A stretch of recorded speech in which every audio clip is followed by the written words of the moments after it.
This remarkable manhwa begins on a dark, stormy night in an ancient Chinese residence. Several men dressed in black robes stand in a line. Someone asks if anyone is present. Rain has pooled into a puddle from the endless downpour. A filthy child stands in the rain, facing the men in black robes. Their stillness is disconcerting. A man with crimson eyes observes the boy intently, wondering how anyone could be living in the abandoned martial academy. Addressing him as a young warrior, the man politely asks for permission to take shelter from the rain for the night. The boy examines them, curious about who they might be. It surprises him that they are speaking to him so respectfully despite his young age. He reasons that they might see him as a young Taoist protecting the closed academy. In response, he greets them and thinks that perhaps they aren't dangerous people. He explains that he too only started living in the abandoned academy a few years ago, adding that they may stay wherever they wish, just not in his pavilion. The men thank the young warrior for his generosity. Their leader instructs them to avoid the boy's pavilion and find other spots for shelter. He asks if they understand, and they all respond affirmatively before dispersing to find their own spaces. The boy notices the word Tang embroidered on their robes and wonders if they belong to the same clan. Though curious about their identity, he has more pressing matters to attend to. Entering his pavilion, he busies himself with preparing dinner for the children. The somber atmosphere shifts as the boy becomes animated with joy. Our protagonist enthusiastically calls everyone to eat. Opening a large pot, he reveals a small, brown, cricket-like insect inside, remarking that he was nearly late and the insects must be starving. In another pot, he finds a large spider called the black earth tiger, a tarantula native to Hainan, China. This impressive species, which can grow up to 20 centimeters long, features unique stripes resembling those of a black tiger. Using chopsticks, the boy carefully picks up an insect to feed the spider. While feeding it, he reflects on how he wouldn't have survived without these creatures. The tarantula eagerly eats the insect, pleasing the boy. He marvels at how this spider, once the size of a fingernail, has already shed its shell twice and grown so much. Feeling happy, he notes that the spider has had its fill. Next, the boy opens a drawer to reveal an orange lizard with white stripes, a bewangling cave gecko. This species is native to the region and recognized by its striped body and tail. The boy recalls how difficult it was to acquire such creatures in his previous life when he lacked money. Now he can find them everywhere. His life is filled with joy as he watches over them. While feeding the gecko, it bites his finger. Yelling loudly, he waves his hand to shake it off, but the gecko clings stubbornly. This incident reminds him of his past. Before inhabiting this body, the boy was a streamer named Spicy Fabry, a professional biologist with over 1 million subscribers. His content focused on venomous creatures, and his final live broadcast became his undoing. In a quest to showcase the 10 most dangerous vipers, he embarked on a journey to find the black mamba, known for its aggressive nature. During the live stream, he lamented that he couldn't find the snake and decided to take a break. Viewers joked about the possibility of it being in his house, but to his shock, the black mamba was indeed there, curled up on his refrigerator. Before he could react, it bit him and he died instantly during the broadcast. Returning to the present, the boy pouts, reflecting on the irony of his death after such an exhaustive search. Meanwhile, an elderly man in a black robe knocks on the pavilion door. Thanking the boy for his kindness, he invites him to share their meal, a freshly caught deer. Excited at the prospect of eating proper meat rather than snakes or lizards, the boy eagerly accepts the invitation. The group gathers around a bonfire as the deer cooks. Noticing the boy's intense gaze at the food, the elder reassures him that it will take time to cook. To pass the time, he begins asking the boy questions about his age and living situation. Embarrassed but obliging, the boy answers his inquiries. The boy felt embarrassed when he realized he'd been staring at the deer for too long. Allowing the elder to ask his questions, he listened attentively. The elder wanted to know if the boy lived alone and how old he was. Unsure if he was 14 or 15, the boy decided to fabricate a story, claiming that a childhood head injury had left him with poor memories. When asked if he was staying there by himself, the boy confirmed, explaining that he lacked any real talent and survived by catching snakes and selling their skins. The elder expressed disbelief that the boy engaged in such dangerous work, but the boy simply shrugged, saying he was used to it. Just then, someone brought over some cooked meat for them to eat. An old man commented on how hungry the young warrior must have been. The boy gratefully thanked the elder, happily noting it had been ages since he'd last eaten meat. As he took a bite, pure joy spread across his face. In his mind, he thought, this is what happiness feels like. The older men watched him with smiles, their amusement evident. As he ate, the elders took the opportunity to ask more questions. The elder explained that they were searching for something unusual and wanted to know if the boy had seen anything strange. Initially hesitant, the elder eventually decided it was safe to share the details since the boy lived alone and wouldn't cause trouble. The patriarch explained they were looking for a centipede with a blue spot on its body. Surprised, the boy asked how large the centipede was. The patriarch explained that an adult could easily swallow someone his size. Pale with shock, the boy realized his assumption that he'd been transported only a few centuries into the past might be wrong. He could be in an entirely different world. The white-haired elder reassured him, saying they were close to capturing the creature. Curious, the boy asked if they intended to keep it as a pet. The question amused the elders, and the white-haired man burst into laughter. The patriarch chuckled, commenting on how funny the young warrior was.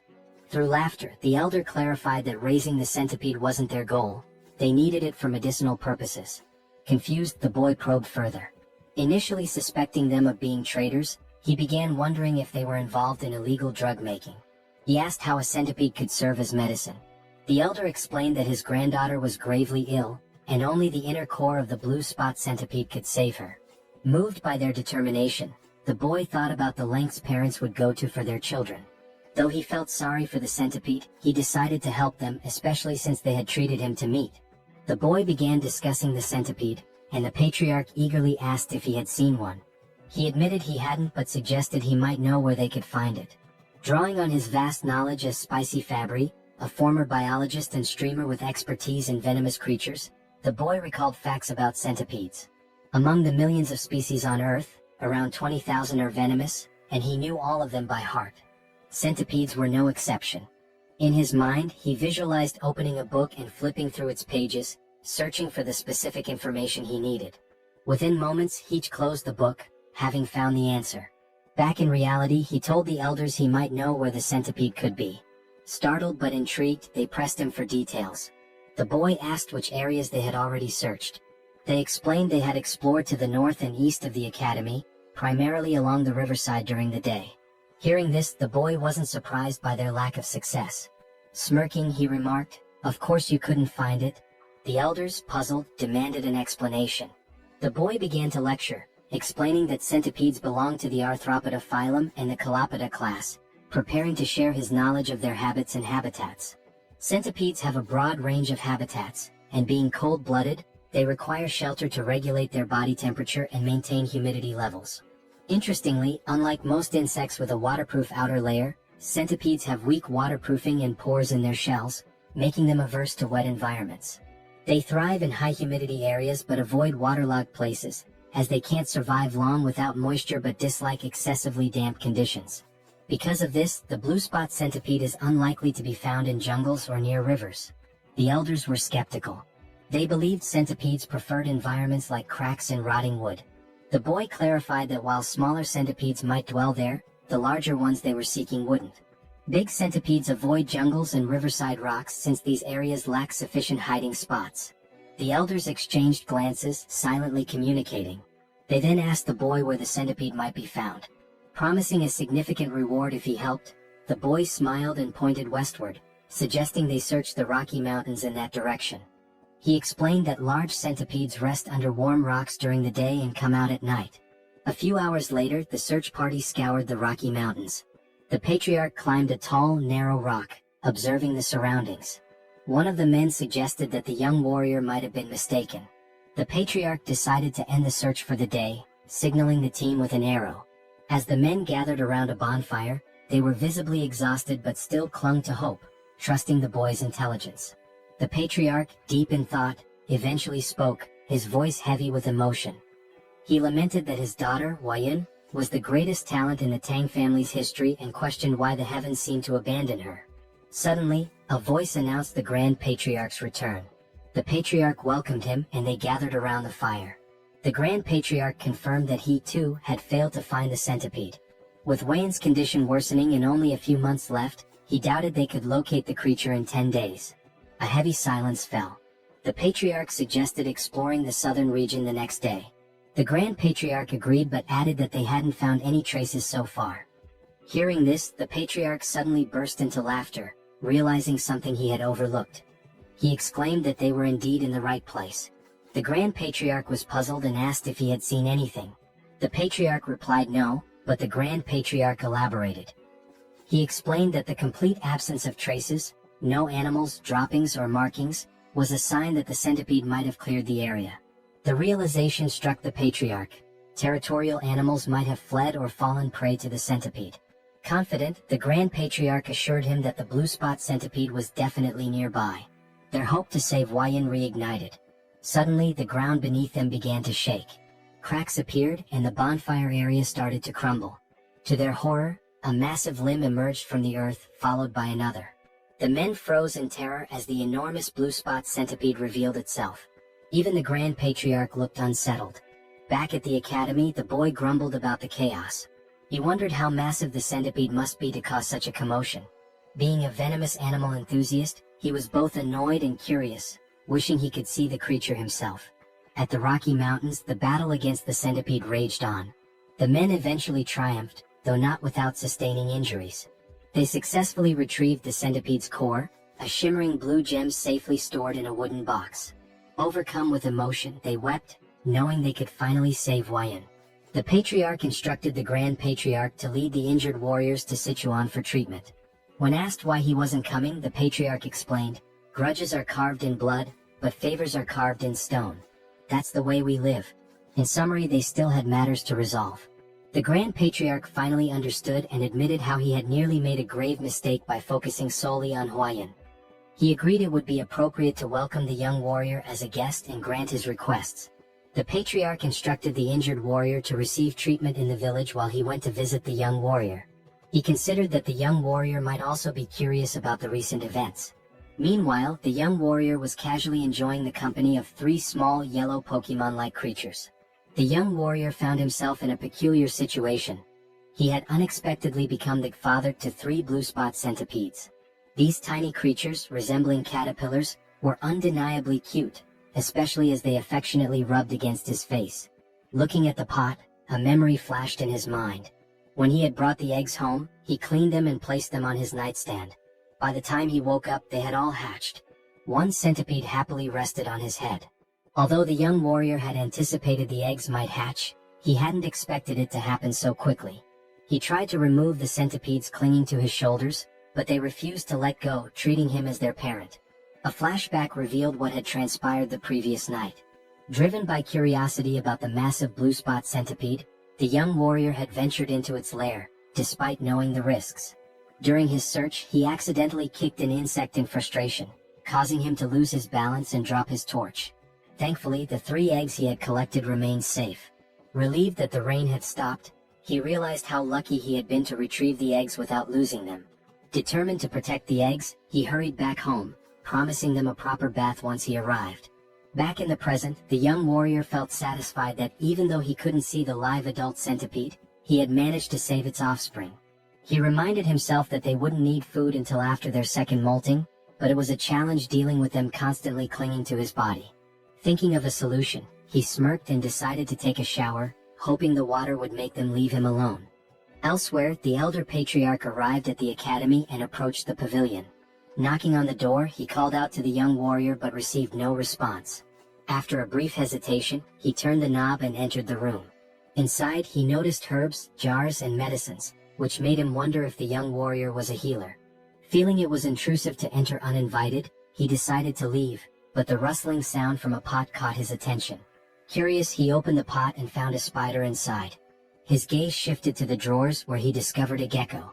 Checking another pot, he saw beetles, alongside eggs and dried snakes scattered around. The elder was astounded. He couldn't comprehend how the young warrior managed to raise such venomous creatures and their offspring. Even the Tang clan, well versed in handling poisons, had only been able to extract venom, not cultivate eggs like this. The elder realized his encounter with the young warrior was the true stroke of luck, far beyond the centipede's discovery. As the young warrior appeared and greeted him, the elder noticed the boy's concern about his bandaged arm. Dismissing it as a minor injury, the elder began to share something important but was interrupted by a sudden ominous energy. An explosion rocked the entrance behind them, and a shadowy figure began to emerge. As its form became clear, it resembled an ogre with a single eye and burn scars on one side of its face. The elder immediately shoved the young warrior aside, urging him to flee. The young warrior was caught off guard and confused. The monster let out a deafening roar and moved with alarming speed, attacking with its hand. The elder blocked the strike with his uninjured arm, enduring immense pain. The monster retaliated, throwing the elder back and sending him crashing into the ground. The area filled with dust as the elder struggled to catch his breath, coughing up blood. He realized the monster's strength rivaled that of his own father. He desperately told the young warrior to escape, but when the dust cleared, the scene revealed the young warrior being held in the air, choking as the monster gripped him tightly. The young warrior gasped for air as the monster roared with laughter. The creature mocked him, claiming he had heard that members of the Tang clan had arrived in Hainan. It sneered, saying no one could have imagined that the son of the myriad poison's divine sovereign would end up wounded and alone. The elder calmly retorted that he had no idea who the monster was and demanded to know why both he and the young warrior were being targeted. The creature scoffed, asking if its disfigured face and powerful fists didn't make it obvious. It then introduced itself as Takinyang, the blood hand Rakasa, and blamed the elder's father for its mutilated appearance. The elder recognized the name. He recalled hearing that Takinyang had been struck by a poisoned palm and fallen off a cliff, presumed dead. Yet here he was, alive and seething with vengeance. The elder tried reasoning with him, pleading for the release of the young warrior and offering his own life in exchange. But Takinyang refused, vowing to annihilate anyone associated with the Tang clan. Inwardly, the elder cursed this relentless demon, a term used for martial artists who sow chaos and destruction. It was clear Takinyang had no intention of sparing the young warrior. As the warrior's face grew pale from suffocation, Takinyang sneered and prepared to end his life. Desperately, the young warrior begged for mercy, his strength waning with every passing second. Just then, 3 pairs of fierce eyes flashed. The tiny centipedes lunged onto Takinyang's arm.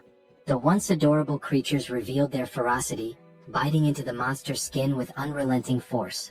Takinyang was taken aback, shouting angrily that mere centipedes couldn't harm him.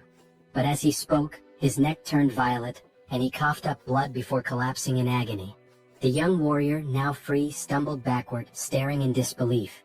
He cautiously asked the elder if Takinyang had been a bad person. The elder, equally stunned, watched as the lifeless body of Takinyang lay on the ground.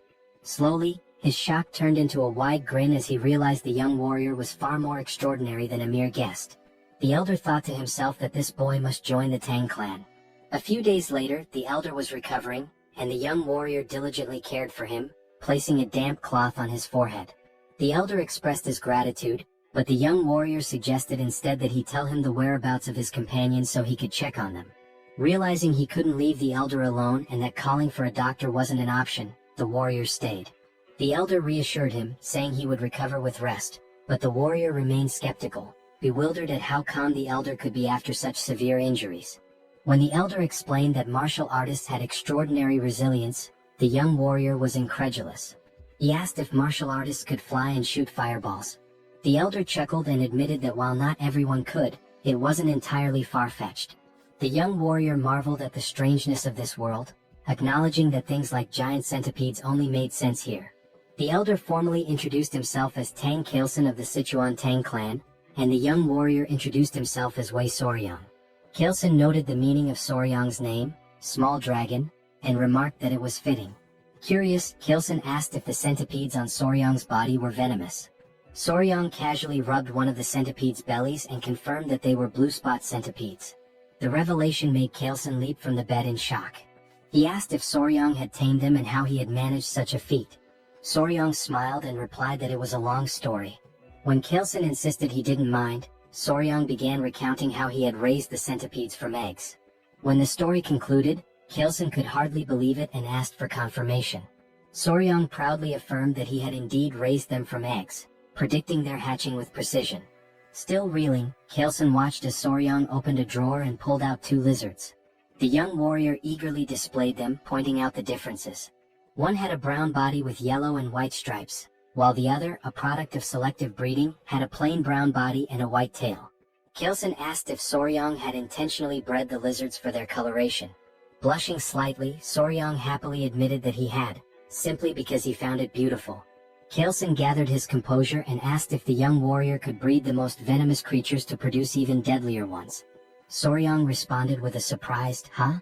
In his mind, he considered the possibility, it was theoretically feasible.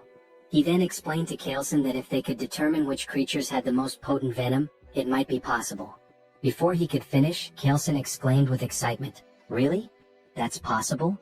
His enthusiasm startled Soryang. Without hesitation, Kaleson declared that Soryang should join his family immediately. This left Soryang completely bewildered. Kaleson sweetened the offer, promising that by joining the family, Soryang would gain access to their martial arts techniques, rare elixirs, herbs, and any poisons he desired. Kaleson further tempted him, saying someone of Soryang's skill could even capture or tame the legendary 10 great venomous creatures of the Central Plains. And if that wasn't enough, Kaleson casually mentioned one of the 3 flowers of the Central Plains, his daughter. Soryang shouted, "Hold on," and asked Kaleson to clarify what he had just said. Amused, Kaleson teased that while Soryang might be young, he was still a man. He continued talking about the flowers, but Soryang quickly interrupted, telling him to drop the subject. Shifting the topic, Soryang inquired about the 10 great venomous creatures, asking if they were as incredible as the blue spot centipede. Kaleson enthusiastically confirmed, explaining that while the blue spot centipede was remarkable, it ranked far below the legendary creatures. From giant scorpions to the golden frog that gleamed like gold, these creatures were beyond imagination. Kaleson grinned, sensing that he had piqued Soryang's interest. The young warrior's eyes sparkled with excitement. 2 days later, a member of the Tang clan arrived, alarmed by news of the blood hand Rakasa, Tak Anyang appearing. Kaleson explained that Anyang had been hiding and honing his martial arts, reaching a level close to his father's. The Tang clan members speculated that if the patriarch had sent Anyang to his demise, it might mean he had reached the realm of 10,000 poisons. They began congratulating him, but Kaleson clarified that he hadn't been the one to defeat Anyang, it was the young warrior. This revelation stunned the clan members. One of them immediately clasped Soryang's hands, expressing their gratitude for saving the patriarch. They even speculated if Soryang was an elder rejuvenated to a younger form. Soryang, confused by their assumptions, looked to the patriarch for clarification. Kaleson requested Soryang to reveal the truth. Understanding the signal, Soryang patted his chest and called out, "Come on out." The Tang clan members watched in amazement as Soryang's clothes rustled, and 3 tiny centipedes peeked out. Gasps of astonishment filled the room as the little creatures crawled forward. The clan members recognized them as blue spot centipedes, creatures known for their venom. Kaleson explained that these centipedes had been the ones to defeat Anyang. The clan marveled at the feat, as taming such creatures was unheard of. Kaleson then declared his decision to formally accept Soryang into the Tang clan, but Soryang hesitated, saying he needed more time to think. A clan member encouraged Soryang, emphasizing the great opportunity, while Kaleson urged him to prepare quickly, hinting at something important they couldn't delay.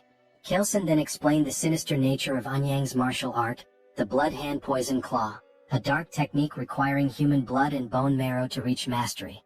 Soryang found it grotesque. Kaleson continued, stressing that if Anyang had left behind secret scrolls or disciples, they needed to eliminate them to prevent the resurgence of such dangerous martial arts. He also mentioned the possibility of rescuing any captives. The patriarch then asked if Soryang would assist, considering his familiarity with Hainan Island. Soryang appeared pensive, realizing that joining the Tang clan would be a lifelong commitment. He thought to himself that before committing, it was essential to observe the clan's dynamics, just like assessing a workplace during an internship. Soryang agreed to help once the patriarch recovered. They praised his decision, but Soryang privately resolved to use the opportunity to evaluate the Tang clan thoroughly. After 3 days, Kaleson was well enough to travel. Together, they journeyed to a village near an abandoned martial academy, suspected to be Anyang's base. There, they began investigating reports of missing villagers. An elderly man mentioned that 1 or 2 people typically go missing in the jungle each year, but there haven't been any patterns of regular disappearances. Kaleson fell silent, lost in thought. They thanked the village chief for sharing the information. The chief replied humbly, expressing his honor in assisting the renowned patriarch of the Sichuan Tang clan. They then took their leave, though they hadn't uncovered any significant leads. As they made their way through the forest, Soryang remarked to Kaleson that there didn't seem to be anything unusual about the village. Kaleson explained that when Anyang had revealed himself, it had been in that area, but the exact location was difficult to pinpoint. Soryang found it equally strange that there were no traces left behind. Remembering Anyang's words, he suddenly had an idea. Soryang asked if Chilson recalled what Eunhyang had said when he appeared. Chilson admitted that he didn't, as he'd been knocked away by Eunhyang's attack at the time. Soryang reminded him that Eunhyang had claimed to have heard that the Tang clan had come to Hainan, implying someone had informed him of their presence. Soryang proposed they retrace their steps through the places the Tang clan had visited in Hainan and ask around with Eunhyang's portrait. The Tang clan members were taken aback by Soryang's quick thinking. It made sense that someone who had seen them would have tipped off Eunhyang. Energized by the idea, they set out immediately. Their journey brought them to a gloomy village. One Tang clan member reported hearing rumors at the Hainan port that this was the village they were looking for. Chilson confirmed it was a place where the Halai people lived, and he assumed they wouldn't be hostile. However, the village had an eerie, lifeless atmosphere. When the Tang clan called out, asking if anyone was around, a villager noticed them. The villagers appeared weak and sickly. An elderly man, possibly the village chief, approached while holding the hand of a frail little girl. Two guards accompanied them, also looking unwell. Kaleson introduced himself politely, while Soryang observed the interaction. He noticed how weak the child looked and how lifeless the villagers seemed. Soryang began suspecting something unusual. Many villagers appeared to have taken some kind of medicine. The chief denied that anything was wrong, insisting there were no missing villagers or unusual events. He abruptly told them to leave. When Chilson tried to point out the disproportion between the number of houses and the few people present, the chief cut him off, repeating that there was nothing of interest and urging them to leave again. Both Kaleson and Soryang were puzzled. Kaleson whispered to Soryang, wondering why the Halai people who should have been welcoming were acting this way. Soryang had no answer. Just then the little girl collapsed. Everyone was startled. The chief quickly cradled her in his arms, tears brimming in his eyes. He called out to her, saying she was his only remaining family and begging her not to leave him. The scene moved Kaleson, who stepped forward and offered his help, explaining that he had some knowledge of medical arts. The chief hesitated and then asked if it was Central Plains medical knowledge. Kaleson confirmed that, while he wasn't a physician, he had some expertise in medicine. The chief finally allowed him to examine the child. Before they entered, the chief explained that a plague had been spreading in the village, killing children and weakening healthy adults. He begged Kaleson to try to save his granddaughter. Kaleson promised to do his best. As they were ushered inside, Soryang asked a Tang clan member if the elder truly knew medical arts. The member explained that the Tang clan's deep knowledge of poisons also made them skilled in medicine. He added that martial arts training often begins with an understanding of one's own body, which includes medical knowledge. Soryang thought to himself that if he joined the Tang clan, learning medical arts would be far preferable to mastering their terrifying poison techniques. However, his thoughts were interrupted when the man casually mentioned that they sometimes tested poisons on captured criminals to study the effects. Soryang's expression turned comical as he realized this meant human experimentation, making him increasingly uneasy. Meanwhile, the streets of the village were eerily quiet. Inside one of the homes, Kaleson sighed and explained that he had transferred some of his ki to the girl, stabilizing her breathing. The chief was overwhelmed with gratitude and begged them to save his only granddaughter.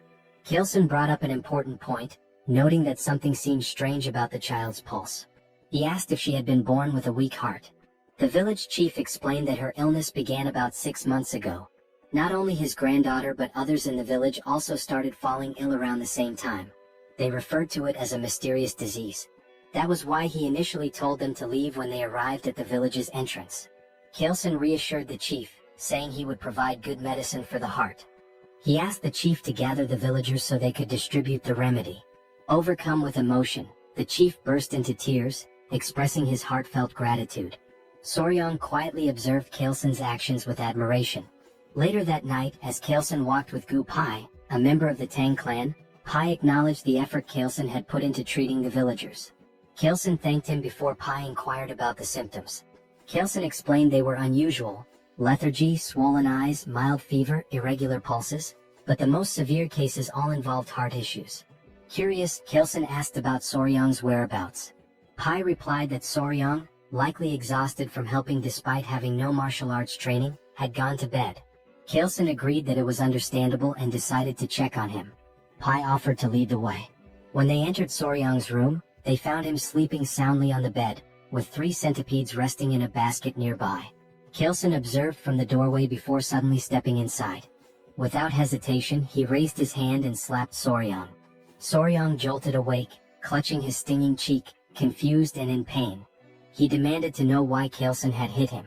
Kaleson, with a serious expression, apologized and explained there had been a bug on Soryang's face, and he had only wanted to get rid of it. Soryang looked at him skeptically but allowed Kaleson to explain further. Kaleson said he had come to check on him before going to bed but noticed the bug. In this region, venomous insects were common, so he had acted quickly to prevent any danger. He showed Soryang the bug, a large, unsettling creature. Soryang was startled by the sight and then seemed to piece something together. He asked Kaleson if all the patients with different symptoms shared one common condition, arrhythmia. Kaleson confirmed this. Soryang suddenly realized the source of the village's mysterious illness and pointed at the bug, declaring it the culprit. He identified the insect as a kissing bug, a member of the Reduviidae family. These bugs feed on blood, often biting near the eyes or lips, and are so discreet they can draw blood more quietly than a mosquito. Known as vampire or assassin bugs, they aren't venomous but carry harmful parasites in their stomachs. When they bite, their excrement can transmit diseases like Chagas disease, a deadly illness that ranks high among animal-caused human fatalities. Soryang then asked the village chief if the village's dogs exhibited symptoms similar to those of the sick humans, such as shortness of breath. The chief confirmed they did and asked if the bug was to blame. Soryang affirmed this, adding that with proper medicine, his granddaughter and others could be saved. Kaleson grinned and asked Pai what he thought. Pai commented on Soryang's perceptiveness, praising him as a young warrior of great potential. Watching them, Soryang was baffled by their expressions and wondered what was going on. They reminded him that they were members of the Sichuan Tang clan. When Soryang's puzzled face made it clear he didn't understand the significance, Kaleson repeated the statement. Internally Soryang thought, so what? His irritated and confused expression was unintentionally amusing. Kaleson began explaining the concept of goo. Some believed these were venomous parasites, while others thought of them as a form of witchcraft. According to him, malicious individuals in China bred these bugs to cause suffering or manipulate others. They would feed the bugs to people, causing either excruciating pain or complete subjugation.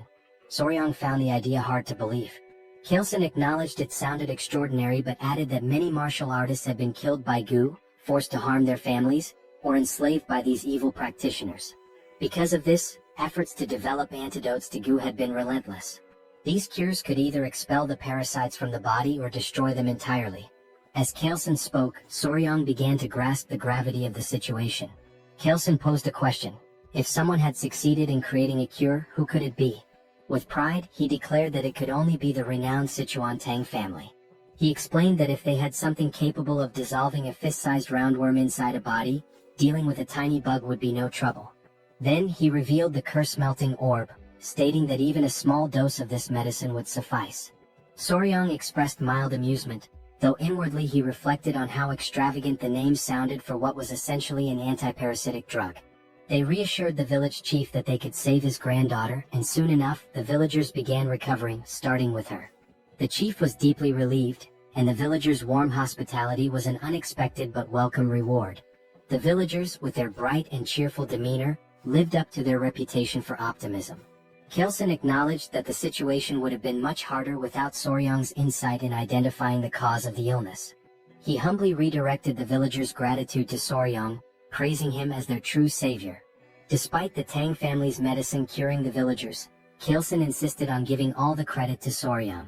Watching the villagers thank Soryang brought Kaleson great satisfaction, as though he were the one being celebrated. Soryang was touched by this gesture. The villagers rejoiced, lifting Soryang and tossing him into the air repeatedly in celebration. Later, the village chief pulled Kaleson aside to revisit their earlier conversation at the village entrance. When Kaleson asked what it was about, the chief mentioned the villages where people had gone missing. Intrigued, Kaleson asked for more details. The chief explained that one of the women in their village, originally from another settlement, had shared a troubling story. Years ago, her hometown suffered a tragedy where several villagers mysteriously disappeared. They believed they had finally uncovered the truth. Kaleson inquired about the village's location, and the chief pointed them westward. Upon arrival, the stench of decay was overwhelming, confirming they were in the right place. The scene was grim. Corpses, refuse, and insects littered the area, with poison lingering in the air. Pai warned Soryang not to look, but Soryang had already seen it all. Amid the carnage, a man spotted something unusual, a golden chicken foot peeking out of a pile. On closer inspection, it was attached to a bird, a magnificent creature with a golden tail and feathers in shades of purple, pink, and black. The bird radiated an almost magical aura. One of the men, angered by the bird's presence among the dead, hurled a rock at it despite Kalesen's attempt to stop him. The rock missed, but it caught the bird's attention. Kalesen, sensing danger, placed a calming hand on the man's shoulder, warning that something felt off. The bird spread its wings, releasing a toxic miasma that melted nearby skeletons.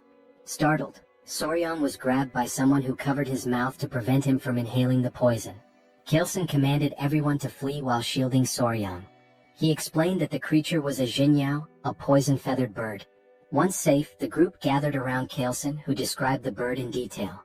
Its wingspan reached 5 feet, its sharp beak gleamed bronze, and its body was cloaked in vibrant purple feathers. The creature could spread death with a single movement, turning everything around it to poison. Atop its head sat a golden crown, giving it an air of regal menace. Soryang, captivated, asked if it was one of the 10 great venomous creatures. Kalesen confirmed that it was and explained that the jinyao held the top rank, earning the title of the king of all venom.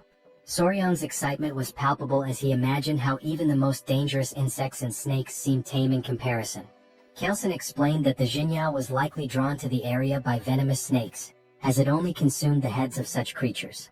When Soryang asked how common they were, Kalesen replied that sightings were rare, perhaps once in a century. Fascinated, Soryang asked if it was possible to capture the creature. His question left the Tang members stunned. Kalesen, however, was amused and inquired if Soryang truly wanted to try catching it. When Soryang admitted he did but expressed concern about the venom, Kalesen smiled knowingly. He remarked on Soryang's keen interest in the 10 great venomous creatures and assured him that if he was serious, there was indeed a way. Soryang was astonished. Kalesen explained that if he mastered the Tang clan's poison techniques, he would gain immunity to all toxins and even withstand Jinyao's venom. Only through the martial arts of their clan could one nullify all poisons in the world. Kalesen, ever cunning, casually mentioned that their techniques are never taught to outsiders. Even if he wished to help as the patriarch, he couldn't break the clan's rules. Eagerly, Soryang asked if joining the family would grant him the right to learn. He also inquired whether achieving immunity to poison would truly let him endure Jinyao's venom. Kalesen confirmed and promised to teach him everything without reservation if Soryang agreed immediately. He also assured him that he would personally oversee his progress. However, Kalesen added that if Soryang hesitated too long, he might reconsider. Feeling the pressure, Soryang declared his decision to join the clan and expressed his anticipation for Kalesen's guidance, calling him patriarch instead of elder. Kalesen's mischievous grin betrayed his satisfaction, though he acted as if he hadn't coerced Soryang into agreeing. Kalesen told Soryang that from that moment onward, he would forever be part of their family. Back at a decayed location, traces of the blood hand Rakshasa, Tak Anyang, were found in a cave. Footsteps led to a notebook discovered inside, which was brought to Kalesen. After scanning its contents, he confirmed it held the secret techniques of the blood hand poison claw. Soryang was unnerved, noting it was written in blood. Kalesen decided it was time to return. When Soryang asked if they were heading to Sichuan, Kalesen replied that it was the best course of action now that they had secured the blue spot centipede's core and the manual. Soryang requested a stop at the academy to release his friends and gather his belongings, which Kalesen approved. As they departed, Soryang glanced behind and noticed something unusual. Pointing it out, they discovered a shining purple feather from the jinyao. They all stared at it thoughtfully. Kalesen picked it up and told Soryang it would serve as a keepsake to commemorate his joining the family. Soryang expressed interest and thanked him, but Kalesen corrected him, suggesting he change how he addressed him after the upcoming ceremony. Soryang wondered if it would be some kind of initiation ritual. Meanwhile, at the Tang clan, the Grand Patriarch Tang Musong had finally returned. Exhausted, he wasted no time and inquired about Huayun's condition. Clan members rushed him inside, reporting that she was barely holding on to life. The door opened and Musong immediately called for Huayun. Those inside were surprised by his arrival. He informed his daughter-in-law that he had succeeded in acquiring the medicine and revealed the blue spot centipede's core. Overcome with relief, the daughter-in-law began to cry. Preparations were made to administer the medicine. Musong was deeply moved by Huayun's pained expression, thankful he had hurried back in time. At his daughter-in-law's urging, Musong gave the medicine to his granddaughter. A radiant blue light enveloped her as he placed a finger on her wrist to check her pulse. Everyone anxiously hoped for her to open her eyes, watching and waiting. Meanwhile, Soryang felt groggy, marveling at the vastness of the Central Plains, which far exceeded his expectations. The journey had taken over a month and a half, beginning with a boat ride from Hainan to Hangzhou and continuing through Nanjing before finally arriving in Sichuan. At the residence of the Sichuan Tang clan, Pai excitedly announced their destination to Soryang. Standing at the grand entrance, Soryang gaped as he learned the entire mountain belonged to the Tang clan, aptly named Tang Clan Mountain. He swallowed nervously, overwhelmed by the sight. Immediately, members of the Tang clan emerged to greet the patriarch. Soryang was astonished by their sheer numbers, wondering if all of them belonged to the Sichuan Tang clan. Among the crowd, a girl in a red dress ran toward them, her face lit with tears of joy as she called out for her father. It was Huayan. She embraced her father tightly, crying tears of relief. Soryang, meanwhile, was spellbound. Her radiant beauty left him speechless, surpassing even the celebrity he had once been involved with in his past life. Chilson, pleased to see his daughter alive, introduced Huayan to Soryang. Dazed, Soryang struggled to piece together Chilson's earlier comments, muttering something about weeds or grass before Chilson corrected him. It was all about the flower. Huayan's cheeks flushed red. Chilson told Soryang that the girl beside him was the flower he had previously dismissed. Soryang was left dumbfounded. He recalled their earlier conversation about the flower and felt a wave of embarrassment. In that moment, he knew he had made a grave mistake. He never imagined he had overlooked the chance of being with such a beautiful woman, the only daughter of the Sichuan Tang clan, famously known as the venomous flower, Tang Huayan. Since childhood, Huayan carried a hidden emotional weight. She once overheard elders discussing her. While they were uncertain of her talent, they agreed her beauty was exceptional, enough to rank her among the 3 flowers of the Muram. The conversation shifted to finding her a suitable husband. One elder mentioned suggesting the patriarch take a second wife, but the patriarch had declined, leaving him baffled. Hearing this, Huayan resolved to prove herself to the clan by excelling in their martial arts. She wanted to show that even as a woman she could contribute greatly to the family. However, her impatience led her astray, creating an internal heart demon that caused a key deviation in her training. When Huayan awoke, her mother, the Grand Patriarch, and 2 others surrounded her bed. Her mother looked visibly relieved. Tears streamed from Huayan's eyes as she apologized, lamenting that she had failed her family and lost all her inner chi. Her grandfather, the Grand Patriarch, called her a brat and told her to stop crying. He reminded her how far she had come to reach the level of mastering 100 poisons and told her to cheer up. Huayan's confusion grew when he mentioned 100 poisons. She noticed her aura glowing and asked for clarification. The Grand Patriarch revealed a story about a mysterious young warrior who had not only saved her life but also endowed her with the inner chi of 1,000 poisons, far surpassing what she had previously achieved. In the present, Huayan asked about weed, leaving Soryang utterly embarrassed. His earlier flippant remark comparing her to weeds resurfaced in his mind. He berated his past self for such thoughtlessness but tried to dismiss the moment by joking that the patriarch had taken the comment too seriously. Gathering himself, he greeted Huayan formally, stating how glad he was to see her healthy. Huayan introduced herself as Tang Huayan, also known as the venomous flower. She expressed her gratitude, promising never to forget the life-saving favor he had done for her. Soryang, entranced by her beauty, struggled to form coherent thoughts. Kilson interrupted, asking Soryang what he thought of his daughter. To Soryang's shock, he heard a voice in his head, realizing it was some form of sound transmission. Kilson teased, asking if Soryang agreed that Huayan was stunning and hinted at the possibility of them growing closer. Later, Soryang rested in a large bath, feeling utterly drained. Nearby, the centipedes he had cared for were sleeping peacefully in a basket. He noticed one waking up and, surprisingly, smiling at him. Despite their intimidating appearance, they seemed to understand his words when he warned them about the hot water, willingly staying in the bucket as he suggested. Amused by their behavior, Soryang recalled Pai's mention that centipedes were spiritual creatures. He made a mental note to learn more about them later. However, Kilson's earlier remarks about Huayan lingered in his mind, leaving him restless. At another pavilion, the family gathered around a large table. The Grand Patriarch, the Patriarch, his wife, and Huayan. Kilson announced his decision to give Soryang the East Wing Room, a space traditionally reserved for couples in Chinese residences. The Grand Patriarch questioned if Soryang was truly that talented. Kilson confirmed, explaining that Soryang's remarkable abilities went far beyond mere chance encounters. He elaborated that Soryang not only possessed unparalleled knowledge of venomous creatures but also defeated Ouyang, encountered legendary spiritual creatures, and even hatched the blue spot centipede eggs himself. The Grand Patriarch commented on the Patriarch's luck in finding such a treasure. The conversation then turned to Huayan. Kaleson told his daughter that he wished to make Soryang his son-in-law, asking for her opinion. As Huayan processed her father's words, realization dawned on her. She grew quiet.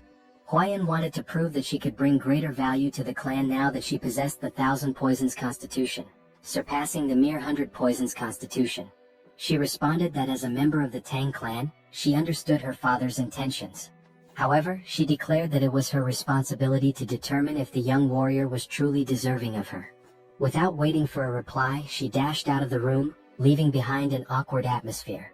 In Kaleson's mind, he thought the young warrior ought to be cautious. Though his rose was stunningly beautiful, her thorns were equally sharp.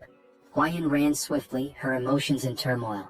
Now that she had achieved the 1,000 Poisons Constitution, she was determined not to stop there. She knew that unless she pushed further, the elders would never fully recognize her. She resolved to evaluate the young warrior thoroughly, from his abilities to his character. Meanwhile, Soryang was lost in thought, contemplating how to navigate the situation. He suspected Huayan might harbor resentment toward him. Half-jokingly, he asked his centipedes, his kids, for advice. Suddenly, Huayan appeared before him, stunning him completely. She was breathtaking. Side note: the art style here is so vivid it feels like a scene straight out of a classic manhwa. Back to the moment, Huayan quickly excused herself, saying she was in a hurry, and asked for his hand. Soryang extended his hand hesitantly, blushing as he did so, feeling like a loyal pet offering a paw. Trying to lighten the tension, he suggested that they should only do such things after getting closer, as there's a proper order to such matters. Huayan froze for a moment before understanding his misunderstanding. Her face turned beet red as she corrected him, insisting that wasn't her intention at all. Realizing his mistake, Soryang felt a wave of embarrassment. Huayan sighed and clarified again, explaining that she had only wanted to check his pulse. She apologized for startling him by suddenly asking for his hand. Sitting beside him, she admitted that her approach had been abrupt and assured him that she only wanted to explain some things. Soryang listened attentively. Huayan began recounting her struggles, sharing how, as the Tang clan's sole direct descendant, she constantly faced schemes from the branch families. To secure the family's future, the elders had decided to seek a capable son-in-law. They even considered how Soryang's role within the family might change should he join. She apologized in advance for needing to confirm something but assured him that no matter the outcome, she would treat him with respect as her benefactor, potentially even as a sworn sibling. Soryang reassured her, offering his hand again and saying she was free to confirm whatever she needed. Huayan placed her hand on his wrist, emitting a faint blue aura as she assessed his pulse. She explained that the Tang clan's martial arts were unique. They required practitioners to adapt to toxins gradually as their internal energy grew. The poisons were ranked: 5 poisons, 10 poisons, 100 poisons, 1,000 poisons, and finally 10,000 poisons. To her surprise, Soryang's body could adapt to 10 poisons, a rare feat for someone not born into the Tang clan. However, it was only 10 poisons, which meant his aptitude would place him at the level of a first-rate martial artist but no higher. She explained that this was the pinnacle someone without innate talent could reach. She then took her leave, leaving Soryang deep in thought. Alone, Soryang mulled over the revelation. A 10-poison body? His face paled at the implications. It might mean he couldn't capture the Jinyao, a crucial goal for him. Hours later, Huayan stepped out of her bath. Despite washing multiple times a day, she noticed her body emitted a strange scent ever since she had absorbed the blue spot centipede's inner core. Dressing herself, she wondered if it was some sort of punishment for her ungrateful words toward her savior. Meanwhile, Soryang was fast asleep, dreaming of a conversation with someone who thanked him for his kindness. It was Huayan, or so it seemed. When he asked if it was a dream, the figure explained that while it felt dreamlike, it was not. The entity revealed herself as the blue spot centipede, borrowing Huayan's appearance to avoid startling him. She introduced herself as the mother of all the creatures Soryang had encountered. Just then, 3 small girls appeared, and Soryang deduced that they were the centipede's offspring. He asked her how she managed to appear in his dreams. She explained that after being mercilessly killed, leaving her children behind, her lingering grudge reached the heavens, and her spirit became trapped in her inner core. She added that while she had been cursing the girl who consumed her core, An opportunity to resolve her grudge arose, allowing her to manifest in his dreams. This was possible because he had taken all her children with him. Soryang silently acknowledged his role in revealing her location, which indirectly led to her demise. Though unintentional, he still felt responsible for the death of the blue spot centipede. Watching her, he listened as she asked if her benefactor could grant her one request. Without hesitation, he promised to fulfill whatever she wished. Her request was simple. She asked him to care for her children until they were fully grown. Soryang was puzzled, noting that centipedes typically become independent after molting twice. She clarified that while this was true for ordinary centipedes, her species was unique. Until her offspring molted twice, they required the flow of qi from their mother's inner core to survive. Only afterward could they sustain themselves by feeding on the qi of other beings. This revelation led Soryang to ask whether the children needed to remain with Huayan, as she had consumed the inner core. The mother centipede explained the circumstances. She admitted that, in her anger, she had cursed Huayan, causing her body to emit a foul odor. The curse ensured no man would approach her, preventing her from ever having children. However, she was willing to lift the curse if her children were allowed to absorb the qi from Huayan's inner core. Perhaps in this way, Soryang could even win the girl's heart. Soryang considered her words carefully before smiling and responding that it didn't feel right. He couldn't take advantage of Huayan's predicament. The mother centipede admired his integrity and asked how he planned to handle the situation. She reminded him that Huayan sought strength in a man, and she couldn't magically procure the inner cores of the 10 great venomous creatures to aid him. This sparked an idea in Soryang. He asked her to trust him, assuring her that everything would work out. The next day, Soryang and Huayan sat side by side. Huayan now understood that the strange smell emanating from her body was due to the blue spot centipede's inner core. Soryang explained that by attaching the centipedes to her body every few days and letting them absorb the qi, the odor would naturally fade away. Huayan hesitated before asking if he was truly okay with helping her without asking for anything in return. She knew he could easily demand compensation for his assistance. Soryang smiled and told her he couldn't bring himself to exploit a woman's difficult situation, refusing to act shamelessly. Huayan was surprised by his response and felt guilty. She told him she couldn't continue accepting his kindness without offering something in return.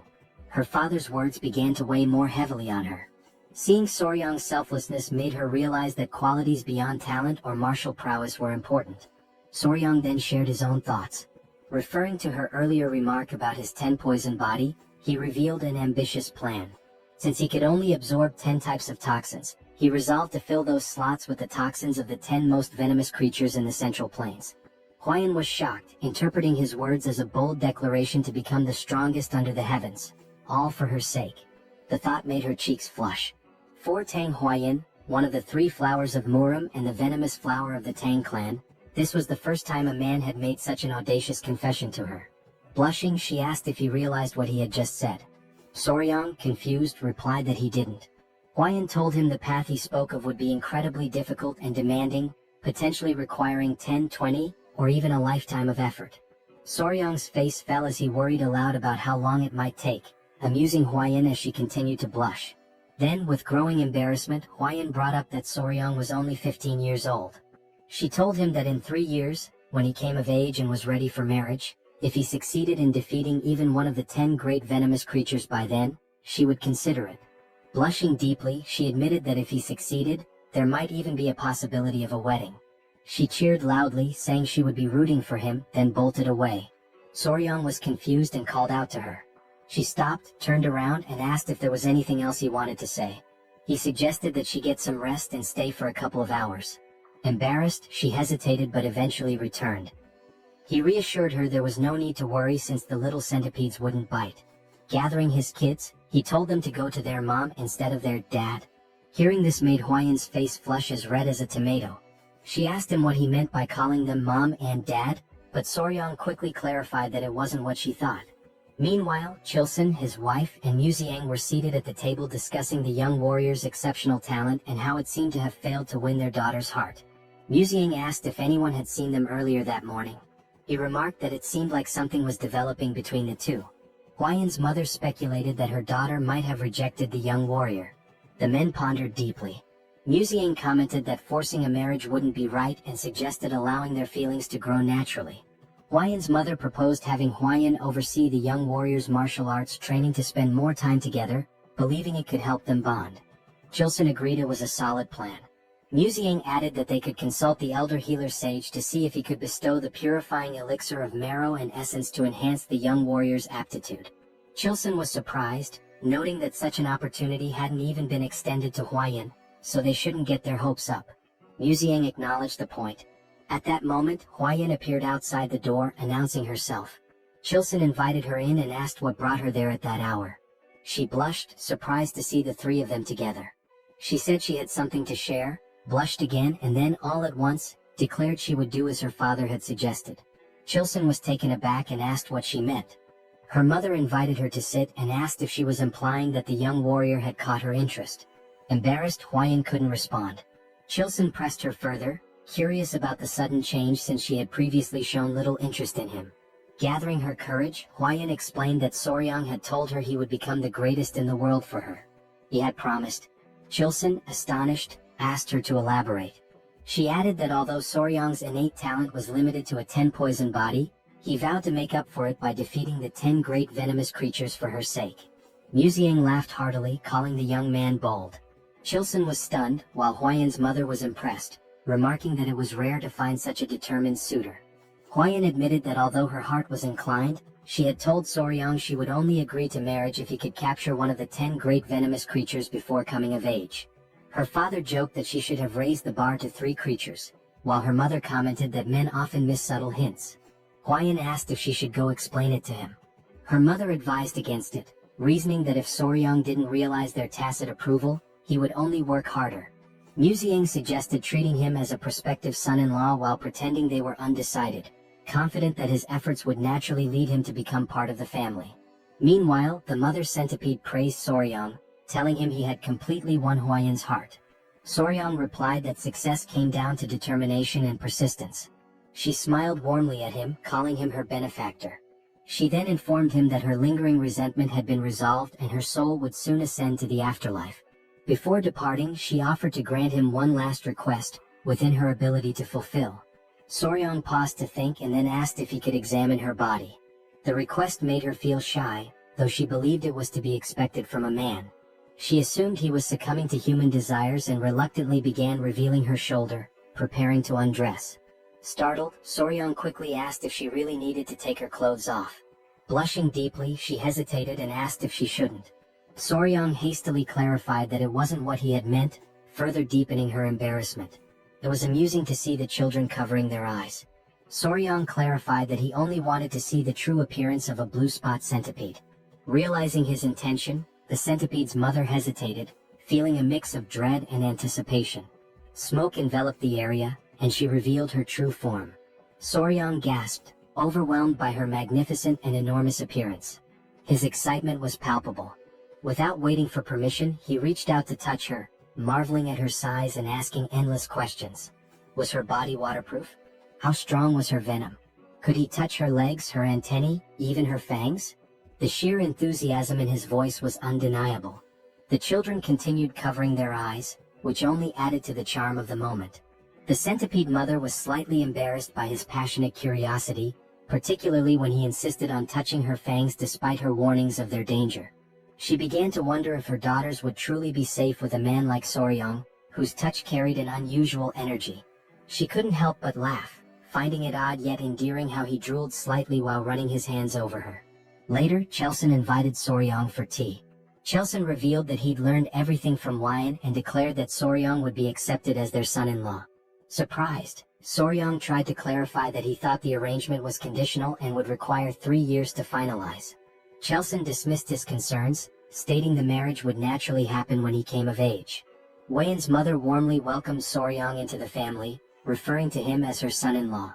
Mu Seong expressed his satisfaction, noting that Huayan had found an exceptional partner and that their clan would thrive even more. Soryang glanced at Huayan, perplexed by how quickly things had progressed. Despite his confusion, he decided to play along and replied politely that he looked forward to their guidance. When Mu Seong suggested getting started immediately, Soryang grew curious. Chilson explained that before Soryang could learn the Tang clan's poison arts, he must first experience the Hall of 10,000 Poisons. With a sly grin, Chelson assured him it was something he would undoubtedly appreciate. The family led Soryang to the hall, a place of great significance to the Tang clan. Soryang, excited by the prospect, assumed it was a treasure trove of poisons. However, as they walked, his attention drifted to Weiyan's side profile. He couldn't help but admire her beauty, likening the moment to a living portrait. His obvious admiration didn't go unnoticed by his in-laws, who exchanged amused glances. Chelson teased him, joking that if Soryang kept staring at his daughter like that, he might wear out her face. He reminded him that Weiyan was his woman now, yet Soryang gazed at her as though she were still untouchable. Weiyan's mother chimed in, noting that Soryang seemed utterly captivated by her. Both Weiyan and Soryang turned crimson with embarrassment. As they approached the hall, 3 men stood before a massive iron door. 2 muscular guards flanked a Tang clan official, who welcomed the Grand Patriarch and his grandson-in-law. At Musian's command, the gates were opened. The guards strained against the weight of the colossal doors, forged from rare Kunyu steel sourced from the southern wilderness. As the doors creaked open, Soryang observed the immense effort required. Though the gates finally yielded, the guards were visibly drained. Amused by their struggle, Soryang couldn't help but think how over the top the security was for something reminiscent of the Middle Ages. Chelson, noticing Soryang's concern, explained that the Kunyu steel was renowned for its unmatched durability. The Hall of 10,000 Poisons lay before them, and Soryang braced himself for what awaited inside. Even opening the gate was considered a privilege. Once inside, they arrived at the treasure vault where the Tang clan of Sichuan safeguarded its vast collection of poisons. This remarkable repository, known as the Hall of 10,000 Poisons, housed an incredible variety of toxins. Musian cautioned Soryang to be careful and avoid touching anything recklessly. Soryang nodded, affirming his understanding, but he couldn't help confirming whether the hall truly contained 10,000 poisons. Chelson chuckled, explaining that the poisons were meticulously classified into categories like paralysis poisons, sleep poisons, and countless others. The elders, always playful, decided to tease the young pair. Chelson suggested that Weiyan explain the poisons to Soryang, knowing he would enjoy learning from her. The suggestion made both Weiyan and Soryang blush with embarrassment. Despite her awkwardness, Weiyan accepted the task. Taking Soryang by the hand, she guided him to see the Tang clan's most potent poison. Weiyan's discomfort was evident, while the elders watched the two with amused expressions.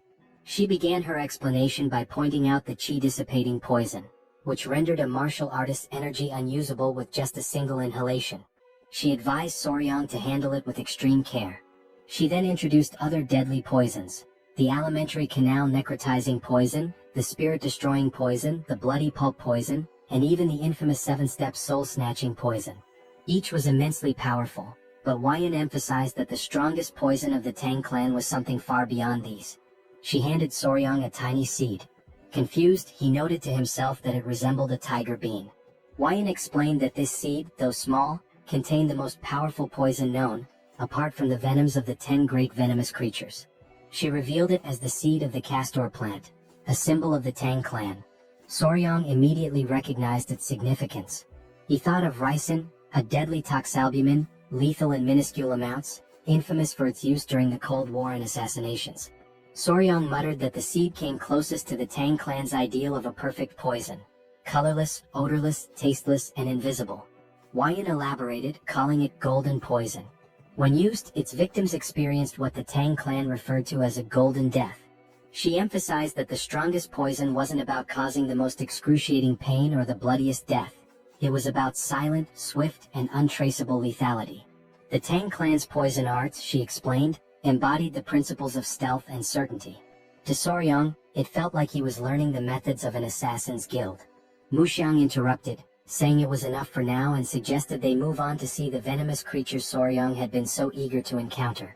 He even offered Soryang the chance to oversee their care, with full support from the clan. In Soryang's mind, this translated to the clan indulging his passion as a hobby. His excitement was obvious. Before they could proceed, a messenger named Pai arrived, panting heavily.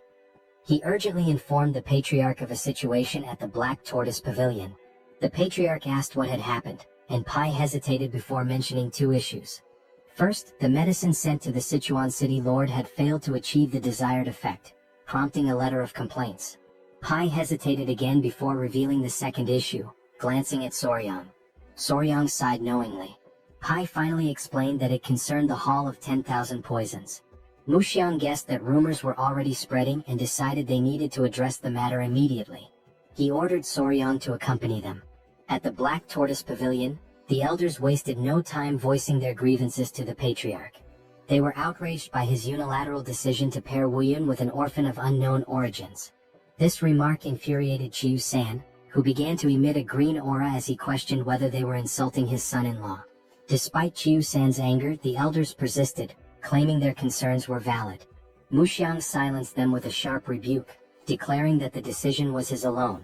He demanded to know if they had any objections to his authority.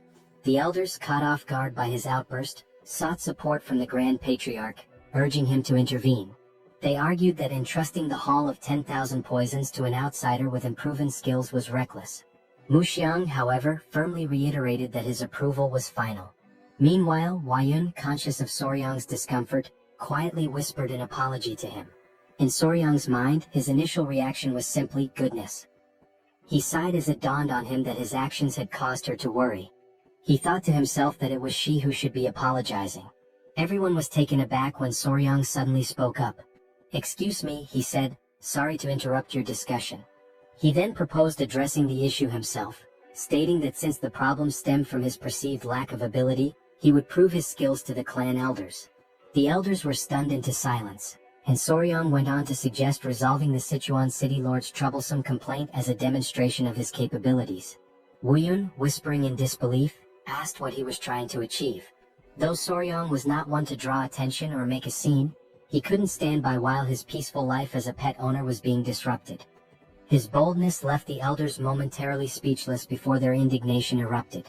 They scolded him for interrupting the elders' discussion and demanded if he even knew the contents of the Sichuan city lord's letter before barging in. Calling him insolent and irrelevant, they complained to the patriarch about his interference. The elders seized the opportunity to argue for a son-in-law from a reputable martial family instead. Chao San's wife, however, was visibly annoyed by their tirade. Meanwhile, Soryang internally remarked on how absurd these old codgers sounded the longer they spoke. Recalling his days as Spicy Faber, a streamer with over 1 million subscribers and thousands of viewers per session, he likened the elders' complaints to the nonsensical trolling he used to deal with. Addressing the group, Soryang pointed out that they still refused to acknowledge him as the Sichuan Tang clan's son-in-law, meaning he was merely a guest. With his streaming experience, Soryang was well versed in handling chaos.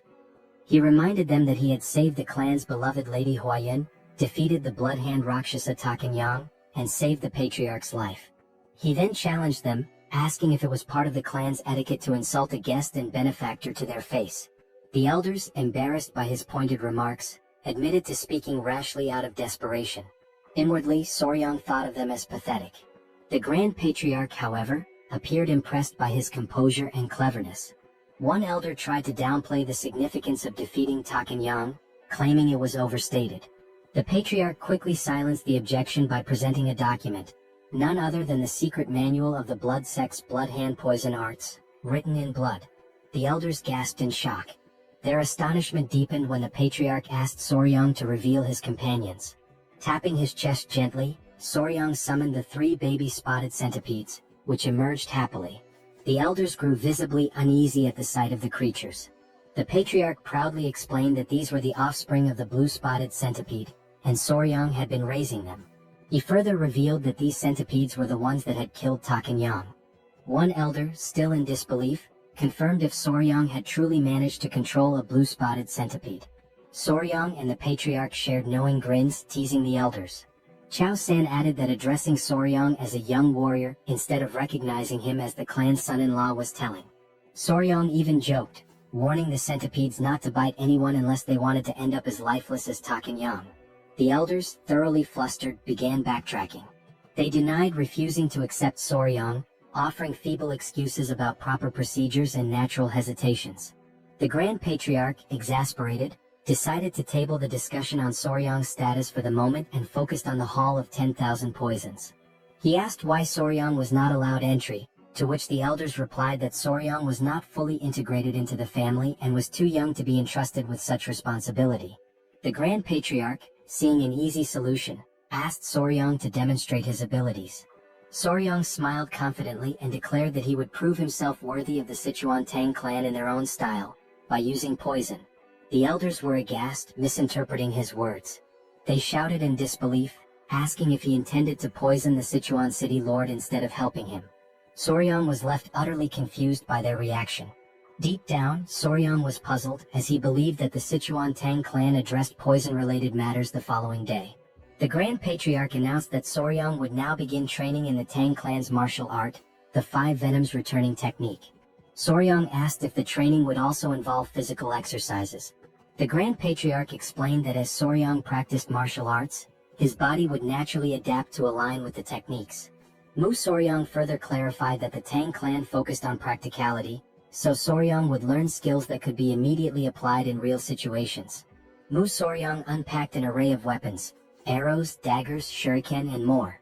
They started with concealed throwable weapons such as needles, coins, darts, powders, daggers, and throwing knives. Mu Soryang explained that while there were many unconventional concealed weapons, they could mostly be divided into 5 types. He asked Soryang which one he thought was the easiest to handle. Soryang guessed it was the dagger or throwing knife, which turned out to be correct. Then Mu Soryang inquired about the most difficult weapon. Soryang suggested powder, as it needed to be scattered effectively. However, Mu Soryang informed him that the needle was the most challenging. Surprised, Soryang assumed it was because the needle was small and thin, making it tricky to throw. Mu Soryang explained further, it wasn't just about the difficulty of throwing. Soryang would also need to remember exactly where he threw each needle. To demonstrate, Mu Soryang separated the head of a brush from its handle and made a quick motion. Suddenly, the brush's bristles floated in the air and transformed into needles, raining down and embedding themselves into the ground. Soryang was stunned by how the bristles acted like actual needles. Mu Soryang revealed this was part of the Tang clan's hidden weapon technique called sky-obscuring flower rain, a secret art where hundreds or thousands of needles fall like flower petals, covering an area. In Soryang's mind, it seemed like the technique involved scattering needles everywhere and then fighting on the same turf. He expressed concern that with an area filled with such needles, there would hardly be any space to move. Mu Soryang laughed and confirmed his assumption, adding that Soryang would have to remember the needles' positions to avoid falling victim to his own technique. To Soryang this seemed almost unbelievable. He broke into a sweat as he confirmed with Mu Soryang that he would need to remember the positions of needles that deflected opponents as well as those that missed their mark. Mu Soryang affirmed this, informing him that with the 5 Venoms body, he'd need to memorize at least 100 positions just to begin. Soryang turned pale at the thought. Afterward, Soryang collapsed face first onto the ground. Lady Huayan arrived, wearing a beekeeping suit, and asked if she looked ready. She explained that she had heard he was planning to catch a hornet and wondered if the suit was unnecessary. Soryang assured her it wasn't. Her suit would allow them to catch one themselves instead of waiting for it to come. Huayan asked if he knew where the hornet's nest was, and he replied that she'd understand once they arrived. Huayan informed him she had spotted a nest nearby, so they headed out together. As they walked, Huayan brought up the letter sent to the Sichuan city lord and asked if Soryang had read it. Soryang confirmed he had. Blushing, Huayan expressed concern that he might not fully understand the letter's contents due to his young age. Soryang responded confidently, remarking that Yang Qi, a man's vital energy, was indeed important. Embarrassed, Huayan quickly told him that was enough, but it was clear he already understood. The great issue troubling the Sichuan city lord, as Soryang revealed, was erectile dysfunction. His rod was no longer functioning. Huayan grew suspicious of Soryang's knowledge on the subject, given his age. Soryang brushed it off, explaining he had lived alone for some time. Embarrassed, Huayan quickened her pace. A few hours later they arrived at the forest. Soryang became distracted by the creatures there, and Huayan had to keep him focused until they reached their destination. The nest was located inside a small cave-like hollow, which seemed like an ideal spot for hornets. As they approached, Huayan asked what it meant to find a hive without bees. They put on their headgear as Soryang explained that while they were looking for hornets, they wouldn't be capturing any bees. Huayan was confused but followed his lead. They reached the hole, and Soryang explained that the venomous insect they sought was more likely to be found in smaller, weaker hives. Huayan hadn't known this but was relieved to see that the hive seemed to contain what they needed. An insect emerged from the hive, and with a swift movement, Soryang caught it using chopsticks. They hadn't come there to catch a hornet. The insect they were after was something else entirely. That tiny creature would solve the Sichuan city lord's problems. Hwayan asked about the bug, wondering if it was a ground beetle. She guessed correctly. Soryang realized that in this world, the insect was indeed called a ground beetle. In the Central Plains, the bug found in the giant hornet's nest was known as a ground beetle, though in the modern world, it's referred to as a blister beetle. Hwayan asked if it was normal for ground beetles to be found in a hornet nest. Soryang explained that their life cycle was quite unique. Blister beetles have an unusual method of reproduction. Unlike most insects that either guard their eggs or create a safe space for them to hatch, this little creature simply lays its eggs wherever it pleases. Soryang joked about how the blister beetle would tell its boss to hold on while it dropped some eggs before leaving, with no particular care about the location. It would just lay them anywhere, with the only consideration being to pile them in one spot. When the blister beetle larvae hatch, they start crawling toward the highest point nearby. Once they reach the top, they engage in an odd behavior. They cluster together and mimic a flower. This false flower then attracts bees, which mistake it for the real thing. When the bees approach, the larvae swarm onto a carpenter bee's body, taking over its home in an instant. Soryang wasn't sure why the larvae favored giant hornet nests, but it seemed to be the ideal environment for their growth. Hwayan felt sorry for the giant hornets, but Soryang shrugged, saying there was nothing that could be done. Hwayan knew that the bug caused burns on the skin and had heard that eating too much of it could even be deadly. Soryang confirmed this, explaining that the orange liquid released by a blister beetle contains cantharidin, a toxic substance that causes burns and blisters when it touches the skin. Hwayan blushed and asked if it truly had such an effect. Soryang affirmed, adding that it also had the curious property of immediately raising a man's rod. Embarrassed, Hwayan quickly told him to stop explaining. She encouraged him to return to the Hall of 10,000 Poisons. Soryang, however, wanted to catch a few more beetles. They had already secured the blister beetle, and once back at the Hall of 10,000 Poisons, Soryang began teaching the warriors how to prepare the medicine. He instructed them to listen carefully and explained that they needed to dry the ground beetles and grind them into powder. 1/10 of that powder was toxic and 3 ml of it could prove fatal. If a person consumed 3/10 of a ml per guan body weight, about half of them would die. Soryang requested that they prepare the medicine using only 1/10 of 1 ml of the poison, about the amount in 10 drops of liquid. To clarify, 1 ml equals 3.75 milligrams, and 1 guan equals 3.75 kilograms. He asked if they understood. Deep down, Soryang felt as if his brain might explode from the complexity. One warrior, removing his mask, remarked that Soryang's explanations were incredibly detailed. They never imagined he would be so skilled in mathematics. The warrior assured Soryang that they would make sure to succeed, no matter what. Soryang thanked them, saying he relied on their efforts. Later that evening, Musong was talking to Hwayan about how surreal it was that ground beetles had such effects. He mentioned that this made him want to reconsider the poisons in the Tang clan's arsenal. Hwayan agreed. Musong then brought up Soryang's remarkable talent in math. Hwayan shared how Soryang had calculated the solution's concentration and estimated it to match the weight of 10 drops of liquid. Musong admitted that while he considered himself knowledgeable about poisons, Soryang was on an entirely different level. The more he learned about him, the more he realized what a gem the young man was. Teasing Hwayan, Musong asked if she liked Soryang even more now. Hwayan blushed, feeling flustered. She admitted that she regretted her hasty judgment in the beginning. Musong replied that as long as she made up for it going forward, that was what mattered. Musong then asked how they planned to test the medicine once it was ready. Hwayan turned bright red, almost as if she were a tomato. She mentioned that the branch family elders were saying Soryang had been too insolent. Soryang responded confidently that he'd test it by confronting the clan elders directly. Musong was left speechless, his jaw hanging open in shock. He laughed loudly, finding the boy amusing. The next day, everyone gathered in the hall. The clan elders were doubtful. A warrior handed Soryang a wooden box and explained that he had mixed licorice powder and honey to make the medicine sweeter and easier to consume. Soryang was impressed by how much attention the man had paid to the smallest details. He asked the warrior if he had followed the instructions exactly. The warrior confirmed that he had done so carefully. Other clan members scoffed, saying they were making too big a deal out of it. They even questioned how amazing it could truly be. The patriarch silenced them and then asked Soryang how he planned to prove the medicine's effectiveness. Soryang feigned surprise at the question. The clan elders shouted that it was only natural they needed confirmation. One elder yelled that they would never dare send unverified poison to the city lord of Sichuan. Another elder agreed, adding that if something went wrong it could lead to disaster. Soryang calmly responded that they had no other choice. The warrior understood, but the elders were confused. They grew irritated, feeling as though Soryang was implying they should test it themselves. A loud elder snapped at Soryang, asking if he even understood what that substance was. Another elder commented that Soryang had been out in the world for so long that it seemed like even his insides had turned black. Soryang grinned and called for his grandfather. Museong appeared, asking what he needed. Soryang brought up Museong's earlier statement that those who mastered the Tang clan's martial arts were never afraid of poison. Museong agreed with Soryang's plan and confirmed the statement. Soryang pointed out that the elders' reaction seemed to imply they were afraid. Museong agreed once more. Soryang taunted the great elders of a clan that was surely skilled in mastering 100 poisons.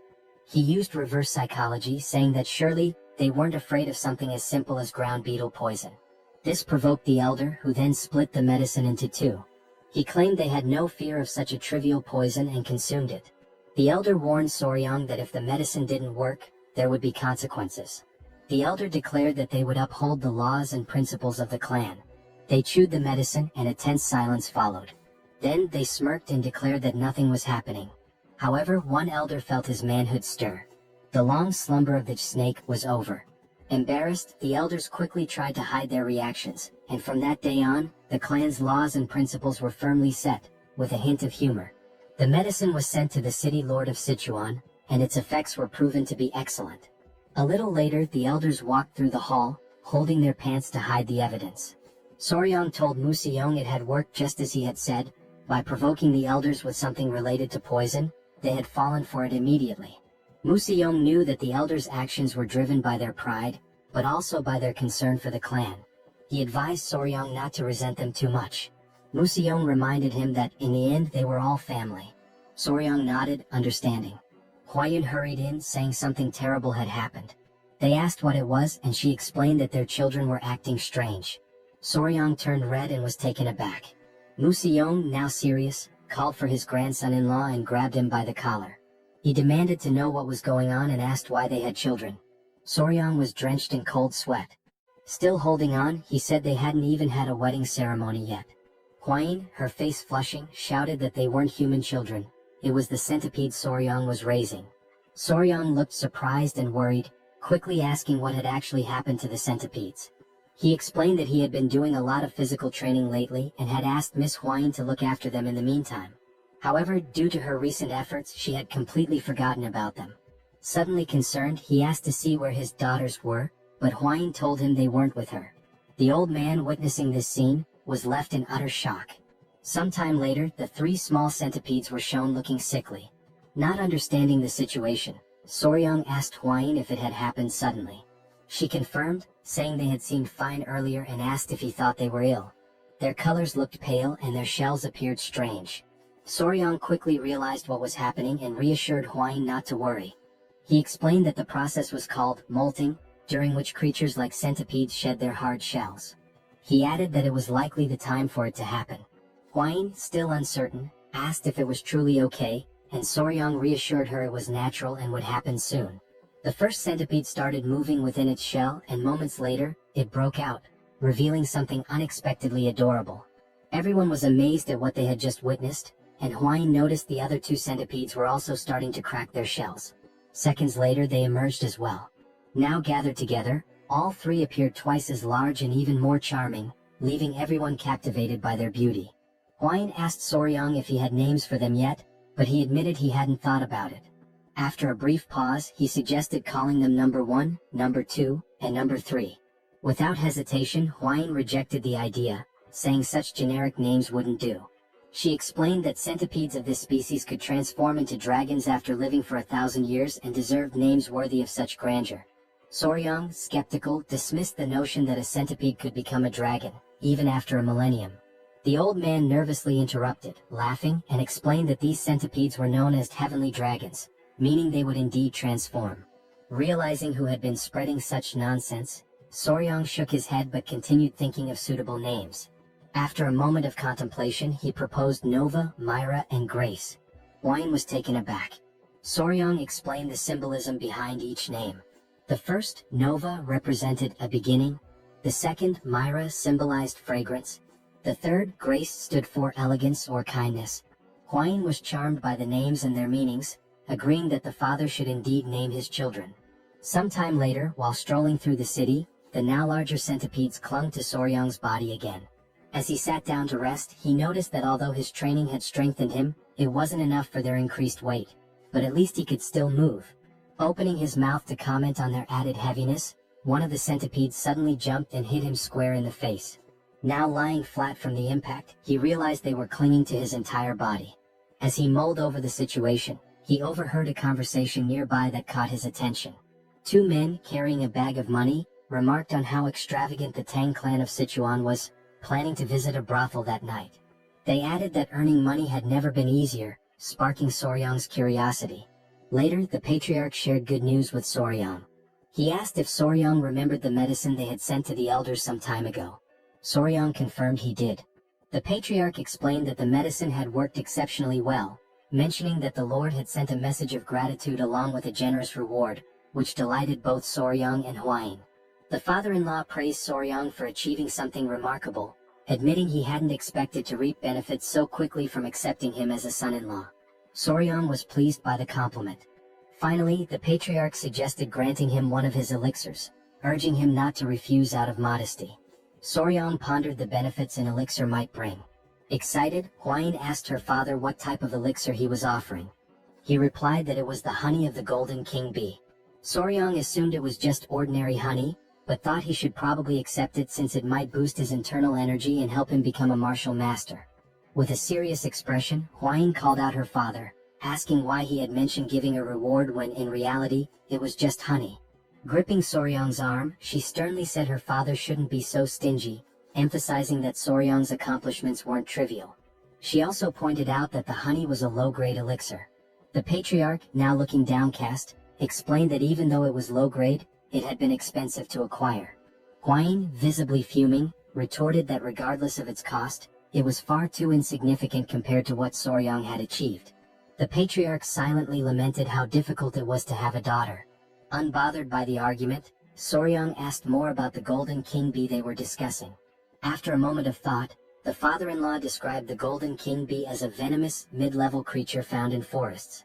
He explained that its size was comparable to that of a small dog. He added that consuming its honey provided internal energy equivalent to 2 full months of meditation. Soryang's eyes lit up, marveling at the idea of a bee as large as a dog. Meanwhile, Huayin excused herself, frustrated on Soryang's behalf. Thinking quickly, the father-in-law fabricated an excuse, saying he thought Soryang might enjoy seeing the golden king bee in person. The suggestion instantly lifted Soryang's mood, and he grew excited at the prospect of seeing the bee for himself. The father-in-law gave an approving nod, and Soryang became euphoric. He recalled how, in his past life, he used to harvest honey alone while filming videos for YouTube. Wasting no time, he ran off, proclaiming himself an expert on bees.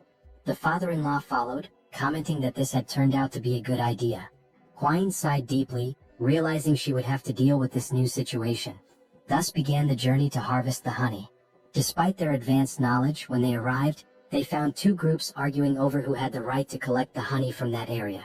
One group claimed they had purchased the information fairly, while the other argued that they had arrived first and had also bought the details from a man with messy hair and a large wart on his face. Soryang recalled having seen someone with those exact features before. One of the members of the Tang clan of Sichuan grew furious and shouted that those swindlers had insulted their clan. Upon hearing the name Tang clan, the entire opposing group was struck with fear. Moments earlier, the patriarch had gathered with the couple, warning Soryang to be cautious on his first journey outside. He reminded him not to forget that he was now a member of the Tang clan family. Soryang nodded, saying he understood. Huayin, already aware of the topic, remained silent, while Soryang, surprised, glanced to the side and noticed a group of Tang clan members awaiting leadership. The patriarch explained that Soryang now needed to learn how to manage others. Soryang protested that Huayin would be with him, but the patriarch called him foolish, stating that now that she was his wife, it made him the highest authority. Stunned and confused, Soryang froze when the patriarch referred to Huayin as his wife. Meanwhile, in the background, Huayin reassured him that he would do just fine. Desperate, Soryang promised to do his best. Returning to the current scene, tension filled the air as the 2 groups glared at each other, vying for the right to harvest the golden king bee's honey. Soryang asked Wolfgang, the leader of the Venomous Blood Unit, if they should share information with the other group. After a moment's thought, Wolfgang questioned who had dared to leak information about the Tang clan of Sichuan. Huayin remarked that whoever had the audacity to sell information bought by the Tang clan must be very bold. Upon seeing her, the opposing group grew visibly uneasy. Recognizing her as the poison flower of the three flowers of Murim and a direct descendant of the Tang clan, they were struck with fear.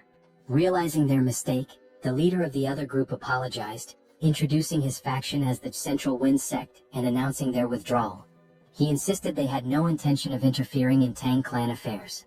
The other sect members also apologized, vowing to track down the scoundrels who had sold the information. They quickly departed, leaving Soryang amazed and giving him a glimpse of the Tang clan's influence. Naively, Soryang asked if everything was now resolved.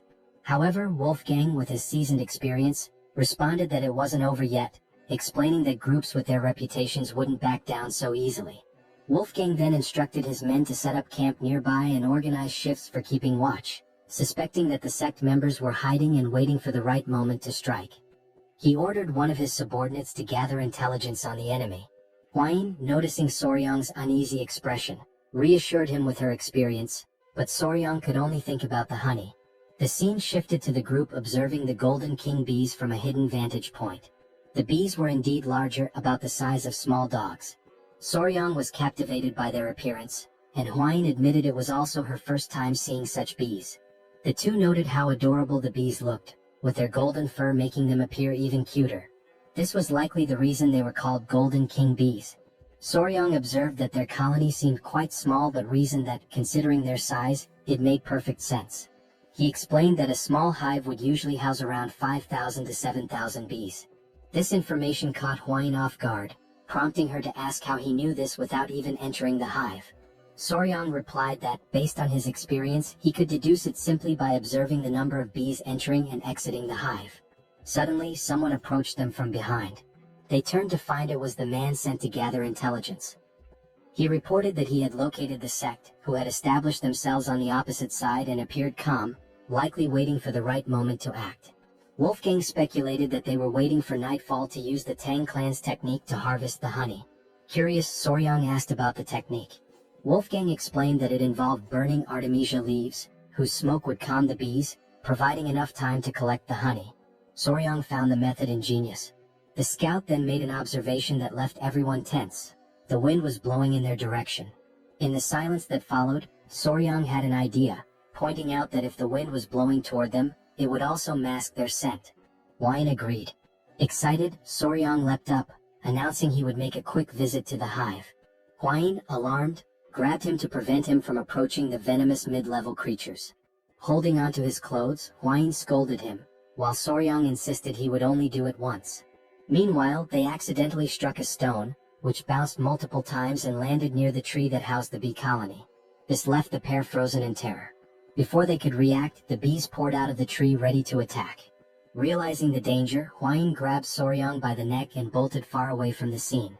After receiving a stern scolding for causing trouble, Soryang sat on a rock, deep in thought. He began pondering if there was another way to approach the situation. Lighting a fire against the wind could trap them between the sect and the hive. Additionally, he noted that these bees were different from the ones he was familiar with. They could detect vibrations from the ground several meters away. While he was lost in thought, someone approached him from behind. It was Huayin, who announced she had brought the children. She explained that they had finished their meal and were wandering off. Soryang thanked her for her concern. In a gentle tone, he asked the children to behave, and they chirped in agreement. Huayin then sat beside him, making Soryang visibly uneasy. She asked if there had been any progress, to which he replied that he needed more time to think and observe. She apologized, admitting she might be pressuring him too much. Clearly overwhelmed, Soryang insisted it was all in her head and assured her he wasn't feeling pressured. At that moment, Huayin noticed two monkeys near the tree, seemingly in a squabble, making quite a racket near the bees. She pointed out that one of the monkeys looked particularly aggressive. Soryang suddenly caught a strange scent and quickly asked Huayin if she could smell it too. She confirmed, noting it was a sweet aroma. Horrified, Soryang explained that the scent was pheromones released by the bees, signaling an imminent swarm. Without hesitation, Huayin grabbed him and leapt away to safety. From a secure distance, she looked back, astonished. A massive swarm of golden king bees had emerged, attacking the noisy monkeys near the hive. The bees bit relentlessly, leaving the monkeys covered in painful welts. The poor creatures had no chance. Now hidden, Huayin asked Soryang how he knew the bees were going to attack, even before hearing their buzzing. He explained it was the sweet scent the bees had emitted. She remarked that now that he mentioned it, the smell resembled a flower's fragrance. Before she could finish her thought, Soryang interrupted, asking if she could distinguish the pheromones and recognize the scent. She confirmed, identifying it as the scent of magnolia flowers. This revelation brought a smile to Soryang's face.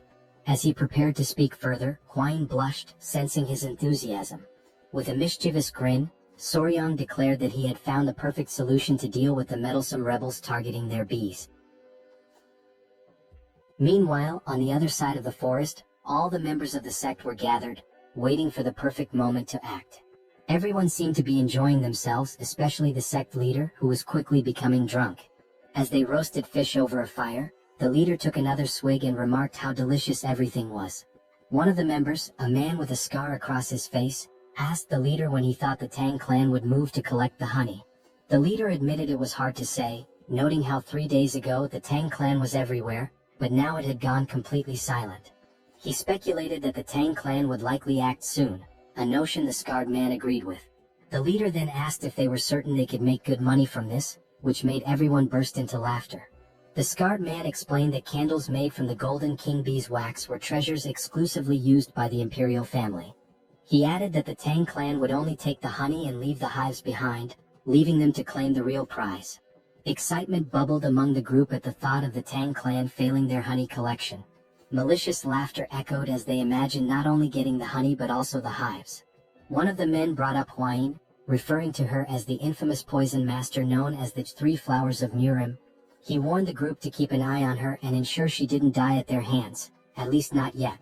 This suggestion was met with more wicked laughter as they entertained the thought of claiming Huayin for themselves, with one member suggesting that she might even become a Tang clan in-law. Another joked that favors like that needed to be returned. As they laughed, one of the henchmen suddenly noticed a strange scent wafting in from afar. Still joking, he suggested it must be the natural perfume of the poisonous flower, Huayin. Another, chuckling along, bet that even her natural scent was as intoxicating as that aroma. The wind carried the fragrance across the forest, accompanied by an unusual noise. The man who had been joking moments ago now froze in fear and asked the others what the smell was. As they turned their attention to the sky, their expressions changed to shock and terror. Against the backdrop of the moon, a massive, swirling cloud was descending. It was an uncountable swarm of golden king bees. Two members screamed in panic, asking if that was really a swarm of bees, and the others confirmed their worst fears. Without wasting another moment, they all ran for their lives, scrambling to escape the incoming wave of golden king bees. The once adorable bees, with their shining golden eyes, were now on a rampage, attacking anything that moved. Within seconds, the swarm had done its work, leaving the sect members covered in painful welts caused by the bees' bites, just as they had done to the monkeys earlier.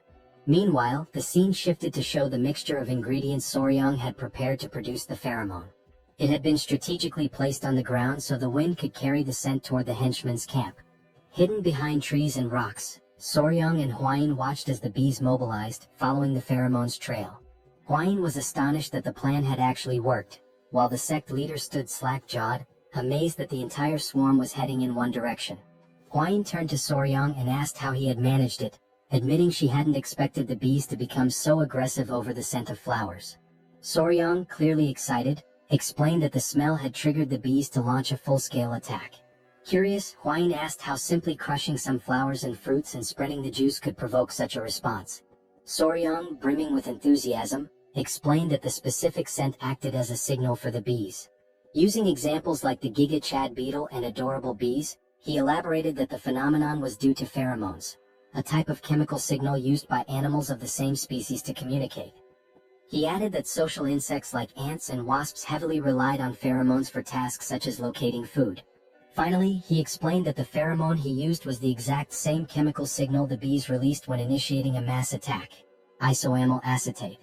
Huayin, enchanted by Soryang's explanation, said it was fascinating that he knew the scent emitted by magnolias was the same one bees used to signal an attack. Embarrassed by her praise, Soryang replied that what was truly fascinating was her ability to recognize those scents. She explained that as a descendant of the Tang clan, which specialized in poisons, she had to be highly sensitive to smells. Shifting focus from their explanations, Soryang noticed no bees were emerging from the hive. He concluded that this was the perfect moment to act and ventured into the Golden King bee's hive to harvest their honey. Holding smoldering mugwort leaves whose smoke soothed the bees, the trio moved cautiously, observing their surroundings.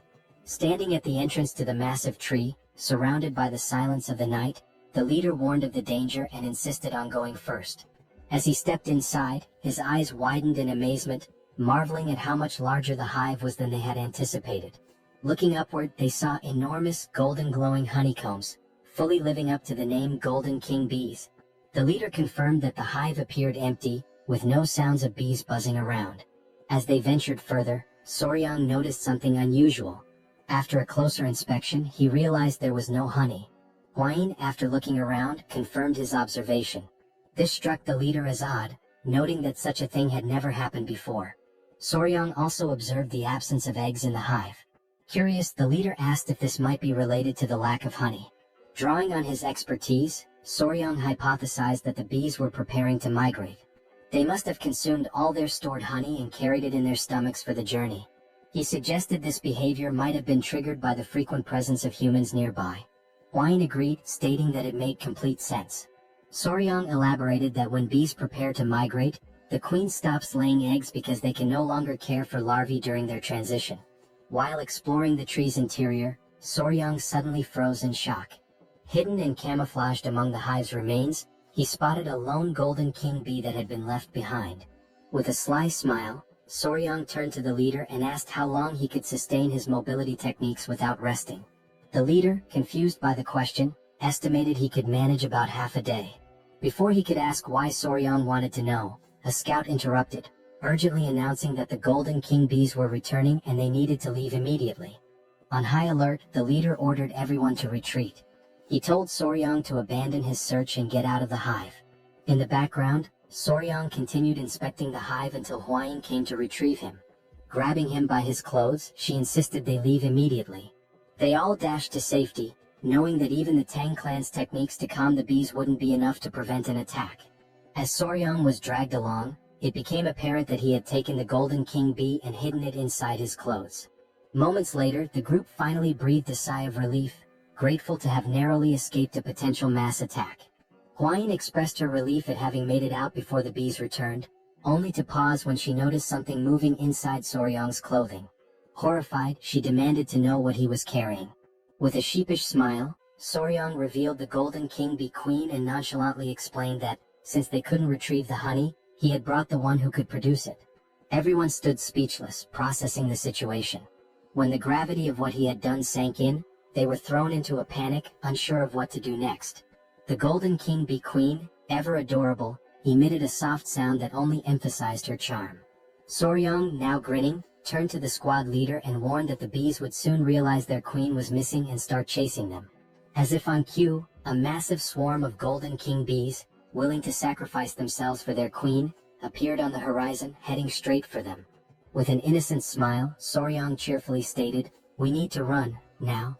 And so began a life-or-death chase. Woolgang carried Soryang on his back, running as fast as his legs would allow. The queen bee was restless, her wings trembling with unease. Soryang gently stroked her head, trying to soothe her, and promised that he would take her to a place where no one could disturb her. It had been several days since their desperate escape from the swarm of honeybees began. During this grueling journey, the group pushed themselves to their limits, sacrificing sleep and using their mobility arts to the fullest. Exhaustion was etched on the faces of every member of the team. By the time they reached their destination, several warriors from the Venom Blood unit had fallen behind. Silently, Soryang vowed that as soon as they returned, he would demand proper mobility arts training for everyone. As they pressed forward, one warrior stumbled and fell to the ground. Alarmed, another member shouted, drawing attention to their fallen comrade. The downed warrior was Hwang Duryong of the Venom Blood unit. His condition was critical, half-conscious, with dark circles under his eyes, and both drool and snot dripping from his slack mouth. Soryang wasn't faring much better, dark circles shadowing his own eyes. Yet, he clung to the hope that once the queen bee was far enough from her colony, the relentless pursuit of the swarm would cease. Wolfgang, however, began to lose faith. He questioned Soryang, asking if they could truly escape. Soryang's answer was vague, offering no definitive assurance. 3 days later, another warrior collapsed, falling face first onto the dirt path. Weakly apologizing, he admitted he could no longer continue. Soryang grew increasingly worried about Wolfgang's condition.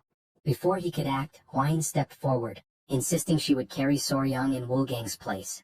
Soryang protested, suggesting he could run on his own. Despite her disheveled and exhausted appearance, Hwine declared with unshakable resolve that a member of the Tang clan never gives up. When they finally reached the gates of the Tang clan estate, 2 guards were stationed there. They quickly noticed the approaching figures and immediately recognized Hwine, their young lady. Leaning on Soryang for support, Hwine staggered forward. The guards were stunned by their battered state and wasted no time calling for assistance. The commotion drew the attention of the clan elder and Chai Olsen, who hurried out to see what was happening. Both men froze in shock at the sight of Hwine's weakened condition. Chai Olsen gently placed her head on his lap, using his healing arts to tend to her injuries. Furious, he demanded an explanation from Soryang. Soryang pleaded for calm, explaining that Hwine was merely exhausted from 10 consecutive days of using mobility arts without rest. However, he didn't dwell on explanations and urged them to move immediately to the training grounds, insisting there was no time to waste. The elder, confused, asked for clarification. In response, Soryang reached into his clothing and revealed the golden-haired queen bee. He explained that the swarm would arrive soon and that they needed to prepare at the ancient grove in the training grounds. A heavy silence fell over the room, as everyone struggled to process what they had just heard. Finally, the elder broke the silence, bursting into laughter at the absurdity of the situation. Chai Olsen, however, was less amused. He reminded Soryang that his task was to gather honey, not bring the queen bee herself. With a firm grip, the elder placed his arm around Soryang's shoulders and declared they would head to the training grounds immediately. A startled cry escaped Soryang as the elder effortlessly lifted him and began running at breakneck speed. Midway through, Soryang shouted, alarmed. "What's wrong now?" the elder asked. "The bees, they're coming our way," Soryang exclaimed. The elder turned to see a massive cloud of bees swarming after them. "Did you bring the entire colony with you?" he asked, incredulous. The two quickened their pace, racing toward the ancient grove. Soryang's body strained to endure the overwhelming speed, but the elder's secure grip held him steady, like a living seatbelt. At last they arrived. Soryang approached the tree and gently addressed the golden-haired queen bee, explaining that this was the safe haven he had promised her, a new home where she would be undisturbed. With care, Soryang released the queen bee, asking, "Not bad, right?" The queen bee emitted a soft, melodic sound as if acknowledging his words. She inspected the tree and turned back to Soryang, her excitement evident. Soryang chuckled, asking aloud if she truly liked her new home. The elder, standing nearby, reminded everyone that they needed to leave quickly, as the swarm was still approaching. The members of the Tang clan watched in awe as the golden-haired bee colony arrived, flying in perfect harmony above the tree.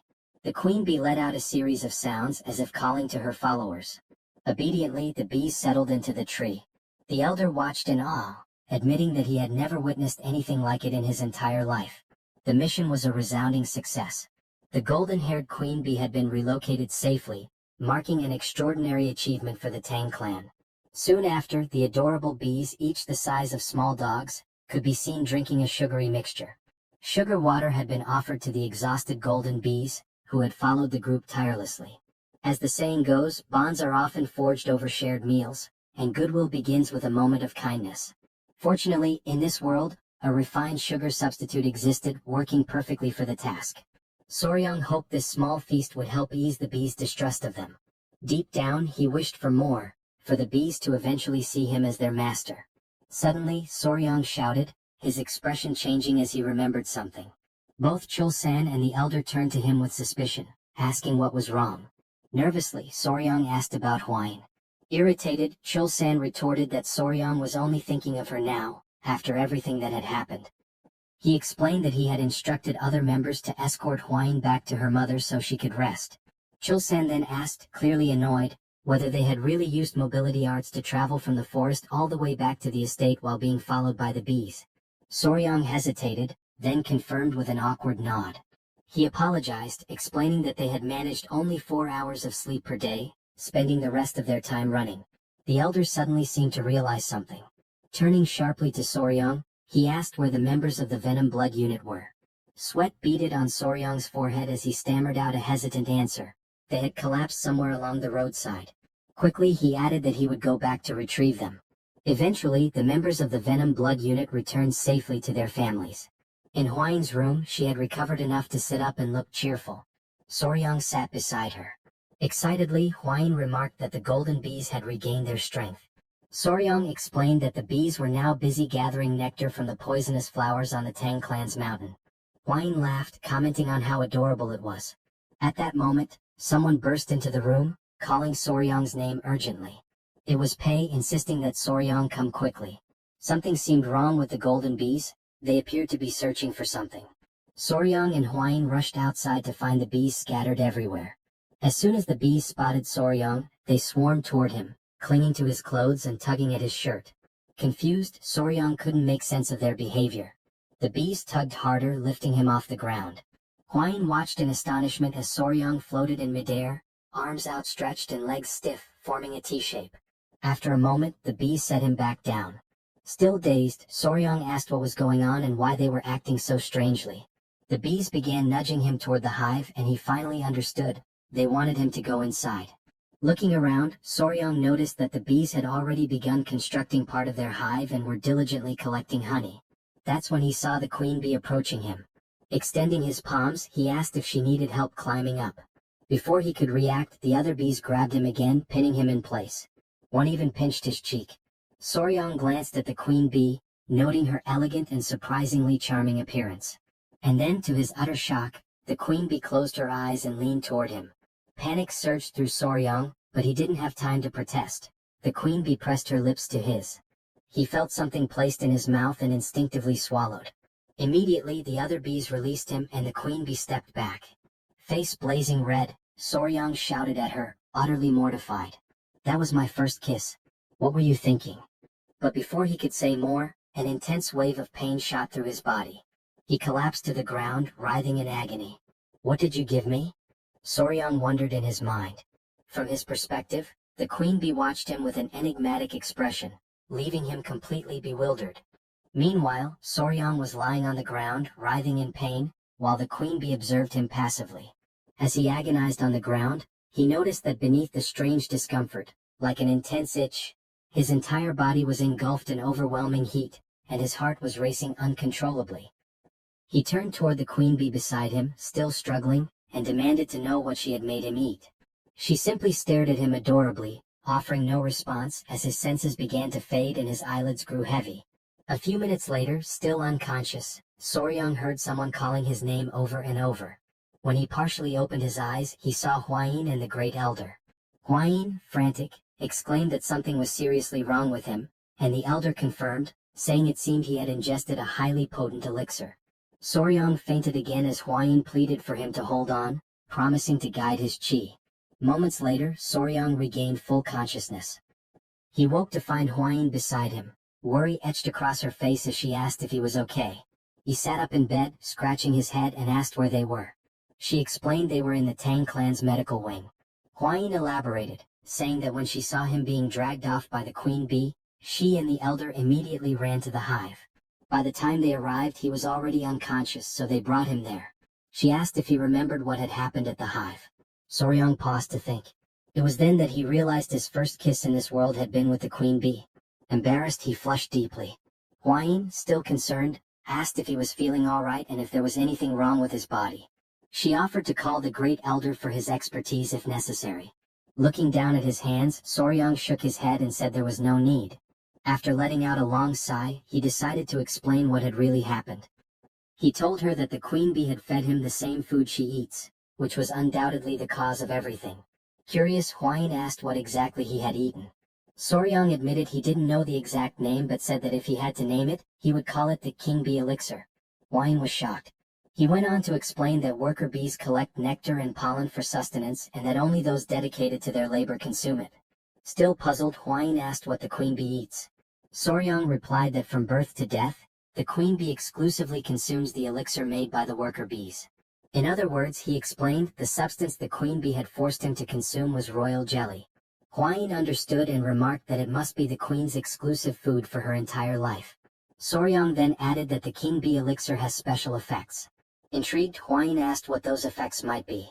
Excitedly, Soryang explained that while worker bees typically live for about a month and a half, the queen bee, sustained solely by the elixir, can live up to 690 times longer. Huayin, startled by his enthusiasm, told him to calm down. She concluded that the mystery was solved and there was no reason to worry. She noted that the internal cultivation method he had practiced, the 5 venoms return technique, was only a beginner-level technique, so he couldn't absorb the elixir's full power. She also mentioned that the honey from the bees carried 2 months' worth of internal energy, but he had essentially absorbed 60 times that amount, equivalent to 10 years of internal energy. She added that he was incredibly lucky. As he felt the surge of blue energy coursing through his body, Soryang realized just how fortunate he had been. Huayin, bashful and fiddling with her hair, hesitantly suggested that he should check himself in a silver mirror later. Blushing, she hinted that the golden king bee elixir might have had other effects. Wide-eyed, Soryang demanded to know what effects she was talking about and what the silver mirror was for. When he looked into the mirror, he noticed something was different. His body was taller, his abs were defined, and even his hair had grown longer. Examining himself further, he realized there was definitely something unusual. He questioned whether royal jelly always had such effects. He noted that his cultivation had improved significantly and that his skin was unbelievably soft, almost like a woman's. Panic set in as he wondered if he was turning into a woman since the substance he had consumed was meant exclusively for the queen. Determined to confirm, he decided there was only one way to check, by analyzing his baseball bat. After a meticulous inspection, he was relieved to find everything intact, or perhaps even slightly enhanced. Relieved, Soryang lay down on the floor and realized everything was where it should be. Huayin mentioned that the elder had guided his qi, otherwise the outcome could have been disastrous.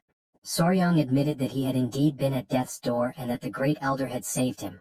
Later, as he walked through the city, Soryang noticed he was receiving strange stares that hadn't happened before. He wondered if it was due to the increase in his internal energy.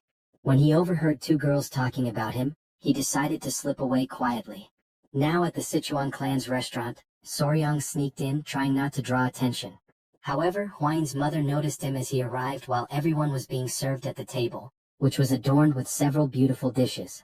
Her mother teased that her son-in-law looked even more handsome now and asked how he was feeling and if his body was all right. Soryang replied that he was fine and apologized for causing any worry. She told him not to fret and said that it was now something to celebrate. After all, his skin looked amazing and Huayin must be feeling jealous. Embarrassed, Huayin blushed deeply. Flustered, she urged everyone to stop teasing and to take their seats. With everyone gathered around the table, the servants began serving the meal. Huayin's father asked if Soryang was feeling better, to which he replied yes and apologized again for causing concern. Soryang also took the opportunity to thank the elder, saying he had heard how well he had taken care of him. The elder graciously acknowledged the gratitude and commented that Soryang seemed to have had a stroke of good fortune. At this, Huayin's father and the elder turned to Soryang and asked if he could explain what had happened. Huayin had mentioned the king bee elixir, but they wanted to hear the story directly from him. Soryang paused, reflecting on what had truly happened and how to convey it. He began by explaining that it seemed the queen bee had been so pleased with her new home that she decided to reward him for his kindness. She dragged him into the hive and fed him the king bee elixir, which started all the commotion. Everyone at the table was shocked, marveling that even mid-level venomous creatures could show gratitude. It was truly fascinating. The elder then asked Huayin's father if there was any way to obtain the elixir again, noting how it could greatly benefit the Tang clan. Huayin's father responded that while the honey alone was an incredible treasure, the king bee elixir would indeed be an extraordinary blessing. Excited by the idea, Huayin's mother turned to Soryang and asked if it would be possible for him to acquire more of the elixir. The question silenced the entire table as everyone waited for his response. Huayin herself addressed him directly, asking if it was truly possible to get more. Soryang thought about it, considering that with ordinary bees, it might be feasible to create multiple queen cells and trick the worker bees into producing royal jelly for them. However, he concluded that attempting such a trick with the highly intelligent king bees would likely result in them turning everyone into a hive.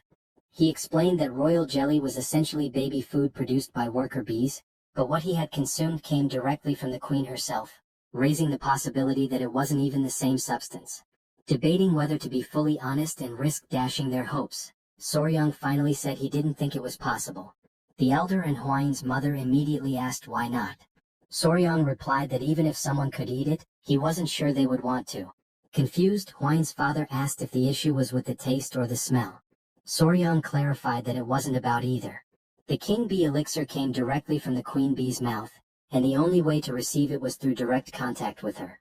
He went on to explain that the process involved forming a bond by joining lips, with the queen's tongue entering the recipient's mouth to transfer the elixir. The entire table froze in shock at the revelation that Soryang had kissed the queen bee, especially with his wife sitting right beside him. Still stunned, Hwain's father concluded that it was best to assume acquiring more was impossible since the queen bee had only favored Soryang, making it unattainable for anyone else.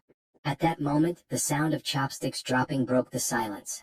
It was Hwain, her face serious, who asked Soryang about this so-called kiss. With a look of disbelief, she demanded to know if he had really kissed the queen bee. It seems our young warrior might be in serious trouble now. Meanwhile, night had fallen, and the full moon illuminated an otherwise calm and serene place. In a secluded room, someone appeared visibly irritated. His hand, scarred and veined, rested heavily on the table. This hand belonged to none other than Ju Young-hak, the leader of the Mura Martial Alliance and known as the Emperor of the Fist. Suddenly, from outside the room, a voice announced the arrival of tea. Young-hak allowed the person to enter, and a young woman with brown hair stepped in, carrying a tray with a tea set. She mentioned that she had prepared Seosan Bikro tea, which startled Young-hak, as it was the tea of his homeland. He commented on the coincidence, and she smiled, explaining that she was aware of its origins because the tea was famous. Grateful, Young-hak thanked her and promised to savor it. As she poured the tea, he prepared to take a sip, the woman watching him intently. Just as the tea neared his lips, another voice interrupted, identifying itself as General Jiggle-hu. Young-hak asked what brought him there at such an hour and invited him to enter. Jiggle, full of respect, apologized for disturbing the leader's rest and explained that he had received an urgent message from the Sichuan Tang clan that he believed required immediate attention. Young-hak assured him it was fine and urged Jiggle to share the news, assuming its urgency meant it was important. Jiggle stepped forward, placed a scroll on the table, and began explaining the situation. He revealed that the message concerned Rakshasa Blood Hand, Tak Anyang.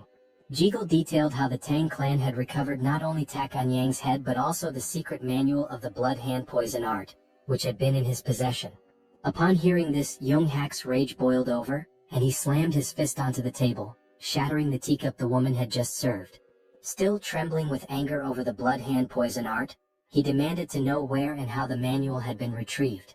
Jiggle explained that years ago, Tak Anyang had disappeared after being struck by the myriad poison's palm of the Divine Elder. Subsequently, he had fled to the Hainan Islands where he lived in seclusion.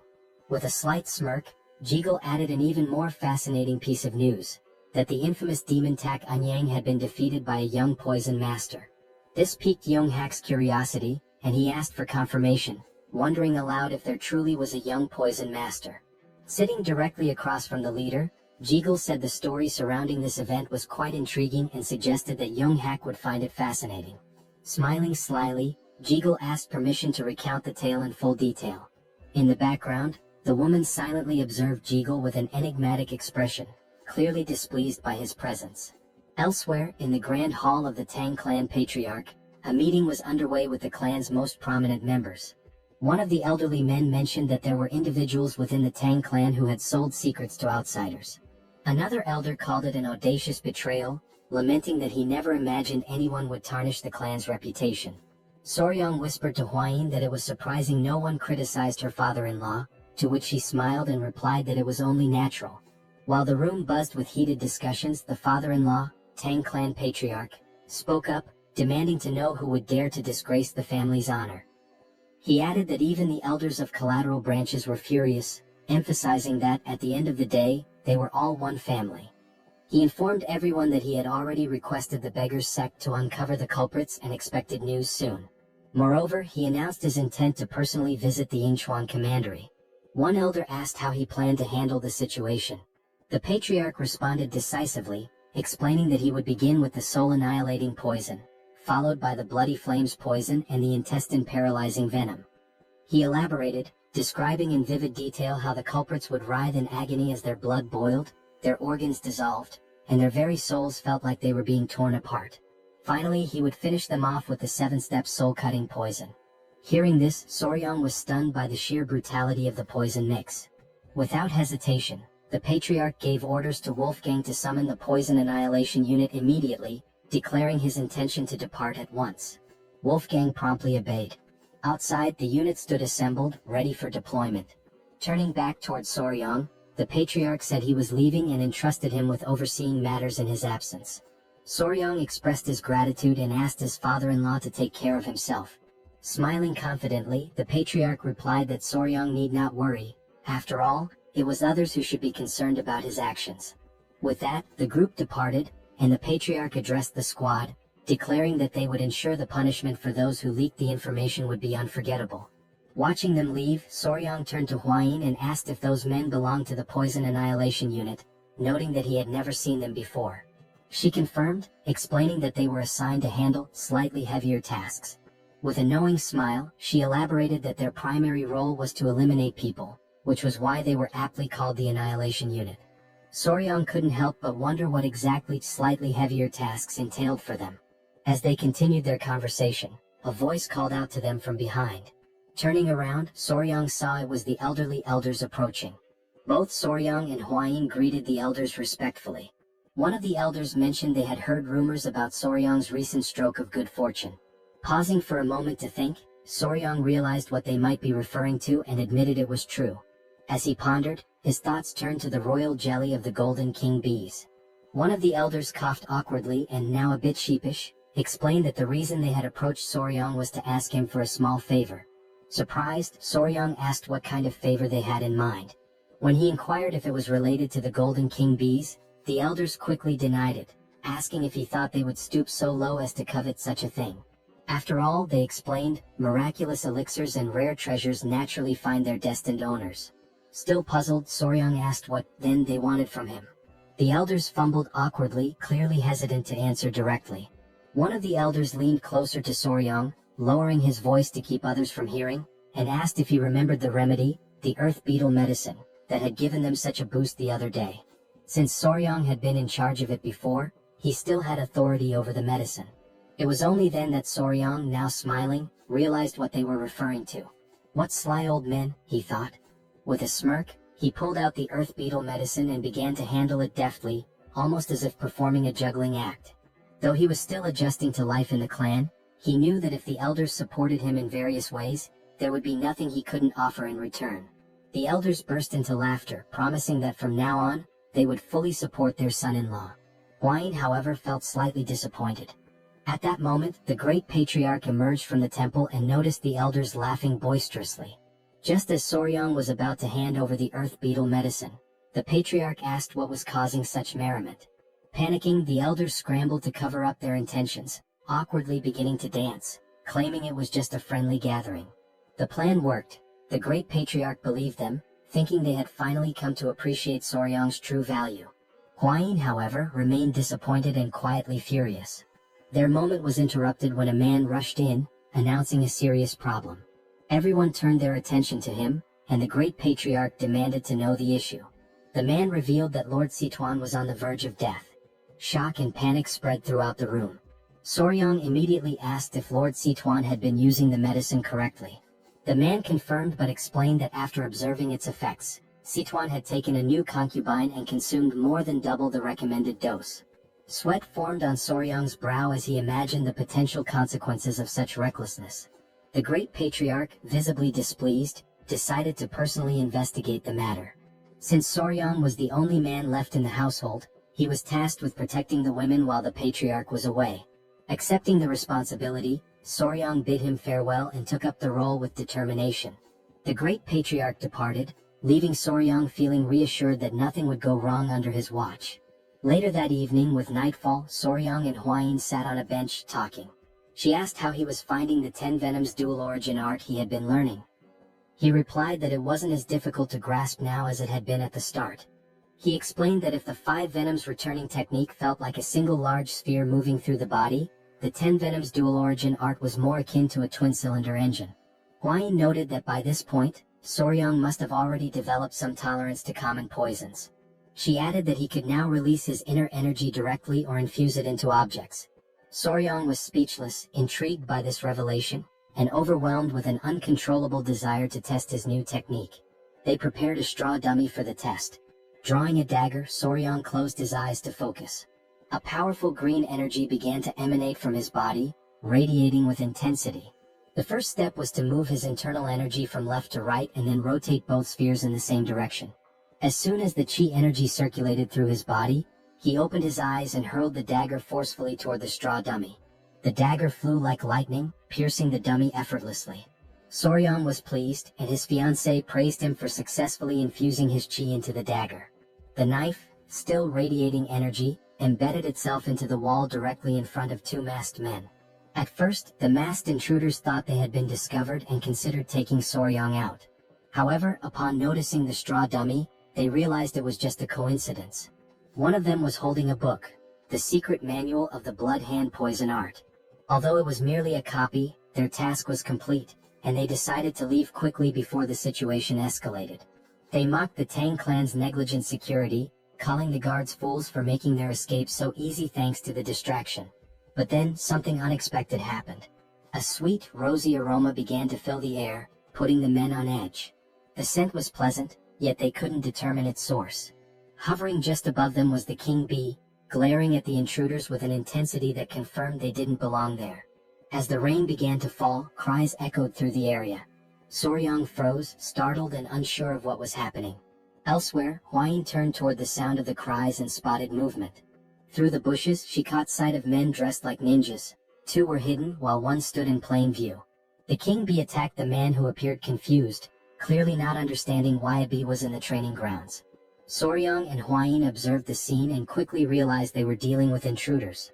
With a furious expression, Hua-yin knew she had to act. She dashed toward the intruders and instructed Soryang to prepare the bow. She moved so quickly that a trail of dust followed her. Soryang shielded his face with his arms, stunned by her sudden action. He had no idea what she was planning. Meanwhile, the king bee bit the ear of one of the intruders. The man, desperate, tried to grab the bee, tears forming in his eyes as he called for help from his companions. One of the ninjas turned to Soryang and, noticing Hua-yin approaching rapidly, panicked and ordered the others to retreat. The king bee clung to the struggling intruder as the other two ninjas leapt away, scattering in different directions. Hua-yin sprinted after them, commanding them to stop. Determined, she pulled out a whip. With all her strength, she lashed it against the ground, causing a small explosion. Fortunately for the intruders, they managed to leap away in time, avoiding the attack. Hua-yin's eyes widened in surprise at their successful evasion. The man being attacked by the king bee unsheathed his sword and charged toward her. The king bee clung to his head in what might have seemed endearing under different circumstances. Soryang panicked, shouting for Lady Hua-yin to be careful. As the king bee sucked on the man's head, he swung his weapon with immense force. To his shock, Hua-yin blocked the attack effortlessly with her whip. She locked her piercing gaze on the man, who barely had time to react before she counterattacked. The next thing he knew, the whip was right in front of his face. The strike caused a small explosion on the man's body, sending the king bee flying away. After neutralizing her opponent, Hua-yin moved gracefully, appearing behind him. The man lost consciousness and collapsed to the ground. Soryang stood there, mouth agape, deeply worried about her.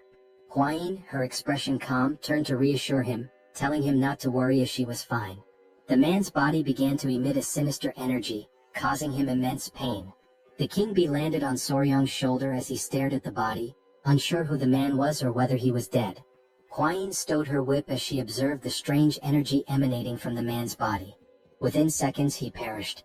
Hua-yin explained that he had bitten into poison to end his own life, undoubtedly to conceal something crucial. Not far away, someone noticed the intruder's presence and shouted to alert the guards. Hua-yin turned and decided to organize a pursuit team to hunt down the fleeing enemies. Soryang began to sweat, overwhelmed by her determination. Hua-yin ordered him to follow her along with Gu Pei, the leader of the blood poison unit. The night was dark, but the forest was lit by the flickering glow of torches. Soryang, Pei, and several other members of the clan chased the intruders through the dense forest. Leading the group, Pei was confident that the masked men couldn't have gotten far. With a determined expression, he declared that they must capture them at any cost. While the others seemed tireless, Soryang was already showing signs of exhaustion. Sweating and short of breath, he focused on activating his dual-cylinder engine technique. As he did, he stomped the ground with great force, causing it to shatter beneath him. The earth gave way under his feet, and Soryang let out a loud yell as his body sank into the ground. From his clothing, small centipedes began to crawl out. Pei turned around with a confused expression and asked if Soryang was all right. Soryang had created a large hole in the ground. Pei and the others halted their pursuit, rushing to the edge of the hole to help him. With their assistance, Soryang managed to climb out, thanking them profusely as he genuinely thought he wouldn't survive. But as he turned his head back, something caught his attention. Beneath him was a cluster of green snakes staring up at him intently. Soryang couldn't stop himself from sweating even more as fear gripped him upon realizing he was standing in the middle of a snake nest. Pei studied the serpents carefully and explained that they usually gathered in areas with strong Yinkai energy, particularly during this time of year. He added that these snakes were unusually aggressive and warned Soryang to stay vigilant. Soryang, overwhelmed by fear, continued sweating profusely. One of the snakes opened its mouth, preparing to strike. This behavior was odd to him since striped tiger water snakes were typically not this hostile. Dark clouds loomed over the sky, signaling the arrival of a storm. Soryang admitted that it was his fault they were delayed. Knowing that rain was imminent, he suggested they move quickly. Pei and the others agreed, resuming their chase. They couldn't afford to lose sight of the intruders. Not far ahead, a faint light became visible. Pei turned to Soryang, announcing that they had found the intruders. The masked men, visibly furious, found themselves cornered at a dead end. Behind them was a towering rocky mountain, cutting off any escape route. As thunder rumbled across the sky, Pei and his group arrived, encircling the intruders. Pei and his team reached into their robes, declaring that this was the end for the masked men. Soryang remained silent, while on the other side, one of the masked men glared at his companions and commanded them to tighten their formation. The blood poison unit members drew their kunai, prompting the masked men to unsheath their weapons in response. The blood poison unit advanced, ready for combat. One of the masked men wielded a sword and charged forward. Two members of the unit threw kunai at him, but the ninja skillfully deflected the projectiles with his dagger. He counterattacked fiercely, his sword clashing violently with the ninja's daggers. The ninjas were shocked by the man's strength, their expressions hardening in frustration. One of them moved swiftly and delivered a powerful kick to the man's face, forcing him to drop his weapon. They ordered him to step aside. Witnessing this, a member of the blood poison unit panicked. While the ninjas were distracted, something began approaching them rapidly. It was Pei who attempted a surprise attack. But the ninja ducked quickly, evading the strike with ease. Pei stood still, observing silently. The ninja retreated with small leaps, but Pei activated his skill, Triple Mirage Kill, and hurled kunai at the enemy. The kunai flew toward the ninja, exploding mid-air and splitting into 3 separate blades. The ninja was stunned by the unexpected attack. Luckily, he managed to block 2 of the blades, but the third embedded itself in his shoulder, causing excruciating pain. He clutched his wounded shoulder, grimacing. Pei approached, mocking him as a lucky bastard. By now, 2 of the masked ninjas were already down, leaving only one standing, injured and fatigued. Pei and his men began to close in on the last remaining enemy. The ninja was fortunate. The rain had diluted the venom on Pei's kunai, sparing him from a more severe fate. Pei glared furiously at the ninja, but suddenly, a chilling laugh echoed through the air, interrupting the standoff.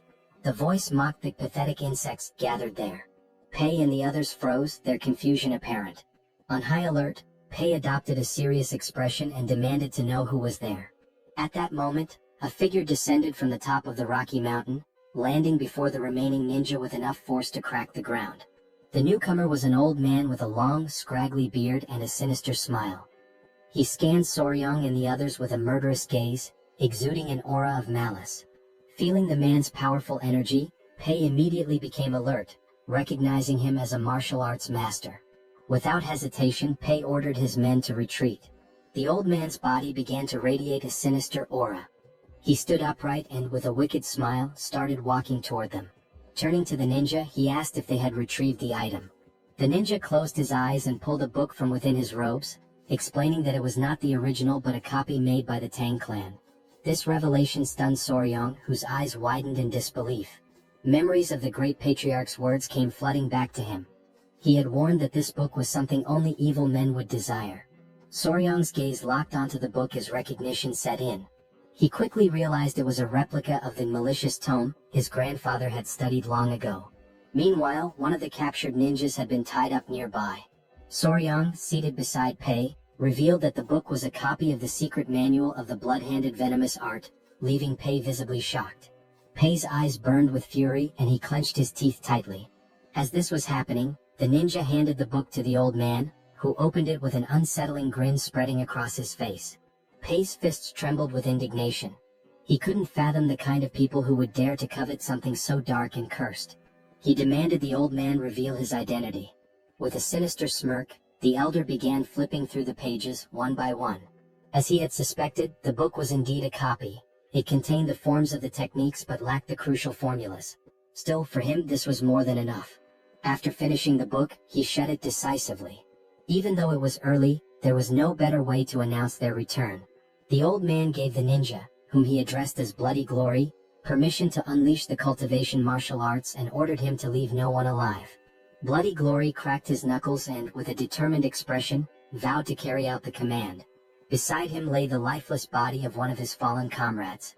Reaching out toward the corpse, he began to concentrate. A crimson energy emerged from his hand, and moments later the blood from the body shot toward him, absorbed through the palm of his hand. Pei's eyes widened in terror as he realized what technique the man was using. On the other side, Soryang clutched his head in disbelief, overwhelmed by the horrifying sight. The ninja's eyes started to glow as he smiled and continued absorbing the blood from the corpse. In the blink of an eye, the kunai embedded in his shoulder fell to the ground, and his wound healed completely. The old man erupted into maniacal laughter.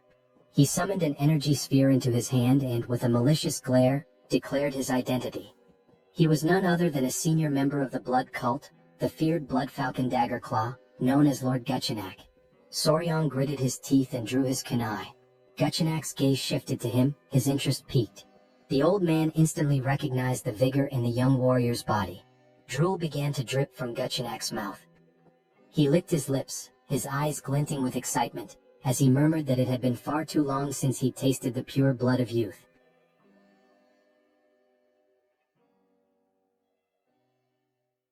Lord Guchenak commanded Ninja to capture their target, believing that nothing aids recovery better than the pure blood of a young boy. Without hesitation they pursued their prey.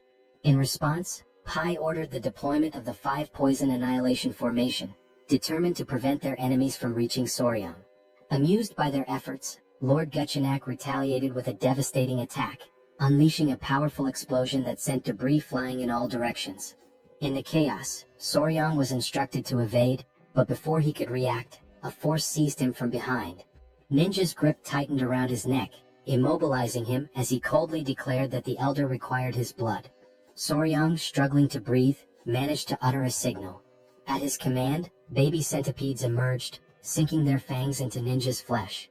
The sudden attack caught him off guard, their bites relentless.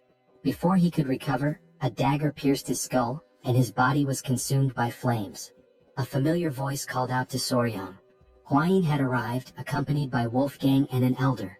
However, their approach came to an abrupt halt as they noticed the 5 Poison Annihilation Formation, leaving them momentarily unsettled. Pai acknowledged Hwayin's presence and informed her of the Blood Cult Elder's assault. Without hesitation, Hwayin commanded everyone to support Pai. Wolfgang, responding swiftly, instructed his allies to enhance the formation, transforming it into the 9 Poison Annihilation Formation. Encircling the elder, they prepared for battle. Lord Gu, rather than being intimidated, was intrigued. He quickly identified Soryang as the one responsible for defeating Taken Yang's Blood Hand Poison Claw. Dismissing the title as mere exaggeration, he mocked the irony of such a fearsome technique falling victim to centipedes. Wolfgang, unfazed, warned him to stay silent, threatening to bury him alongside the others. Lord Guchenak merely laughed, daring them to try, his expression twisted with anticipation. As the battle raged on, rain poured from the sky, explosions erupting across the battlefield. Amidst the chaos, Soryang attended to an injured warrior, urging him to hold on despite knowing deep down that their situation was dire. Their forces were growing weaker, while their enemy continuously replenished his strength by absorbing blood. A sudden crash broke his thoughts. Huayin had been thrown against a tree, wincing in pain. Rushing to her side, he asked if she was all right. Though coughing up blood, she reassured him before grasping his hand and advising him to return to the Tang clan to summon reinforcements. Their current numbers were insufficient. Soryang hesitated, torn between the truth of her words and the reality that he could do nothing to change the battle's course. Wolfgang and the others pleaded with him to go, vowing to hold their ground as long as possible. With a pained expression, he finally agreed, promising to return quickly, though he doubted his own speed. Before he could dwell on it, Huayin pulled him into an embrace, assuring him that he was capable. She reminded him of his hard training and promised they would search for more poisons together in the future. Entrusting him with their survival, she returned to the battlefield. Watching her leave, Soryang struggled with his emotions, feeling overwhelmed by the situation. Pushing forward, he sprinted as fast as he could, until he tripped, landing in a puddle. The baby centipedes emerged, offering him comfort, a gesture he found oddly touching. Then realization struck. Even if he ran at full speed, it would take nearly half a day to reach the clan, and most of their skilled fighters were away. Even if he called for help, they wouldn't arrive in time. Looking up at the sky, he understood the truth. They had sent him away not for reinforcements but to save him. The thought left him conflicted. Was it because he was the youngest, or because they saw him as weak and in need of protection? Doubts crept in about the true nature of martial artist chivalry. Yet, as he recalled Kaelson's words, that he was part of the family, he reflected on the meaning of the word. He had never truly considered himself a member of the Sichuan Tang clan. But as he recalled cherished memories with them, he realized that everyone had already accepted him as family. Everyone except himself. A small smile formed on his lips. For an assassin clan, they were surprisingly warm-hearted.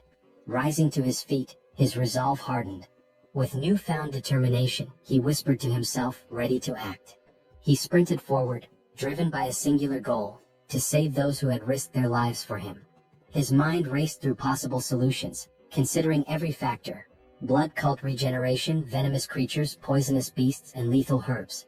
Then he came to a halt. Before him lay a snake den, its eerie inhabitants slithering within.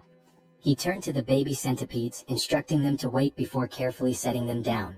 Without hesitation, he ran toward the den, leaving them puzzled by his actions. With unwavering resolve, he leaped into the pit of serpents, ready to embrace whatever lay ahead. The blood-stained snakes, known as flower snakes, appeared harmless at first glance, but they were highly venomous vipers. Unlike other venomous snakes with hooked fangs at the front of their mouths, these had smaller venomous fangs located in the molar area, making it more difficult to inject their toxin. However, their venom was among the most potent of any terrestrial snake in East Asia. As Soryang descended into the snake's nest, dozens of them immediately coiled around his body, biting his hands and legs. He remained composed, enduring the pain and even urging them to bite him harder. Though their venom exceeded that of a black mamba in strength, the Tang clan's internal energy techniques allowed him to resist its effects, ensuring his survival for the time being. The small centipedes, watching from a distance, became worried and called out to him. He reassured them, telling them to remain calm as he would be leaving soon. However, as he examined his arm, now covered in snake bites, he decided that he had acquired enough venom for his purposes. Just as he prepared to leave, he suddenly found himself unable to move. Looking down, he saw that the snakes had wrapped tightly around his legs. The unexpected situation unsettled him, and panic flickered across his expression. Before he could react further, the small centipedes leaped into the nest, landing on his head and shoulders. Their presence caught him by surprise, and their actions, though unexpected, struck him as oddly endearing. One of the centipedes, enraged by the snake's aggression, let out a tiny but fierce roar. Soryang watched with growing confusion as the confrontation escalated. A snake locked eyes with the centipede and began to hiss, provoking the small creature further. Its patience quickly ran out. With sudden intensity, the centipede lunged at the snake, biting it before slamming its body against the ground with surprising force. Soryang could only watch in disbelief. The tiny creature then turned its attention to another snake, continuing to fight with unexpected ferocity. Within moments, it had defeated its opponent, its eyes gleaming with triumph as it flashed a satisfied smile. With most of the snakes now deterred, Soryang crouched down, realizing that the centipedes had intervened out of concern for him. He gently patted the head of the victorious centipede, his expression softening. The small creature climbed onto his head and, seemingly exhausted, fell asleep. With a quiet smile, Soryang prepared to leave, knowing he still had something important to do. Meanwhile, back on the battlefield, Hwayin was exhausted, but her determination remained unwavering. Many members of the clan had already fallen, and those who remained surrounded Gechenak, who showed no signs of slowing down. He grabbed another warrior by the neck, draining his blood to restore his energy. Foam formed at the victim's mouth as his life was drained away. Gechenak's eyes gleamed with twisted delight as he mocked his opponents, claiming their struggle was meaningless. Though weary, Hwayin refused to retreat. She drew her whip, prepared to fight to the very end, all while hoping that Soryang had managed to escape safely. She instructed the remaining warriors to keep Gechenak in their sights while maintaining as much distance as possible.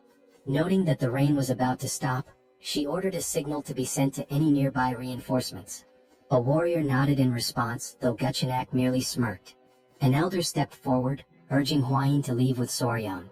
His words took her by surprise, but she rejected the suggestion without hesitation.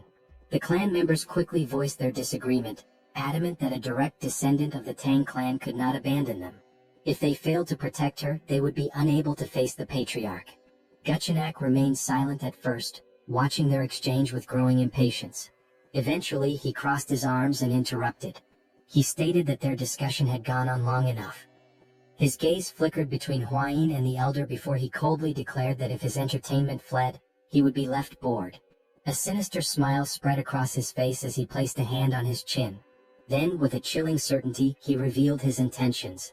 If Hwayin attempted to escape, he would turn the Tang clan into a spectacle of suffering, a declaration of the blood cult's return. The elder clenched his teeth, recognizing that Gechenak had no intention of letting anyone escape. Hwayin, resolute, prepared to fight, vowing to take at least one of his arms, even at the cost of their lives. The determination of the clan members was evident as they fixed their gaze on Gechenak, who responded with a knowing smile. However, just as the tension reached its peak, an unexpected voice interrupted, reinforcing the belief that a member of the Tang clan never abandoned their own. The revelation left everyone in shock. Hwayin's eyes widened in disbelief as Soryang emerged, approaching with a confident stride. The elder was at a loss for words, while Hwayin, though relieved to see him, could not shake off her concern. Without hesitation, Soryang carefully removed the small centipedes from his body and instructed them to stay behind. Declaring his unwavering loyalty to the Tang clan, he removed his shirt, his eyes burning with determination. With no intention of retreating, he prepared for battle, drawing his weapons before charging directly at Gechenak. Seeing Soryang's reckless advance, Hwayin's worry deepened, but Gechenak simply welcomed the confrontation with amusement. He had previously spared Soryang's life, and now the young warrior had willingly returned. To him, this was sheer foolishness. Without much effort, Gechenak seized Soryang by the neck, his eyes gleaming with cruel delight. With his grip tightening, he placed a hand on Soryang's abdomen, eager to taste his blood. Despite the pain, Soryang reacted swiftly, blocking the attack with his arm.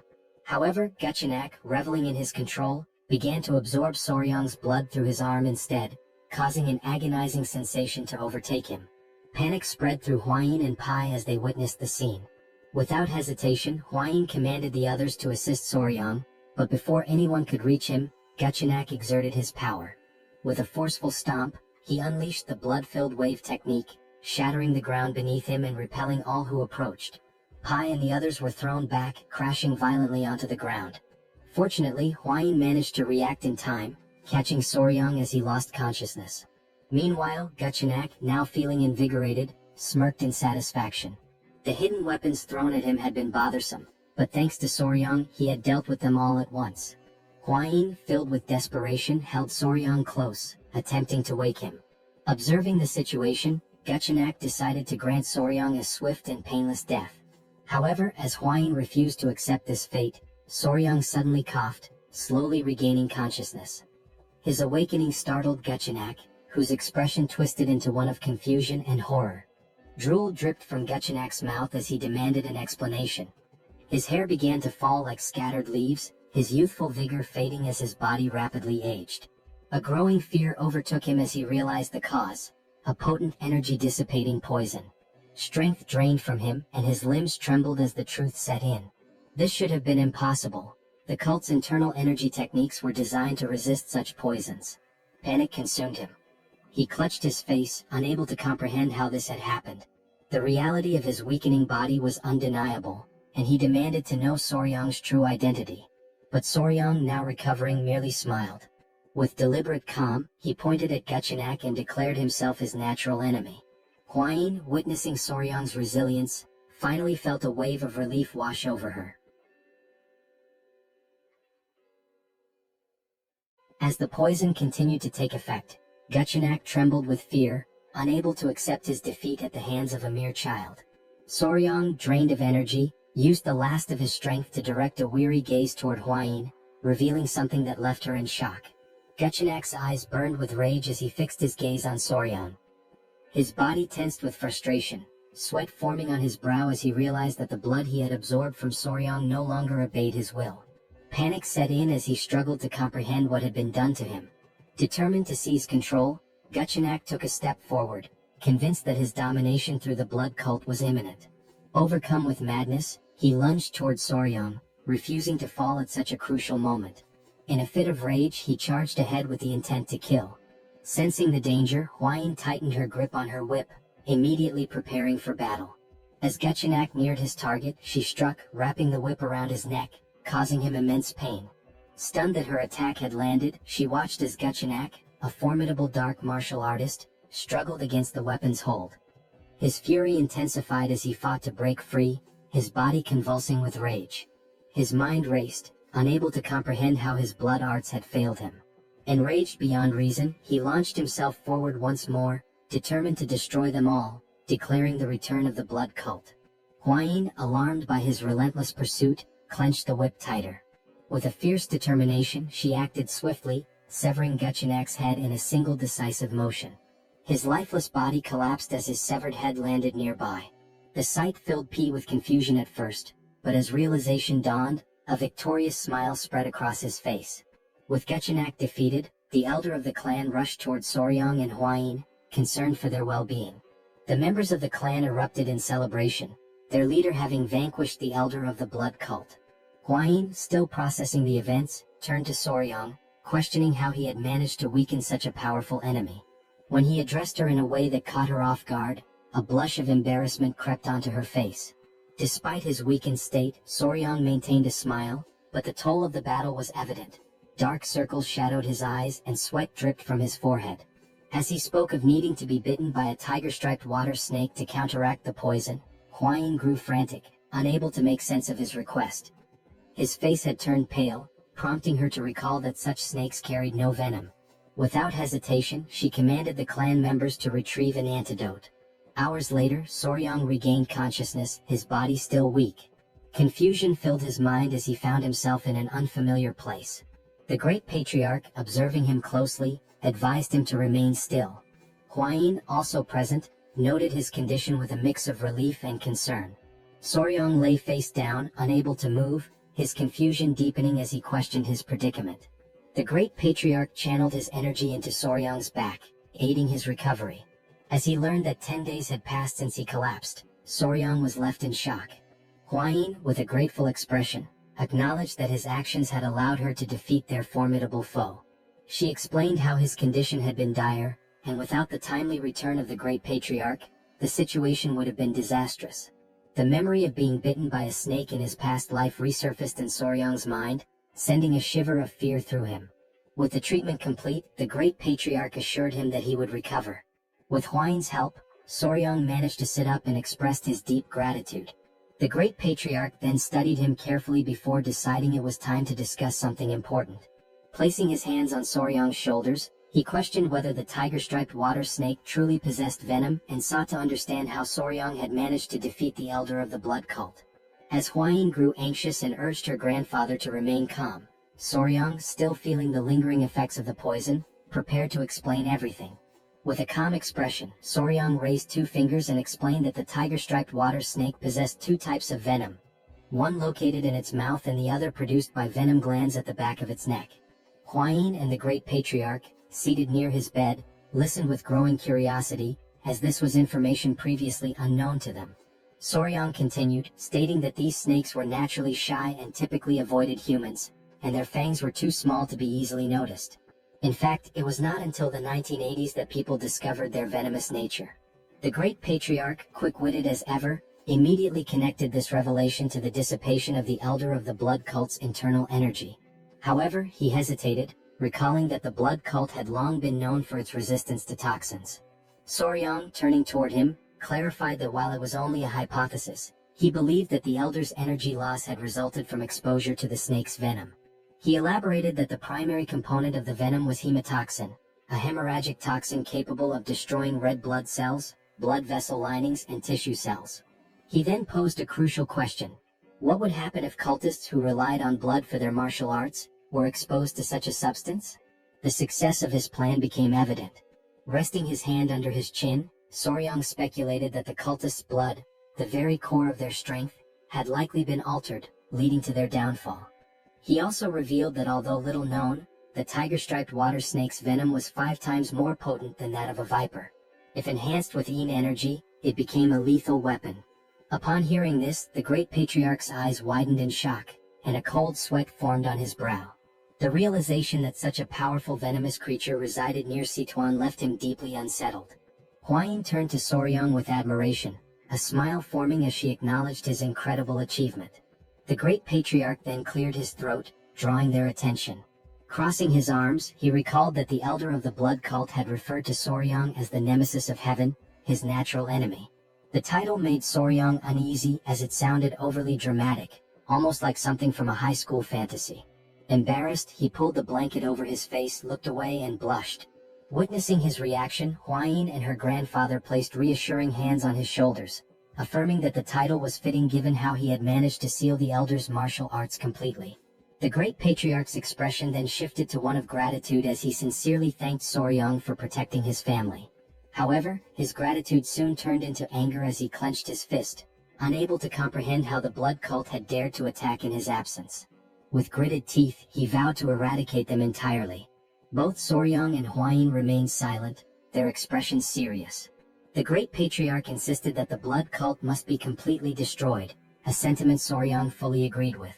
Now that their weakness had been discovered, the next step was to gather a significant quantity of venom from the tiger-striped water snakes. A fiery determination filled Soryang's eyes as he recalled Guchenak and his subordinates, viewing them as nothing more than pests that needed to be exterminated. Since the reappearance of the blood cult, the Tang clan had been in a state of emergency. Many warriors had been wounded and some had lost their lives. A message was tied to the leg of a messenger pigeon, which was then released into the sky. The great patriarch had sent it, summoning Murim's allied orthodox factions to the Tang clan to assist in the upcoming battle. Despite the minimal casualties considering they had faced an enemy at the pinnacle of martial arts, the great patriarch's expression darkened at the thought of the blood cult plunging Murim into chaos once more. The cult had never been satisfied with merely abducting victims to drain their blood. 30 years prior, they had carried out a massacre that cemented their status as sworn enemies of Murim. The severity of the situation weighed heavily on him. While Soryang remained lost in thought, the great patriarch placed a firm hand on his shoulder, pulling him back to the present. A confident glint appeared in the elder's eyes as he stated that this time, the situation was different. Soryang's curiosity was piqued, and he turned to listen. The great patriarch then revealed the reason behind his confidence. The Sichuan Tang clan was now the natural enemy of the blood cult. Hearing this, Soryang's expression twisted in frustration, sweat forming on his brow as he struggled to determine whether his grandfather had said this intentionally.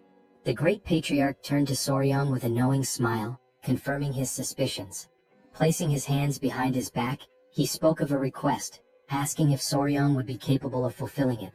With curiosity, Soryang immediately agreed, especially if it concerned the clan, vowing to do his best. The patriarch's expression grew serious as he revealed that members of the Murim alliance would soon arrive, including their military forces. He had decided to present them with the poison that Soryang had discovered, now that the blood cult's weakness had finally been uncovered. Soryang's eyes widened in surprise before he respectfully clasped his hands and, with a smile, expressed his agreement, believing it was for the greater good. Seeing this, the great patriarch smiled, having anticipated Soryang's response. Just as Soryang was about to leave, the patriarch mentioned something that would bring him great joy.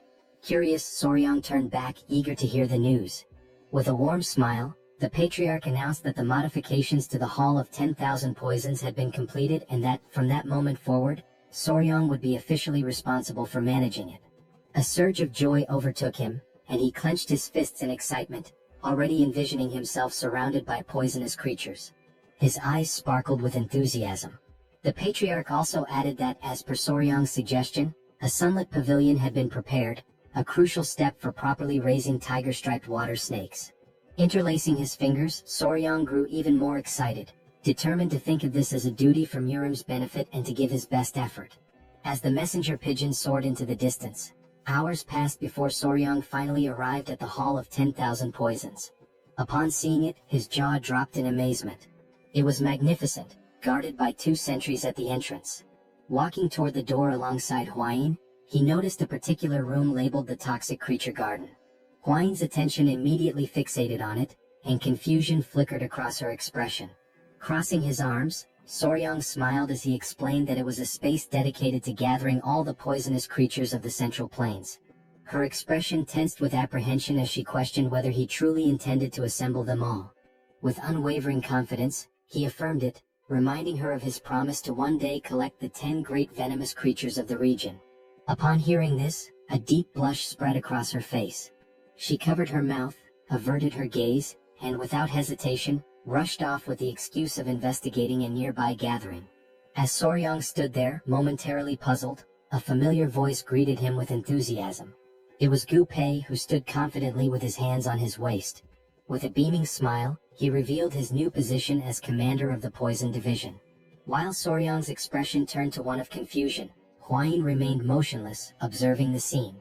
Gu Pei, still smiling, explained that the division had been newly established under the Patriarch's orders. Behind him, several clan members stood in formation.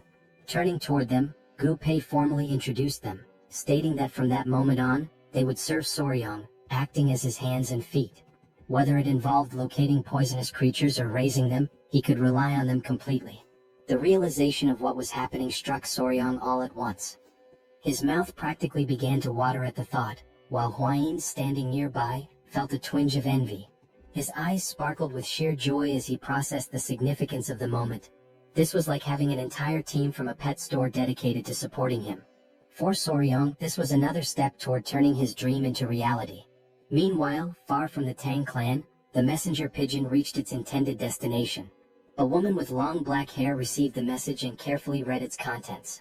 As her eyes scanned the words, she came to a chilling realization: the blood cult had returned. Lifting her gaze toward the sky, she understood that the peace that once reigned over the Central Plains was about to be shattered. A violent storm was looming on the horizon. At dawn the following day, Jaegal and his men set out toward the Tang clan. As they traveled, one of the elders turned to the group with a smile, remarking that they would soon arrive and would likely spend the night at the Tang clan mansion. A sense of relief spread across Jaegal's face at the thought of avoiding another night outdoors. As he walked, his mind wandered to an image of Jeong-hak, the Emperor of the Fist and leader of the Murim Alliance, his fist clenched and his eyes burning with rage. The thought made Jaegal uneasy, realizing the importance of bringing at least one valuable piece of news. His focus remained on the search for any trace of the blood cult.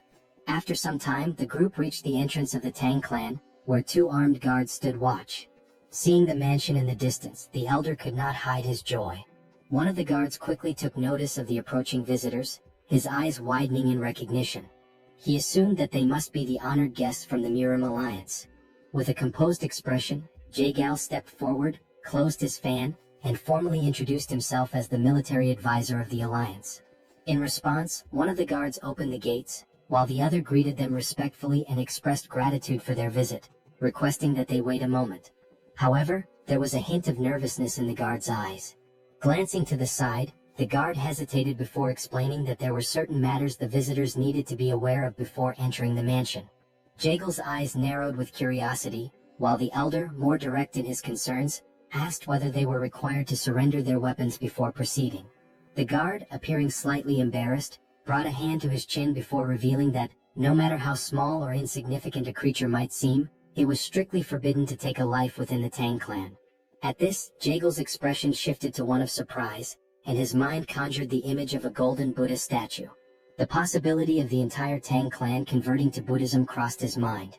Sensing the misunderstanding, the guard quickly reassured them that they would understand once inside, but emphasized the importance of abiding by this rule. Upon hearing this, Jae-gal and the elder became solemn.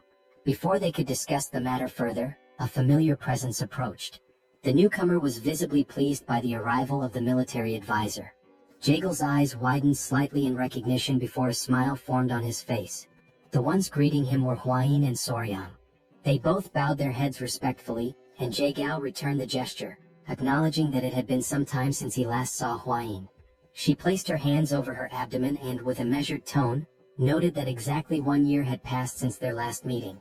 With a light-hearted smile, Jae-gal inquired about the whereabouts of the myriad poison's divine sovereign. In response, Hua-yin closed her eyes briefly before explaining that her grandfather had left to search for traces of the blood cult, offering her apologies for any inconvenience. Jae-gal regarded her with a calm expression, dismissing any notion that it was an inconvenience. Instead, his attention soon shifted toward Soryang, his curiosity piqued. Studying the young warrior, he asked about his identity. With a polite smile, Soryang introduced himself, expressing his honor in meeting the military advisor. At this, Jae-gal and the elder exchanged glances, a hint of confusion in their eyes as they observed that the young man was not from the Tang clan. Before either could voice their thoughts, Hua-yin placed a hand over her chest, averted her gaze, and hesitated before revealing that Soryang was her fiancé. A stunned silence followed. Jae-gal and the elder stood frozen in shock, while the men accompanying them reacted with disbelief. Whispers of jealousy spread among the group as realization dawned upon them. One of Miriam's 3 flowers had a lover. Their hearts filled with despair as they clenched their fists, their eyes shimmering with unshed tears. To them, the world had never seemed more unfair. None could understand how or where Soryang had come from, and envy seeped into Jae-gal's expression as well. With a composed demeanor, he slowly unfolded his fan and lowered his gaze. He requested that they be guided inside, knowing that if the mood continued, the entire group might challenge Soryang to a sparring match. Just as tension simmered, an unfamiliar sound echoed through the air. Jae-gal and the elder instinctively tensed, their expressions shifting from confusion to intrigue, as they searched for the source of the strange noise. The men were left in shock, their jaws dropping as they lifted their gaze to the sky. Their expressions of astonishment quickly drew the attention of everyone around them, revealing that something unusual had appeared above. The source of the strange sound was soon identified: the golden-haired king bees, which were flying in the area. The sight of such highly venomous creatures within the Tang clan left the group in disbelief. Instinctively, several men moved in front of Hua-yin, drawing their swords and instructing the others to remain cautious. Their stance made it clear that they were prepared to protect her at all costs. Observing their reaction, Soryang became increasingly alarmed. A sense of urgency flashed in his eyes as he urged them to put away their weapons. Fear crept into his expression as he stepped forward, placing a hand on one of the men's shoulders in an attempt to explain the new regulations of the Tang clan. However, the warrior, overwhelmed by anger, shoved Soryang's hand aside and, with a furious glare, demanded that he step away. He made it clear that the golden-haired king bees were incredibly dangerous creatures, capable of killing an ordinary person with ease. Despite Soryang's efforts to calm the situation, the men continued pressing in on him, gradually suffocating him beneath their collective weight. Unable to suppress his frustration any longer, he forcefully pushed them back. His eyes burned with intensity as he declared that he had been raising the golden-haired king bees himself, urging everyone to remain calm. The revelation left the group in shock. One of the bees landed gently on Soryang's head, an affectionate gesture that only deepened their disbelief. Jae-gal and the others, overwhelmed by fear, instinctively stepped back. Unfazed, Soryang smiled as he played with the bees, fully aware that they had missed him after their time apart. Seeing this, Hua-yin's expression softened, and a joyful smile appeared on her face. Meanwhile, the bees turned their attention toward Jae-gal and his men, who were still struggling to process what they had just witnessed. Soryang, maintaining his calm demeanor, stroked one of the bees and gently reassured them not to sting the guests. One of the warriors, watching in stunned silence, broke into a nervous sweat upon realizing that Soryang was treating these lethal creatures as if they were harmless pets. Gradually, the tension in the group dissipated, and the young warriors regained their composure. With the situation now under control, Jae-gal and the elder accompanied Soryang and Hua-yin inside. As they walked, Jae-gal's thoughts remained fixated on Soryang. It was difficult to believe that this young warrior from Hainan Island had become the fiancé of the renowned poisonous flower. The realization that an outsider had managed to secure such a position within the Tang clan left him in a state of disbelief. As they strolled further, something caught Jagel's attention. Nearby, two men were sitting and engaged in a heated argument. The black-haired man, his expression fierce, held up a small vase and insisted that a venomous scorpion would be a more fitting companion for the Tang clan. In response, the orange-haired man, equally enraged, produced a small chameleon and vehemently argued its superiority, directing everyone's attention to the creature's radiant crest. Jagel's pulse quickened as unease settled over him. Placing a hand on Soryang's shoulder, he hesitated before asking why so many warriors within the Tang clan were preoccupied with insects and animals. Pulled from his thoughts, Soryang turned his attention back to the scene, his curiosity piqued. As the men continued their dispute, he casually explained that they were enduring the venomous creature companionship punishment. The response sent a chill through Jagal, who instinctively began to sweat. The thought of such a punishment unsettled him, and he quickly inquired about what they had done to deserve it. Soryang placed a hand under his chin, deep in thought, before recalling the events from a few nights prior. That evening, Soryang and Hwayin had gone to the training hall. As Soryang trained, Hwayin became increasingly anxious and advised him to focus on expelling his internal energy.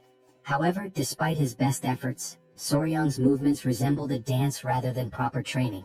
Just as they continued, an unexpected presence disrupted them. Commander Gu and his men arrived, their faces tense. As they stood before them, they closed their eyes momentarily, visibly nervous.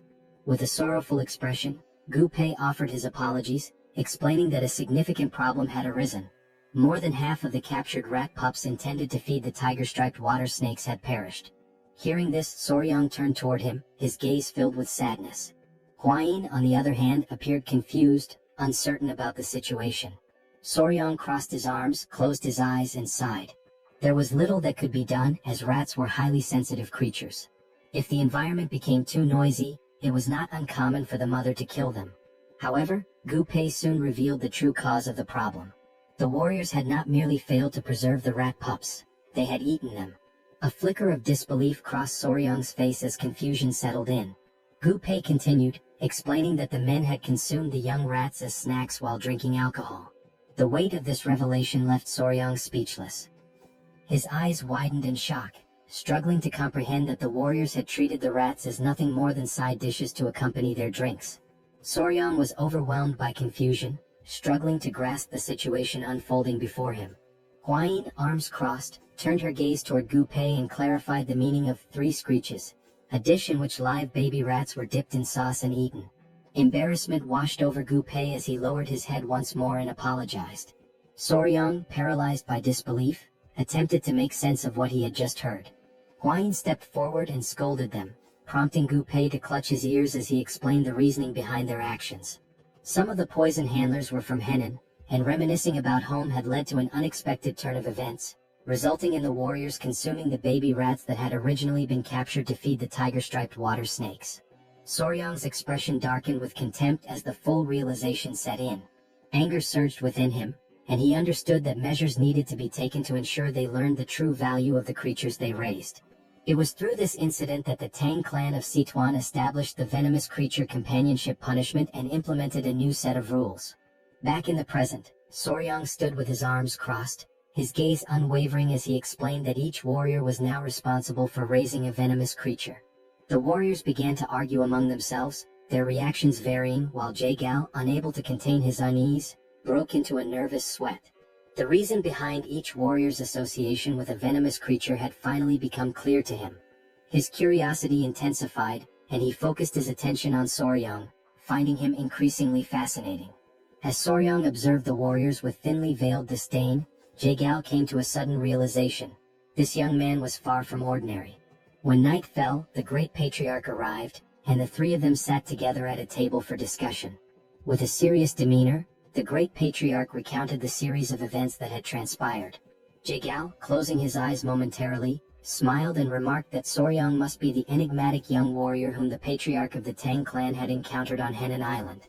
The great patriarch studied him for a moment before smiling and inquiring about his thoughts on the Tang clan's most treasured possession. Jagal expressed his admiration for Soryang, remarking that the term enigmatic hardly did him justice. He acknowledged the astonishing nature of the golden-haired king bees, further reinforcing his intrigue. Soryang, however, could not suppress a sense of nervousness at being the subject of such praise. Jagel's expression shifted to one of grave seriousness. His mind lingered on a troubling matter: the complete lack of any clues regarding the blood cult. The great patriarch, his composure steady, turned toward Soryang with a knowing smile. He declared that they could not afford to remain passive while the influence of the blood cult continued to spread unchecked. Soryang's curiosity was piqued, and he directed his full attention to the patriarch. Without hesitation, the elder instructed him to retrieve something. Jagal, taken aback, felt his confusion deepen as his curiosity reached its peak. The great patriarch raised a finger and, summoning his power, formed a protective barrier around them. His eyes closed briefly as he explained that no sound could be allowed to escape, and for that reason he had invoked a Kai barrier. As Soryang reached into his clothing, Jagal turned his attention to the shimmering barrier, his jaw tightening in astonishment. With unwavering confidence, Soryang produced a small jar and placed it on the table. Jagal immediately seized it, scrutinizing the object while his mind raced with questions. The mere presence of the Kai barrier suggested the jar contained something of great importance. Unable to hold back his curiosity, he questioned what kind of item required such extreme secrecy. The great patriarch, maintaining his steady gaze, revealed that the jar contained a poison capable of dissipating internal energy. Jagal, unimpressed at first, argued that such poisons were fairly common and did not seem to warrant the use of a Kai barrier. However, as Soryang and the patriarch exchanged knowing glances and nodded with subtle smiles, the revelation came. This particular poison had a unique property: it exclusively affected members of the blood cult. Jagal's expression shifted instantly. His focus locked onto the jar, and his eyes widened in shock. Panic surged through him as he slammed his hand against the table, demanding confirmation. The great patriarch, eyes closed in calm certainty, affirmed the truth of the claim. A deep, burning hatred flickered in Jagal's gaze as his thoughts turned to the blood cult. The significance of this discovery could not be overstated. He recalled the brutal rebellion of 30 years prior, when their fiercest battles had been met with devastating setbacks. The realization dawned upon him: the blood cult had survived the onslaught not because of their superior strength alone, but because the internal energy dissipating poison had been entirely ineffective against them. The great patriarch, reflecting on the past, confirmed Jagal's suspicions. When martial artists like themselves were poisoned, their internal energy dispersed, rendering them powerless. However, the members of the blood cult had remained completely unaffected. Jagal, maintaining a serious gaze, inquired about the potency of this particular version of the poison. The great patriarch's expression radiated confidence as he explained that, according to Huayin, the poison was capable of reducing the physical abilities of its target to that of an ordinary person. He further revealed that she had successfully defeated a blood cult elder who had been poisoned, striking him down with a single blow. Upon hearing this, a smile spread across Jagal's face, his eyes gleaming with satisfaction. The revelation confirmed that the poison's effect was reminiscent of the internal energy dissipating poison used in the past. Acknowledging the significance of such a discovery, he offered a gesture of respect to the great patriarch and expressed his gratitude. With a weapon like this, even the leader of the alliance could find some relief. The great patriarch, however, redirected the recognition toward Soryang, explaining that the true credit belonged to him. It was Soryang who had made this discovery, having willingly poisoned himself to bait the blood cult elder into absorbing his blood. The consequences had been severe. He had lingered at the brink of life and death for nearly 10 days. Jagal's admiration deepened as he processed the extent of Soryang's sacrifice, recognizing both his wisdom and bravery. Soryang, caught off guard, instinctively touched his neck, his face flushing with embarrassment. Jagal, moved by the young warrior's actions, placed a firm hand on his shoulder. With a grateful expression, he declared that if Soryang had any wish, he need only voice it, and he would personally ensure that the leader of the alliance granted it. A smile played on his lips as he awaited an answer. Soryang lowered his head, deep in thought, his fingers grazing his chin. After a moment of hesitation, he finally spoke, his expression betraying a hint of nervousness. Instead of requesting martial manuals, rare elixirs, or treasures of gold and silver, he asked if it would be possible to obtain information about toxic creatures. Jagal's confusion was immediate. His eyes narrowed as he struggled to comprehend why Soryang, given such an opportunity, would prioritize knowledge of venomous creatures over invaluable martial resources. A bead of sweat formed as he tried to make sense of the young warrior's unconventional request. Observing this, the great patriarch let out a hearty laugh. Jagal, closing his eyes, came to a realization. Soryang was truly unlike anyone he had ever encountered. Even within the long history of Murim, such eccentricity was unprecedented. When he reopened his eyes, a knowing smile formed on his face. Though he admitted that he might not have precisely the information Soryang sought, he presented an alternative. He inquired whether Soryang would be interested in a mystical stone lizard.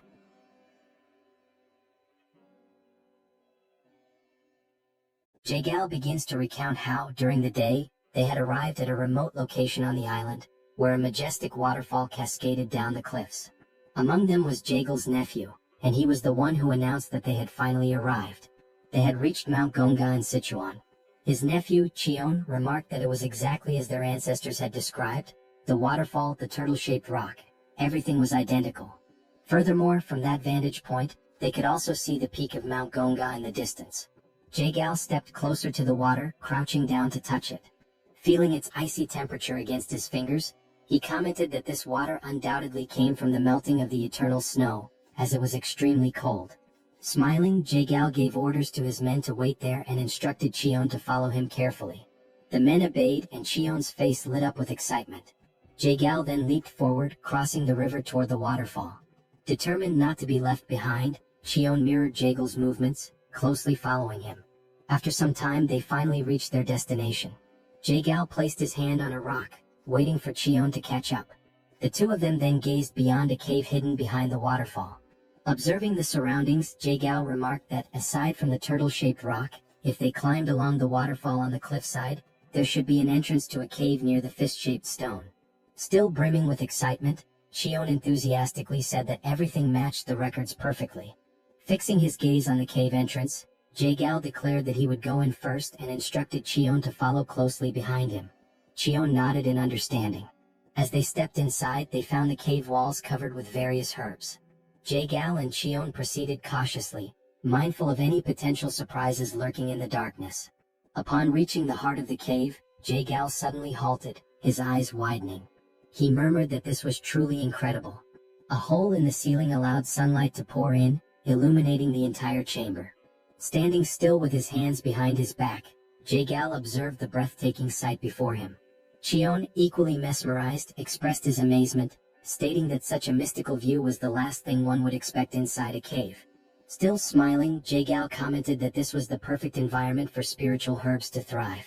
Then his eyes fell upon exactly what he had been searching for, a rare spiritual herb that had absorbed the extreme yin energy over time, the 100-year snow ginseng. Cheon took a step closer and remarked that now all they had to do was exchange the snow ginseng for the dark wool flower from the Namgong clan. Jagal nodded in agreement, adding that with this, the severed meridians of the Namgong clan's daughter should improve. Furthermore, they would obtain a 200-year-old dark wool flower in return. Stepping even closer, Jagal reached out toward the snow ginseng, his hand emanating a faint blue aura as he prepared to collect it. However, in that very moment he sensed a strange presence. Almost instantly, something shot out from between the rocks, leaping toward him. Reacting with lightning-fast reflexes, Jagal swiftly pulled out his fan and used it to defend himself, narrowly avoiding being struck. Having witnessed everything unfold in the blink of an eye, Cheon called out to his uncle, asking if he was all right. His voice carried concern, as it was now clear that there was more than just one creature attacking them. Amidst the flurry of movements inside the cave, Jagal reassured Cheon that he was fine but warned him to stay on guard, as these creatures were moving with astonishing speed. Seizing an opening behind Jagal, two of the creatures launched another attack.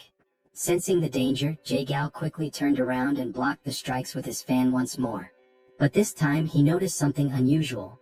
These attacks carried a freezing effect, as the tip of his fan was now coated in ice. Cheon approached and asked what was happening, but Jagal remained silent for a brief moment. Then he spoke, stating that this was a lizard. Cheon, puzzled, hesitated before asking if he had heard correctly. Jagal confirmed, explaining that yes, it was indeed a lizard, an incredibly fast, blue-scaled lizard with piercing yellow eyes and dark skin. Returning to the present moment after hearing this story, Soryang questioned whether it was truly real, as naturally occurring blue lizards were extraordinarily rare. The Great Patriarch inquired whether these lizards were venomous and if Jae-gyal was certain that the situation was safe. Practically drooling with excitement, Soryang assured them that everything was fine and that they could leave it to him. Soryang mentioned that lizards carried venomous chi in their eyes. However, the Great Patriarch admitted that he had no idea what Soryang was talking about but trusted him nonetheless. Observing the entire exchange and Soryang's sheer enthusiasm, it became clear just how eccentric he was when it came to this particular subject. As night fell, Jae-gyal stated that if he came across any new information regarding toxic creatures, he would make sure Soryang was the first to know. The following day his father-in-law returned. Calling out for his son-in-law, he sought Soryang. Still seated in the same place, Hwayin welcomed him, while Soryang asked if something had happened. Approaching him, the patriarch suddenly pinched Soryang's cheeks, asking if he was all right. Soryang, somewhat confused, responded that he was fine, while Hwayin observed the entire scene, shocked by her father's reaction. Then Soryang revealed his arms, which were covered in snake bites. He casually explained that although he had woken up after 10 days with scars all over his arms, he was in fact alive. Upon hearing this, the patriarch's expression darkened, his anger igniting against those wretched bastards from the blood cult. It was only then that the patriarch realized he had completely forgotten something. Then he turned to Hwayin and shouted, asking if she was all right. Hwayin, realizing that she had been momentarily overlooked, responded that she was fine and asked him to calm down. She reassured him once more, emphasizing that she was truly fine because Soryang and all the family members had saved her. Seated in the background, the Grand Patriarch remarked that Soryang had done something truly remarkable. He recalled that after taking down the elder, Soryang had boldly declared the words, "Your natural enemy is me." Hearing this, the Patriarch's eyes gleamed with interest, while Soryang blushed in embarrassment. Hwayin, however, corrected the statement, saying that the actual phrase had been, "I am your natural enemy." Soryang, fidgeting with his fingers in a timid manner, admitted that it happened that way because his plan had worked so well. Thanks to that, they had been able to uncover the weakness of the blood cult. Interrupting the family moment, Jae-gyal called out to Cheolsun, the patriarch, stating that he was also present. The patriarch turned to him and asked how he had been. Clasping his hands in a formal greeting, the patriarch remarked that ever since Jae-gyal had risen in rank, they had not communicated much and were now finally meeting under these circumstances. Jae-gyal acknowledged this as true and expressed his regret over it. Soryang, not entirely understanding the situation, had a confused look on his face. Meanwhile, Hwayin, smiling as she adjusted her hair, explained that they had been childhood friends. Jae-gyal then invited the patriarch to take a seat, mentioning that there was much to discuss, starting with the blood cult. Turning his gaze toward the couple, Jae-gyal also requested that they sit down as there were more details to go over. Sometime later, the patriarch asked Jae-gyal how the search for the secret agent was progressing. Hearing this, Soryang thought to himself that they might be talking about a spy or something similar. So he asked what kind of secret agent they were referring to. The patriarch stroked his chin and gave a faint smile. He then asked if Soryang remembered how the bastards from the blood cult had invaded to steal the secret manual of the venomous claw of the bloody hand. Soryang confirmed that he did and added that it seemed like they considered it to be of immense value. The patriarch stated that this was exactly the point. He then asked Soryang how he thought their enemies had discovered that the venomous claw of the bloody hand was in the possession of the Tang clan. This revelation left Soryang in shock. He had not even considered that possibility. Rising from his seat, slightly agitated, Soryang exclaimed that this was a huge problem. He then asked if someone from the Tang clan could possibly have leaked information to the blood cult. This question stunned both the patriarch and Jae-gyal. Jae-gyal then turned to the patriarch and suggested that he educate his son-in-law, as being a newcomer, he was unaware of certain histories, despite having heard quite a few entertaining stories about him. The patriarch chuckled, stroking his mustache. Meanwhile, Soryang, sweating slightly, wondered if he was being perceived as odd. Hwayin then turned to Soryang and firmly stated that secret agents could never exist within the Tang clan. She explained that even when selecting a mere servant, they conducted thorough background checks on all direct relatives and even distant cousins. Cheolsun added that only if the individual passed these strict evaluations would they bring all direct family members into the clan. He further explained that all children were raised within the Tang clan. Under such circumstances, no one would dare betray them. Listening to this, Soryang realized that they took extremely rigorous precautions. Still processing it all, Soryang then asked who the secret agent was. Jae-gyal revealed that it had been the woman who served tea. She had been discovered, and the necessary measures had already been taken. He also stated that she was a servant of the Murim alliance and mentioned that, within the alliance, only 3 people had knowledge of this matter. At this point, the leader of the alliance must have already captured her. Meanwhile, as the situation within the Tang clan was beginning to settle, an unexpected guest arrived at the Tang clan's mansion. The new visitor, standing at the entrance, requested that the guard inform the patriarch of his arrival. He stated that he had finally made it there and that running the entire way from Hebei without using mobility arts had been quite an amusing experience. Then, pounding his chest, the man introduced himself as Peng Muwen and asked the guard to announce that the leader of the Peng clan had just arrived. After he arrived, a signal in the form of an arrow was sent soaring through the sky. Without wasting any time, Soryang and Huayin immediately rushed to receive the new guests. As they ran, Soryang grew concerned and questioned Huayin about whether it was a good idea for only the 2 of them to go. She reassured him not to worry, reminding him that the others were engaged in an important discussion. With a subtle smile, she pointed out that the young master was also the son-in-law of the Tang family and encouraged him to have a bit more confidence in himself. Upon arriving at the location, Soryang slowly opened the door, convincing himself that it was merely a guest from another clan and that there was no reason to be nervous. However, the moment his gaze landed on the newly arrived individuals, he froze in place, overwhelmed by the intimidating presence of the men standing before him. Peng Muwen studied him with a slightly suspicious expression before shifting his focus elsewhere. Suddenly, both he and his men brightened as soon as they saw Lady Huayin. Their expressions softened with joy as she formally introduced herself and greeted the head of the Peng clan. Muwen commented on how much time had passed since their last meeting and admitted that he had barely recognized her, as she had been much smaller back then. Huayin, smiling, agreed, remarking that it had already been 5 years, a considerable amount of time. As Muwen observed Soryang standing beside Huayin, his expression shifted once more, and he questioned the identity of the man accompanying her. Still feeling nervous, Soryang respectfully clasped his hands together and introduced himself as Soryang, the son-in-law of the Sichuan Tang family. For a brief moment, Muwen seemed utterly perplexed by this statement. Without warning, Muwen reached out and pinched Soryang's cheeks before turning to Huayin and asking if he was truly her fiancé. She confirmed with a straightforward, yes. Even after hearing her answer, Muwen remained skeptical, carefully studying Soryang's demeanor. The longer he stared, the more anxious Soryang became, his nervous sweat increasing as he struggled to maintain eye contact. Resting his hand on his chin, Muwen suddenly came up with an idea. Before Soryang could react, Muwen grabbed his baseball bat, seemingly wanting to verify something. Both Soryang and Huayin turned red at the unexpected action. After a moment of silence, Muwen burst into laughter and casually remarked that he had been wondering if Soryang was too young, but judging from down there, he was certainly a man. His words made Soryang's face flush an even deeper shade of red. Turning back to Huayin, Muwen praised her for finding a good partner, confidently stating that Soryang would become an incredible man in the coming years. Embarrassed, Huayin shyly covered her face, unable to hide her blushing cheeks. As laughter filled the air and Soryang remained awkwardly speechless, one of Muwen's men silently noted that the Hebei Peng clan truly had no regard for etiquette or formalities.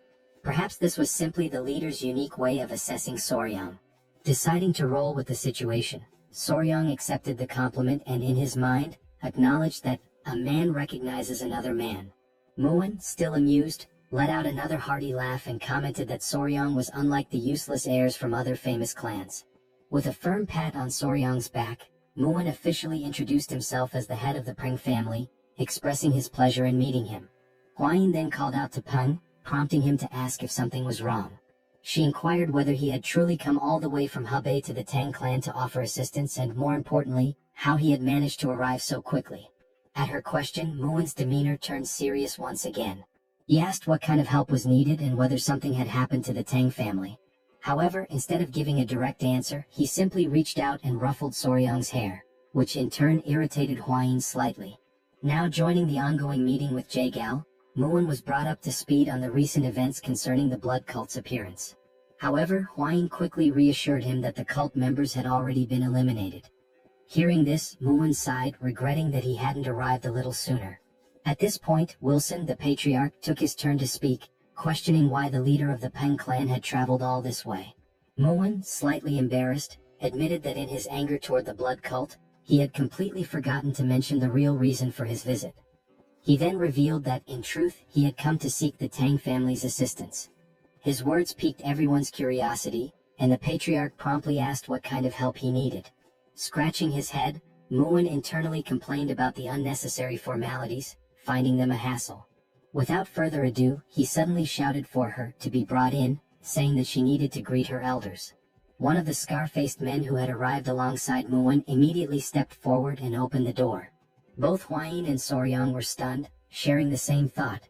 Muin had spoken about her needing to greet the elders, yet the person who entered was a massive brute of a man.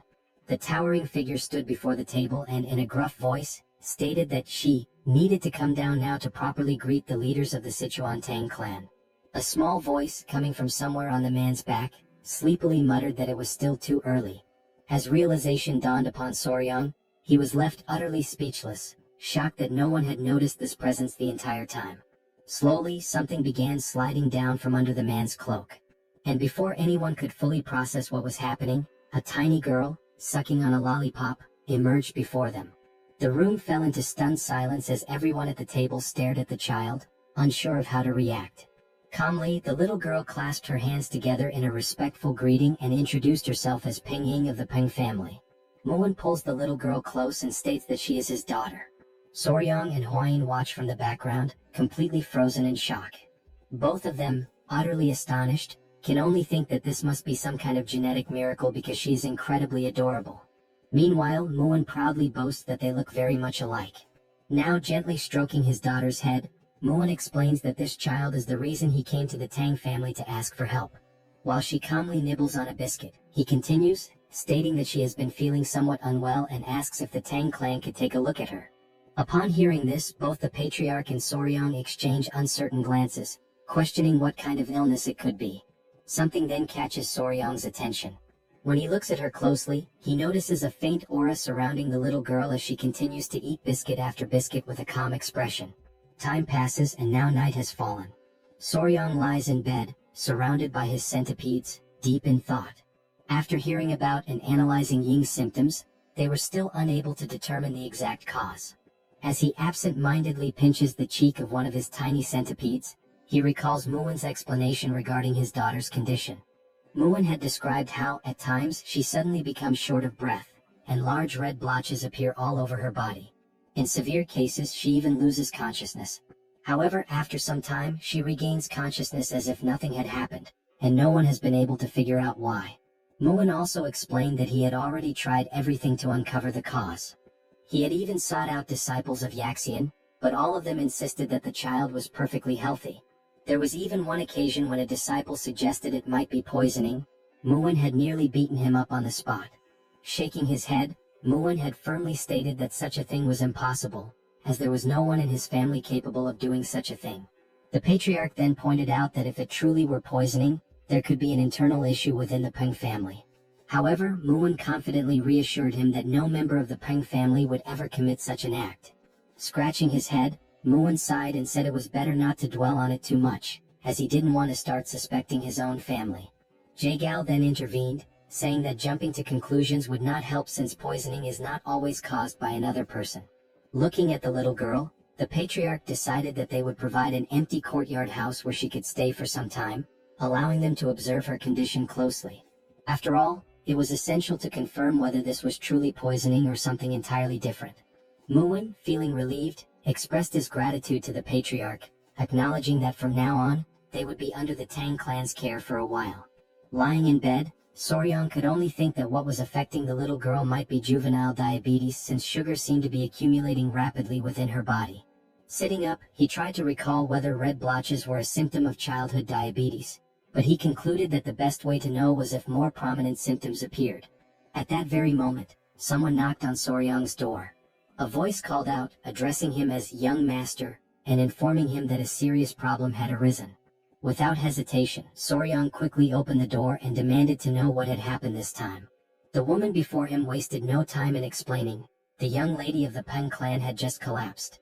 In the dead of night, Soryang sprinted toward the scene as everyone rushed to verify what had happened.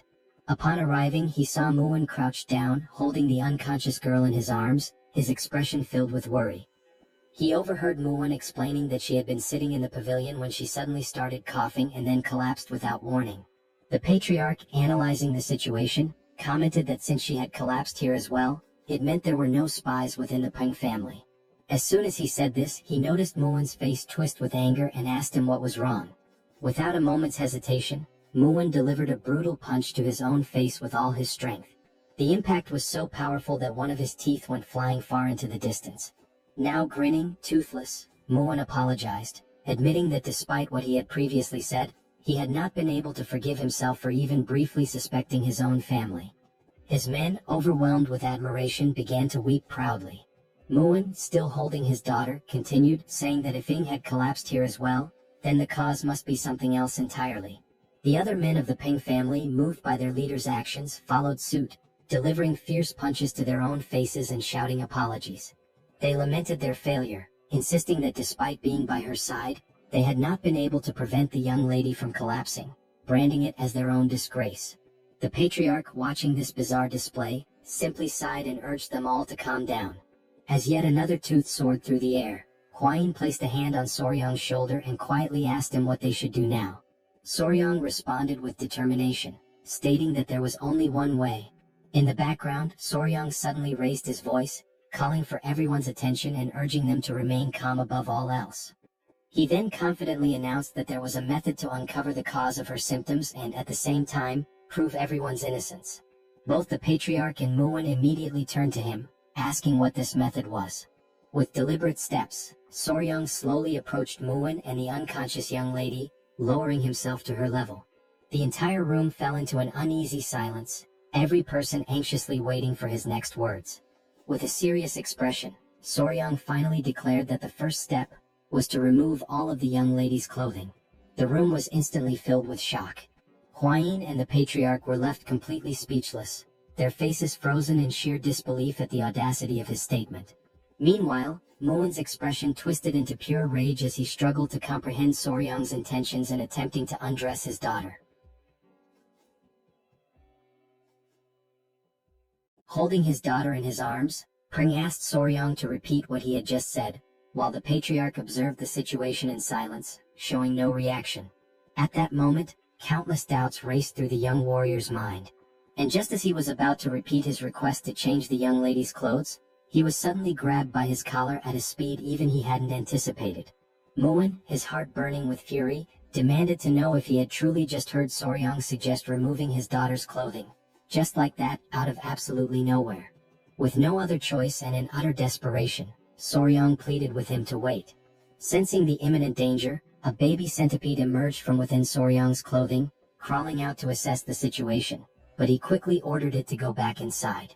Observing the tense atmosphere, the patriarch stepped in, urging Muon to calm down, as his son-in-law must have had something in mind. Huayin, noticing that Soryang was struggling to endure the pressure, also intervened, asking Muon to at least listen to him first. Reluctantly, Muon released Soryang's collar, but his anger had not yet subsided. His voice remained sharp, his words laced with irritation as he pointed out that Soryang had dared to suggest removing his daughter's clothing, who had not even reached adulthood yet. He demanded a proper explanation for such an outrageous statement. Now that the tempers had cooled slightly, Soryang took a deep breath and asked Lord Peng to remain calm and listen to him until the end. He then clarified that what he truly meant was that her clothes should be removed and replaced with different ones, as there was a strong possibility that something within her garments or personal belongings had caused her to faint. It was only then that Muon finally grasped the boy's true intentions.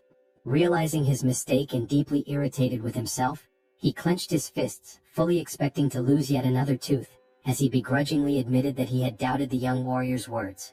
Soryang urged him to stay calm, pointing out that his daughter's sudden collapse must have left him shaken. Muon, now grinning despite his missing tooth, expressed his sincere gratitude for Soryang's patience and understanding toward another person's mistake.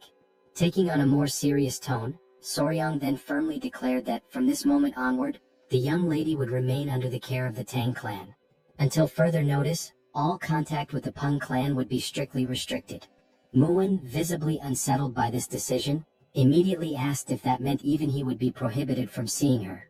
Soryang confirmed it without hesitation, stating that not even Muon himself would be allowed.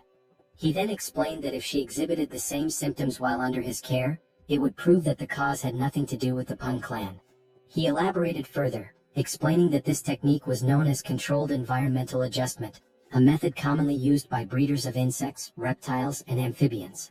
Since animals cannot verbally express what is wrong, humans cannot immediately determine the exact cause of their ailments.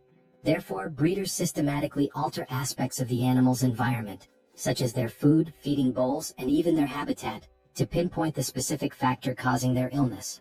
Soryang stated that he would apply this method to diagnose the young lady, completely resetting her environment and gradually reintroducing elements to identify the trigger. All of this was to ensure that she would no longer faint without understanding the reason behind it.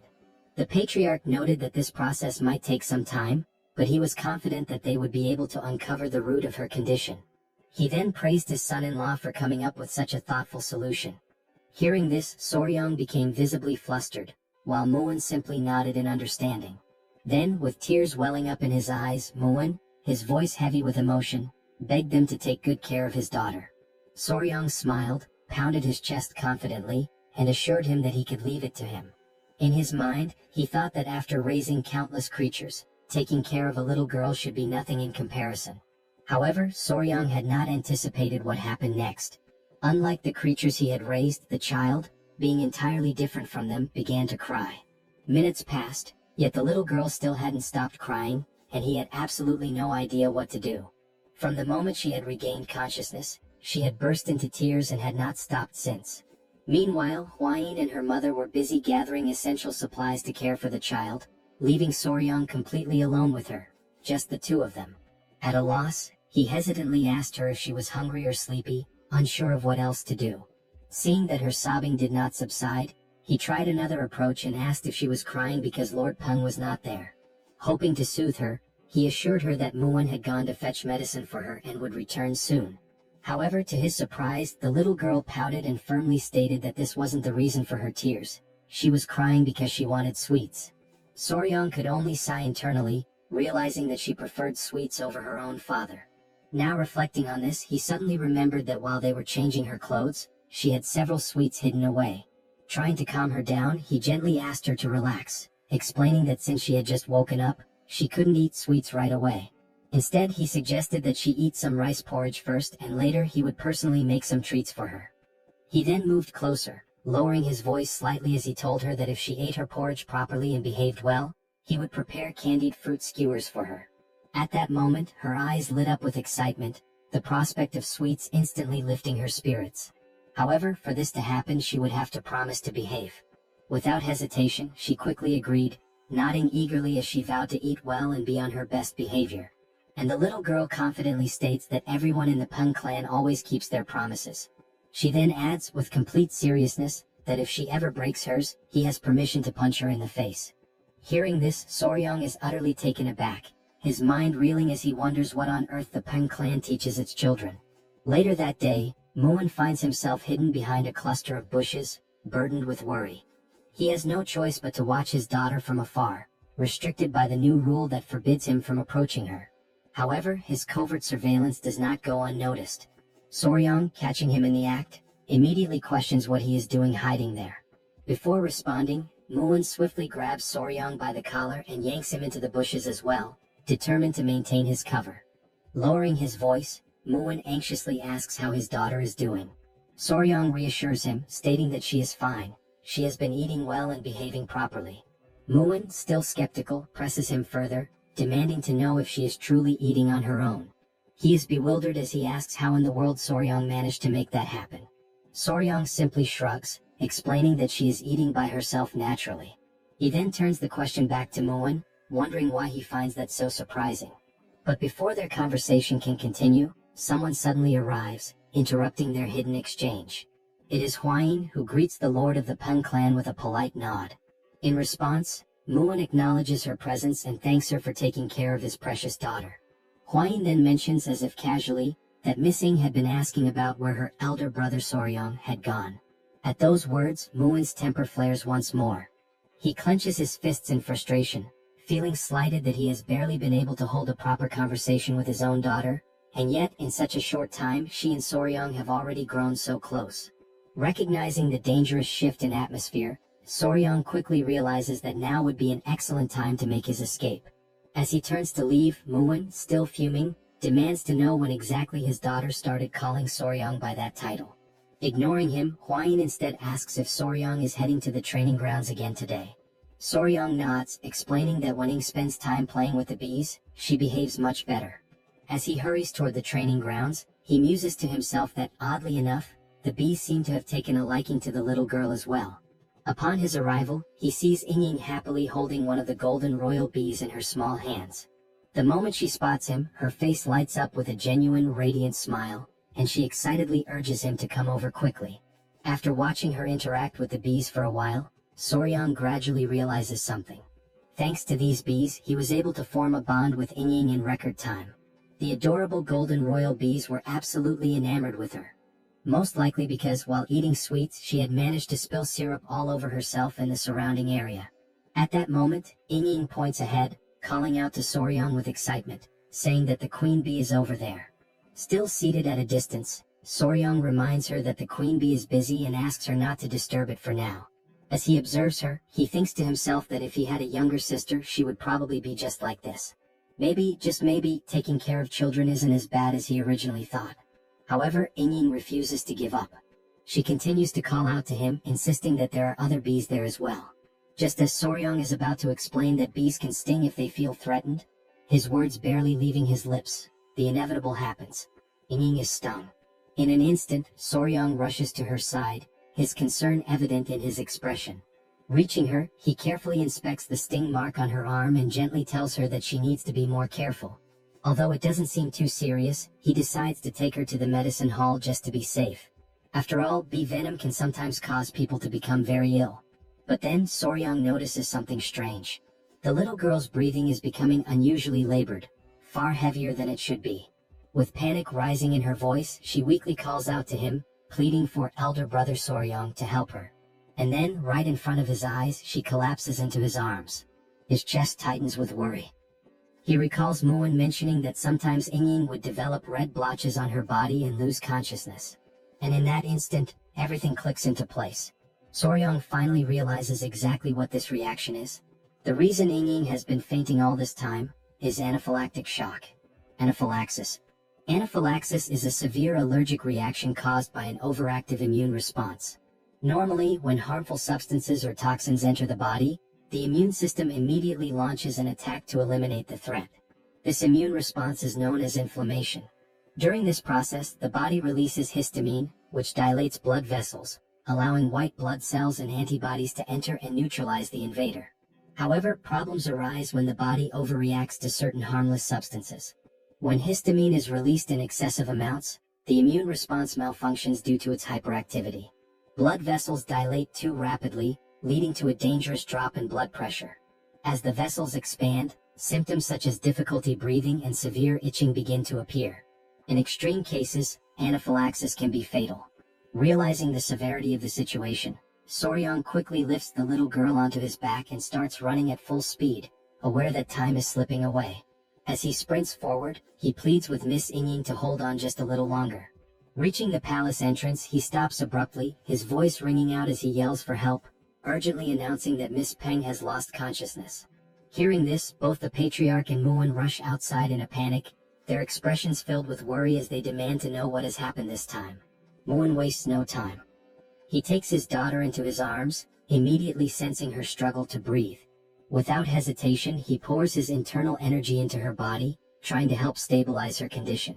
At that moment, a faint murmur escapes her lips. Soryang feels a wave of relief wash over him and silently thanks the heavens, realizing once again how truly remarkable internal energy is. Meanwhile, his mind quickly shifts to what he knows about anaphylaxis treatment.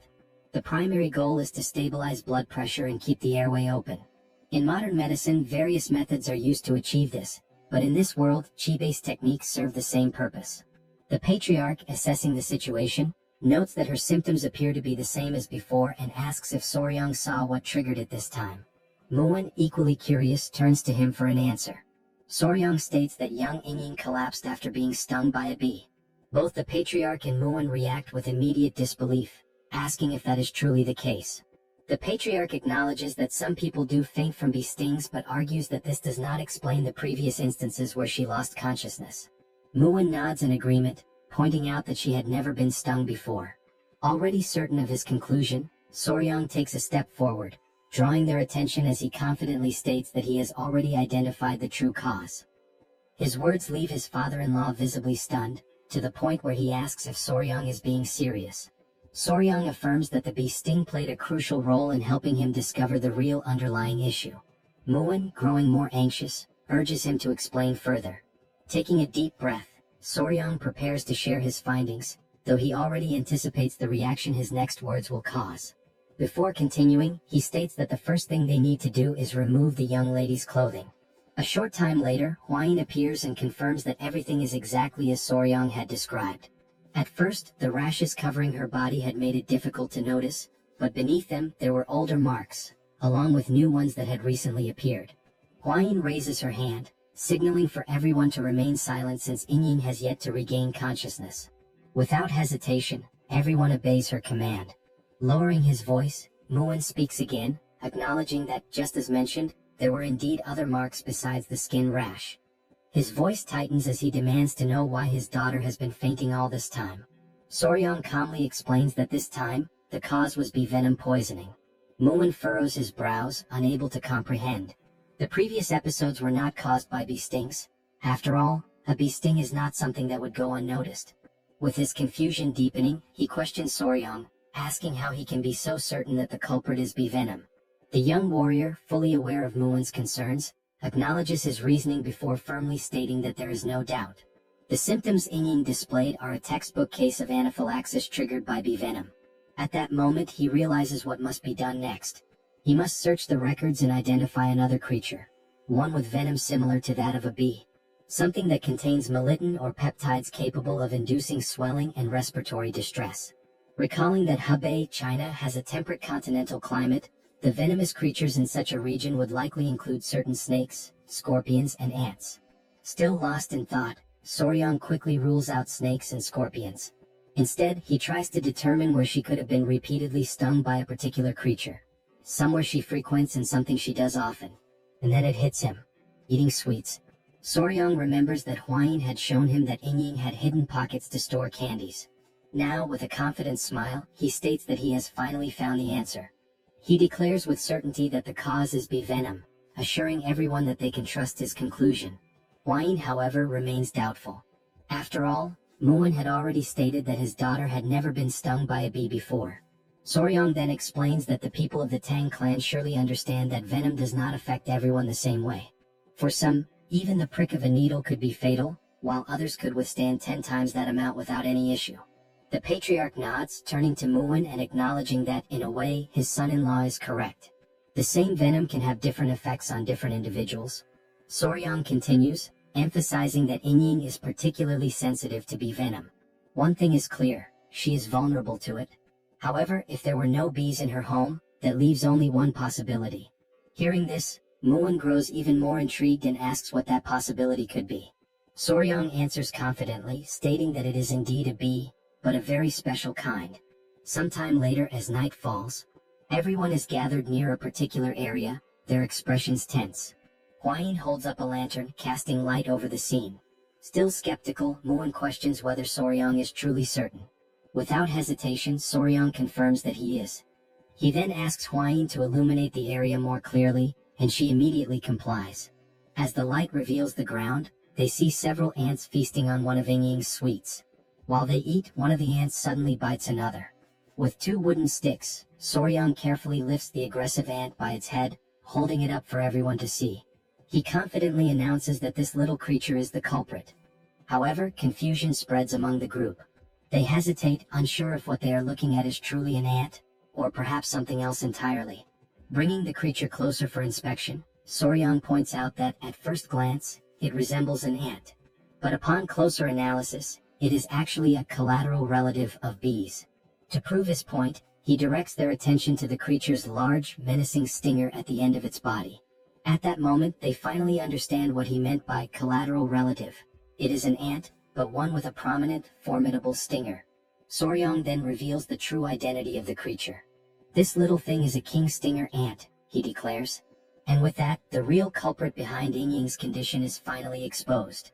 Demonstrating his deep knowledge on the subject, Soryang elaborates further, stating that this species belongs to the order Hymenoptera, within the Formicidae family. It is commonly referred to by its nickname, the Asian needle ant.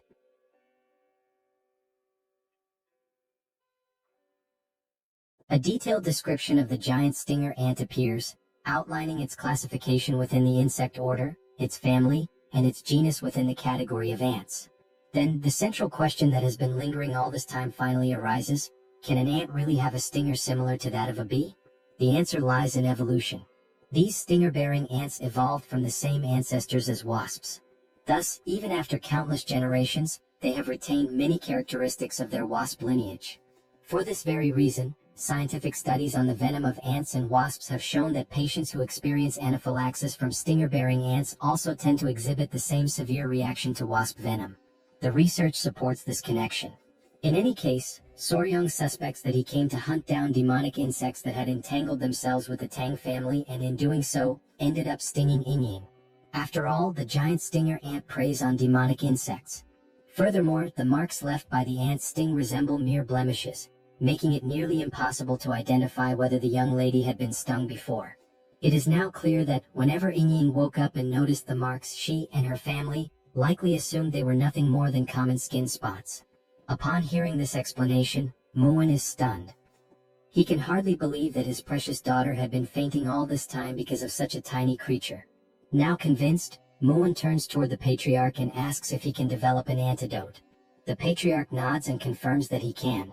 He then adds that an antidote for bee venom already exists, but for someone as sensitive as Lady Yingying, it may not be entirely effective. Muwen, momentarily uneasy, questions what might happen to his daughter. The patriarch reassures him, telling him to stay calm. Now that the cause has been identified, they can exercise greater caution to prevent future episodes before she faints again. Though still apprehensive, Muwen takes a deep breath and agrees. Now, turning his attention to Soryang, he acknowledges that he has not yet properly thanked him. He expresses his deep gratitude to the young warrior for everything he has done. Soryang offers a modest smile and returns the gratitude. Then, in an attempt to reassure Muwen, he tells him not to worry. Though the process will be slow, there is indeed a way to treat Yingying's condition. Muwen, once again surprised, asks if there is truly a way to resolve this. Soryang confidently explains that the method is known as desensitization. Hwayin, standing quietly in the background, watches him intently, thinking to herself just how brilliant her companion is. Then, Soryang begins to explain the process in highly technical terms, leaving everyone completely lost in confusion. Realizing their bewilderment, he simplifies his explanation. In more straightforward words, he explains that small doses of bee venom must be administered to Yingying over time, gradually reducing her sensitivity to it. The process will require patience, but it is effective. At this, Hwayin suddenly frowns, visibly unsettled by the mere thought of deliberately poisoning the young lady, even if for treatment. Soryang reassures her, stating that while it will take time, once the process is complete, Yingying will no longer suffer allergic reactions to bee venom. Hearing this, the patriarch nods in agreement, saying that the approach makes sense. Even within the Tang family, certain training methods involve injecting small doses of poison to build resistance. Now filled with newfound hope, Muwen eagerly asks again if this means that, once the treatment is complete, his daughter will no longer suffer from this condition. The patriarch, maintaining his composure, tells him that it will take time, but yes, it is very likely. At this, Muwen breaks into the most genuine toothy smile he has shown thus far.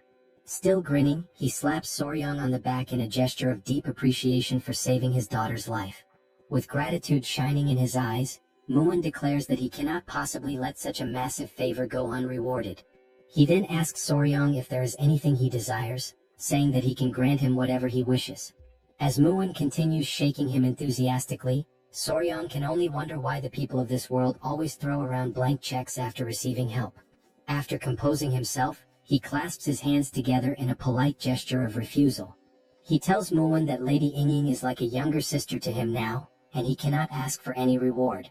Muwen, however, laughs heartily and increases the force of his backslaps, declaring that within the Ping family, there is no need for modesty. Soryang can ask for anything.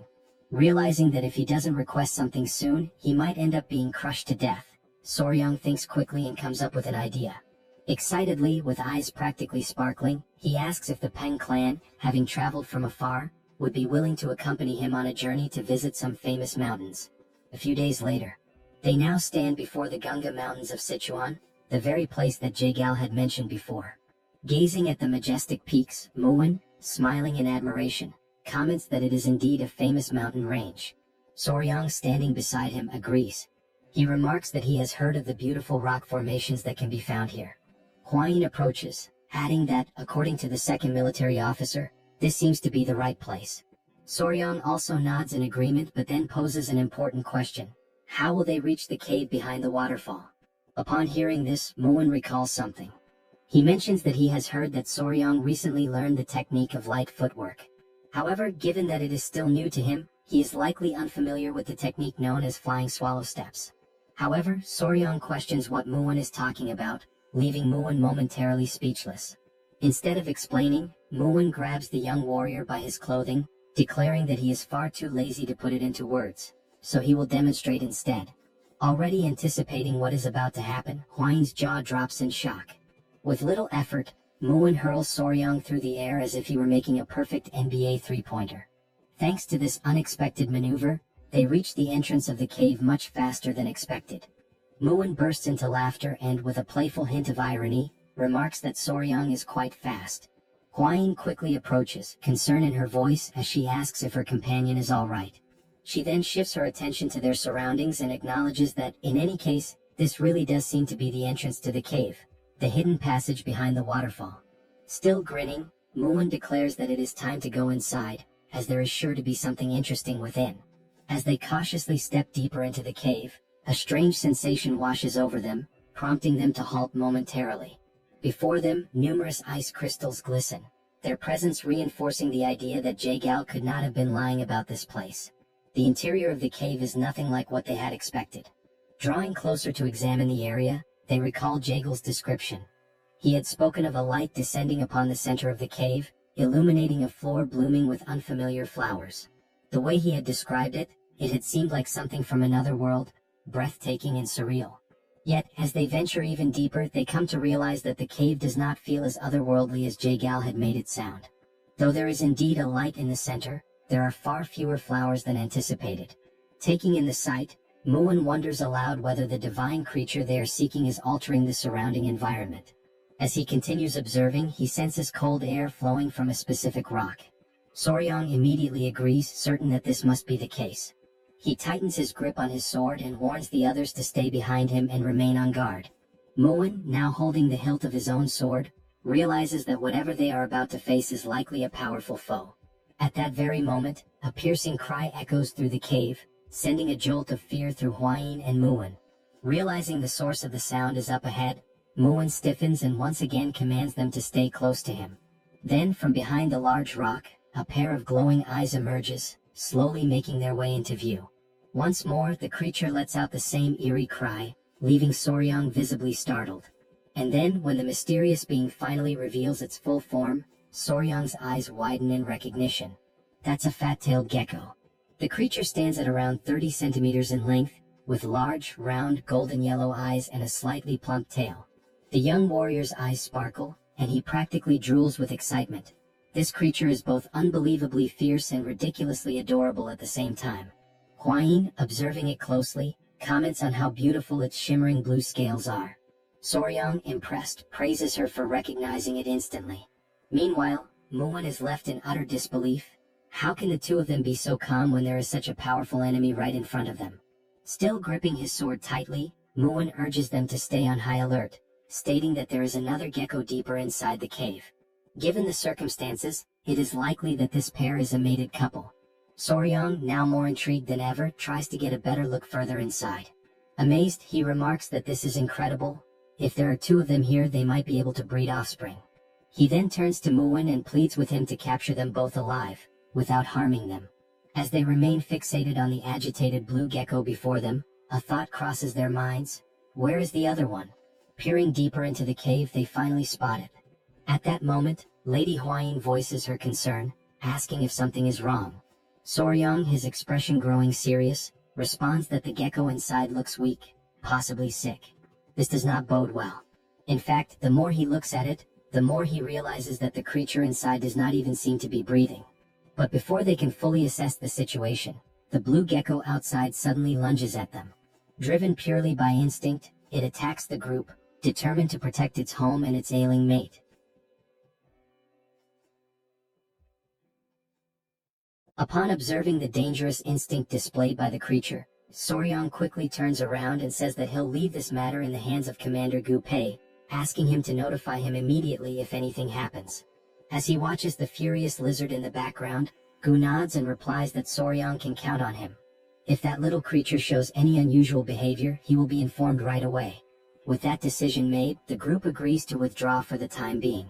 Once outside, it finally dawns on them that, first and foremost, they don't actually know much about the creature's habits, and trying anything now would be reckless and could potentially harm the already injured creature. While Soryang stands atop a rock, lost in thought and clearly worried, Hwayin sweetly calls out to him, inviting him to come eat as she tends to a few tiny centipedes in her hands. Watching her carefully handling the small insects, Soryang finds the scene incredibly gentle. It almost looks like she's caring for little children in her own home. They all gather as they wait for a stew to finish cooking. Muin then asks if there was any progress today, and Soryang replies that, once again, the injured creature didn't move at all. Muin adds that when he went to check on it earlier, it still didn't move, and wonders aloud whether a living being shouldn't at least eat or drink something. Soryang immediately agrees, but explains that geckos or lizards in general sometimes go without eating for days when they're under stress. In particular, fat-tailed geckos store energy in their thick tails, and if one isn't eating at all, it's likely surviving entirely off the stored energy. And given the current situation, they're reaching a point where a decision must be made, because they can no longer remain uncertain. The reason why the creature isn't moving needs to be investigated. Muin, somewhat energized by this, asks whether they'll be able to capture the geckos afterward, but Soryang clarifies that this isn't about capturing them for now, it's about figuring out where the injured one is hurt. He adds that it would be great if Muin could distract the standing gecko, allowing Soryang and Hwayin to approach the weakened one. This makes Muin slightly uneasy, but then the eyes of both Muin and the other Peng family men begin to gleam, and Muin suggests that it might be easier to just knock down the healthy one as well. That way they'd have both, the strong and the weak. But all Soryang can think is that if these men hit those little creatures with their muscles, they would surely die instantly. To lighten the mood, Soryang jokes that if Lord Peng hits them, even the rock dividing them from Jaegao would probably just drop dead on the spot. Muin bursts into laughter at the comment. As he gives a few overly strong pats on Soryang's back, Muin remarks that it's surprising Jaegao was pressured enough by such tiny creatures to retreat. He then agrees with Soryang. One hit from him would absolutely kill the geckos. Muin's expression grows serious once again, and he confirms whether they'll go with Soryang's gentle approach. The young warrior replies that it seems to be the best option. Using a small stick, Soryang begins drawing a rough map on the ground, explaining the plan step by step. First, Muin will lure the healthy gecko away, while Hwayin and Soryang will go examine the one that seems injured. Hwayin shifts a few small stones, explaining how the division of the venomous mist could help block the gecko's path, preventing it from getting to Soryang. Muin nods in agreement, saying this truly does sound like the most effective plan. Already clear on what needs to be done, Muin asks if there's anything else he should be cautious about, and Soryang simply tells him to be careful and keep the gecko far enough away so it doesn't get close to them. With a warrior's confidence, Muin pounds his chest and says they can leave it to him. He urges everyone to get moving, stating that his body is burning with anticipation and eager for action. He dashes off excitedly, while Soryang calls out for him to calm down and hold back some of that enthusiasm. As they watch him go, Soryang and Hwayin can't help but worry. If the gecko inside truly is sick, it may not have much time left. A few minutes later, they're already back inside the cave, standing in front of the gecko, who now sees them as a significant threat and is ready to strike. Soryang whispers that it's time to begin the plan, and Muin, both excited and lucky, responds that he understands. He draws the massive sword from his back, and a powerful aura surrounds him, leaving both Soryang and Gu Pei momentarily stunned and unsure of what might happen next. As Muin advances toward the gecko, flanked by his men, he reminds everyone to follow the plan, and the group shouts in unison, affirming they're ready. Sensing the danger closing in, the small gecko lets out a furious roar, its eyes glowing as it bares its fangs. Then the tiny creature leaps toward the group, leaving a trail of ice in its path. Muin deflects the attack with his sword, and exclaims that he hadn't expected so much power. As the creature begins swinging its tail repeatedly in fierce strikes, Muin admits that its attacks are indeed powerful, strong enough to qualify it as a first-class warrior of the Peng family. The small creature takes a few steps back and instinctively leaps forward once again to launch another attack. Recognizing this as a perfect opportunity, Muin smiles, seeing a clear opening. And just as the gecko strikes his sword, Muin redirects the creature slightly off course, creating the exact gap they needed. He shouts that this is the best chance they'll get. While the men stay surrounding the creature, the little gecko senses that something is wrong.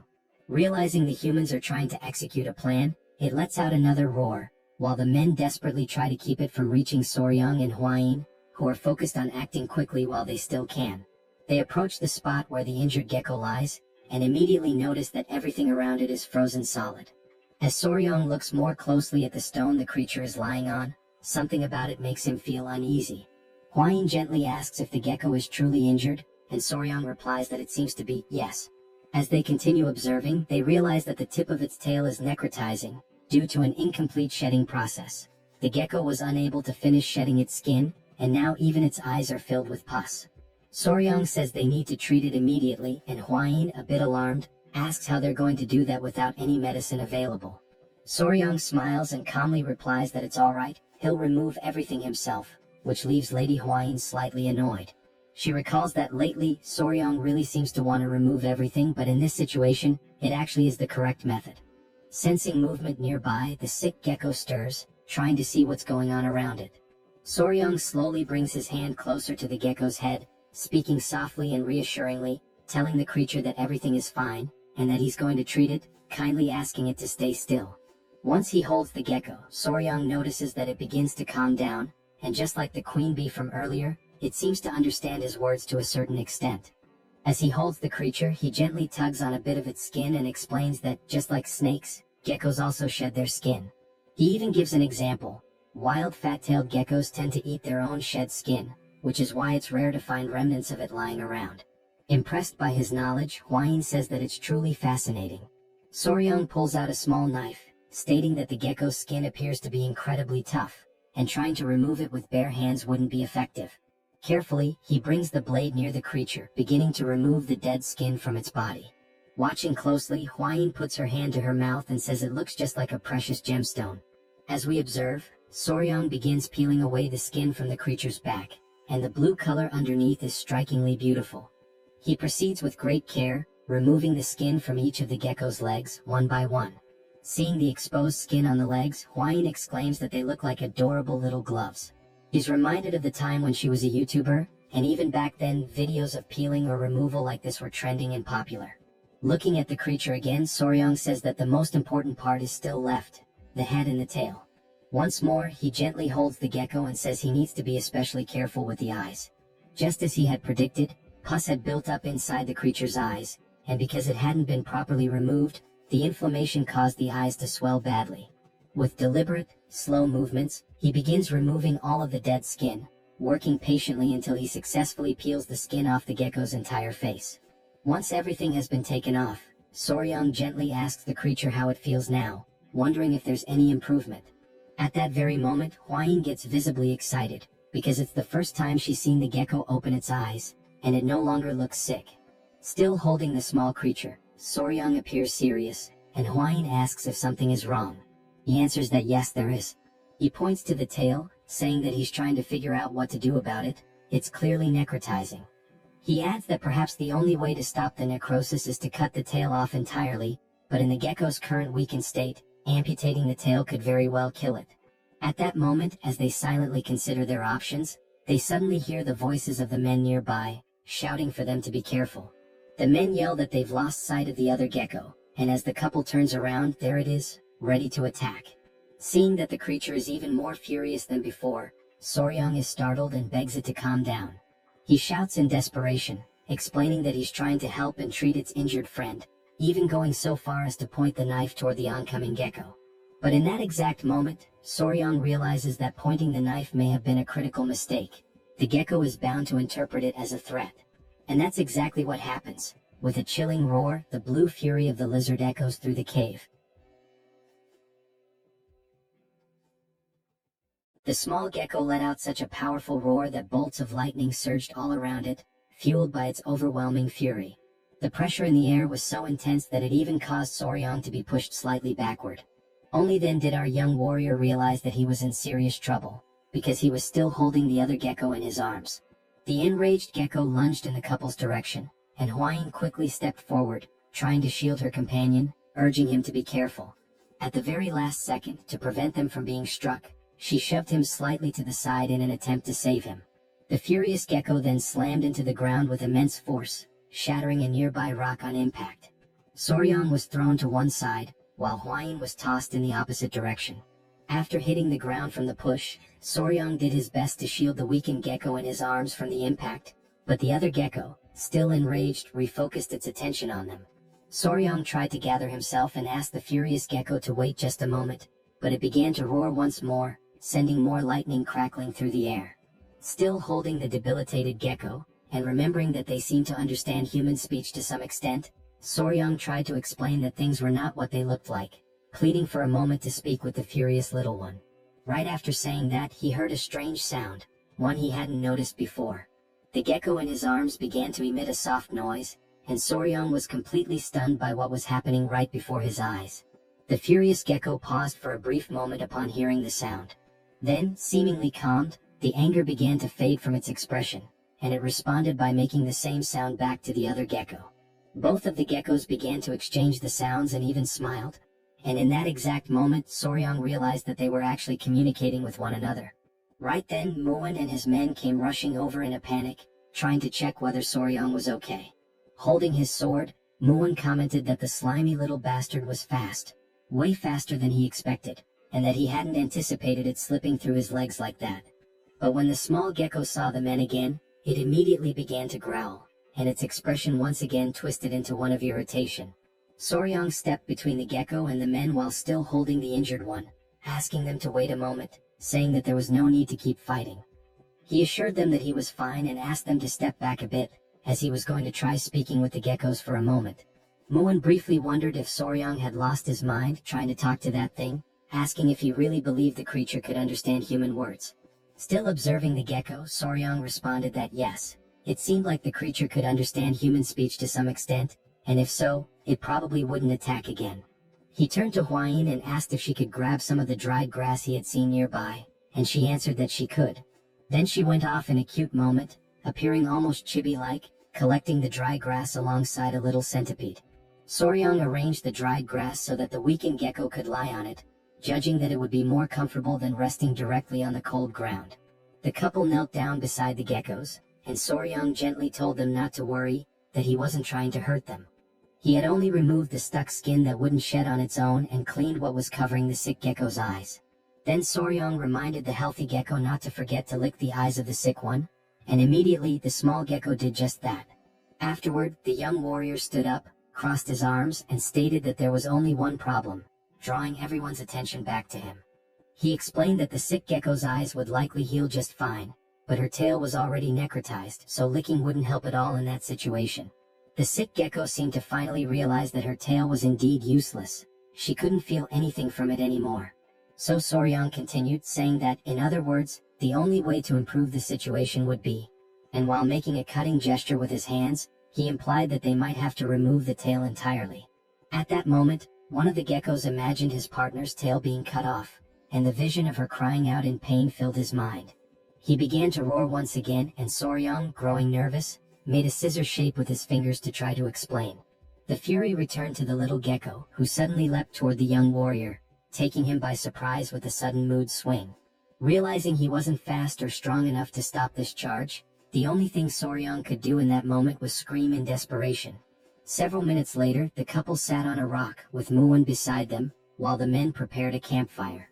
Hwayin was tending to some kind of wound on her companion's face, and he kept complaining that it hurt every time she touched it with her fingers. Soryang becomes a little irritated with the ungrateful gecko, since he was only trying to help. Hwayin tells him to stay still as she's in the middle of applying a healing balm, and if he keeps moving it might leave a scar. Hearing this, Muin crosses his arms and starts laughing, saying that now Soryang is finally beginning to act like a real man. After all, he earned a glorious battle scar. Realizing that this was not the right moment for jokes, Hwayin turns to Muin with a terrifying glare. Along with Hwayin, the little centipedes also fix their gaze on him, trying to intimidate him, and without saying a single word, Muin understands the message loud and clear. Touching the wound on his face, Soryang can only think about how the misunderstanding had somehow been resolved, and as he looks at Hwayin and the baby centipedes, he also considers how the centipedes aren't reacting to any killing intent, and maybe the small gecko never actually had the intention to kill. At that moment, Gu interrupts and calls out to Soryang to talk to him about something. He says it looks like the little creature wants to say something to Soryang, since it keeps trying to get over to him. Soryang gives an awkward smile and asks if the gecko is finally ready. The gecko responds by making the same sound as before and nodding its head. Tilting his own head slightly, Soryang says he'll do his best. But first, there's something he needs to ask, which makes the little gecko curious. So he asks what geckos usually eat, explaining that if they really do need to cut off her tail, she'll need to eat something nutritious to recover properly. Before Soryang can even finish speaking, the small gecko quickly leaps away to show what they usually feed on. Soryang follows him, asking him to wait up since he's way too fast. The gecko stops in front of a small plant and begins making some sounds.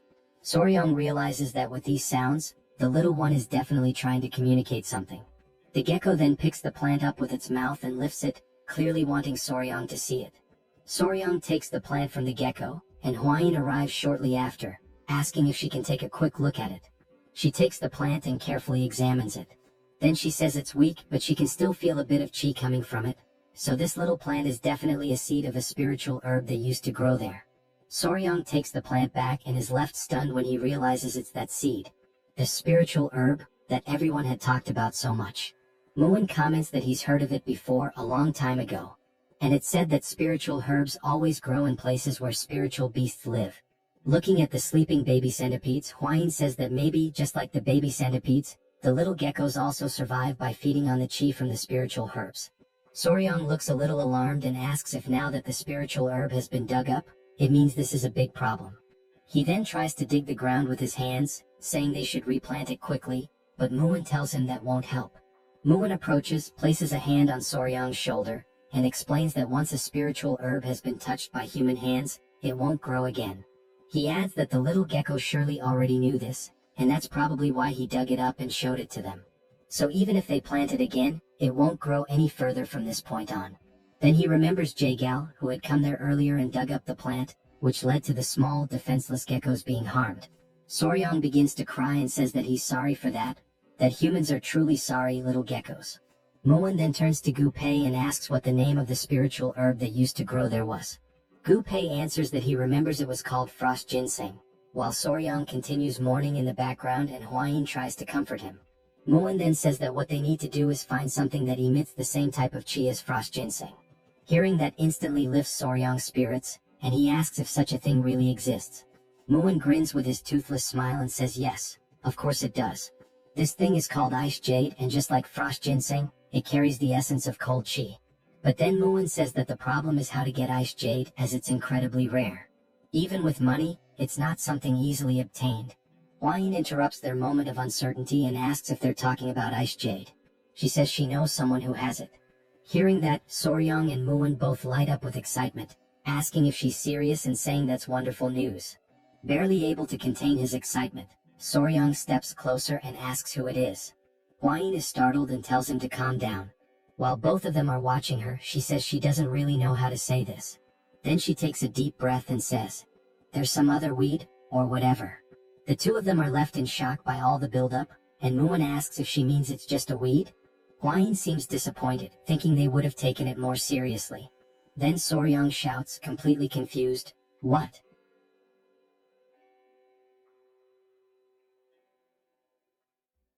Both Soryang and Muin continue staring at her, completely shocked by this recent revelation, unable to process what they just heard.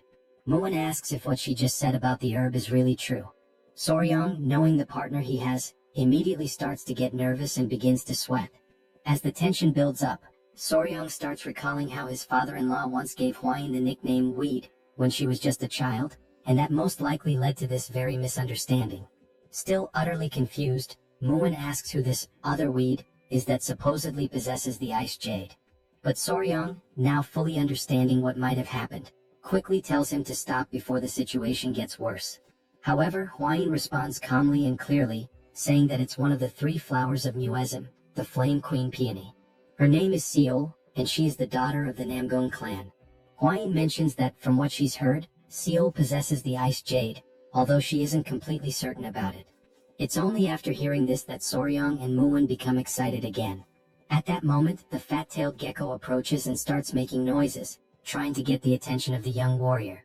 Seeing the gecko's distressed expression, Hwain asks what the little one is saying, and Soryang responds that it seems like he's begging them to quickly treat the injured gecko.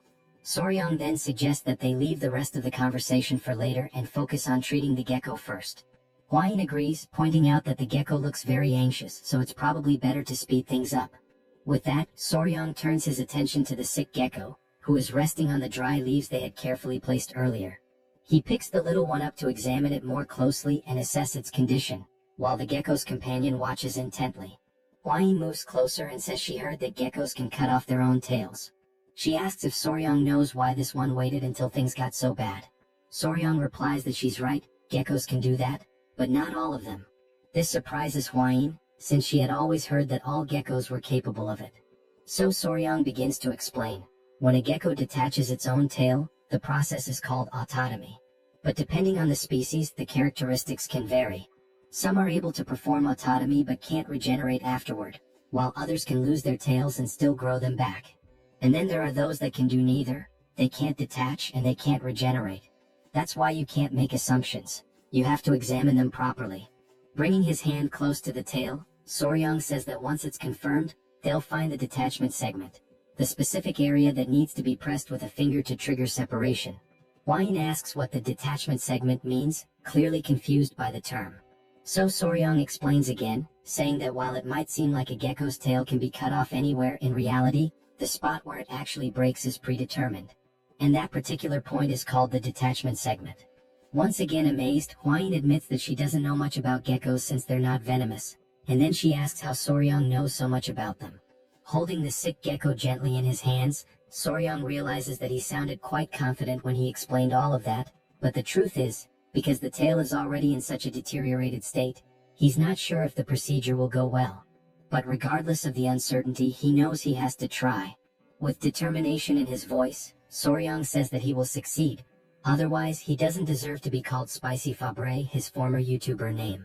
Sometime later, Muon is left alone with the little gecko while the couple is working in the background, focused on the procedure.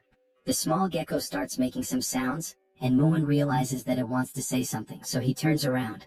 Watching the cheerful couple in action, Muon asks what happened to the injured gecko. Soryang replies that, fortunately, everything went well. Now, as long as they take good care of her, she'll be just fine. Hearing that makes the other gecko extremely happy, so much so that he starts crying tears of joy. Soryang crouches down, still holding the injured gecko in his hands, and asks the other one if he's happy now. Muon observes it all quietly, not saying a word, but thinking to himself that the more he looks at that boy, the more incredible he seems. And so, after finishing the surgery, the group decides to stay close by and monitor the gecko's condition for a few days. A few days later, the couple approaches with excitement as they run toward the stone where the geckos usually stay. Soryang calls out to them, and right away the geckos respond to him with the familiar sounds they make. Soryang's eyes sparkle with joy, thinking to himself that they're not even cats, they're baby geckos. But if this had happened in his past life, it definitely would have gone viral on YouTube.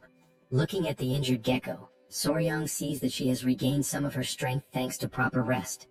He leans down a bit and says that it looks like everything's okay now, adding, "We'll get going for now." This makes the gecko a little sad, and it tries to communicate even more before they leave. So, Soryang takes a moment to explain that they're not leaving forever, they're just going to gather some food for the geckos and then come right back to that place. Upon hearing this, both geckos become visibly happy, making cheerful little sounds. Soryang can't help but think to himself just how incredibly adorable these little geckos are. The young warrior then turns to Hwain and says that for now that's all they needed to do here, so it's time for them to return to the Tang clan. With determination, he clenches his fist and, full of energy, declares that they are going to recover the ice jade. Sometime later, they arrive back at the Tang clan, having left the little lizards behind in good care. As the couple reunites with the patriarch, they notice that many updates have come in while they were away.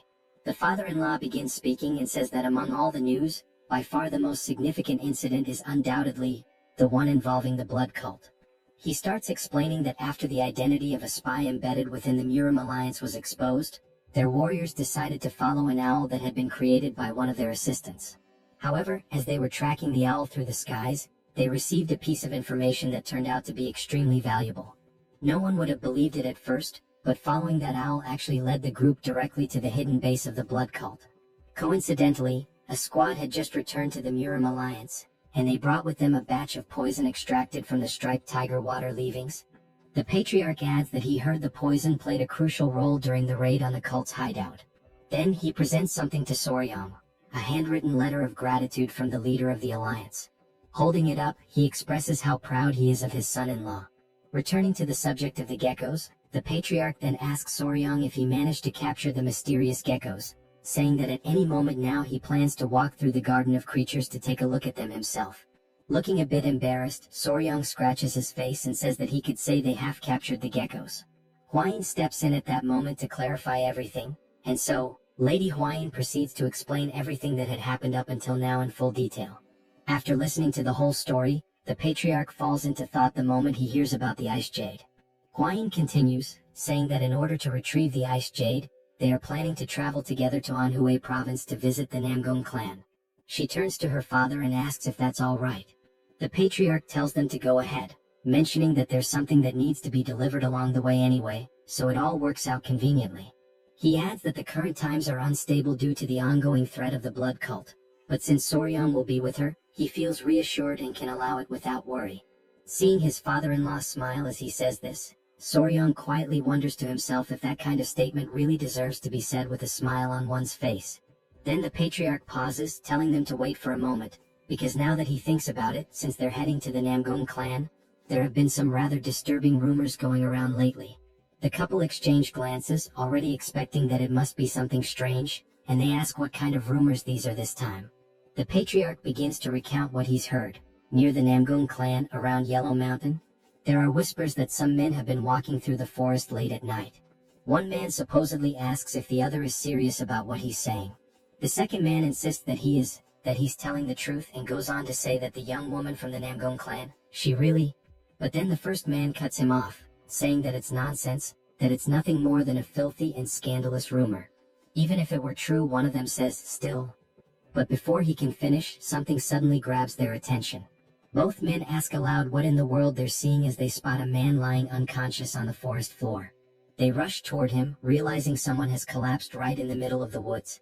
As they get closer to the fallen man, they call out to ask if he's okay. When he doesn't respond, they even wonder if he might be dead.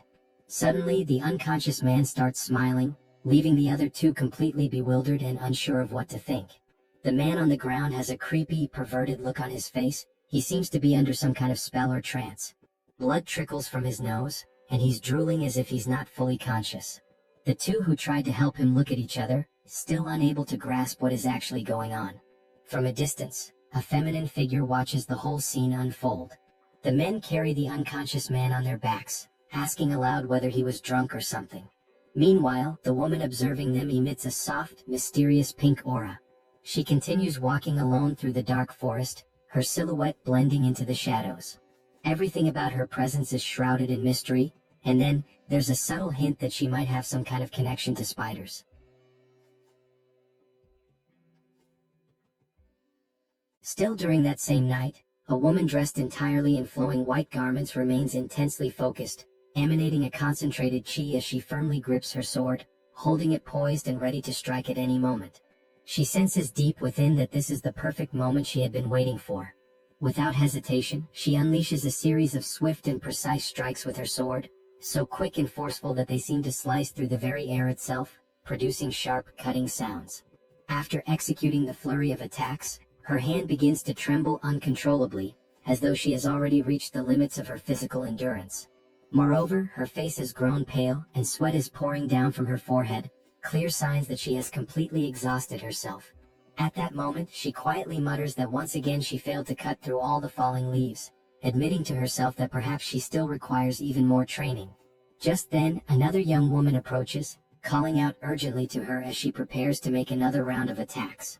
The younger girl tells her that they must return now without delay, warning that if they linger any longer, they will be caught. It becomes apparent from their conversation that the two are sisters, as the younger girl mentions that their father will scold her as well if they get caught this time.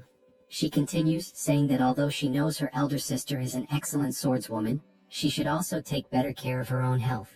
The older sister removes the traditional Hanfu hat from her head and, in a gentle voice, responds that she understands, calling the younger girl Un. At that moment, we are formally introduced to the elder sister, whose name is Seol, and it is revealed that both of them are daughters of the prestigious Namgung clan. Suddenly, Seol begins coughing harshly, causing Un to grow visibly concerned.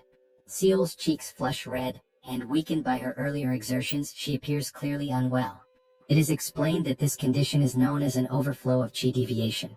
In the beginning, everyone in the family believed it to be a blessing. This condition occurs because her qi channels are extraordinarily open, allowing for the extremely rapid accumulation of internal energy, with no obstructions blocking the flow of pure qi.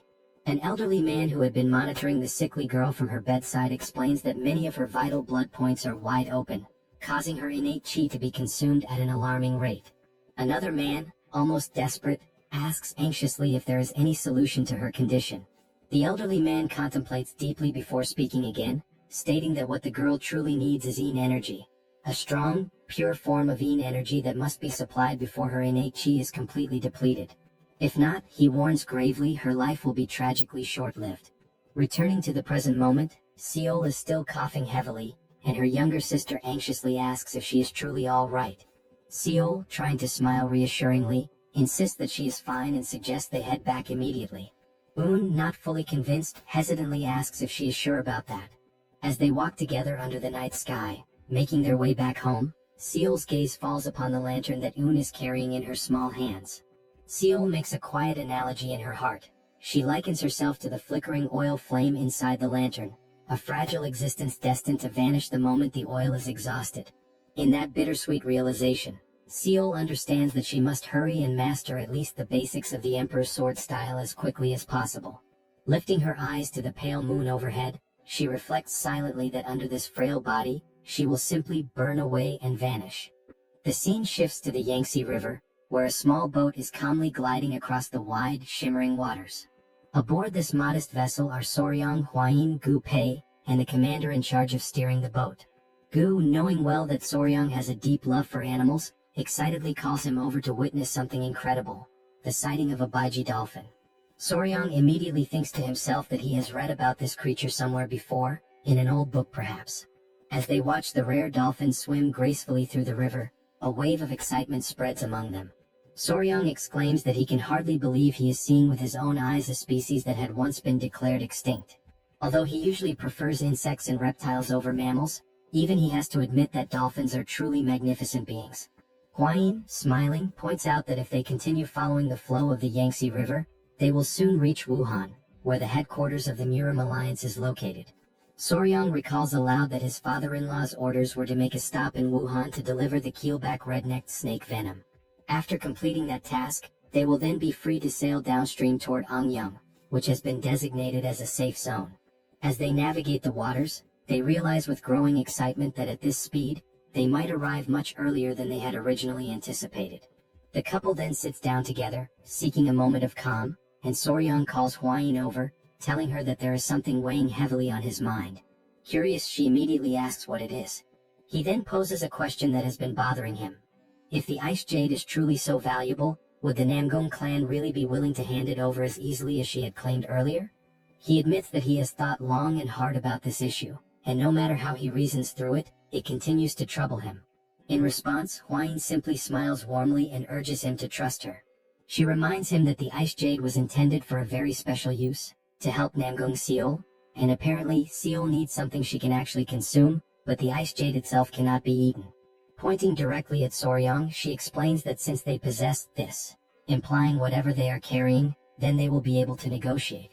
Surely in exchange the Namgung clan will be willing to give up the ice jade.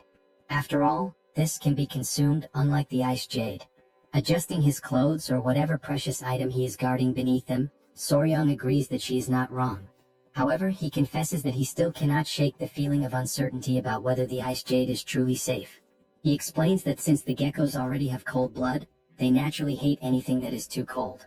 He tells her plainly that he feels uneasy about feeding them something when he is not entirely sure of its effects. Then he adds that he actually has another question forming in his mind. Soryang then says that she had mentioned before that the jade possesses a cold yin energy, and he asks her what exactly she meant by that. He admits that although he has heard about yin and yang energies before, he still finds it very difficult to fully understand them.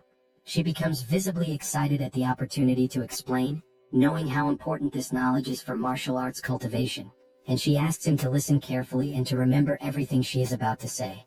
She begins her explanation by saying that yin qi is the qi that generates yin fire. Among the qis of heaven and earth, yin qi refers specifically to the qi that sinks and gathers. Normally, she continues, yin energy suppresses the activities of living beings. Things that are dark, cold, and frightening, all of these are manifestations of different types of yin energy. She goes on to clarify that the expression cold yin energy simply refers to a specific variety of yin energy, emphasizing that it is still a part of the broader concept. Soryang is completely captivated by her explanation, but more questions start to arise in his mind. The first question he asks is whether yin energy, then, should be considered a bad or negative energy. She quickly responds that it is not exactly the case. In contrast to yin energy, yang energy creates yang fire, but too much of it can accelerate the activities of living beings, leading to faster aging and rapid depletion of energy. She explains that the reason why the two geckos need cold energy is because their bodies are inherently composed of cold energy themselves. Therefore, they grow stronger by absorbing yin energy, almost as if they were recharging their inner reserves. Scratching his head in confusion due to the increasing number of questions piling up in his mind, Soryang asks whether yin and yang are not supposed to be in balance. He then wonders out loud how they can achieve that balance when they are dealing with pure yin energy. Knowing that he is intelligent and endlessly curious, she begins to blush, her cheeks turning a soft pink. Then, awkwardly and still blushing, she starts to stammer and admits that she actually does not know how to explain it properly. A little flustered but gathering her courage, she raises her voice slightly and says that they will figure it out together later, how to find that balance between yin and yang. Soryang also blushes slightly upon seeing her so shy, but deep down he knows that he himself has absolutely no idea how they are supposed to discover that balance either. He tries to comfort her, but just at that moment, Gu suddenly shouts loudly that they have arrived and that everyone should prepare to disembark. They have just reached Wuhan. The boat is anchored there at the bustling port. As the couple steps off the boat, Huayin immediately introduces herself as Huayin of the Tang clan from Sichuan, and she announces that she has brought what was requested. The man who came to greet them informs them that the general is already waiting for them. As they follow the man through the streets, Soryang carefully observes everything around him, taking in the atmosphere. This is the famous Murim Alliance, and it is even larger and more imposing than he had imagined. Glancing backward, he notices three figures, a group composed of 2 men and 1 woman. The woman is tugging sharply at one of the men's ears while he protests, asking her to let go. The man pleads for her to release him, calling her Sword Phoenix, and insisting that he had been just about to teach someone an important lesson. The woman sternly responds that he cannot duel against allies. The other man watching the scene comments that indeed, their companion acted too rashly without verifying the facts first. The man whose ear is being pulled argues that he was simply trying to defend the honor of the young lady. At that moment he suddenly notices something, or someone, that captures his full attention. He immediately calls out to Huayin, using her well-known nickname, the Poisonous Flower. Huayin instantly recognizes the 3 individuals. The first is the Slaying Dragon, the woman is the Sword Phoenix, and the third is the Spear Dragon. Huayin remarks that it has been a long time since they last met, not since the Dragon Phoenix gathering, and she asks how they have been doing. The man, visibly excited, responds enthusiastically that it is a great occasion to see her again, the Poisonous Flower herself. Watching them interact, Soryang realizes that only those with truly exceptional skills are allowed into the Murim Alliance, and that many of them earn prestigious titles like Dragon or Phoenix. All those gathered here are elite martial artists. The woman then says that there is something she would like to ask Huayin and mentions that a strange rumor has been circulating about her lately. Huayin asks if the rumor is truly about her, and the woman confirms it with a nod. The rumor, she says, is absurd, a ridiculous claim that Huayin has a lover. Hearing this, Huayin is left momentarily speechless, caught completely off guard. Soryang, overhearing the entire conversation, simply listens in silence, not uttering a single word. Lady Huayin then asks, seeking confirmation, if the rumor really is about her having a lover.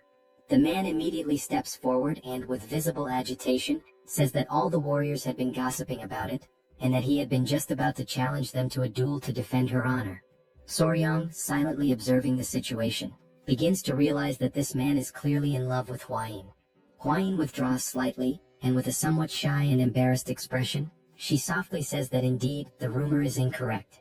The man responds energetically, saying that he already knew it was false, and declares that he will now return and teach a lesson to the warrior who dared to spread such false gossip. At that moment, Huayin decides to settle the situation once and for all. She suddenly grabs Soryang firmly by the arm and pulls him close to her, taking everyone around by surprise with the suddenness of her action. She then corrects the rumor with clear and determined words, announcing that she does not have a mere lover. What she has now is a fiancé. She officially introduces Soryang as her fiancé.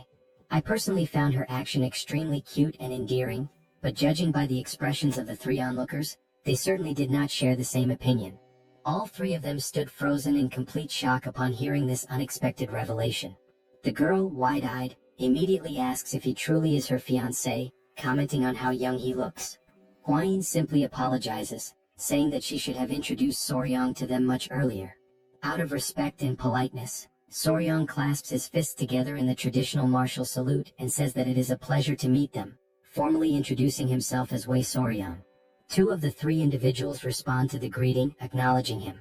Soryang begins to say that he looks forward to getting to know them better, but before he can finish his sentence, he is abruptly interrupted. When he looks forward to see what is happening, he sees the man who is clearly in love with Huayin practically engulfed in the flames of rage, glaring at him with burning eyes and demanding to know if he is truly Huayin's fiancé. The man demands confirmation of his name, asking directly if he is indeed Wei Soryang, to which Soryang calmly responds that yes, he is. Without hesitation, the man drops to one knee, but not in a friendly or honorable gesture. His aggressive and unfriendly posture causes his two companions in the background to become visibly alarmed. With a fierce expression, the man introduces himself as Yang Xianggu, the spear dragon from the Yang family of Xinchang. Still burning with fury, he calls out to the young Soryang and challenges him directly to a duel. The sudden and unexpected challenge to a duel left the couple completely stunned, as neither of them had anticipated such an impulsive and bold action. The man's companions, however, reacted with visible disappointment, as it appeared that this type of behavior was far more common for him than one might expect.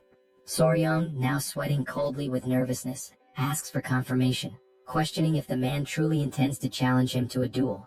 The man, unwavering and intense, replies with a firm yes. He wants a one-on-one duel.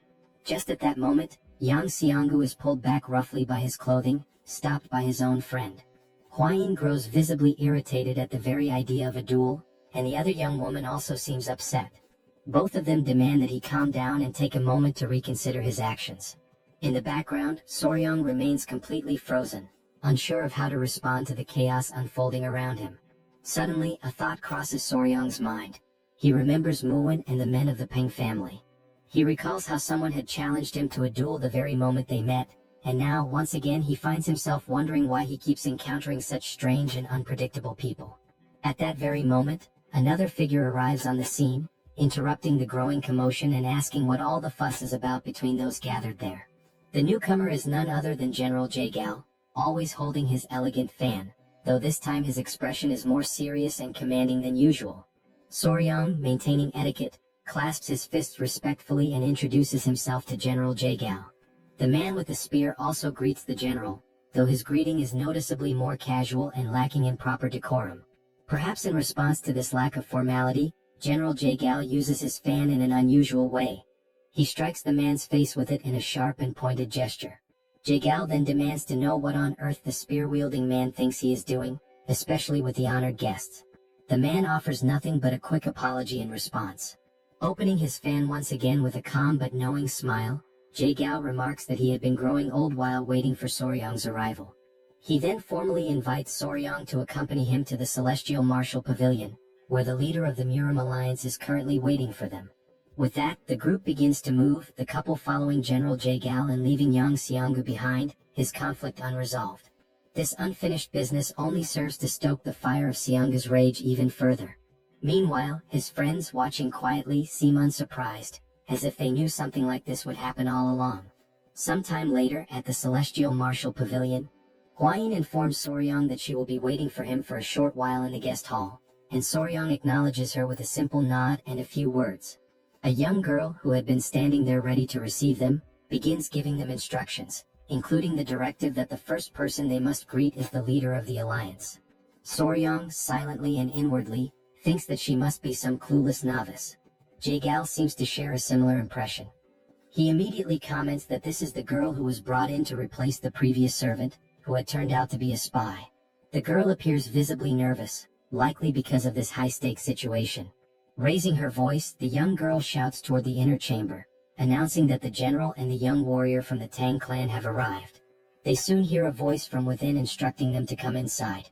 They proceed forward slowly and carefully, and upon entering the chamber, they see the silhouette of the Murim Alliance leader standing with his back to them.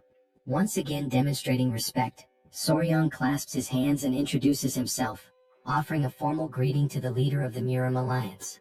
The leader turns slightly, visibly impressed upon learning that this is the same Soryang he had heard so much about. He tells him to come in and says that he must be tired after such a long journey. However, as the leader looks at him more closely, something catches his attention almost instantly. The leader immediately asks about the tiny creatures on Soryang's wrist and waist, questioning whether those little beings have bitten anyone yet. Soryang, a bit startled by how quickly the leader noticed them, replies honestly that no, they have not bitten anyone. At that moment, all Soryang can think about is how they had said the alliance leader was one of the top 3 martial masters in all of Murim, and now he has no doubt. The man immediately recognized the venomous creatures hidden beneath his clothing. The leader gestures for them to sit, and once they are settled, he proposes they move straight to the most important matter. He then asks Soryang whether he brought the venom from the tiger-striped water snakes. Soryang replies that yes, he did bring it. He adds that he prepared as much as he could before leaving, managing to fill 3 full bottles. Jagal, clearly impressed by the quantity, comments that he once witnessed the venom extraction process while in Sichuan, and he knows just how difficult and dangerous that task truly is. He expresses his gratitude for receiving so much. The leader then mentions that he heard Soryang became the son-in-law of the Tang clan in Sichuan, to which Soryang confirms that this information is correct. The leader asks about Soryang's family, and Soryang responds quietly that he has no family, that he is alone in this world and has no one he can truly trust. Jagal comments that he had heard the young warrior lost all of his memories in an accident. Before being taken in by the patriarch of the Tang clan, he had lived by himself on an isolated island, catching snakes and selling them to survive. The leader expresses sympathy, saying that Soryang must have lived a difficult and lonely life. Soryang scratches the back of his head and offers a slight smile, saying that perhaps he wasn't as alone as everyone thinks. The leader, seeing no reason to dwell further on the topic, shifts the conversation back to business. He says that the main reason he summoned Soryang was because the young warrior played an important role in the recent incident involving the blood cult. For that reason, the leader says he would like to grant him a reward. Soryang, caught off guard by the idea of a reward, answers honestly. He says that he already told General Jagal what he needed the last time they spoke. Jagal says that what Soryang discovered is significant. So significant, in fact, that it might ensure that those damned members of the blood cult never set foot on the Central Plains again. And because of that, what he did deserves far more than just a simple or ordinary reward. Trying to modestly decline, Soryang insists that it was something that happened entirely by chance. He explains that he simply fell into a pit while trying to save everyone, and he mentions that the gift they already offered him is more than enough. Hearing this, both the leader and General Jagal are left stunned, their eyes widening in disbelief. Rising from his chair, the leader asks if Soryang really just said that he tripped while trying to save the Tang clan. As the leader pieces everything together, he crosses his arms thoughtfully and says that he's beginning to understand why he has felt such a strange sense of familiarity with Soryang. It has just now dawned on him how alike they truly are. Hearing that they are alike leaves Soryang in utter shock, frozen in place. The leader clarifies that he's not talking about physical appearance. With a more serious tone, the leader continues, revealing that he himself lost his clan and those he loved to those bastards of the blood cult. He then speaks about how he became stronger, doing everything in his power, pushing himself to the limits, all to try and save at least one surviving member of his family. And somewhere along that path, he experienced a moment of enlightenment and achieved martial mastery. He then asks if the rumors are true. Did Soryong really throw himself at an elder of the blood cult while he was poisoned, all in an attempt to save the Tang clan? Soryong affirms that it is true. With pride in his voice, the leader says once more that they are indeed alike, just as he himself had done 30 years ago. Approaching Soryong with a steady gaze, the leader comments that given Soryong's current strength, it should have been impossible. And yet he still gave it everything he had. He acted with nothing but desperation in his heart. He places a hand on Soryong's shoulder, an intimate and symbolic gesture, as if the two now share a bond that goes beyond words. He then announces that, as a reward, he will grant Soryong his unique martial technique, one that he alone possesses, called the Iron Coffer Technique. Both Soryong and Jaegal are left dumbfounded by what they just heard, unable to immediately process the gravity of such a gift. The leader explains that he has never accepted a disciple before. When he dies, this technique would have disappeared along with him. But now it won't. He adds that he has no intention of taking on the role of a formal master, so the Tang clan need not worry about any kind of mentorship arrangement. Soryong still finds it difficult to believe the words he's hearing. It almost doesn't feel real. A bit overwhelmed but also clearly excited, Soryong expresses his gratitude and promises that he will make sure never to bring shame to the leader's great name. Smiling with his arms now crossed, the leader replies that it's good to hear and that he'll count on the young warrior. Later, as night falls, Soryong is seen walking while carrying a very heavy book in his arms. He can only think about how unbelievable it is that the leader of the alliance actually granted him his personal martial technique. He remembers how Jaegal instructed him to keep this a secret from everyone, except for the elders of the Tang clan, because if this information spreads, it could easily make Soryong a target of the blood cult. While walking and thinking about returning to the guest hall, because if he tells Hwayin what he received, she'll likely be overjoyed, someone suddenly calls out to him from behind. As Soryong turns around, he sees the spear-wielding man from earlier, still burning with the fury left over from the events of that afternoon. The man declares that they have met again due to fate, which only makes Soryong feel even more unsettled and anxious. He explains that he heard Soryong had left the Celestial Martial Pavilion, so he came looking for him. He says he still hasn't received an answer to his earlier challenge for a duel. Soryong can only think about how incredibly persistent this man is. Clutching his spear, the man says that he needs to know whether Soryong is truly a man worthy of Lady Tang Hwayin, the poison flower. He insists that Soryong must prove himself. Soryong replies that it's too dangerous and that they really shouldn't. But before he can finish, the man interrupts and gestures to his spear, saying there's no need to worry because he'll remove the tip and only use his hands gently. Soryong responds that this isn't what he meant. He explains that the danger isn't to himself, but rather he's afraid that the spear warrior Yang might actually die. For a moment, the area falls into complete silence. The two men simply stare at one another. This only serves to infuriate the spear-wielding man even further. Grabbing Soryong by the collar, he demands that Soryong repeat what he just said. At that moment, something completely unexpected happens. The three tiny centipedes leap from Soryong's body, instantly preparing to attack the man. But Soryong quickly reacts, managing to hold them back. He tells them that everything is fine, that he is not in danger, and pleads with them not to attack the man. The man, now breathless and clearly terrified, is left wondering what the hell those creatures even are. After partially calming the tiny centipedes, Soryong apologizes to the warrior Yang. While the man remains on the ground, still shaken with fear, Soryong states that this is exactly what he meant. It really is too dangerous. Soryong steps closer to him and kneels down. The man's breathing grows heavier with each passing second. Then, with a devilish expression on his face, and the centipede still wriggling ominously, Soryong places a hand on the man's shoulder and says that he has just spared his life, for now. After that bold declaration, the man is left completely speechless, unable to process what just happened. Only then does he truly realize that this is no joke.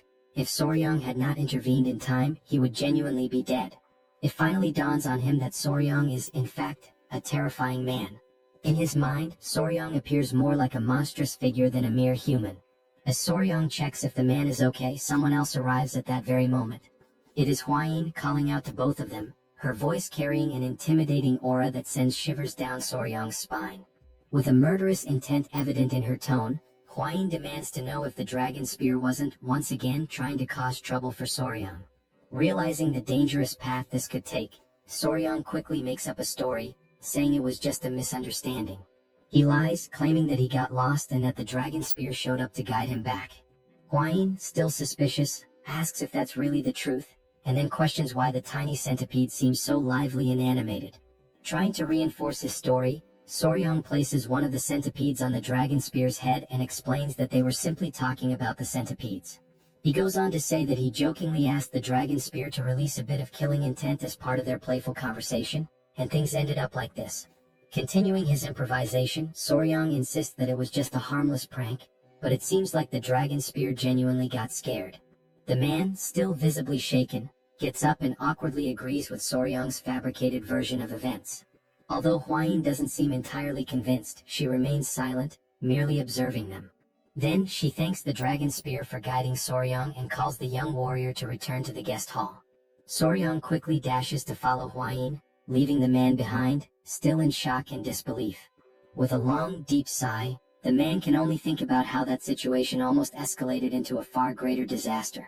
While running, Soryang calls out to the dragon spear and reminds him that he has saved his life twice now. This comment leaves the spear-wielding man even more bewildered, struggling to process the events. The next morning arrives. The couple, along with Gu Pei, are already prepared to set out on their journey. Huayin bids farewell to the group, saying that she has matters to attend to and they must leave now. She adds that it was a pleasure to see them again. The young woman also expresses her gratitude and tells them to be careful on their travels. As the couple turns to leave, the girl calls out to Soryang, asking him to wait for a moment. She then pushes the dragon spear forward, clearly forcing him to say a proper goodbye, as if trying to make him apologize sincerely. The girl explains that she heard everything from that idiot the night before and thanks Soryang for his generosity as a young warrior. The dragon spear, feeling awkward and slightly embarrassed, mutters an apology and also expresses his gratitude for what Soryang did the previous day. He then adds that after talking with the Sword Phoenix, he finally realized just how foolish he had been. Clenching his fists and almost on the verge of tears, he admits that, judging by Soryang's actions, he truly seems to be a suitable match to be the fiancé of the poison flower. The man then bows respectfully, thanking Soryang earnestly and asking him to please take good care of Huayin from now on. The young warrior nods, saying he understands and tells them to take care as well. Soryang also mentions that he has heard they will likely meet again soon at some upcoming ceremony, so there's no reason for any animosity between them. They board the boat, bid farewell to their new friends, and set off toward their next destination. Late at night, they find themselves staying at an inn located in a small, lower village on the slopes of Huangshan Mountain. Soryang recalls Gu mentioning that they would rest there for the night since the mountain is treacherous, and it would take at least half a day to reach the Namgung clan's estate. That was the reason they decided to spend the night at this inn. After Soryang shares the details of his encounter with the leader, Huayin is left utterly shocked. She has just learned that Soryang received the secret manual of the Iron Coffer technique, the unique martial art of the first emperor himself. Soryang casually remarks that the emperor said they seemed alike. However, he also mentions that he heard the training required to master this technique is painful. Yet, once fully mastered, it can even block blades and withstand chi-based attacks. Huayin explains that the emperor's exclusive technique rivals the legendary indestructible diamond technique of the Shaolin. Since it is an external martial art, it does not require internal cultivation, which means Soryang shouldn't have much difficulty learning it. Realizing this, Soryang understands that, essentially, mastering it would be like gaining bulletproof protection. He truly inherited an incredible technique. Then Huayin offers to help him train in the new technique. She mentions having heard that the emperor used to whip his own body every morning as part of his rigorous practice, and she enthusiastically volunteers to assist him with that. Soryang is left utterly speechless, his jaw dropping as he processes what Huayin just said. He then asks in disbelief if it's really true that the emperor used whips as part of his training. Huayin, still excited, firmly confirms it, explaining that hardening one's skin through repeated whipping is an essential part of mastering the technique. Soryang, who has a vivid imagination, suddenly envisions Huayin wielding a whip while wearing a more daring outfit. This mental image makes him hesitate for a moment, but then he rationalizes that if it's for the sake of cultivation and becoming stronger, he would be willing to accept it. Just then, an elderly man who works at the inn interrupts their conversation. Apologizing for the intrusion, he asks if they are planning to climb Mount Huangshan. Huayin responds affirmatively and inquires why he's asking such a question. The old man explains that he is the owner of the inn, and judging by their appearance and equipment, it seems that they are heading towards the Namgong clan. Rising from his seat, Soryong cautiously asks if there is any problem they should know about. Before the old man can respond, Huayin recalls that her father had mentioned some unsettling rumors circulating lately. Curious, she asks if those rumors are related to what he's about to say. The elderly man then reveals that, in truth, over the past few months, people who have ventured up the mountain have mysteriously disappeared. Fortunately, those who went missing were later found safe, but something disturbing had happened to them. They had their yang energy completely drained. Both Soryong and Huayin feel a slight chill at this revelation. Huayin, clearly puzzled, remarks that it sounds rather strange and questions what this has to do with the Namgong clan. Blushing slightly and appearing somewhat embarrassed, the old man hesitates before confessing that all those who regained consciousness after the incident said the same thing. The person they spent the night with was none other than Lady Namgong Seol. This shocking statement leaves both Soryong and Huayin completely stunned. Huayin immediately questions whether this could possibly be true. Outraged, she continues, asserting that this is clearly a malicious trap, a vile and baseless accusation. Seeing that she is becoming increasingly agitated, Soryong gently urges her to calm down. The old man, equally taken aback, reassures them that, naturally, everyone reacted the same way at first. However, before he can finish his sentence, the scene transitions to the Namgong clan. Inside the clan's estate, Lady Seol is meticulously practicing her manual skills when she hears approaching footsteps.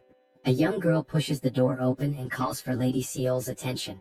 The girl informs her that the patriarch has summoned her to the hall immediately. Curious and slightly apprehensive, Lady Seol asks what her father wants. As she hurries toward the hall, she wonders what could be so urgent and also worries whether her father has discovered that she has been secretly practicing sword techniques at night. Arriving at the hall, Lady Seol is met with an unpleasant surprise. Her father is there, surrounded by several men kneeling on the ground, while another man holds a spiked mace. The patriarch gestures for her to come closer, and Lady Seol hesitantly steps forward, questioning the meaning of this gathering. The patriarch commands the kneeling men to lift their heads and look at her, instructing them to say whether the woman they saw was indeed his daughter. The trembling men, filled with fear, profusely apologize to the elder, some even breaking into tears. Annoyed by their hesitation, the patriarch firmly demands that they speak the truth at once. Turning his attention to Lady Seol, the patriarch pointedly asks if she has been sneaking out to the mountain at night. Stunned, she remains silent, unsure of how to respond. He presses on, stating that these men claim she drained their yang energy. Lady Seol, completely taken aback, repeats the accusation, trying to comprehend how such a rumor even started. Frustrated by her silence, the elder insists that she speak up and give a clear answer immediately. Finally gathering her thoughts, Lady Seol admits that it is true she has been training with the sword on the mountain recently, but she swears that aside from her training sessions, she has done nothing else. The patriarch shifts his gaze back to the men, stating that his daughter has declared her innocence, and therefore they must present concrete evidence to support their accusations. One of the men, clearly fearful for his life, insists that they only reported what they saw with their own eyes and had no intention of disrespecting the young lady. Another man, his voice quivering, suggests that maybe they all went mad or were possessed by spirits, as nothing else could explain their experience. Realizing the dangerous implications of their statements, one of the men nervously backtracks, admitting that it might indeed have been some sort of hallucination. Then, one of the men hesitantly mentions something peculiar, a distinguishing mark. The patriarch, curious, demands more details, asking what kind of mark he is referring to. With great reluctance, the man explains that the woman they saw had a mole on her chest, pointing to the approximate location. The patriarch, increasingly skeptical, calls the claim absurd and immediately questions Lady Seol to see if there's any truth to it. This unexpected accusation leaves Lady Seol in utter shock, her mind racing with confusion and disbelief. For a few moments she is completely paralyzed by the implication. Her father, growing increasingly irritated, raises his voice, demanding to know whether she truly dared to do something so reckless and dishonorable. In her mind, Lady Seol desperately searches for an explanation, bewildered by how such a situation could have come to pass. The next morning the couple is walking together, and Huayin seems to be in a somewhat gloomy mood. It's quite evident from her expression that something has deeply bothered her. Soryong, noticing her demeanor, moves closer and gently asks if she is still upset about the story the innkeeper told them. She quickly denies it, but Soryang knows she is not good at lying, and her reaction only confirms his suspicions. Suddenly, Hwayin stops walking, her frustration finally breaking through. She vents her anger, firmly stating that the idea of Lady Namgung draining the yang qi from men in the middle of the night is an absolutely absurd and ridiculous rumor. Soryang can clearly see that she is deeply irritated and tries to think of a way to calm her down. Realizing that her anger is getting the better of her, Hwayin takes a deep breath, visibly trying to regain her composure. After a moment of silence, she seems more relaxed and even apologizes to Soryang, admitting that she didn't want to get so angry. However, she can't help but express how incredibly unbelievable the rumor is, and she feels the need to explain herself. Hwayin then elaborates, revealing that Lady Namgung Seol is actually unable to come into contact with men. Soryang, taken aback by this unexpected revelation, listens attentively as Hwayin continues. She explains that Seol suffers from a condition where, without sufficient yin energy, her life would be significantly shortened. Consequently, yang energy acts almost like a poison to her, making it unimaginable that Seol would be involved in any nightly escapades with men. Being so careful around men, the thought of her doing such things night after night is simply inconceivable. Soryang, after hearing this, can't help but associate the whole story with tales of fantasy heroines. The entire situation seems too bizarre to be true. As they finish discussing, they finally arrive at the Namgung family palace after climbing the mountain together with Gu. One of the guards stationed at the entrance stops them, asking why they have come to the Namgung family estate. Hwayin subtly leans towards Soryang and whispers that the atmosphere within the Namgung family seems tense. She warns that if they mention they are there to see Lady Seol, they might be turned away. Understanding the delicate situation, Soryang quickly thinks of something plausible to say. Raising a finger for emphasis, he confidently states that they are there on business and have come to make a deal. The guard, somewhat puzzled, doesn't quite grasp what Soryang means. Hwayin, equally confused, asks Soryang what he is talking about. Just then, someone from inside the estate opens the gate and demands to know what all the noise and confusion are about. The couple realizes that they might be in a bit of trouble. Looking carefully, they notice that the person who opened the gate is none other than Lady Namgung Yoon, Seol's sister, who immediately recognizes Hwayin. Now inside, Hwayin and Eun share a joyful moment, clearly delighted to see each other after so long. Eun remarks that it truly has been a while, and Hwayin asks if she has been doing well, noting that it has been 2 years since the meeting of the 7 clans. Before answering, Eun curiously inquires what kind of deal they have come to make. Hwayin responds that something happened at the Tang clan, and they desperately need the Ice Jade. She mentions that she heard Lady Seol possesses the Ice Jade, and that they came specifically for this reason. Hwayin then asks if there's any way they can obtain it. Eun, still cheerful and happy to see Hwayin, suggests that they go to the Patriarch's hall to discuss the matter. She explains that it would be better to speak with her father, as he would surely be pleased to see Hwayin again. As they head that way, Hwayin nudges Soryang and mentions that they also brought something to offer in exchange for the Ice Jade. Curious, Eun asks what exactly they intend to trade. Sometime later, now in the Patriarch's hall, the atmosphere turns more serious. After explaining their purpose, the Patriarch raises his voice in disbelief, asking if it is true that they brought an elixir containing cold qi. The couple nods in agreement, and Hwayin prompts Soryang to take out the elixir from his clothes. Placing it on the table, the Patriarch examines it with growing astonishment. Holding the cold qi elixir close, he asks if he can inspect it more thoroughly. Soryang agrees, explaining that he kept it carefully protected inside his clothing during the journey, hoping it would be deemed valuable enough to secure the exchange. After a careful examination, the Patriarch marvels at the elixir's purity, remarking that it is remarkably high quality and that, with it, Seol could live at least 10 more years. Eun, equally intrigued, asks if it truly is that amazing. Feeling a sense of relief, the couple is overjoyed when the Patriarch agrees to trade the Ice Jade, recognizing the elixir's immense value. However, the Patriarch then notices something peculiar within the crystal of the elixir and questions what it might be. Soryang, caught off guard, apologizes and firmly states that he cannot disclose what it is. Understanding the need for secrecy, the Patriarch nods, acknowledging that revealing the nature of the object might inadvertently give away its origin. Soryang expresses his gratitude for the Patriarch's understanding. At that moment, Soryang recalls that, in reality, the reason for his secrecy isn't just about the origin. It takes him back to a time when he was walking with the great Patriarch. Soryang was walking, and every now and then he would complain about how cold it was. The great patriarch, noticing his discomfort, asked him what was wrong.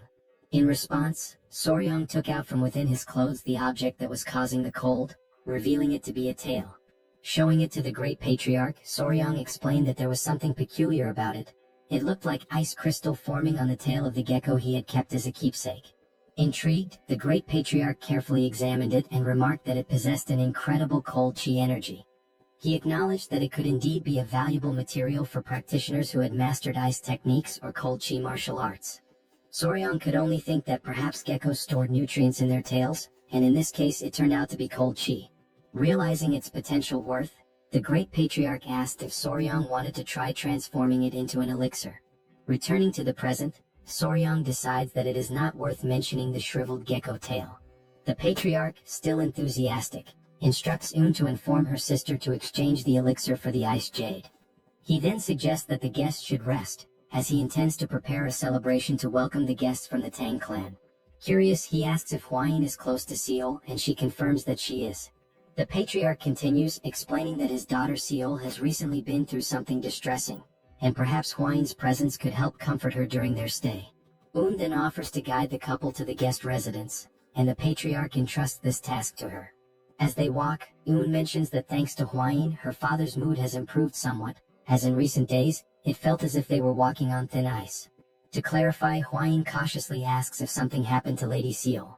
Hwayin then shares that she has heard some troubling rumors and admits that she has been worried. A bit disappointed, asks if Hwayin really heard about the rumors. With a hint of frustration, confesses that she doesn't believe Seol would do something like that, but unfortunately, they haven't been able to find any clues to prove her innocence. As a result, Seol had to be confined in the seclusion room and marked with virginity sand to prove her purity. Hwayin is utterly shocked by this revelation, while Soryang, confused, can only ask what on earth virginity sand is. And Hwayin proceed to explain that virginity sand is a substance that women apply to their bodies to demonstrate their purity. If one raises a gecko and feeds it with cinnabar, the gecko's body will turn red. The gecko's body is then ground into powder and stamped onto a woman's skin. If her body is pure, the mark cannot be washed away, not even with water. Hearing this, Soryang feels a surge of indignation, thinking that identifying a woman's purity should be the job of a unicorn, not a gecko. To him, this practice seems like an outrageous violation. Then points out that Seol is just ahead, prompting the couple to turn their attention towards her. For a moment, the young warrior is speechless. Even from a distance, it's clear that Seol's beauty is truly unique. As they move closer, they see her sitting there, seemingly untroubled, though on her hand remains the mark left by the virginity sand. Hwayin feels relieved to see Seol and quickly approaches her, catching Seol by surprise as she didn't expect to see Hwayin there. Takes the opportunity to explain that Hwayin brought an elixir containing cold chi, and that their father has agreed to exchange it for the ice jade. Observing the elixir up close, Seol comments that she can indeed sense the powerful cold chi emanating from it. The couple's spirits lift as Seol gratefully acknowledges the gift, revealing that she has the ice jade with her right there. She takes out the ice jade and shows it to them. Soryang takes the jade, and both he and Hwayin feel an immense sense of relief at having secured it. However, before they can fully rejoice, Seol lets out a deep sigh, interrupting their moment of celebration. Noticing Seol's apparent sadness, Hwayin cautiously brings up the rumors, expressing that she still finds it hard to believe that Seol could do something like that. Seol, appreciating the concern, softly admits that there were indeed many witnesses. She wonders aloud what exactly those people saw and, more puzzlingly, how they knew about the location of her mole. The young warrior's eyes light up with a sudden spark of excitement, as he is now convinced that this must be a truly mysterious case. An enthusiastic grin spreads across his face, and he can't help but burst into hearty laughter. Seeing this unexpected reaction, Hwayin looks at him with concern and asks if he is feeling all right. Quickly shifting his expression to one of confident seriousness, Soryang proudly declares that he is an expert in such matters. In fact, he even goes as far as to claim that in his past life, he was famously known as Sherlock Fabre when it came to solving cases like this. Then, seemingly out of nowhere, Soryang asks Seol if she has ever bathed alone in a pond or river at night. The sudden and random nature of the question leaves all the girls puzzled, unsure of where this line of reasoning is leading. Hwayin tries to make sense of it and cautiously suggests that maybe, in doing so, someone might have spied on Seol. However, Seol shakes her head and confidently states that she has never washed her body outside the house.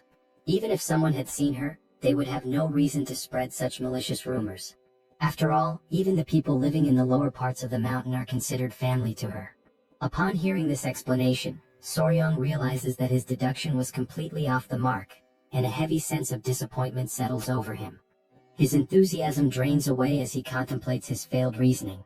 Hwayin, on the other hand, suddenly appears thoughtful, as if an idea has just struck her. She confidently says that maybe she has figured something out and asks if there could be another, more plausible explanation for this entire situation. Still sitting on the ground and lamenting his lack of deductive prowess, Soryong lifts his head and notices that Hwayin is speaking with a renewed sense of determination. It seems she might have a clearer idea of what could have actually happened. Hwayin begins to create an air of suspense, building up the moment with dramatic mystery, leaving everyone tense and curious. Then, with a serious tone, she finally reveals that the most likely identity of the culprit is a ghost. Hearing such a declaration leaves the two sisters wondering, exchanging uncertain glances as they question whether it really could be a ghost. Soryong is left speechless, completely stunned, his mouth slightly agape, as he had been expecting her to say something far more profound and grounded. Instead, she comes up with the idea of ghost. Bringing one hand thoughtfully to his chin, he reflects for a moment and says that perhaps it might make some sort of sense. He then remembers that he once encountered the ghost of the centipede in a dream after it had died, so perhaps believing in such a thing isn't entirely absurd. Turning to Seol, Soryong calls her name and asks if she has touched or done anything unusual recently, something strange or out of the ordinary. He gives an example, suggesting maybe she accidentally consumed the inner core of a mystical beast. Seol asks for a moment to think carefully. After a pause, she replies that recently she touched an acorn and also a tree branch. Soryong, upon hearing this, can only think to himself that this might be what people call an idiotic charm. Then, Seol seems to recall something more significant. She explains that while she was training alone during the night, she felt the distinct presence of someone near her. It was as if this presence was watching her the entire time, silently and closely. Un asks if that's really true, and Seol confirms it without hesitation. At first, she had even thought it might have been Un nearby, but when she checked, there was absolutely no one around. While Seol starts to question whether she was just feeling overly sensitive at the time, Soryong is quietly convinced that this is an undeniably suspicious situation. At that exact moment, a young girl rushes toward them in a panic, breathless and shouting for Lady Seol. The little girl is clearly out of breath and struggling to speak. She tries to catch her breath as Seol asks her to calm down and explain why she is running around in such a panic. The girl finally manages to say that another villager has disappeared, and the clan's warriors have already left the estate to begin the search. Upon hearing this news, Seol lowers her head slightly, as if she were hiding something deep within herself. Soryong notices this change and asks her what is going on. Seol lifts her head once more, but this time there is a new clarity and conviction in her expression. She declares that no matter what, she must personally capture this ghost and avenge the humiliation of her lost chastity. Un quickly steps in, warning Seol that if she goes off alone and gets caught again, the consequences this time will be far more severe. Seol responds with a smile, gently reassuring her sister that everything will be alright, because this time she won't be going alone. Confused, Un asks what exactly Seol means by that. In response, Seol takes Hwayin's hand and asks both her and Soryong if they would be willing to help her. The couple is left momentarily speechless, caught off guard by the unexpected request to venture out into the mountains in the middle of the night. But in the end, they cannot bring themselves to refuse her, and they agree to go. Nightfall arrives, and they find themselves walking through the mountains under the dark, quiet sky. Un, not hiding her concern, mutters that if she gets caught this time, she will certainly be locked away in the cultivation chamber for half a year as punishment. She turns toward Soryong and says that he could at least try to stop Hwayin. Then she asks how he even managed to fall in love with her in the first place. Soryong simply replies with a sarcastic smirk, saying nothing more. A little earlier that same evening, Seol had shown them a small golden ornament and explained that it was a naragi made of knots, a traditional charm where the ice jade could be safely stored. She had gone on to say that she wasn't entirely sure why they wanted the ice jade, but if they were planning to take it with them, this naragi would certainly help. Hwayin had been mesmerized by the delicate beauty of the item. She had opened the small golden charm down the middle and remarked that it could serve as a symbolic gift between the couple. She added that if they helped her, she would give it to them as a reward. Enchanted by the elegance and meaning of the artifact, the couple had found themselves unable to say no. Back in the present moment, Soryong states that it's not even because of the artifact that he agreed to come. It's because he wants to defend Seol's honor. Eun scoffs and calls him a liar. Seol interjects, addressing Eun and telling her to be less impulsive in front of their guests. They arrive at a certain spot in the forest, and Seol suddenly stops walking. She looks around and says that this is the exact place where she had felt that strange presence. It had come from that direction, and she believes there might be some kind of trace or clue left behind, so it would be wise to examine the area carefully. The girls begin to whisper among themselves, wondering if it really could be a ghost after all. Seol firmly declares that her sword is infused with the energy to destroy evil and reveal justice. Meanwhile, Soryong silently reflects that the situation has just become far more intense than he had anticipated. Then, at that very moment, a thick fog begins to appear out of nowhere. It rolls in suddenly and unnaturally, completely engulfing the area and leaving everyone in a state of panic and confusion. The dense mist blinds their vision entirely, as if it had been conjured without warning or explanation. Soryong stands still, frozen for a second, trying to comprehend what exactly is happening. He begins shouting the names of the girls, calling out to each of them one by one, his voice filled with urgency and concern. But not a single voice answers him back. As he starts to move carefully through the fog, trying to find his bearings, his foot suddenly gets caught in something sticky. Startled, he looks down and begins to struggle to free himself, asking aloud, what on earth is that? Upon closer inspection, he realizes that it is a spider web. He grabs it with his hand and immediately notices how unusually thick the strand is. He then wonders why the thread is so abnormally strong and heavy, and instantly begins to question just how enormous the spider must be to produce something of that magnitude. Just as he is lost in thought, trying to make sense of the situation, he hears someone scream. His ears instantly recognize the voice. It is Lady Eun. Uncertain of what to do next, but desperate to act, Soryong quickly summons 2 baby centipedes.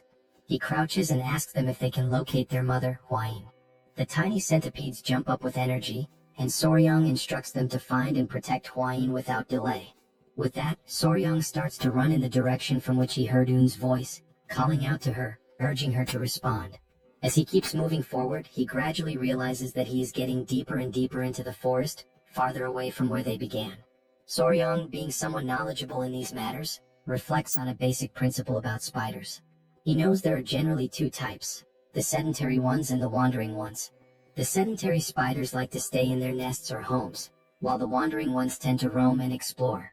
However, in either case, no spider spins flat webs laid out along the ground like this. That means, whatever kind of spider this is, it is definitely not a normal one. He soon notices that the fog is beginning to lift slightly, the visibility improving just a bit. He says to himself that he needs to hurry up and find the girls before something worse happens. But then he suddenly stops running. In front of him, every single tree is covered in spider webs, woven thickly between branches and trunks, forming a ghostly maze of silken traps. Now walking slowly and cautiously, he looks around and asks himself what in the world all of this could possibly be. He lifts his gaze upward, and what he sees there, high above him, is something he never expected. It is Lady Eun, suspended and entangled in spider webs, stuck to the side of a tree. She appears to be unconscious, her body limp and unresponsive. Just then, a strange and eerie sound catches his attention, something moving nearby. Emerging from the mist, he sees a woman sitting atop a gigantic spider, a creature so massive and unnatural that it radiates a terrifying aura. The woman lets out a chilling, almost gleeful laugh that echoes across the webbed forest. As he focuses his eyes more clearly, Soryong sees the woman's face, and he is taken aback. She looks strikingly similar to Seol. She is sitting proudly and ominously on the back of a ground spider, her entire presence sending a shiver down his spine. Soryong stands completely paralyzed, overtaken by sheer shock, unable to tear his eyes away from the bizarre and unsettling scene unfolding right in front of him. The woman sitting atop the massive spider grins with twisted delight, her smile dark and malicious. She calls him a bastard, making it clear that she recognizes exactly who he is. His eyes widen with unease, and sweat begins to drip down his face as tension rises within him. Despite the insult, he remains strangely unfazed, his attention drawn instead to something peculiar. He suddenly notices that the spider she is riding on is a type of terrestrial creature he has never encountered before in his life. As they continue to stare each other down, locked in this eerie confrontation, Soryang carefully observes that the spider is weaving its web on the ground rather than suspending it in the air, an unusual trait that confirms beyond any doubt that this is indeed a new species, unfamiliar and possibly undiscovered. Then, at last, with a steady and determined look crossing his face, he begins to put the puzzle pieces together. In a rare moment of mental clarity, everything starts to make sense. He realizes, almost with a jolt, that the being before him, though it has the physical appearance and mannerisms of Seol, is not Seol at all. What he's seeing is actually a pedipalp, an arachnid creature, disguised as a spider. The scene briefly transitions to a more detailed explanation, offering insight into what a pedipalp really is. Normally, the term refers to the anterior legs of a spider, limbs that function as sensory tools, assist in mating or help subdue prey. Despite being labeled as legs, pedipalps are far more than simple limbs. They are sophisticated appendages connected directly to the creature's head, serving unique and specialized purposes. For instance, even the sharp pincers of a scorpion are actually modified pedipalps, highlighting how diverse and functionally advanced these structures can be. Back in the present moment, Soryang becomes increasingly aware that this pedipalp disguised as a spider is attempting to seduce him. It subtly exposes its shoulders in a suggestive manner, likely a calculated move to attract male prey.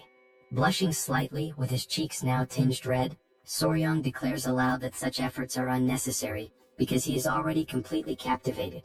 Suddenly, in that very instant, Lady Hun regains consciousness. Her eyes blink open in disbelief, and as she sees Soryang approaching the terrestrial spider, her expression quickly shifts to rage. She clenches her teeth furiously, consumed by frustration at the sight. Soryang moves closer, much closer, to the pedipalp now disguised as Seol. With his hands gently interlocked and a flushed face, he begins to sing praises of how astonishingly beautiful she is. Then, catching the pedipalp off guard, Soryang suddenly grabs her tightly by the waist, pretending to be completely bewitched by her charm. The pedipalp, feeling triumphant and confident that it has successfully lured its prey, raises its arms in preparation to strike. The moment it prepares to launch its attack, Soryang sharply lifts his head and issues a clear and commanding order for his centipede to attack. Without a second of hesitation, the centipede leaps forward at full speed, catching the pedipalp completely off guard and leaving it paralyzed in shock. With ferocious precision and unwavering speed, the centipede sinks its fangs into the creature's body. The pedipalp lets out a gut-wrenching scream of pain, its voice echoing across the forest. While it writhes in agony, Soryang calls his loyal centipede back, and it immediately jumps into his arms, returning to him without delay. Screaming in pain, the pedipalp feels its strength slipping away rapidly, its breath becoming shallow and erratic. It places one hand instinctively over the site of the injury, trying in vain to contain the damage. Soryang, eyes wide open and lips slightly parted, watches from a safe distance as the creature's body slowly collapses to the ground in defeat. Realizing that the pedipalp is now unconscious, he tells the centipede that he will move closer to inspect it. Cautiously, with a stick in hand, Soryang approaches and gently pokes the massive spider. Based on its lack of reaction, he deduces that the centipede's venom is keeping the creature immobilized for now, its toxins apparently effective on arthropods. However, considering the spider's colossal size, he believes it won't remain unconscious for long and will likely recover soon. With a calm and almost tender gesture, he runs his hand softly along the spider's thick, bristled body, whispering a quiet plea for it not to be angry. He assures her that what he has done was necessary to protect her from being killed by the frightened villagers. Then, with genuine affection, he carefully lays the creature's body down, almost as if tucking her in, and begins to wonder aloud if he'll even be able to lift her due to her tremendous size. Feeling a sense of excitement bubbling inside him, he stands up with pride, marveling at her 4 large spots and her thick, soft fur, traits that make her look exactly like a true scarlet spider. Driven by curiosity, Soryang prepares to take a closer look. With trembling anticipation, he reaches out, eager to uncover what the pedipalp's true face really looks like beneath the disguise. Without hesitation, he lifts the garment covering the creature's face, but his exploration is cut short in the most brutal and unexpected way. Hwayin appears out of nowhere and delivers a violent strike directly to his face. The force of the blow is devastating, knocking Soryang to the ground with intense impact. He crashes down as Hwayin screams in panic, yelling that the creature is a monster. Realizing that he is momentarily dazed and gasping from the shock, Huayin urgently tells him to regulate his breathing and try to steady his internal energy technique. But to her surprise and growing concern, she notices that he is completely incapable of doing so. He has entirely lost control of both his energy and his breathing. He is left utterly disoriented, mentally adrift and physically overwhelmed. After what feels like a long moment, he finally manages to recover his senses and slowly rise to his feet. Huayin, looking deeply worried, asks if he's alright. But Soryang seems confused, unsure of what exactly she means. Stunned by his response, Huayin suddenly realizes the grim truth. The thick fog that had enveloped them earlier was not natural. It was created by the spider. A fog deliberately meant to heighten and distort desires in a surreal, overwhelming way. She told Soryang that when she inhaled just a small amount of the mysterious fog, she immediately felt a strange and unfamiliar sensation creeping over her body. She had to summon her power and channel it with great focus in order to expel whatever it was that she had breathed in. Only after doing so was she finally able to escape from that place.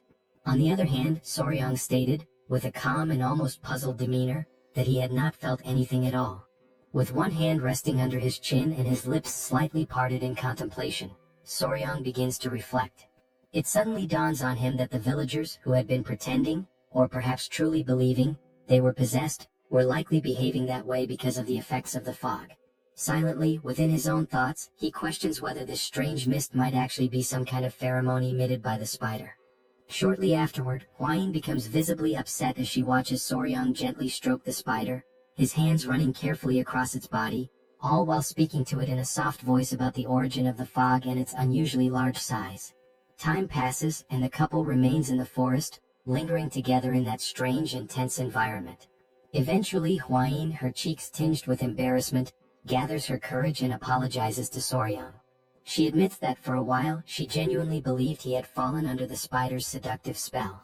Embracing the spider with visible tenderness and affection, Soryang explains that all he was trying to do was uncover the creature's true form, to understand what lay beneath the disguise. Huayin nods, saying that she understands now, but her emotions quickly shift. With a burst of frustration, she yells at him to stop hugging the spider. Moments later, Huayin appears startled. Her eyes widen as she expresses an odd sensation. She feels as though there's something important she's supposed to remember, something lingering at the edge of her memory, but she just can't grasp it. She confesses that she still hasn't memorized all the known venomous creatures. Meanwhile, Soryang remains trapped in his own uncertainty, still trying to understand what exactly is causing such deep frustration and agitation within Huayin. Suddenly, something grabs both of their attention. A faint but unmistakable sound rises in the stillness of the forest. Soryang immediately turns toward the spider, wondering aloud whether it could be the source of the strange noise. With his mouth open and his expression full of suspicion, he finally realizes that the sound is not coming from the spider. It's coming from behind him. It is Un. Still tied to the tree, she is the one producing the sound. Without hesitation, Soryang calls out, admitting that in the midst of all the chaos and confusion, he had completely forgotten about her. Now, with Un lying on the ground, the couple stands over her, unsure of what to do to wake her. They soon notice that Un is still breathing, albeit with difficulty, which brings them a small measure of relief. It means that she is not dead, but only temporarily paralyzed. Time continues to pass, and the dense fog around them thickens, sinking even lower into the forest floor. The strange atmosphere compels Huayin and Soryang to resume their search for Seal. But just before they leave, Soryang announces that there is something he must do first. His tone piques Huayin's curiosity. He then begins using the spider's own silk to tie it up carefully, wrapping it methodically while holding the other end of the binding securely in his hand. Before long, Soryang starts dragging the large creature along behind him, telling Huayin that he intends to take it back to the clan. He believes it is not just any ordinary venomous beast, and therefore should not be treated like one. Suddenly, a scream cuts through the air, and Huayin immediately spins around, alarmed and tense. It is Seal, her voice hoarse but forceful, calling out to her sister with every last ounce of strength she can muster. The fury in her voice is unmistakable, and it freezes both Soryang and Huayin in place, leaving them momentarily paralyzed, unsure how to react. Seal continues shouting, declaring that the creature has dishonored her, and vowing that she will never allow it to do the same to her sister.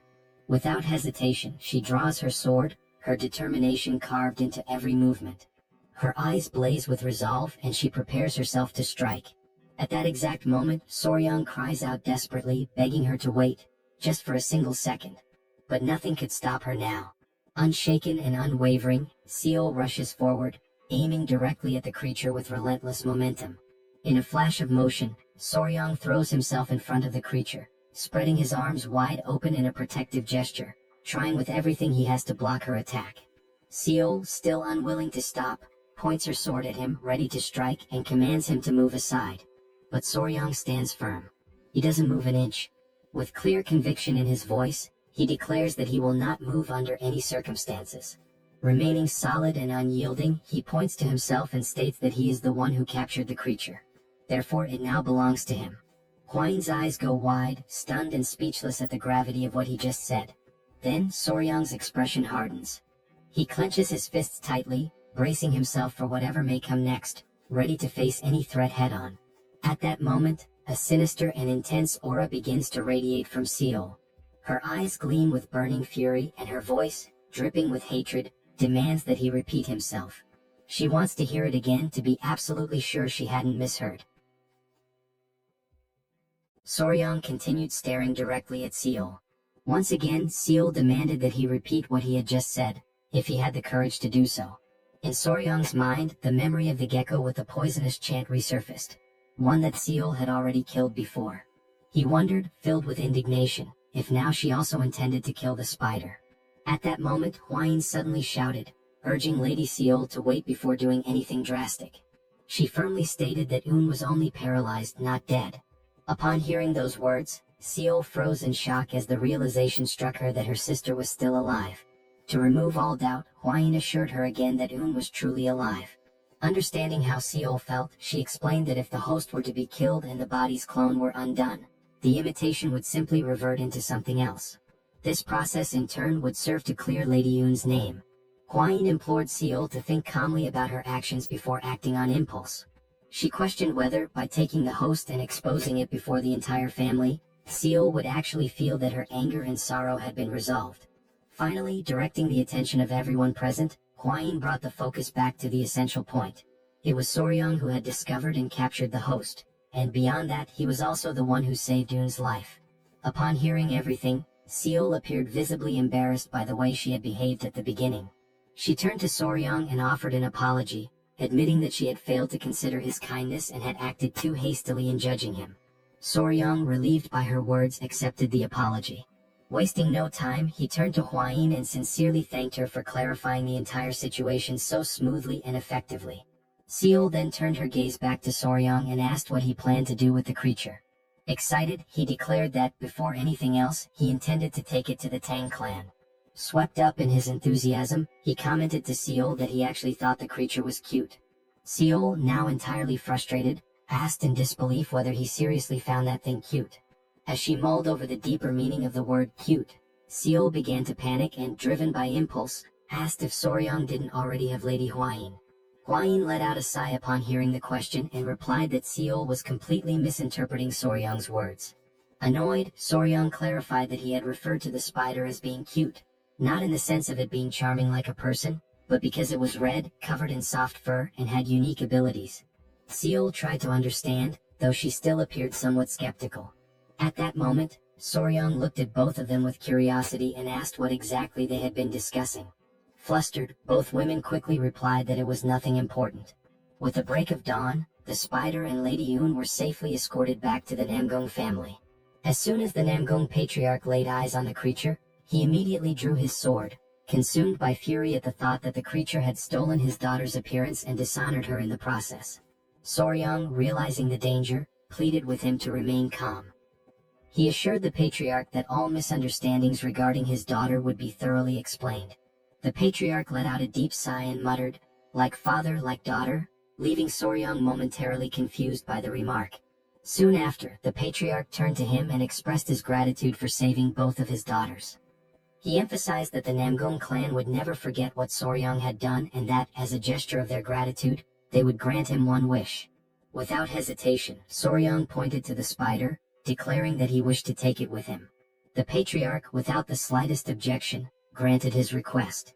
Before ending the discussion, however, The patriarch brought up something that still bothered him. Curious, Soryang asked what it was. The patriarch referred to his daughter Seol's appearance.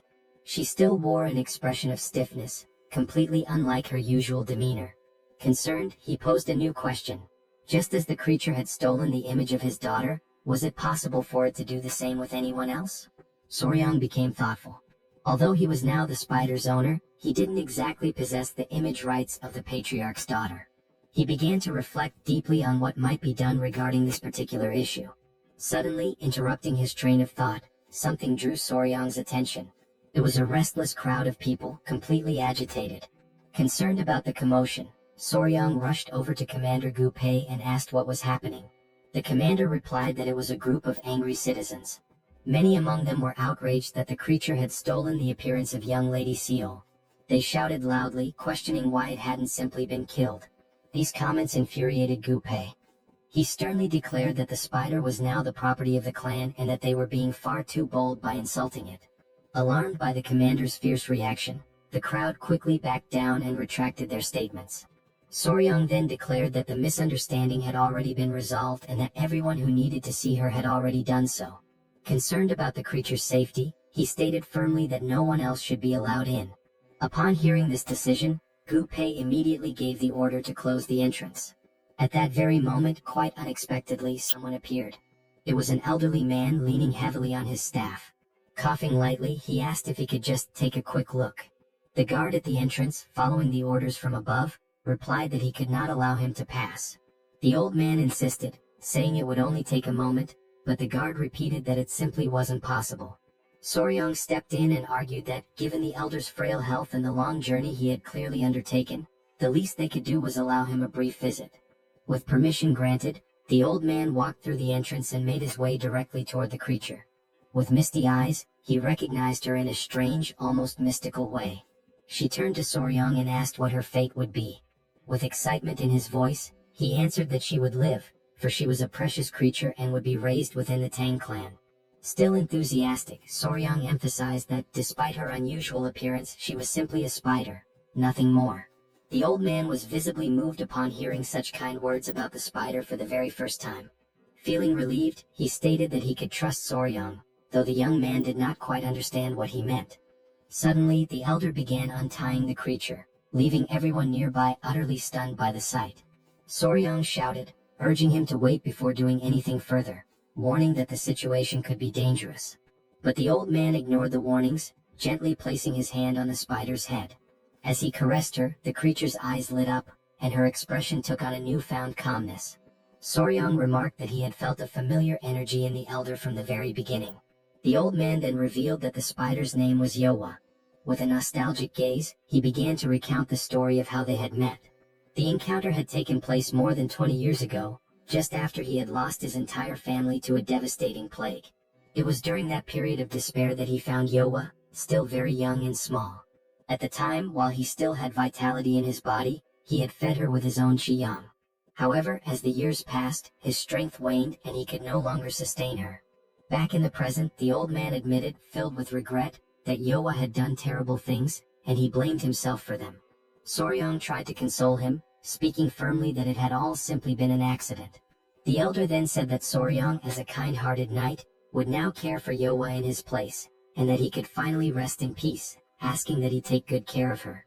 Without hesitation, Soryang responded immediately, promising that she would be in good hands. With a warm, loving look, the old man told Yowa that he was far too old to continue accompanying her, but he trusted that she would be well cared for. He advised her to follow the knight and live a long and happy life. The old man and the creature embraced in a heartfelt farewell. Soryang observed that, for a spider to understand a human so well, they must have spent a great deal of time together. He imagined that their journey had been one filled with affection and deep companionship. Moved by this sentiment, Soryang invited the old man to come with him to Sichuan, but the elder politely declined, explaining that he no longer had the strength for such a long journey. Understanding, Soryang shifted the topic and asked the elder to share his experience with Yowa, since it would be his first time caring for a creature like her. The old man agreed, assuring him that he would explain everything in detail. Somewhat embarrassed, Soryang posed his first question. How exactly does one feed a creature like Yowa with qiyang? The old man explained that one must place a finger into the creature's mouth to transfer the qi yang. He then added, with a curious note, that even by sleeping beside her, a transfer of energy could occur. He revealed that, upon receiving qi yang, the creature would begin to transform, shaping itself into whatever form it believed to be most beautiful in the eyes of the one feeding it. As the transformation unfolded, Soryang asked who the young woman before them was. The old man replied that it was his deceased wife and that he was grateful to see her one last time before his own death. Then, turning to Soryang, the old man invited him to try feeding Yowa himself. Soryang took a deep breath and agreed to give it a try. Without delay, he began transferring his qi yang. Almost immediately, the transformation began. Filled with anticipation, Soryang wondered what form Yowa would take. Deep down, he imagined that, naturally, she might transform into Lady Huayin. But when the final form was revealed, Soryang was utterly stunned. He couldn't hide the shock on his face. Those nearby, watching with curiosity, didn't let the moment pass.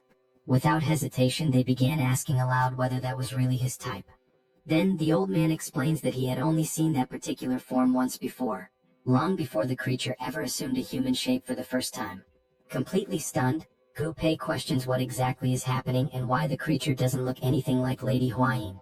However, Soryang, visibly confused, admits that he is not entirely sure what is going on. As he reflects, a thought resurfaces in Soryang's mind. Perhaps the creature had maintained Seol's appearance because, in the eyes of the villagers, she was considered the most beautiful woman in the region. But now they were speaking of Huayin, who was hailed as the most beautiful woman in all the Central Plains. Suddenly, overwhelmed by panic, Soryang dashes off, running in desperation, his mind clouded by the fear that the clan might see this as a sign of betrayal. As he races away, a wild thought crosses his mind. Could the creature have believed that he preferred poisons over Huayin? Is that why she had taken on such an unexpected form? Elsewhere, in a quiet room, Un rests peacefully with Soryang keeping her company in silence. But suddenly the door bursts open. Soryang enters abruptly, calling out Huayin's name, startling her completely.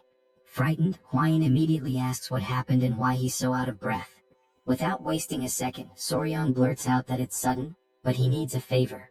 Soryang approaches Huayin and, his voice slightly hesitant, asks if he can hold her in his arms. The unexpected request catches her entirely off guard. Confused and scared, she doesn't understand what's going on.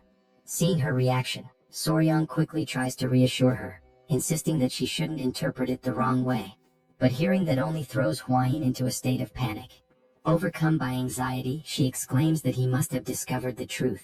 She scrambles to explain, saying she never meant to keep anything from him deliberately, she only knew what she knew from reading about it in books. As she speaks, Soryang watches her, completely puzzled, having no idea what she's referring to. With her panic mounting, she finally yells out that the spider is one of the 10 great venomous creatures of the Central Plains. Soryang is left speechless. In his mind, an image of the spider flashes and shock floods his thoughts. He cannot believe what Huayin has just revealed, that Yowa is, in fact, that very creature. Huayin swears that she never meant to deceive him, but chose to remain silent until she could be sure, because of a promise she had made. Still frozen in place, Soryang begins to understand. That was why Huayin had been so hesitant. The revelation had taken him completely off guard. Huayin, overcome by emotion, gives in. In an unanticipated move, she throws herself into Soryang's arms. The gesture flusters and embarrasses him entirely. But suddenly, while still holding Huayin, something catches Soryang's attention. Un had woken up. Sitting upright in bed, she silently watches the scene, clearly uncomfortable and embarrassed. Panic overtakes Soryang the moment he realizes that Un is indeed awake. Days later, Soryang waves farewell to the Namgong clan. The incident had been resolved, and fortunately, Yowa had assumed the form of Huayin after absorbing Soryang's qi yang. Aboard the boat, Soryang walks over to Yowa to inform her that, once they reach their destination, he will release her from the cage. Shortly after, Gu Pei asks if Soryang has any idea about the next leg of their journey. Soryang explains that after acquiring the ice jade, he plans to head directly for Mount Gonga, home of the fat-tailed geckos. However, he admits that he is uncertain whether he should stop by the Tang clan first, as he doesn't know if Yowa can handle such a long journey. Upon hearing this, Yowa raises a hand toward Soryang, who immediately asks if she's feeling well. She smiles gently, a clear reflection of her recognition of his kind spirit. Soryang understands the gesture and thanks her sincerely, promising that they will get there as quickly as possible. Without further delay, Soryang turns to Gu Pei and informs him that they will head straight to Mount Gonga as originally planned. As they travel toward their destination, Soryang takes the opportunity to quietly enjoy the scenery around him, allowing himself a rare moment of peace amidst the gentle sway of the journey. Suddenly, something captures his attention. He overhears two young men talking nearby, their voices animated. One of them says that the leader of the Alliance had personally led the Azure Dragon unit on an expedition, and that captured prisoners from the Blood Cult had begun to reveal crucial information about the locations of other strongholds. Right after that, the boy with yellow hair adds with excitement that there are rumors going around about someone who managed to create a poisonous mist that only affects members of the Blood Cult. Instantly, Soryang turns toward them with enthusiasm written all over his face, realizing that they were talking about something he himself had accomplished. The scene shifts back to the boys, and Soryang, now clearly intrigued, asks them who was responsible for creating such a thing. One of the boys replies that the Alliance hadn't disclosed the identity of the person involved, but insists that whoever did it was truly a hero. Soryang is left stunned by the praise. As the words sink in, his mind drifts back to his days of uploading videos, and for a brief moment he relishes the feeling of having once again made an impact, albeit from the shadows. Eventually they arrive at Mount Gonga. Soryang admits, somewhat embarrassed, that since he's not particularly skilled in the art of lightness techniques, he won't be able to climb the mountain himself. Because of that, he suggests that Huayin and Gu Pei go instead to retrieve the fat-tailed geckos. However, Gu Pei raises a valid concern. Would the geckos even respond without Soryang present? Huayin agrees with the reasoning, suggesting that it would be best if Soryang could go himself. Then, out of nowhere, something draws their attention. It is Yowa, gracefully ascending the mountain on her own, while Soryang shouts desperately for her to come back down. One of the rocks on the mountain breaks apart, causing Yowa to descend rapidly, but she lands calmly and smoothly on the ground below. Everyone stands in awe at the sight, completely stunned by her ability to fly. Soryang suddenly remembers a phenomenon known as ballooning. He begins to explain with an air of fascination that although few people are aware of it, some spiders are capable of flying by releasing silk threads and surrendering themselves to the wind.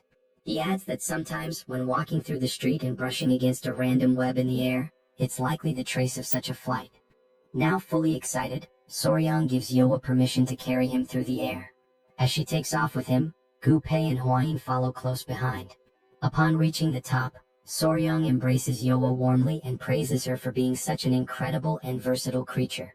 Huayin, visibly irritated by the scene, immediately reproaches him, saying that hugging her like that is strange, especially since the form Yowa currently wears is her own. Hearing that, Soryang quickly apologizes, understanding the awkwardness of the situation.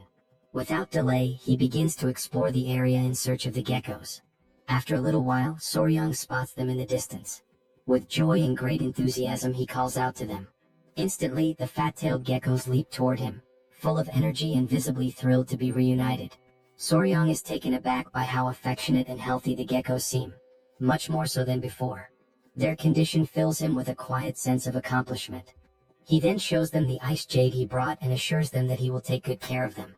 He calls them to follow him. As a personal touch, he decides to name them Snow and Ice. After naming them, he gently carries both in his arms. And just like that, they officially become part of the family. A while later, back at the Tang clan during the late hours of the night, the guards are taken aback by what they see in front of them. Their eyes widen with surprise as they question why two young ladies are suddenly standing before them at such an unexpected time. They take a closer look and quickly realize that one of the young women isn't actually human. It's a spider that has taken on the form of Miss Huayin. Feeling quite pleased with himself, Soryang proudly tells the guards to go and spread the news. The honored and confident official son-in-law of the Tang clan has returned with one of the 10 great venomous creatures. The guards are visibly stunned. None of them had imagined they would ever lay eyes on one of the 10 great venomous creatures in person, let alone see one that looked like this. Wasting no time, they send a signal high into the sky, accompanied by the urgent message that Soryang and Huayin have returned, and with them a shocking revelation. The elders immediately rush toward the courtyard, not wanting to miss the commotion and eager to understand what is truly going on. The Grand Patriarch arrives and, with both confusion and curiosity, asks how the young man managed to go out looking for food for the geckos and somehow returned with a spider that has a human face. He demands to know what exactly Soryang was doing during that trip. The in-laws are also left speechless when they see the spider bearing the exact same face as their daughter, Hwayin. Soryong answers plainly, saying that he simply encountered the creature while he was staying at the Namgung clan. Everyone in the courtyard starts murmuring among themselves, saying that no one has ever heard of someone randomly finding one of the infamous 10 great venomous creatures. So they press him further, asking how in the world he managed to capture the notorious spider with a human face. The elders comment that Soryong never ceases to amaze and that, at this point, they should expect nothing less from him. The in-laws beam with pride, stating that Soryong is now officially their son-in-law for having fulfilled his promise. Soryong, caught off guard, is surprised that his mother-in-law already knew about the arrangement, while Hwayin stands beside him, flustered and unsure of how to react. The patriarch declares that what matters most now is that Soryong is, without question, an official member of the Tang clan. The Grand Patriarch then tells Soryong that the next day, he must go to the river and catch a live wild goose. Soryong, confused, asks why. The elder responds that it is the young man's responsibility to prepare the goose for the upcoming ceremony.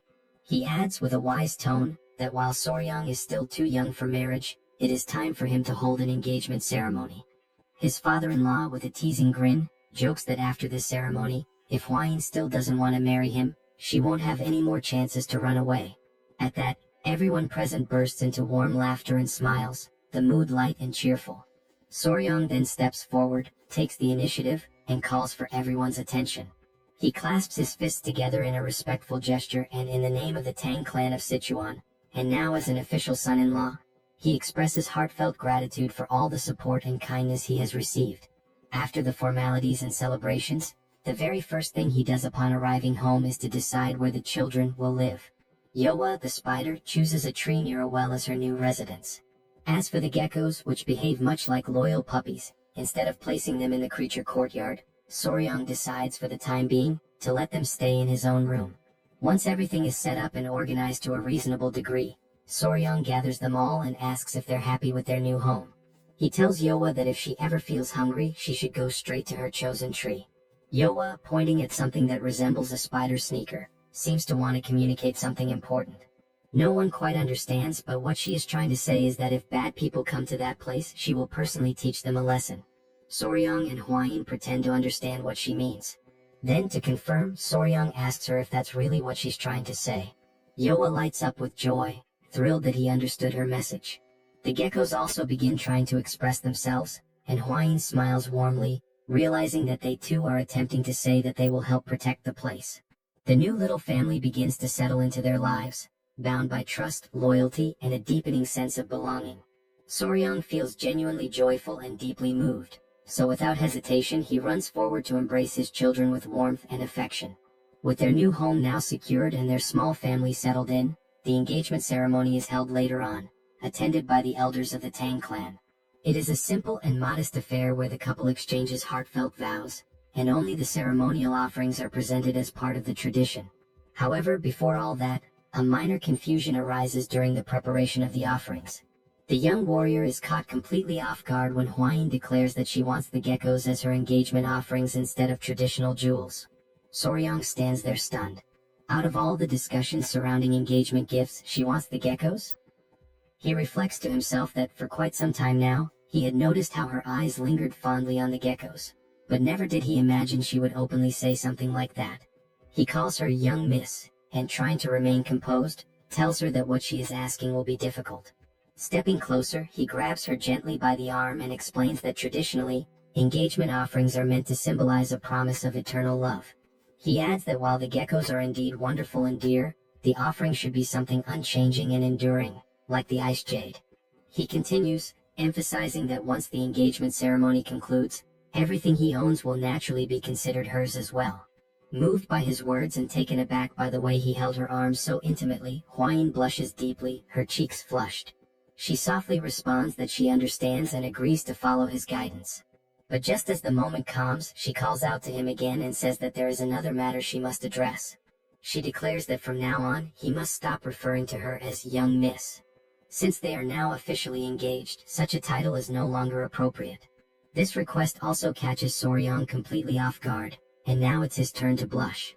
As the geckos snuggle adorably in her arms, he manages to nod and replies with a simple affirmation that he understands. Shortly after, in the patriarch's main hall, the father-in-law greets them and casually asks whether they slept well the previous night. Soryong, however, can only think about why exactly he has been summoned. The father-in-law soon clarifies that the reason for calling him in is to speak about Soryong's great art. Hwayin elaborates, explaining that this great art involves learning a chi cultivation technique unique to the Tang clan, one that involves internalizing poison. Soryong then asks whether they're referring to the ritual of taking the 10 poisons that had previously been mentioned. The Grand Patriarch confirms this and comments that it was fortunate Soryong captured the human-faced spider, as her venom is considered the weakest among the poisons from the 10 great venomous creatures. Soryong then asks whether he should begin immediately, but his father-in-law replies that the time hasn't come just yet. To his surprise, the elder reminds him that he had previously said he would prepare the 10 poisons on his own. However, the patriarch now presents him with a new proposal.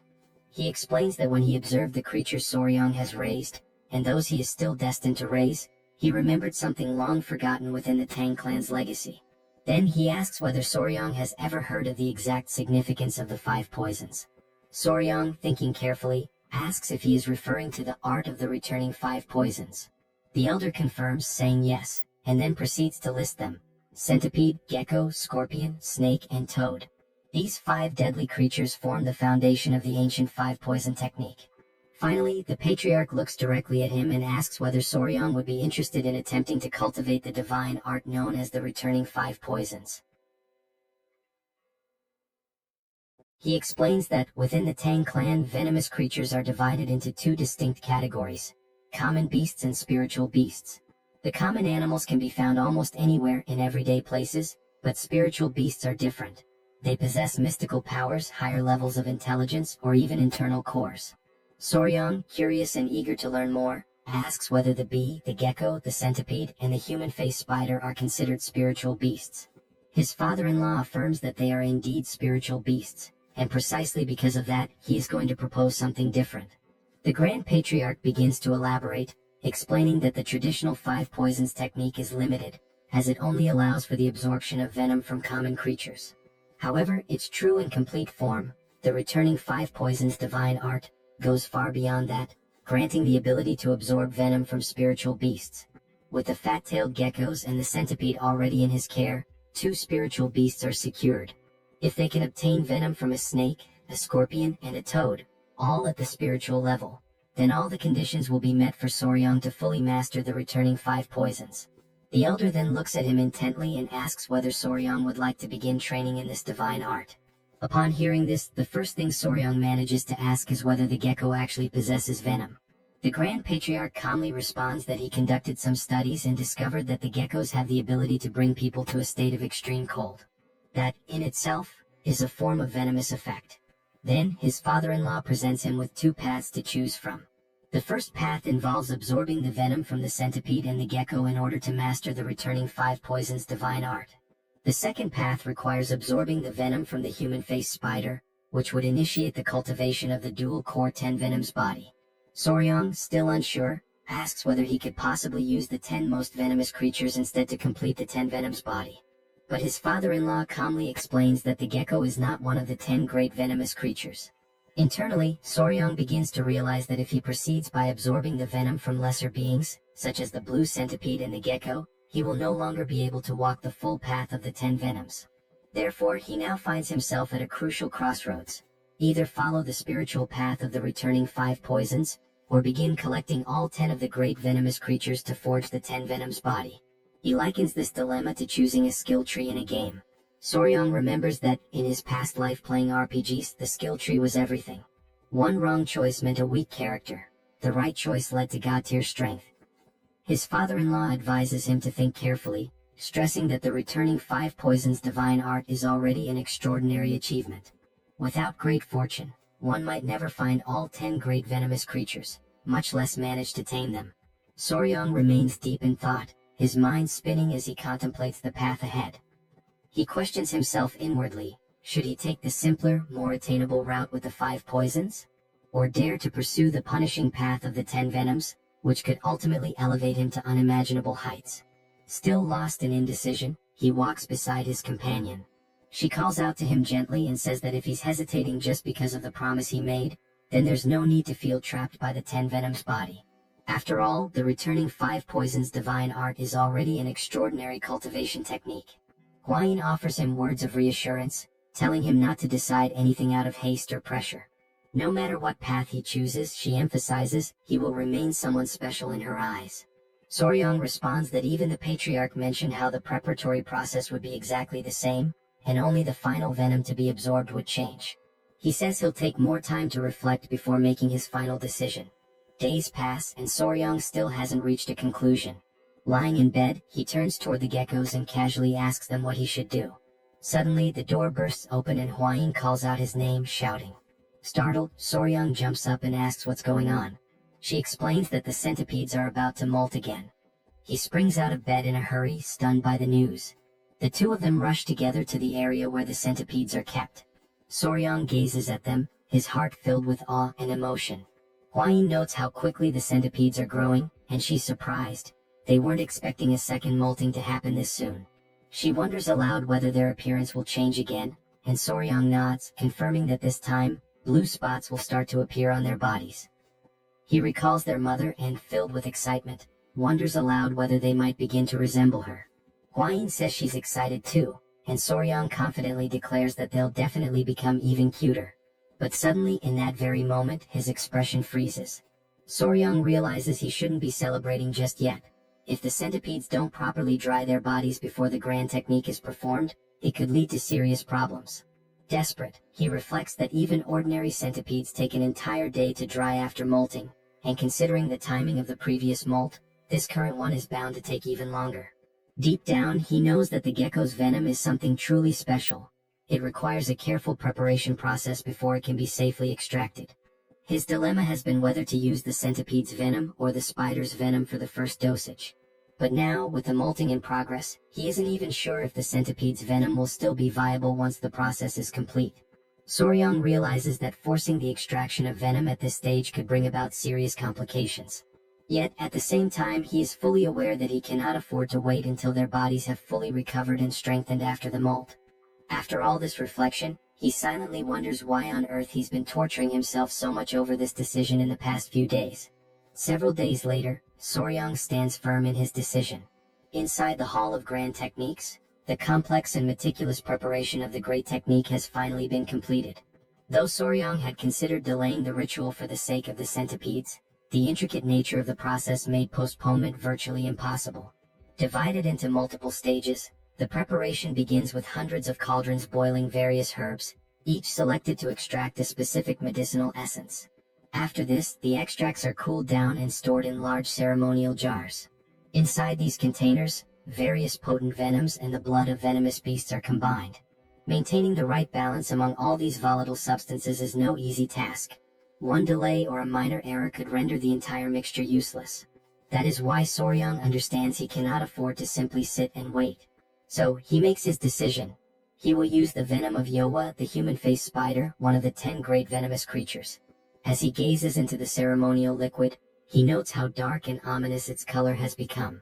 At that moment, the Grand Patriarch enters and solemnly announces that the time has come to begin the ritual. He instructs Soryang to remove his garments and step into the jar. Without hesitation, Soryang complies and immerses himself. The moment he enters, a sensation washes over him. Something almost nostalgic, like being in a place that his body somehow remembers. The Grand Patriarch explains that a single drop of Yowa's venom will be added to the liquid, followed by the application of medicinal compounds. This combination will initiate the absorption process, causing Soryang's body to begin merging with the venom. He also mentions that, under normal circumstances, this would be an excruciatingly painful process. But given that the spider's venom is paralyzing by nature, Soryang should only feel a minimal amount of pain. The elder then says he will step out briefly to gather the remaining ingredients, asking Soryang to stay where he is and wait. Suddenly, the door bursts open and Huayin enters excitedly, bringing Yowa, the geckos, and the freshly molted centipedes with her. Soryang compliments how much more beautiful they look now, although he also notes with mild surprise that the changes were not as dramatic as he had anticipated. With a playful smile, he jokes with the centipedes, saying how odd it must be for them to see their father soaking in a giant jar. Soryang warns them that it's dangerous for them to be in the room at this moment, prompting Huayin to call the centipedes back toward her. Just then, something unexpected happens.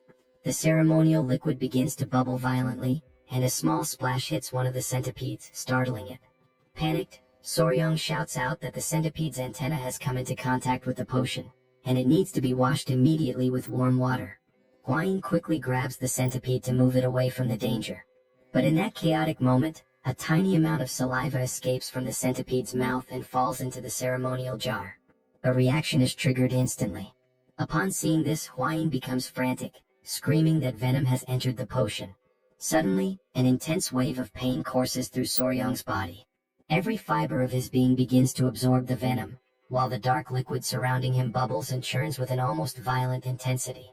The reaction is so intense that, while Soryang endures the unbearable pain, Hwayin and the creatures around him struggle to cope with the violent aftermath. Hwayin, overwhelmed and in a state of panic, shouts for Soryang to maintain control with every ounce of strength he has. Amid the agonizing sensations ripping through his body, Soryang says it feels as though his skin is being flayed and his insides are burning from within.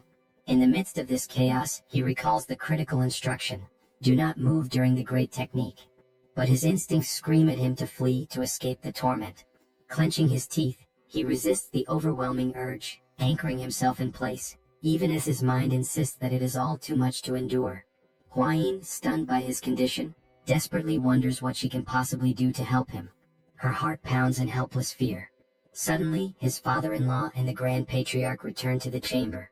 They both freeze, momentarily paralyzed by the scene before them. As they hurry closer, Hwayin hurriedly explains that the centipede accidentally spilled a small amount of venom into the solution.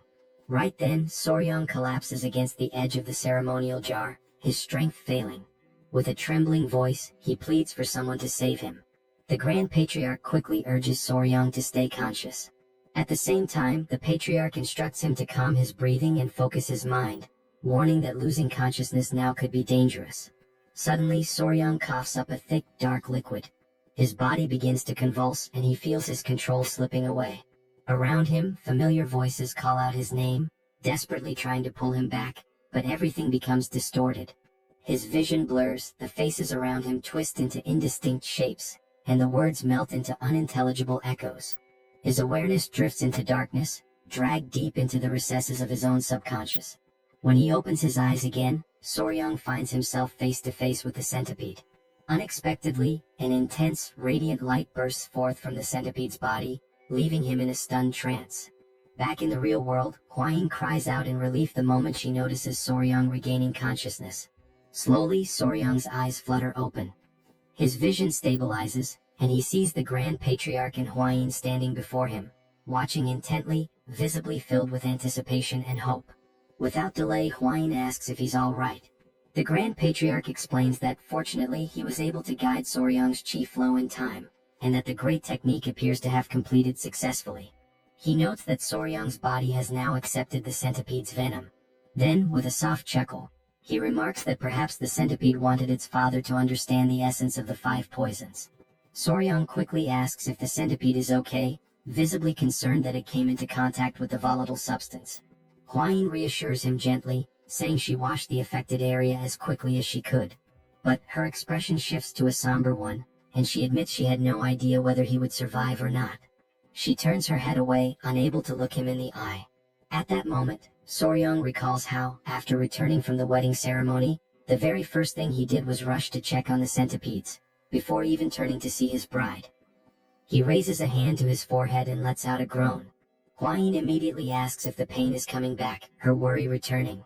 But with a resolute expression, Soryang looks up and asks again if the centipede is safe, taking both Hwayin and the Grand Patriarch by surprise. Noticing this shift in his behavior, Hwayin comments that it seems like he still hasn't fully recovered his senses. The Grand Patriarch quickly calls for the physicians. Meanwhile, Soryang realizes this moment of confusion was a perfect opportunity to play things to his advantage. Days pass, and only after every drop of medicine in the jar has dried does the great technique finally come to a proper end. The Grand Patriarch once again checks on Soryang, asking if he truly feels well, and suggesting they may still need to examine him in more detail. But Soryang assures them that he feels perfectly fine. The Grand Patriarch declares that Soryang has now officially set foot on the path of the 5 poisons and has begun to cultivate the divine art. For that reason, he says it is time to hand him the appropriate martial arts manual. Startled, Soryang asks what kind of manual. The Grand Patriarch explains that there are 5 manuals in total.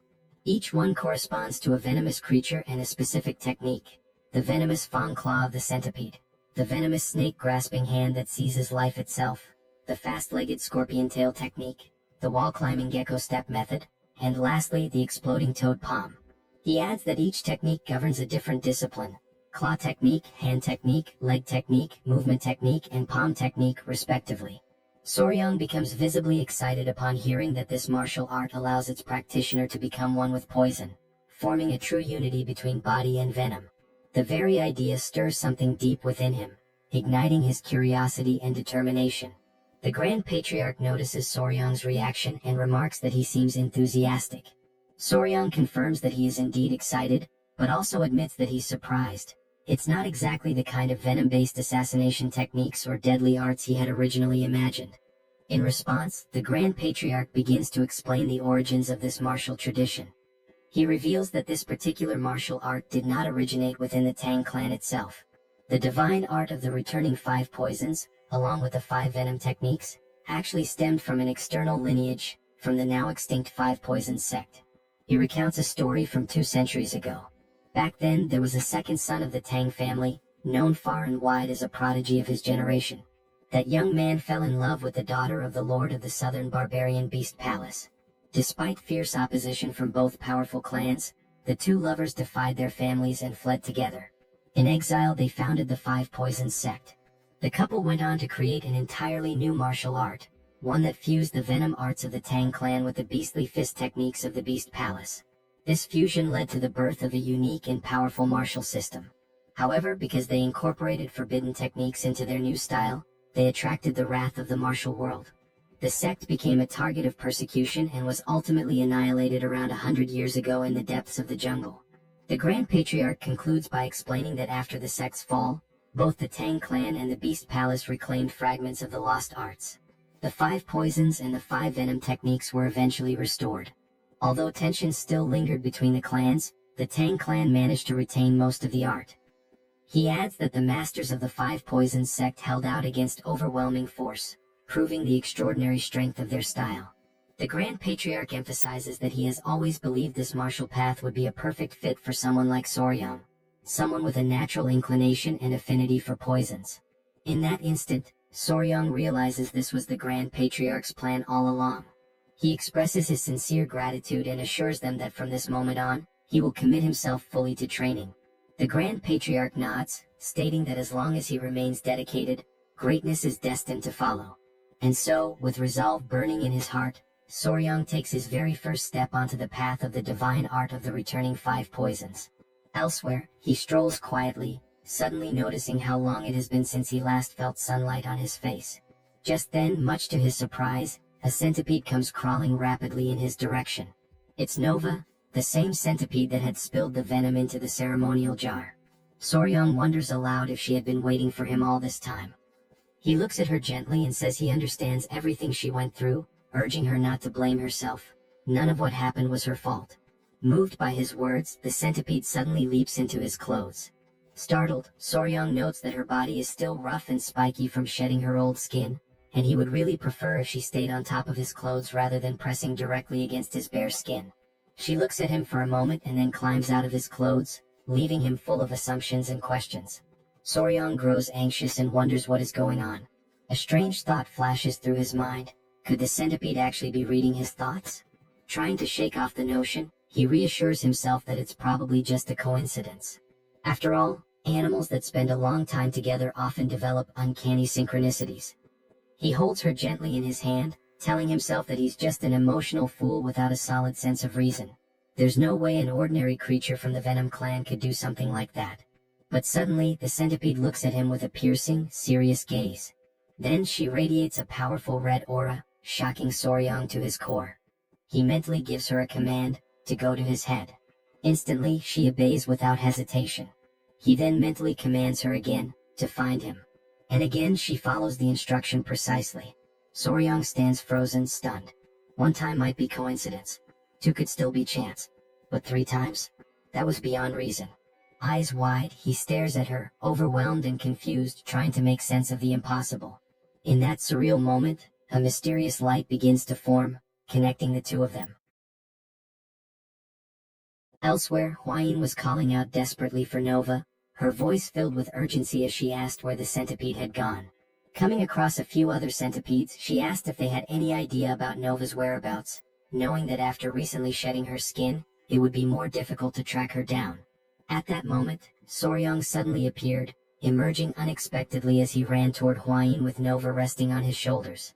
Seeing how visibly exhausted he looked, Huayin immediately asked if he was alright, while simultaneously scolding Nova for wandering off so far, a behavior she had explicitly forbidden. Catching his breath, Soryang lifted Nova gently and pointed out something far more important at that moment. Nova now understood human language. Huayin, stunned and momentarily speechless, was taken aback by the statement. She then questioned what he meant, arguing that Nova had always been able to understand spoken words. Soryang explained in more detail. Nova was no longer limited to simply understanding spoken language.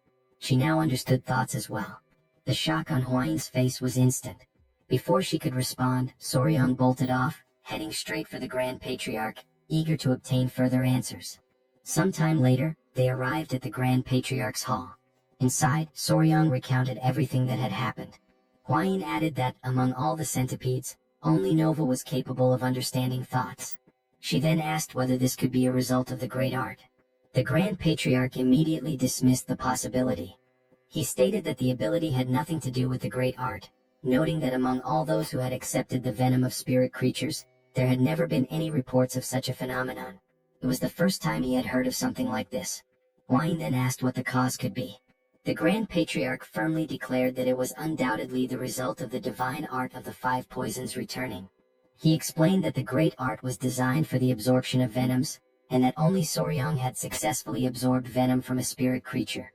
He continued by saying that what happened to Nova was clearly influenced by the southern barbaric beast palace. Soon after, the Grand Patriarch elaborated further. He explained that the palace treated beasts as part of themselves and that their secret might be connected to the five poisons returning art. He concluded that it was impossible to fully understand why this was happening. Soryang, puzzled by this, asked why it was considered impossible to comprehend. The Grand Patriarch emphasized that there was no reason for the palace to reveal its most guarded secret. He warned that once the palace discovered that the Tang clan had mastered a martial art shaped by their influence, there was no way to predict how they would react. Distressed, Huayin asked whether there was any way to prevent this from escalating. The Grand Patriarch replied that it wouldn't be easy, unless the palace owed them a significant favor. Later on, Soryang walked in silence, feeling disappointed by the entire situation. He thought back to his original hopes of gathering his animals and forming something like the Brementow musicians. Suddenly, his thoughts were interrupted by someone calling out to him. It was Commander Gyupi, who greeted him warmly, expressing how glad he was to see Soryang in better health. Suspicious, Soryang listened as Gyupi explained that there was an issue in the venomous creature garden and asked if Soryang could accompany him there. Soryang quickly considered that they should deal with the garden issue first and only then think about the palace. He also remembered that he had forgotten to go there after returning. Smiling, Soryang agreed to go with him. Before they left, Gyupi said he wanted to leave someone with Soryang. Hearing that, Soryang was surprised. What did he mean by someone? At that moment, to his amazement, the small Inying came running toward him, full of joy and longing. As they walked together, Gyupi explained that he brought the girl because she wouldn't let go of him, so he decided to bring her to the venomous creature garden. Still skeptical, Soryang asked the real reason Inying was there. Gyupi clarified that she had come for treatment and would be staying with the clan for a while. Interrupting, Inying asked why Soryang hadn't visited her yet. But Soryang only noticed that she was missing a tooth. He apologized, saying he didn't know she had already returned. He guessed she must have been bored being alone, but she denied it. To prove it, she smiled with her toothless grin and raised her click, the creature she had been playing with. Seeing it in her hands, Soryang was surprised. It was a click beetle. Click beetles are known for the snapping sound they make when they flip over. Though considered a crop pest, they're adorable in the eyes of children. Surprised, Gyupi asked if that really was a click beetle. Inying, slightly upset, insisted that it was much more than that. It was click. Soryang recalled that when he was younger, he used to call them click insects, and this one was the very first he had ever raised in his past life. Then he asked Inying if she truly liked bugs. She enthusiastically replied that she did, especially the rage bee in the clique. Upon hearing those words, Soryong couldn't help but think that the little girl seemed like a smaller version of himself. The idea crossed his mind to teach her how to handle venomous creatures. He then invited her to explore and learn more about insects, and to his delight, she absolutely loved the idea. However, Gyupi could only think about how he would explain Soryong's decision to Patriarch Pan. Later that day, in the Garden of Venomous Creatures, little Inying watched with curiosity as a snake slithered inside a glass container. Meanwhile, Soryong and Gyupi were discussing the colony of rats they were raising, which would soon exceed 1,000 in number. During their conversation, Soryong inquired about the water snakes, having heard there was an issue, and wanted to understand what was going wrong. While the two men talked, Inying remained preoccupied with the surrounding animals. Gyupi explained that while the snake's diet had been stabilized, the number of crickets was falling short, causing some creatures to go hungry. Soryong then reflected that, in truth, no matter how many crickets they had, it would never be enough, and the only real solution was to find an alternative food source. Suddenly, Inying let out a loud scream and burst into tears, drawing both men's attention instantly. Soryong quickly asked what had happened, but before the girl could explain, he noticed an unfamiliar smell. Through her sobs, Inying raised her hand and said she was sensing a strange odor. Soryong immediately realized something and gently asked her to show him what she had inside her bag. As he inspected the contents, he recognized that the little girl had made the exact same mistake he once made as a child. With patience, Soryong invited Inying to come with him and see something different from the click beetles she had collected. He showed her a red flower beetle. In fact, its real name was the tenebrio beetle, and once it reaches adulthood, it releases a foul odor through glands, which was the source of the smell. Because of their similar appearance to click beetles, it was easy to confuse the two. Soryong explained that only click beetles make a sound by snapping their abdomens. Tenebrio beetles do not. Still, he praised the girl for her efforts, saying she had done a good job because, coincidentally, he actually needed those very beetles. Gyupi then asked him why he would need them. With excitement, Soryong said he planned to raise all the beetles Inying had gathered. He explained that, although it might not seem like it, tenebrio beetles were actually one of the most common foods used for feeding both insects and lizards. Confident in his plan, Soryong declared that if they could replace the crickets with tenebrio beetles, their food supply would finally be sufficient. He told Gyupi that, thanks to Inying, they might have just found the solution to their problem, and invited him to accompany him to the cricket breeding area for further inspection. After some time, they arrived at the breeding facility. At first glance, Soryong didn't notice anything obviously wrong.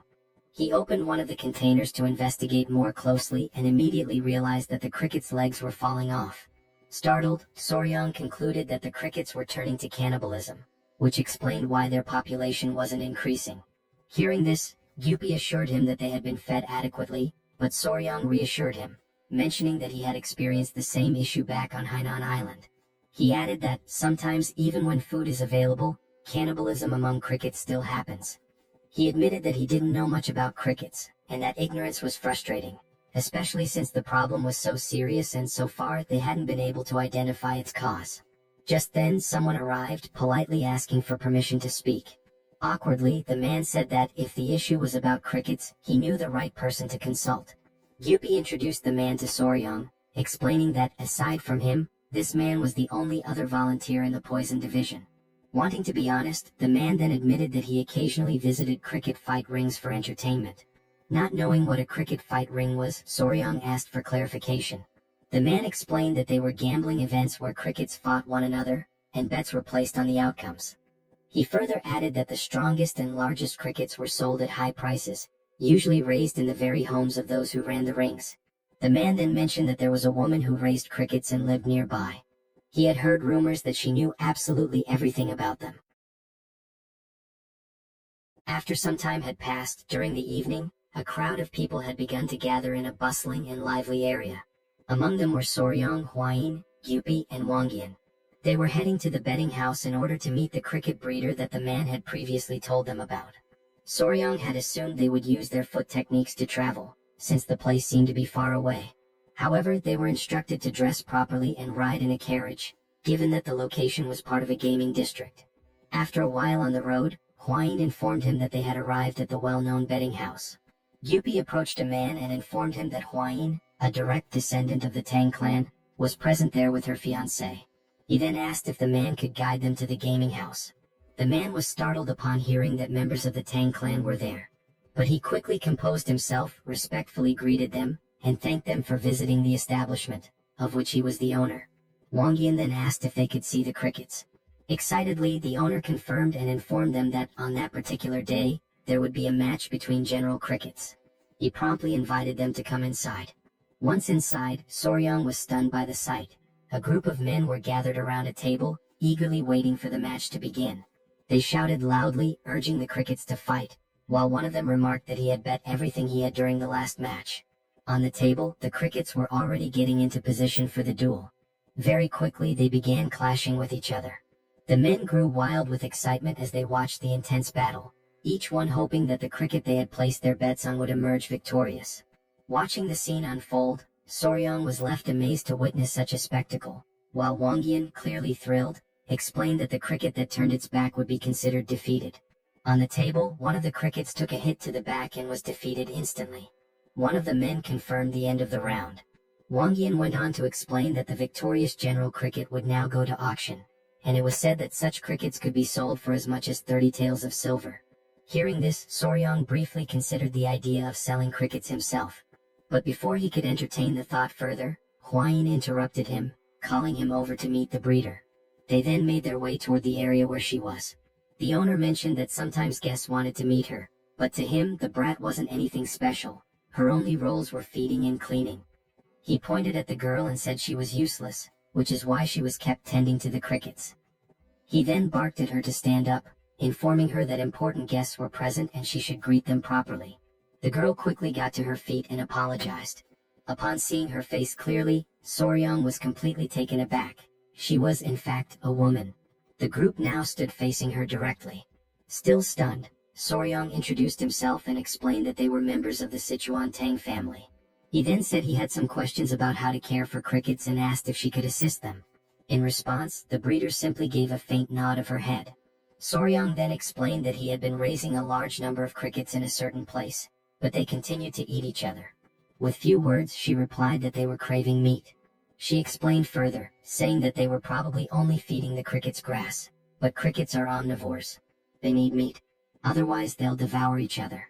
Soryang was stunned. Inwardly, he realized that he had completely overlooked the possibility that a lack of protein was causing the cannibalism.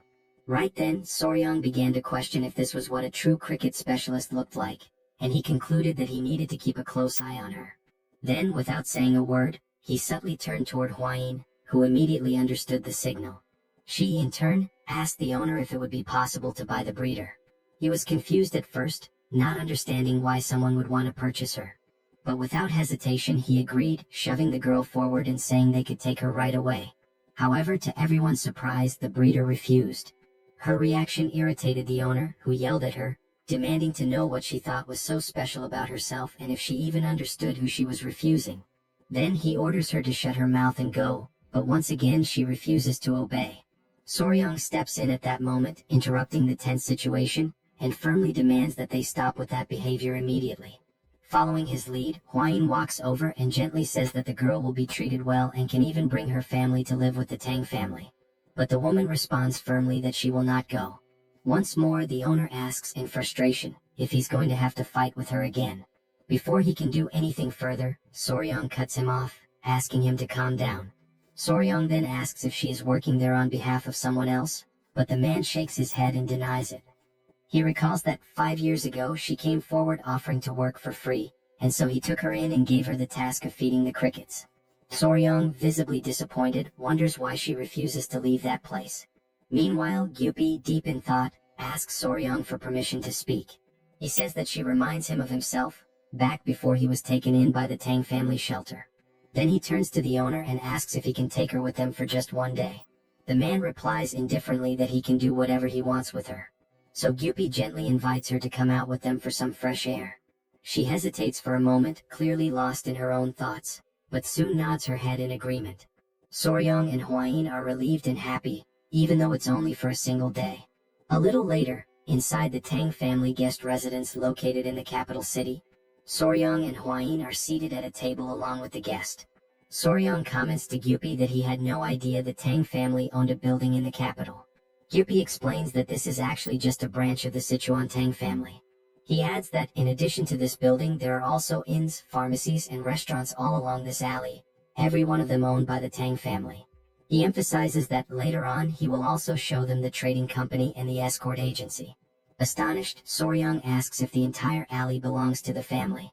In silence, he reflects on the patriarch, his father-in-law, who spends his days practicing martial arts. He never quite understood how the family managed to sustain itself, but now, finally, everything makes sense. Then Gyupi asks the caretaker why she refuses to leave and says that if she's going through any kind of hardship, they can help her. But she gives no reply. Soryang leans over and whispers to Hwayin that she's still not saying anything. Hwayin observes that the woman hasn't even touched the food or tea placed in front of her. Gyupi notices that she seems to be harboring some kind of resentment. He kindly tells her not to worry and assures her that she can trust them. In that exact moment, and quite suddenly, she rises from her seat. She kneels down, bowing her body and lowering her head until it is almost touching the floor. She introduces herself, saying that her name is Song Naok and that she comes from a village called Song. Hwayin is visibly surprised, and Soryang asks her if there is a reason why she refuses to leave the betting house. Instead of answering directly, she reaches up and pulls her hair away from her face, and what they see leaves everyone utterly stunned. Soryang is deeply shaken by the sight. The cricket caretaker's face is covered with the visible scars of severe burns. Outraged and unable to comprehend, Gyupi silently wonders how anyone could have done something so cruel to a woman. At the same time, Soryang asks her directly who was responsible, but she only replies that it was someone, and she declares that she must take revenge no matter what it costs. Through the tears streaming down her face, she firmly states that until she resolves that matter, she will never leave that place. Then she remembers the Song village, the place where she once lived peacefully with her younger sister, Nian. After losing their parents, it was Song Naok who raised her sister with care and devotion, and together they grew up, becoming rather well known in the village for the striking beauty that both of them possessed. One day her younger sister asked if Song Naok could skip work. She answered that she needed to work during the festival but reassured her that she would return quickly, since the neighboring village was not very far away. Nian grew irritated by the reply and cried out, saying that she did not want to be left alone on that particular day. After all, it was her birthday. Trying to soothe her sister, Song Naok apologized and reminded her of the promise she had made to their parents, the promise that she would never let Nian suffer. She suggested that even if the loneliness felt heavy, her younger sister could stay there and pass the time playing with the crickets until she came back. Hearing that, Nian answered sadly that even the cricket fights were better when shared by two people. Yet Song Naok insisted that there was no other choice for her. At that moment, she took out a small incense pouch, which was meant to be her birthday gift to Nian. Surprised, the younger sister remarked that such a pouch was expensive, but Song Naok explained that she had received it as a reward for helping during the last festival, and asked her sister to wait for her that day. So she left for work, while Nian thanked her warmly, promising that she would keep the pouch safe until her return. Smiling, she asked her sister to hurry back soon, for she would be waiting eagerly. At her workplace, more guests arrived than had been expected, which forced Song Naok to remain there longer than she had planned. Later, at the end of her shift, a man warned her to be careful because of the darkness outside. She replied that such a thing was not a problem, since her sister must already be hungry, and she needed to rush home quickly. She set off at once, without even carrying a lantern, because her only thought was to celebrate her sister's birthday with the food she had brought from the festival. As she was running, someone suddenly appeared in her path, and unexpectedly they collided. Without hesitation, Naok apologized, but the man scolded her, complaining that she should watch where she was going. Yet in that instant, something caught Song Naok's attention. It was the scent of the incense pouch, coming from him. But she decided to ignore it and hurried on her way home. When she finally arrived, she called out for her sister, announcing that she had returned. The silence unsettled her, and she wondered if Nian had grown tired of waiting and gone to sleep. So she lit a candle. And as she opened the door, she asked softly if her sister was there. To her shock, Nian was lying on the ground, injured, bruised, and covered with wounds. Terrified, she dropped the saucer that held the candle, letting it fall. She ran quickly to her sister's side, crying her name in despair. Dazed and trembling, she asked what had happened, and as she held her in her arms, she failed to notice that behind them the house had begun to catch fire. Outside, two men from the village saw the flames and, worried, began asking each other if that burning house was not Song Naok's. At that very moment, someone stumbled out. It was Naok herself, clutching her sister tightly in her arms despite the fire raging around them. With all her remaining strength, she tried to explain to the men what had happened to her sister. But before she could finish, she collapsed to the ground, unconscious. Her greatest wish was that everything unfolding before her eyes was nothing more than a nightmare. But the harsh reality lay directly before her, and the flames only grew larger. Back in the present, inside the Tang family's guest residence, Soryang asked whether it was because of that tragic incident that she bore the scar on her face. She answered that, when she finally regained consciousness, more than 2 weeks had already passed. Her body was entirely wrapped in bandages, wounded from head to toe. She explained that she had begged the escort agency to track down the person responsible, but they had failed, admitting that they did not know how they would face young Nim after everything. Just as life slowly fades at the end of autumn, her heart, too, was gradually dimming. The only form of communication she had with the world were the faint groans that escaped her lips whenever she touched the bandages in an attempt to treat her wounds. Time passed quickly, and soon spring arrived, bringing with it the awakening of the new crickets. In that moment, the image of her sister surfaced vividly in her mind. Amidst the flames, Nian had begged her desperately to catch that wretched man and put an end to her torment by avenging her pain. That haunting image of her sister left Song Naok utterly desperate and deeply terrified. She emphasized that when the sound of the crickets began to resemble Nian's own voice, echoing in her mind, she managed to regain consciousness. From that moment onward, there remained only one unshakable certainty within her: the burning will to find and kill that vile man. When the man came to know of this powerful motivation, he was alarmed and immediately asked her where she thought she was going. Naok answered with unflinching determination that every single night she was tormented by the agonizing screams of her sister, and as a sister herself, it was her duty to avenge her no matter the cost. The man then questioned how someone like her could possibly take revenge, since she did not even know who the culprit truly was. At the same time, a woman warned her to think first of her own well-being and take care of herself. Naok was even locked away by the two of them, who were trying to prevent her from leaving. Yet in the end, she slipped out of the village during the night, unseen by anyone. She carried nothing but her incense pouch with her. Her resolve was absolute. She was determined to go all the way and avenge her sister. Thus, she set out for the city, knowing deep inside that the man had also gone there. Amidst the bustling crowd, she did not know his face, but his voice was etched into her memory like an unerasable seal. Naok began speaking to strangers, but many, frightened and unsettled by her face scarred with burns, simply ignored her. 2 long years passed, and again it was the season when the crickets awakened. Seeking shelter from the rain, she entered a cricket fighting pit. When she asked the owner for permission to stay, she was coldly driven away as she was interfering with his business. Without hesitation, a man pushed her toward the exit, throwing her out. Suddenly, she froze in her steps, her whole body shivering as she caught a familiar scent buried deep in her memory. The man complained bitterly, saying she was putting him in a bad mood. But inside her heart, she reflected only on one thing: she had never truly forgotten. And on that very day she had finally found the owner of that voice. Back in the present, Hwayin is left in shock, and Soryang can only ask what happened after that moment. Naok explains that while she was wandering through the city speaking to strangers, she encountered a beggar who told her that the wretched man often visited the gambling house. Immediately, Soryang understood that this was the reason she had gone to work there. Calmly, she revealed that she wanted to follow him and stab him to death, but the beggar warned her that he was a martial artist, making it an impossible task. So instead she tried to poison his drinks. But she admitted with bitterness that the poison she had bought seemed to be fake and had no effect at all. After that, she began caring for the crickets, yet their constant sound always reminded her of her sister, leaving her restless and unsettled. Now, through tears, Naok cried out with every bit of strength she had that she needed to kill that wretched man and would never leave until she did. Upon hearing this, Soryang understood her situation. Though he was troubled, she needed to tend to the crickets, but the sound of them only left her lost and hopeless. Hwayin pointed out that her hatred was what kept her moving forward, and once she avenged herself, everything would be resolved. Helping someone with such a fierce spirit meant that person would never betray the clan. At that moment, Gyupi recalled that before avenging his parents, he used to speak alone in the rain, but when the Tang family finally avenged them, everything changed for him. He added that now he finally understood why he had felt such a strong connection with Naok. Then Soryang turned to her. He declared that they would help her resolve that deep resentment and offered her a proposal. Once it was accomplished, she would be able to become part of the clan. Overcome with emotion, Naok asked if they truly intended to help her.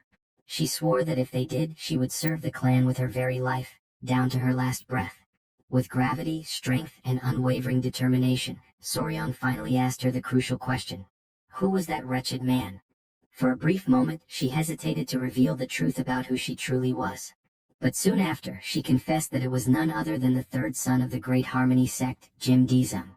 Upon hearing those words, Soryang grew excited, almost eager, as if ready to confront him immediately, while Hwayin was struck with astonishment at such a revelation. Still suspicious, she sought confirmation, and Suk's response once again reinforced the certainty that it was indeed Jim Dizung. Soryang, intrigued and unsettled, could not understand why it should be a problem for him to belong to such a lineage. At that point, Gyupi explained that the Great Harmony sect belonged to the same orthodox faction. In Sichuan, this clan held immense influence, surpassed only by the Tang sect, the Amei sect, and Qinguixiang. The magnitude of such power left Soryang alarmed. Even so, Hwayin clarified that, regardless of the family's weight or prestige, that was not the central issue. She stressed that the true problem lay in the past. The Tang had once promised the Great Harmony sect to forgive a single offense, in return for a favor they had received. This information horrified Soryang, leaving him unable to believe in the burden of such a binding promise. Hwayin then added that, in the Murim world, oaths sworn upon martial arts, the family name, or an inherited title could never be broken. Meanwhile, Suk, who had been watching from behind, asked if there was some kind of problem. Soryang denied it, explaining that he simply had not expected that individual to turn out to be such a significant figure. Hwayin then declared that the wisest course of action would be to begin the fight first, and she advised Suk to rest without worries, assuring her that they would take care of the matter. Soon after, Suk expressed her gratitude for the support she had received. But without warning, her body weakened, and she suddenly collapsed to the ground, fainting before everyone's eyes. Hwayin immediately concluded that the fall was caused by the strain she had endured and decided it would be best to take her to the Tang residence so she could rest properly.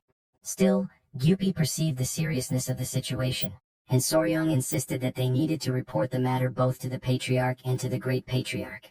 Sometime later, in the main hall of the Tang family, everyone was gathered. The Great Patriarch spoke of the prestige of the Great Harmony sect, but he lamented the disgrace brought by the son who now stained its lineage.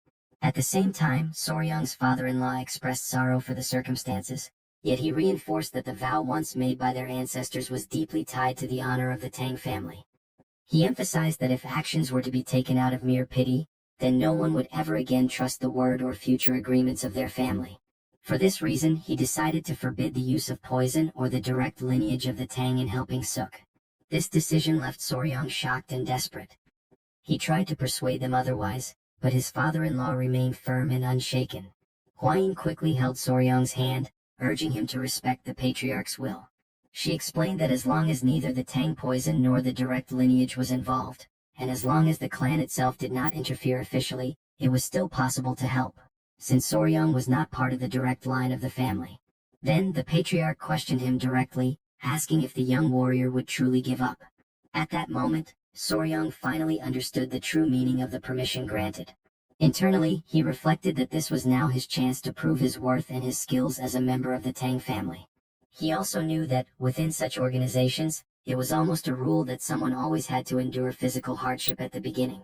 Later, Gyupi explained that despite the permission granted, the young warrior should never expose the Tang clan and that he himself would discreetly monitor Soryang's steps through the beggar sect. After leaving the hall, Soryang reflected that the first step would be to track Jin Dizung, a task now entrusted to Commander Pei, a former member of the Poison Annihilation Unit. After this discussion, Soryang met with Hwayin and Suk. He asked Suk if she had slept well, to which she replied that she had. Internally, Soryang reflected upon Suk's decision to remain with the Tang family, and he noticed how much more beautiful she looked after arranging herself with care. He then handed her an ointment from the Tang clan, specifically prepared for burn wounds. Immediately after, he asked if he could pose a few questions regarding the crickets.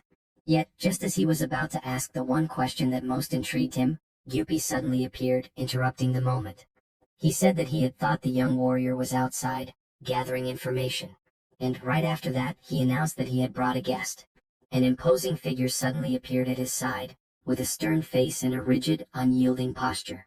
Yet, in the very next moment, in a lighter and almost casual tone, The figure remarked to Huayin that she was like a poisonous flower and that it had been a long time since he had last seen her.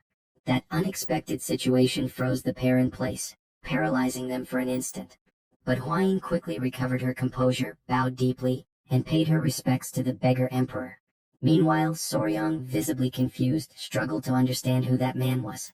Huayin then explained. That man was one of the three emperors and also the supreme leader of the Murim Alliance. Soryang's eyes widened in astonishment, his entire demeanor reflecting pure surprise. In the presence of such an extraordinary figure, he presented himself with deep respect, still unable to hide his amazement. The leader, however, seemed thoughtful and intrigued, reflecting silently on what kind of person Soryang might be. Ever since the emperor had transferred his martial arts to him, it had always seemed like something unusual, something that set him apart. Suki, for his part, was taken aback when he finally recognized the emperor as the very same beggar from Songdo. Not having realized his true distinction at the time, he felt embarrassed and apologized sincerely for his past rudeness. At that moment, Huayin asked what had brought him to the Tang family. She suspected it might have something to do with the problem involving the Harmony sect. He confirmed that it was precisely about that. Huayin grew uneasy, fearing that he might be there to interfere with the group's work. But he reassured her, stating clearly that he had no such intention. He added that he could not stop them anyway, since he fully understood their circumstances. Even though he could not act openly, he had come to offer whatever help he could. Soryang, still suspicious, questioned how someone could truly help without even taking a single step forward. In response, the beggar lightly pressed his index finger against his forehead and murmured a single word: information. He explained that what truly drove him was his curiosity. He wanted to see how the successor of the first emperor would handle such a difficult situation. He then revealed that he had lost his own team in events that had taken place years earlier. When he mentioned Jim Dizung, he could not hide the disdain in his voice. He described Jim as vile and corrupt, a man shielded by the power of his family, with 2 cases involving the deaths of women tied to his name. Upon hearing these revelations, Soryang concluded that, even for the Great Harmony, Jim was an even greater headache, perhaps an even more disgraceful piece of filth than he had imagined. The emperor then stated that, ever since the incident in Song Village, Jim had kept a low profile and limited his movements, only visiting the gambling house. That was why the emperor had recommended poison to the young woman. Soryang then observed that the only possible way to confront Jim would be within the gambling house itself, though he wondered whether it would be necessary to stage the poisoning, as Suk had once done. Huayin reminded him that they would not be able to use the Tang family's poison this time. Turning to Naoki, he asked her how she was able to identify Jim's food or drink among so many different choices. She explained that Jim always made complicated and highly demanding requests, and the kitchen would receive a special message for each one of his orders. Soryang, curious, pressed further, asking what kind of complicated orders these were. Naoki detailed that he always requested his meals without certain ingredients, specifically crab and shrimp. At that point, the leader remarked that he had heard something unusual happen to Jim's body whenever he consumed such foods. Internally, Soryang immediately realized it was most likely a severe seafood allergy. Sensing a golden opportunity, he wasted no time. He immediately called for Commander Gupai and instructed him to go to the garden of venomous creatures to bring back flower beetles. Gupai, puzzled by the sudden and unusual order, asked why. Soryang then explained calmly, yet with a hint of grim determination, that his plan was to provide Jim with a death that would be both pleasing and delicious. At that moment, he named the plan Operation Tasty Death. He carefully explained that Jean Dizung's allergy to seafood came from tropomyosin, a muscle protein. In invertebrates, this protein bore a strong resemblance to the human version, and it was precisely this similarity that triggered such a severe allergic reaction. He went on to emphasize that the crucial element of their strategy was the flower beetle, an insect carrying even higher levels of tropomyosin than shrimp or crab. Following his command, Coupe returned carrying the flower beetle. The young man then gave precise instructions: remove the larvae, boil the beetles, and lightly brown them in a pan. Before long, the preparation was complete, and he urged everyone to taste a piece of the fried beetle. Huayin hesitated at first, her expression betraying uncertainty, but he reassured her, insisting that it was truly delicious. Slowly, Huayin reached for one of the beetles from the plate and tasted it. To her astonishment, the flavor was surprisingly rich, and beside her, even the emperor widened his eyes in admiration, completely taken aback by the recipe's unexpected excellence. Soryang remarked with a faint smile that it was indeed delicious, which was precisely why the beetles had earned the nickname crazy larvae. The leader praised the remarkable taste, though he quickly raised the question of how such a delicacy could possibly kill Jean Dizung. Soryong explained patiently that, for Jean Dizung, the flower beetle functioned as nothing less than poison, since it contained the same allergenic component as shrimp and crab, just as Ying Ying was dangerously sensitive to bee venom. He then suggested grinding the beetle thoroughly into a fine powder and mixing it into another dish, adding only a faint nut-like flavor, subtle enough that no one would ever suspect a poisoning. Upon hearing this clever stratagem, the emperor laughed heartily and immediately understood why the operation had been given the name Tasty Death. Soryong added that the more powder they used, the more certain the result would be, and he asked directly in which dish it should be placed. Naoki raised her hand and proposed adding the beetle powder into a recipe called ladagum, a delicacy served at the gambling house. She explained that ladagum was made of glutinous rice stuffed with sweet bean paste, then covered with syrup and a coating of bean powder, and that with the addition of beetle powder, no one would ever notice the difference. Soryong reflected inwardly that such a glutinous rice cake, cloaked in beetle powder and syrup, would be the perfect trap, ensuring death through an inevitable choking reaction. Without wasting a moment, Naok demanded that she herself be the one to prepare the recipe, stressing that she would not feel truly free until she had taken her vengeance with her own hands. The leader accepted her determination, convinced that revenge could only hold true meaning when carried out by one's own blade. With the plan set in motion, Soryong arranged to negotiate with the owner of the gambling house. He would bring him a courtesan in exchange for a single day of access to the kitchen. To reinforce the plan, the allies would disperse among the gambling tables, blending in with the crowd and keeping the entire environment under control. In his mind, the scheme was flawless. Nothing could possibly go wrong. Several days later, inside the bustling gambling hall, two men entered together. One of them was the very target of Naok's vengeance. The establishment's owner welcomed them with reverence, but the demand of the newly arrived guest was firm: wine, women, and his usual reserved seat. Not long after, the owner returned, visibly uneasy, explaining that the seat had already been taken by other special guests. The young master was utterly taken aback, surprised by what he considered an unforgivable affront. From across the hall, Naok's eyes immediately spotted Soryong and Hwayin seated at one of the tables. The unmistakable presence of the feared venomous flower drew Jean Dizung's attention at once. He approached with confident ease, his voice carrying the tone of someone impressed to find such a distinguished figure in that place. The young woman, however, looked at him with puzzlement, not recognizing right away who he was. He soon introduced himself as the third son of the Great Harmony sect, reminding her that he had visited her once before, though he doubted she would recall. Soryong, sharp-eyed, recognized the plan unfolding step by step, while Hwayin marveled at his composure and resourcefulness. Dizung then turned toward her companion, wondering aloud if the young man at her side was the rumored fiancé she had supposedly chosen. Looking at Soryong, he judged him weak and inexperienced, unworthy of supporting someone of Hwayin's stature. Inwardly, his mind compared the moment to past memories, recalling the girl from Song Village, Naok's sister. He reflected bitterly that, had she not fought with such ferocity, she would not have ended up dead. He regretted deeply that the elder sister, said to be even more beautiful, was not present. Lost in these dark musings, he leaned forward on the table, drawing the attention of the pair, and sat down with boldness. To him, it was an honor to meet the venomous flower face to face, and with daring arrogance, he issued a challenge to Soryong, one that Soryong accepted without hesitation. For him, that moment represented a golden opportunity to transform the confrontation into something truly memorable. Not long after, however, he was thrown into shock when he suddenly heard Hwayin celebrating yet another victory of Soryong. It became clear to him that, in only 2 short hours, he had already lost half of all the money he had brought.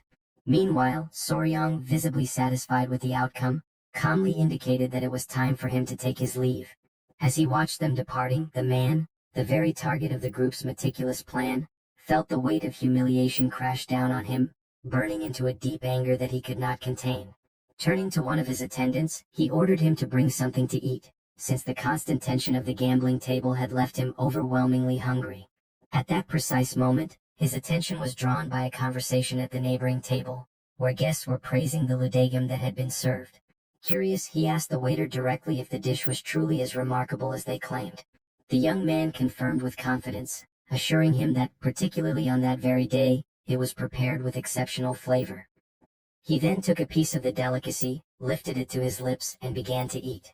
As he chewed, he openly praised the quality of the dish, remarking that the more he chewed, the more layers of flavor unfolded, growing increasingly rich with each bite. Yet, in a sudden and terrifying shift, the expression of pleasure that had lit his face dissolved into one of sheer desperation. He collapsed to the ground, overtaken by a violent agony, struggling as though he were choking on every breath.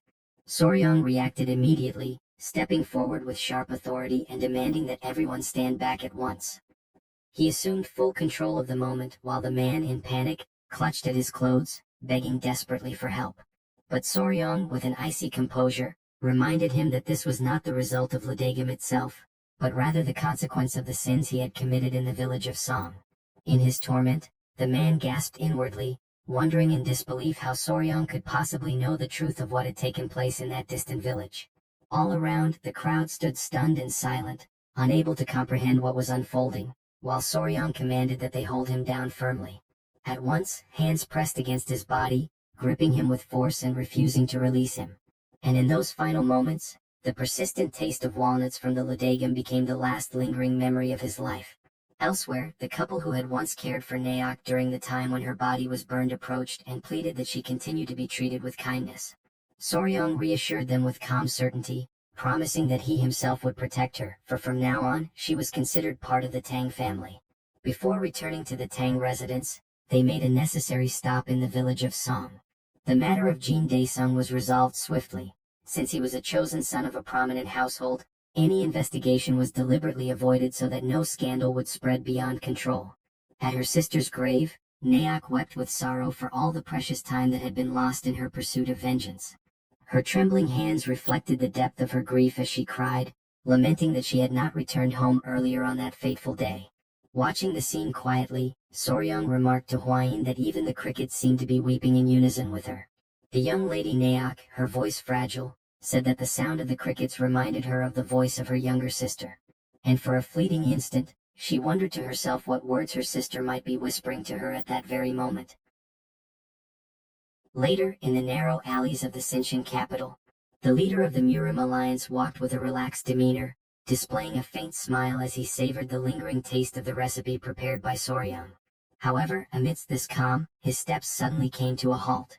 At once, he sensed a hidden presence and concluded that only a thief would move in such a way. He immediately questioned whether they would not reveal themselves. The concealed observers, realizing they had been discovered, grew uneasy. Nevertheless, it did not take long before they revealed themselves, acknowledging that the sharp perception of the leader remained unshaken. Standing before him was Kang Ji-ho, known as the Divine Thief and one of the 5 emperors, accompanied by his disciple Yang Ryan. He made a remark about being called a thief after such a long time without meeting, while the leader replied that there was no other way to refer to him. Even so, Kang requested some dignity since his disciple was by his side. Yet the emperor merely thought that dealing with Kang alone was already troublesome enough. Now, with a disciple in the mix. Soon after, the leader asked what had brought him to Sichuan. Kang Ji-ho explained that he was searching for the person who knew the most about the secrets of the silkworms. He then revealed his arm, where his sacred item, known as the celestial bristles, had recently been torn. He emphasized that, according to his tradition, the celestial silk was passed down once the disciple completed the training, but at that pace he would never be able to do so. The master then mentioned that he knew someone who could help, reinforcing that among all in the Central Plains, that person was the greatest expert in insects. A few days later, at dawn in the poison garden, Soryang cried out desperately. Behind him, Gu urged him to endure just a little longer while striking him with the whip. Soryang was cultivating the art of the iron box, a unique martial technique based on the venom of the first emperor. Whenever struck, the muscles would recoil, yet the chi would circulate throughout the body, hardening it and making it stronger the more blows he endured. Hwayin carefully observed everything, holding the centipedes, and offered him words of encouragement. One of the centipedes, not understanding anything, became fascinated by the whip in Gu Pei's hand. In an impulsive leap, it hurled itself toward him. But Soryang intervened. He held it in his arms, only to be struck again by another lash on his back. The impact drove him to his knees, yet he still playfully spoke to the centipede about the danger it had nearly faced. Hwayin complained that Hyanga, the centipede, was so energetic that she could never stay still. Whenever she opened her eyes, she was already causing trouble. She recalled that, on the last occasion, Hyanga had chased after a butterfly and triggered complete chaos. Soryang reflected that each animal possessed its own personality, and Hyanga was both curious and spoiled. Since the recent incident caused by Cho, she had maintained the informal title of the resident troublemaker. He also remarked on Cho, the eldest, who kept the younger ones in line and showed sternness whenever necessary. Bin-ah, on the other hand, was usually the quietest and the one who showed the most affection toward him, although she slept a great deal. Despite their similarities, each of the three centipedes had a personality of her own, and Soryang sincerely hoped that they would grow to be strong and beautiful, following the example of their mother, Hwayin. At that moment, Gu Pei appeared, looking for Soryang, accompanied by Suk, who carried a jar. He acknowledged the dedication of the pair, admiring how they had been working together since early hours, and then asked Suk what life was like within the Tang clan. Dressed in the uniform of the poison unit, she explained that she was well treated and privileged under the guidance of Gu Pei, who had been teaching her martial arts. Soon after, she revealed that she had brought what Soryang had requested. For a brief moment he did not understand what she meant. Then she presented countless crickets inside the container, all in perfect condition. Gu Pei explained that the quantity was excessive, but this was due to Naoke's meticulous care in tending to the crickets. Upon hearing this, Soryang reflected on how excessive competence in one's work could sometimes become a problem. Yet he immediately announced that new offspring would soon arrive at the poison garden. Gu Pei then asked whether he would finally be going out to capture new venomous creatures. Soryang confirmed, stating that he was planning to bring new species to raise, emphasizing that the best way to feed them was with live animals. At that instant, Hwayin called to him, suggesting that, before taking any action, it would be prudent to wait for news from the Martial Alliance. With the expedition requiring official permission and the ongoing situation with the blood cult, leaving would not be simple. She further pointed out that the leader of the alliance had attacked the border of Daewil, but no news had been heard since then. This left Soryang seething with anger. Suddenly someone came running, shouting loudly as he called out to the pair. Hwayin, intrigued by the messenger's urgency, questioned what had happened to make him arrive in such haste. The man informed them that the clan chief was summoning them to the hall, claiming that he had something important to reveal to both of them. This left the two of them suspicious and wondering what exactly this matter could be. Shortly afterward, in the hall, the patriarch and the pair sat down at the table together. Soryang noticed that, under normal circumstances, his father-in-law would be far too occupied at this hour, and this only heightened his curiosity, making him increasingly eager to discover the reason for such a summons. The patriarch announced that he was bringing news Soryang had long desired to hear. At once, Soryang grew alert, his attention fixed on what was to come. Finally, the patriarch revealed that he had received reports from the Martial Alliance. The expedition had been a resounding success. This caused both Soryang and Hwayin to widen their eyes in pure joy. The father-in-law then went on to explain that the leader of the alliance had invaded a village at the border of Daewil, completely annihilating the base of the blood cult. Half of the cult's followers had been either slain or captured, while the rest had fled deeper into Daewil. Upon hearing this, the realization struck both Soryang and Hwayin instantly. The patriarch confirmed that they could now proceed with the capture of venomous creatures, granting them permission to form the long-awaited expedition. The couple celebrated enthusiastically, though in the back of his mind Soryang reflected that, had he known what awaited them, he would have planned their course with greater foresight. The father-in-law, who had remained silent until then, mentioned that there was a place he wished to recommend. He explained that for the first expedition of the Tang clan's poison division, there was truly no location more appropriate. Throughout its territory, countless venomous creatures roamed freely, and even along its roads travelers often encountered fearsome beasts of the Golden Phoenix class. It was a land which, because of its abundance of such dangers, was renowned as a veritable paradise for venomous beasts. Its name was Yunnan. In the far southwest of the Central Plains, below Sichuan, the sound of wild beasts echoes even before the voice of humankind. There stretches the tropical jungle of Yunnan. Within the mountains of Ileo lies a valley known as the Ravine of Poison, where jagged rocks rise like dense forests and strange creatures lurk in every corner. Lying in bed, Oryang reflected on the words of his father-in-law, imagining that place as nothing less than a paradise on earth. His thoughts wandered as he wondered what kind of beings might dwell there, and anticipation surged within him, eager for the moment he would finally behold them. He held a centipede gently in his hand and silently promised that soon he would bring back many new companions. A few days later, A small unit was chosen from the Poison Division to form the expedition party. The management of the Poison Garden was entrusted to Lady Naki, now officially appointed as Vice Captain of the Poison Division, so that everyone might receive her direct orders while the group was away. With all preparations completed, the Tang clan's departure approached swiftly. But at the moment of farewell, one centipede clung tightly to Soryang's leg. Not only the centipede, but also the lizards and the great spider latched onto his body, desperate for him not to leave. He attempted to calm them, urging them to release their hold. He explained softly that he was only going to bring back more friends, and that during his absence the uncles of the Poison Division would take care of them, providing both nourishment and energy. Slowly, the spider relented, loosening its grip, yet the centipede refused, stubbornly climbing even onto his face in its resistance.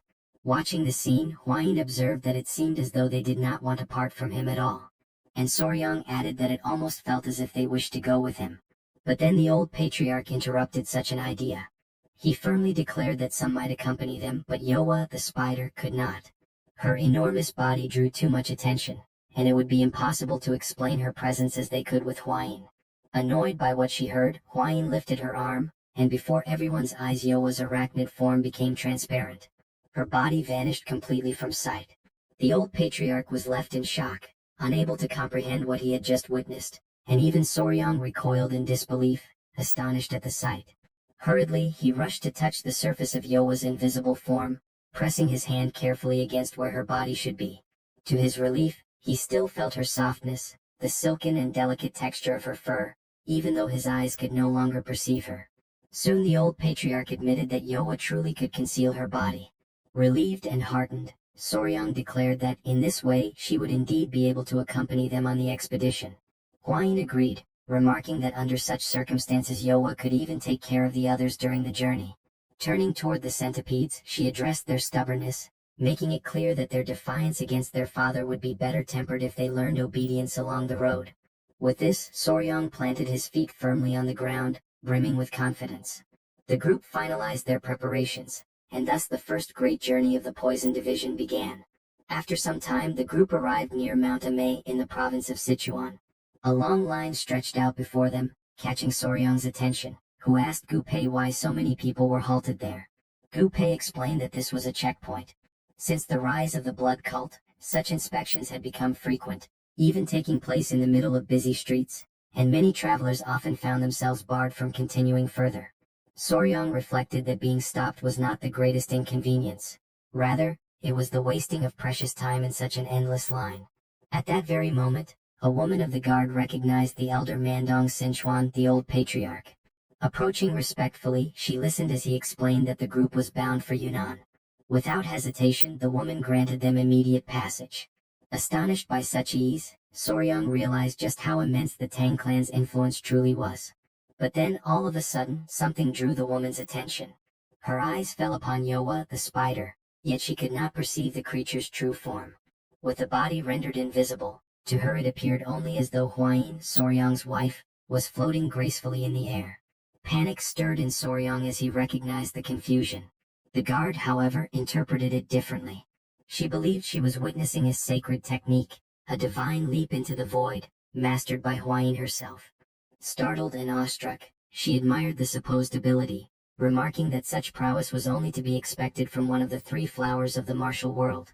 Cutting short the misunderstanding, Hwayin tugged Yoa forcefully back toward her side. And with composed courtesy, the group distanced themselves slightly, offering apologies to the guard before moving along on their way. Hwayin insisted that Soryang should clear up the misunderstanding, worried that people might confuse his wife with Yoa. Soryang, however, urged her to remain calm. He reminded her that, to avoid suspicion during their journey, she had been dressed in men's clothing and her face kept veiled. In the Central Plains, superstition painted twins as ignorant beings, akin to demons, and because of that, such precautions were necessary. Amidst small incidents such as these along the road, the group eventually reached their destination in Yunnan safely. Soryang was struck with awe at the sight of the Ileo mountain. The old patriarch remarked that if they advanced a little further, they would soon reach the barrier of poison. Suddenly, Soryang glanced back, his gaze sharp, and noticed something unusual. Gu Pei, curious, asked what he was thinking, and the young man explained that the place was abnormally silent. There was no sound from the cracks of the caverns, no chirping in the trees, no trace of life anywhere. The old patriarch observed that such a feeling was not new to him, recalling the past hunt for the sovereign of the blue venom. Intrigued, Soryang asked who this sovereign was. The grandfather remembered clearly that around the den of the sovereign of the blue venom, even insects had disappeared. They had either fled or been devoured as prey. He warned that he would personally explore the area and instructed the rest of the group to retreat to the meeting point of the Yun and Amuk rivers, where birds could still be seen flying. Soon after he departed, Huayin confirmed that in the area they had crossed, there were still birds and insects present, while Gu Pei commented that it seemed as though something was dividing the territory along the river. Soryang pondered that some powerful creature must be dwelling in the Ileo mountain. Huayin approached, asking what felt so strange to him. Soryang explained that, for a beast to occupy such a vast expanse as its lair, it would have to be enormous, comparable to the sovereign of the blue venom. He reflected further, noting that the absence of all signs of life, save for the river, raised troubling questions. How could such a creature hunt in an environment seemingly incapable of sustaining enough prey? Gu Pei agreed, remarking that now that Soryang had pointed it out, the situation was indeed concerning, and he hoped fervently that the old patriarch would return with answers. Not long after, the elder did return, accompanied by 2 men from the area he had gone to investigate. The grandfather declared that the situation was truly problematic, for even at the entrance of the Ileo mountain they had found nothing at all. Soryang was shaken by this report. The patriarch continued, warning that the ravine of poison was likely in the same state. He emphasized that the sun was nearly setting, and they would do best to stop for the day and resume the search on the following morning. Inwardly, Soryang thought to himself that they could not return empty-handed. Whatever was there, they had to uncover it. As night fell, the group sat around a blazing campfire, while Soryang, positioned a little further back, tended to the beasts. Huayin arrived carrying a dish of food, insisting that he eat, and gently asked the creatures to allow their father to rest. Curious, she asked what Soryang had been working on, and he explained that he had been measuring the extent of the area, convinced that the creature's lair was likely at its center. As he spoke, a centipede settled into his hair, only to suddenly leap at a nearby beetle, catching it in its many legs. The unexpected movement startled the couple, causing Soryang to scold the centipede, complaining that it had frightened him and warning it not to repeat such behavior. Huayin wondered aloud if the centipede had been trying to catch the dragonfly that was hovering in the air, while the young master reasoned that it was likely because they were now close to the river, where dragonflies gathered in great numbers, something they had not seen before. All at once, Soryang rose to his feet, alarm flashing across his face, his thoughts racing about the dragonflies. He quickly called for the old patriarch's attention, urging that they return to the site they had examined earlier and count how many dragonflies were flying now. The patriarch appeared confused, asking what he meant by this. Soryang explained that creatures on the ground could easily hide, but dragonflies flew freely in the air. If something had threatened them, they would have fled for a time, but once the danger had passed, they would return. From this reasoning, he concluded that the reason they had not encountered any living creatures earlier was not because the territory was truly empty, but because something had already swept through the area before their arrival. The group realized the gravity of the situation and immediately broke into a run. The old patriarch emphasized that there was a dense jungle ahead and warned of the poisonous creatures that might appear, urging everyone to remain vigilant. Inwardly, Soryang reflected that, if what he suspected was truly happening, then he had to capture the creature before it moved farther and farther away. The grandfather asked whether Soryang was growing tired from all the running, but the young man denied it, insisting he was fine. Yet, in his thoughts, he admitted that under normal circumstances he would have been complaining for quite some time already. Suddenly, something drew his attention. He stopped in his tracks, his ears catching a faint sound. Gu Pei noted that the noise resembled bamboo swaying in the wind, which was strange since there were no bamboo forests in the area anymore. Swiftly, the old patriarch moved ahead and warned that a cliff lay before them, and that there was something unusual at the bottom. Soryang and Gu Pei peered down into the ravine and saw countless creatures moving across the ground. In shock, the patriarch wondered aloud if the entire surface was covered by ants. Gu Pei observed that, judging by their size, they did not appear to be ordinary insects.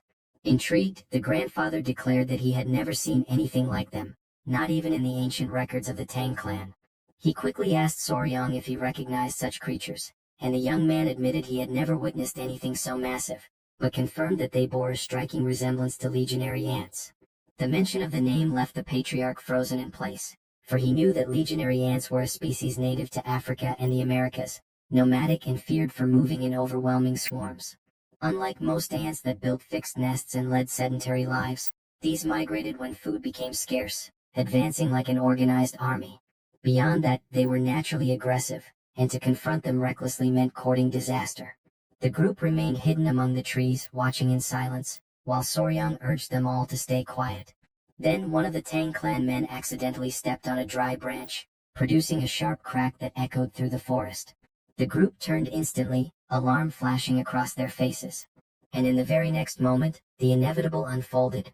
Countless ants surged toward them, advancing with terrifying speed. Fear paralyzed them for a heartbeat, but Soryang commanded them to flee. Without hesitation, everyone dashed away, desperate to escape the oncoming threat. Amid the frantic escape, an unfortunate animal lingered behind. The ants swarmed it mercilessly, tearing it apart within seconds. Witnessing the sight, Soryang realized that the creatures tracked their prey through vibrations, and if they continued moving in such a manner, they would certainly be attacked as well. The old patriarch urgently asked what they should do, since running alone was no longer enough to save them. At that moment, Soryang's mind sparked with an idea. He remembered the river and declared that they needed to cross it, for the ants would be unable to pass through water. Upon hearing this, the grandfather pointed out the direction of the river, guiding the group toward the banks.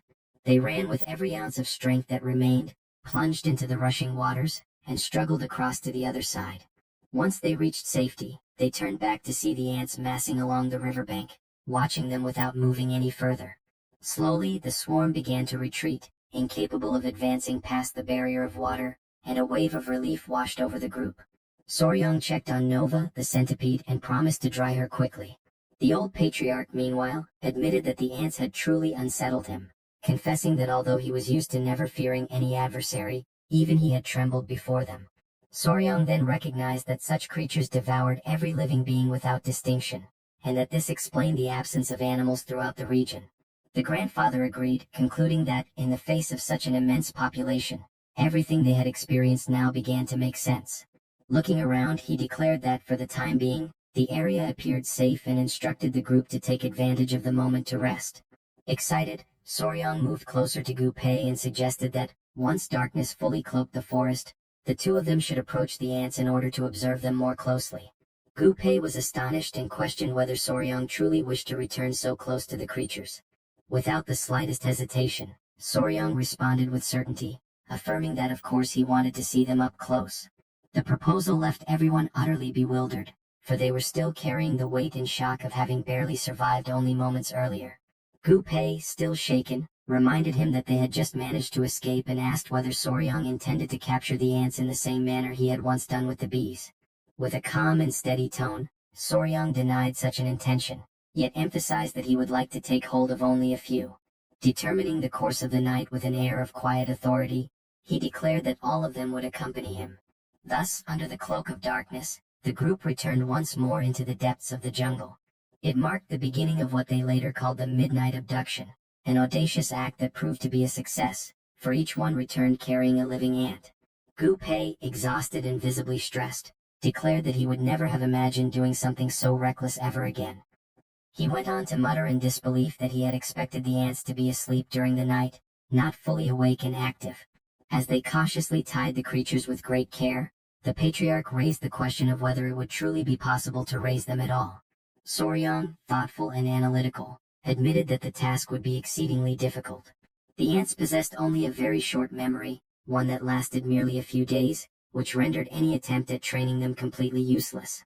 Moreover, without the presence of a queen, controlling them would be absolutely impossible. This revelation left Gu Pei wide-eyed and astonished, and he immediately began to wonder if their entire effort had been nothing more than a complete waste of time. Yet Soryang countered with an animated spirit, declaring that for him there was no such thing as waste. To his eyes, the ants were unique and valuable, even if they could never be domesticated. Within his private thoughts, he reflected on the squad of venomous creatures that Gu Pei had carefully chosen for him. It was now his responsibility to endure and to lead them, no matter how heavy the burden became. Soon after, the old patriarch questioned what the next steps should be and suggested either seeking out other demonic beasts, or heading toward Hueli or even Zishuangbana. But Soryang, resolute and unwavering, responded that before anything else they needed to find Huayin. Only after that could they follow the tracks of the ants and confront them once again, moving ahead of their endless march. The group shuddered at the mere thought of surpassing those creatures yet another time. Nevertheless, the young warrior urged them to focus not on the ants themselves but on the venomous creatures fleeing before them, for such prey would be easier to capture. He proposed that they organize themselves into a line, keeping pace with the march of the ants, and use the movement of the swarm as their own advantage. Gu Pei, though silent, reflected inwardly that it was highly unlikely they would emerge alive from such a venture. Even so, Soryang smiled with conviction and concluded with firm resolve that it did not matter whether they captured the ants or not. With this strategy, they would still be able to seize every venomous creature the jungle had to offer. Taking advantage of the moment to rest, the group lit a fire in the middle of the forest. A little farther away, Huayin remained astonished by the sight of the ants. She wondered aloud whether Soryang truly intended to run ahead of such fearsome creatures and, at the same time, attempt to capture the venomous beasts that were fleeing from them. She reminded him that not long ago the group had faced the golden-haired bees, a memory still vivid in her mind. Yet Soryang recalled that, despite all the danger they had encountered back then, the results had ultimately been positive. This memory left Huayin hesitant, caught between her genuine concern and the lingering confidence inspired by their earlier success. During the days when Soryang had run ahead of the golden-haired bees, he had rapidly exhausted his strength, drawing heavily upon the energy of the blue-spotted centipedes. Now, with the centipedes having shed their skins twice and no longer needing to feed on the energy of the core, Soryang recognized the chance to absorb all the remaining power for himself. The old patriarch then questioned whether, under these circumstances, Soryang too should not run, and Huayin confirmed his thought. Since he had taken the elixir from the golden-haired bees, she explained, it was crucial that he absorb this additional energy, making the most of the opportunity that now stood before him. Soryang agreed, acknowledging without hesitation that his physical abilities were not particularly strong, and even suggested that the patriarch himself should carry her during the run. At this remark, the old man burst into laughter, recognizing the magnitude of the opportunity, while the young warrior grew visibly uneasy at his reaction. In that moment, Huayin clasped his hand gently and asked whether he would truly run with her on the following day.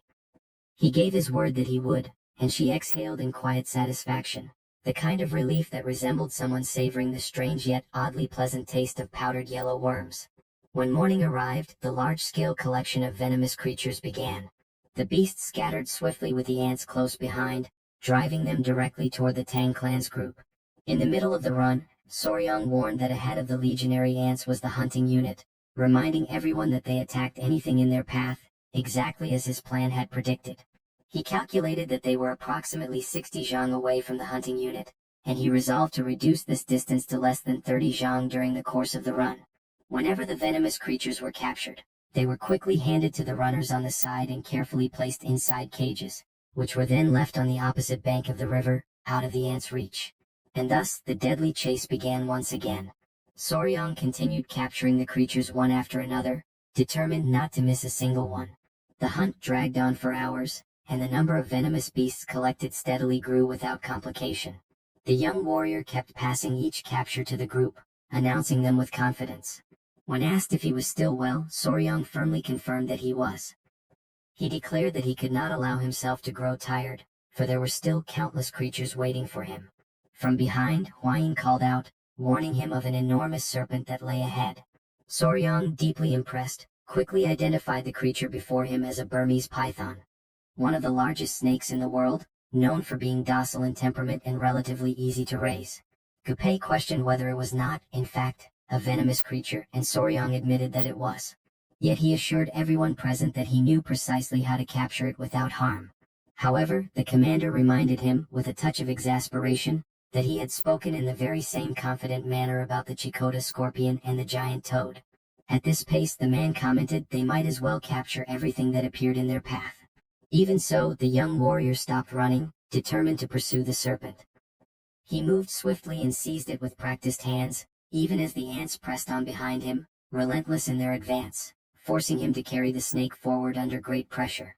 Suddenly, Soryang's foot caught on a branch hidden in the undergrowth, and he tumbled violently to the ground, the massive serpent slipping from his grasp. Witnessing this sudden accident, Huayin and Yupi were instantly overcome with alarm. their hearts struck by fear at the terrifying proximity of the swarming ants.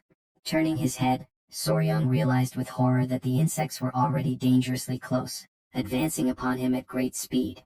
In that desperate instant, a hand reached out and pulled him upward. It was Yohwa the spider who swiftly carried him away to safety.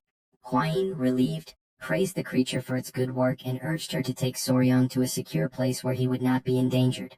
Moments later, however, Soryang was abruptly dropped to the ground once more. Hwayin immediately scolded him sternly, warning that she would not allow him to approach the ants again under any circumstance. At that instant, Soryang noticed something around his neck. His fingers reached up and he realized it was a strap tightly binding him. Angrily, he ordered Yohwa to release it at once. Suddenly, Gyupi appeared, running breathlessly, calling out to the couple. Hwayin, tense, asked about the ants.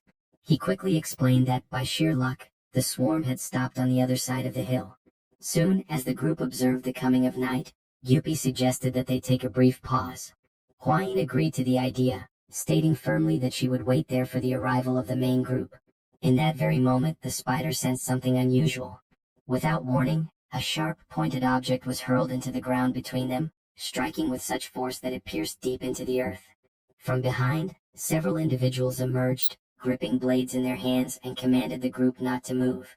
They declared in cold voices that the land they stood upon belonged to the Palace of Beasts and demanded that the intruders, Soryang and the Tang clan, reveal their identities at once.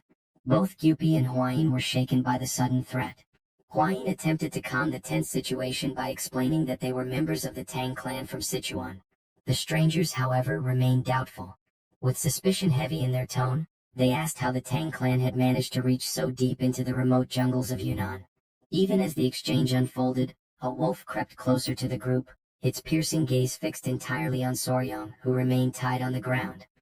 He shouted, desperately trying to explain himself, but the man on the other side, consumed with anger, cut him off and demanded to know what business they had in the sacred land of the Palace of Beasts. He was named Hukrang, a warrior belonging to the southern barbarian Palace of Beasts, who had been patrolling the area when he heard strange noises echoing through the forest and immediately ran toward the source of the sound, where he eventually encountered the group. He explained that the land ahead belonged to the Palace of Beasts, a sacred place known as the Valley of Beasts, and therefore Soryang could not advance any further. The young man quickly understood and stated that he would withdraw. Yet, at that very moment, he felt a sudden intuition and asked Hukrang to wait, for he had something urgent to share. The warrior turned to him, and Soryang requested that they climb a nearby hill together for a brief moment. A short while later, both of them began ascending the slope, their steps quick but cautious. Upon reaching the top, Hukrang froze in shock, his eyes wide with disbelief at the sight that unfolded before him in the distance. Utterly confused, he demanded to know what was happening.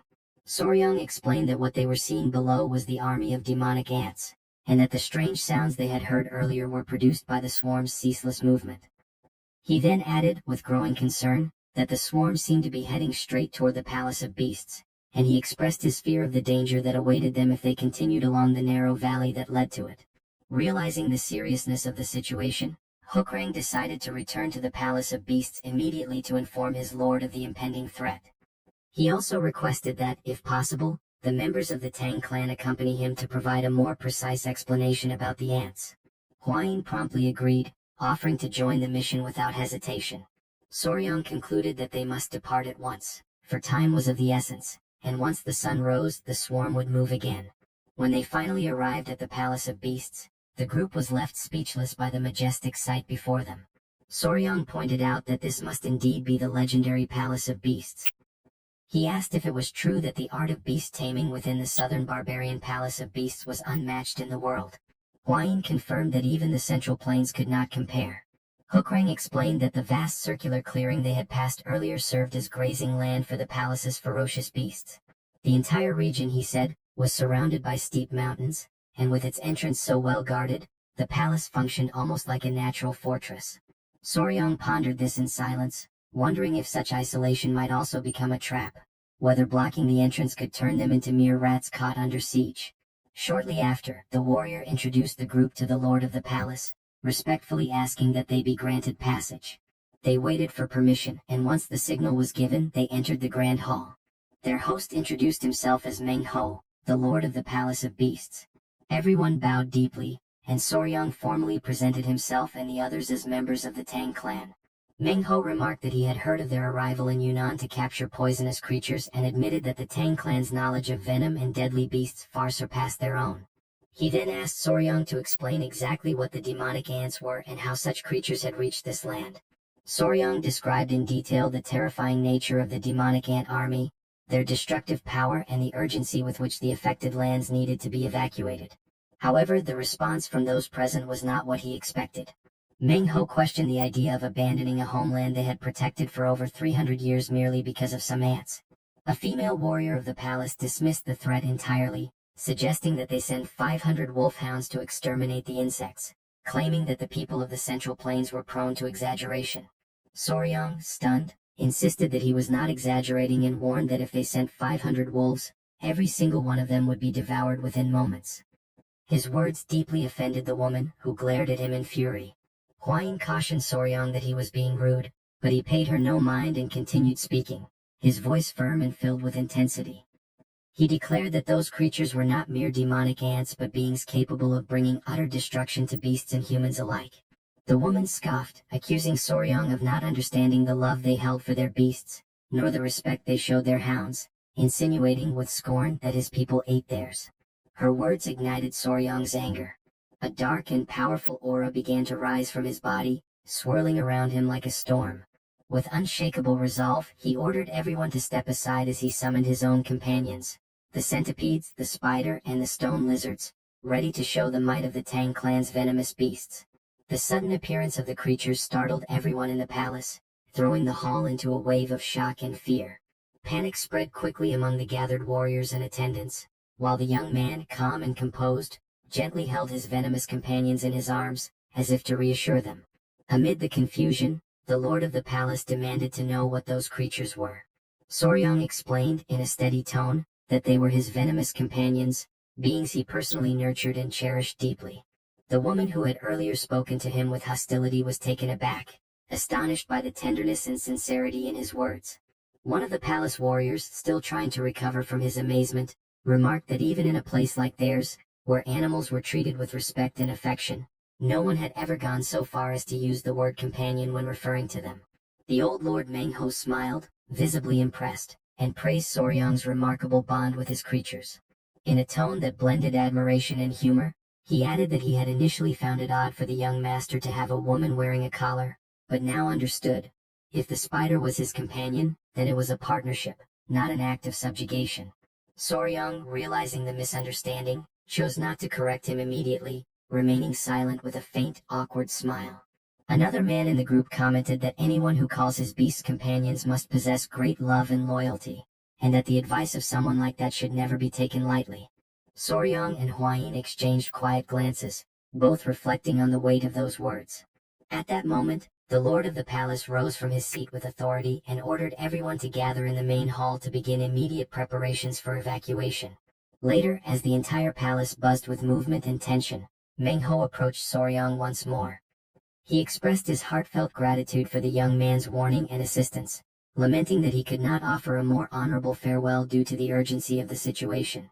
Soryang humbly replied that no ceremony was necessary, for he had merely done what anyone else should have done. Before their departure, the young woman who had quarreled with Soryang earlier stepped forward. With a downcast gaze, she apologized for misjudging him and admitted her mistake. She introduced herself as Seol Pyo, an elder of the palace and daughter of Lord Meng Ho himself. She added, with a tone of genuine admiration, that being followed by insects and venomous creatures was something truly extraordinary. As she reached out and gently stroked one of the centipedes, the moment of calm was abruptly shattered by a distant rumbling sound that echoed across the valley. Instantly, all eyes turned toward the direction of the noise, and horror spread through the crowd as they witnessed a monstrous sight unfolding in the distance. A swarm of demonic ants was devouring and overpowering a massive beast with terrifying ease. Soryang's face froze in disbelief. His eyes widened, unable to process the magnitude of what he was seeing. A man standing behind him confirmed in a tense voice that the creature was indeed being subdued effortlessly by the swarm. Realizing the dire urgency of the situation, Soryang shouted that there was no more time and demanded that everyone hurry at once. Turning toward the others, He insisted that they must evacuate immediately, before the swarm reached the palace. However, Meng Ho, his expression darkened by worry, shook his head. His voice was grave as he explained that it was already too late. The swarm had reached the road of the Valley of Beasts, and its advance was destroying everything in its path. The word struck like a heavy blow. If the passes were already overrun and the beasts slaughtered, then the hope of escape was no longer certain. It had become a desperate, fading chance. The scene was desolate. In just a short span of time, what had once been a living creature was now reduced to nothing but bare bones. Huayin watched, utterly stunned, barely able to believe what her eyes were seeing. Old Meng Ho, his gaze heavy and voice solemn, said that if things had come to this point, there was nothing left to do but fight to the very end. Meanwhile, a man, trembling in despair, muttered that if even such a creature had been taken, how could they possibly survive? Huayin, distressed, turned toward Soryang and asked if the Venom Squad would be all right. Soryang answered firmly, trying to calm her, saying that they knew well the danger of the demon ants and would surely retreat before reaching the river. Even so, Gupai voiced her worry, saying it seemed impossible to cross the valley and make it out alive. Faced with such uncertainty, Soryang sank into thought, the weight of realization pressing upon him. What, after all, should be done? At that moment, something stirred high above. Something was descending from the mountain. It was the Yoa spider, spreading an immense, silvery web that stretched outward like a natural bridge. Huayin, suddenly filled with hope, exclaimed that with that web they could cross the mountain. Yet Soryang hesitated. He looked around at the people of the palace and felt a pang in his chest as he realized that perhaps only he, Huayin, and Gupai would be able to escape. Lord Meng Ho intervened, saying that Soryang should not worry about them. He explained that in the world of beasts, if one cannot win, one is simply devoured. The old man's words carried both resignation and a quiet courage.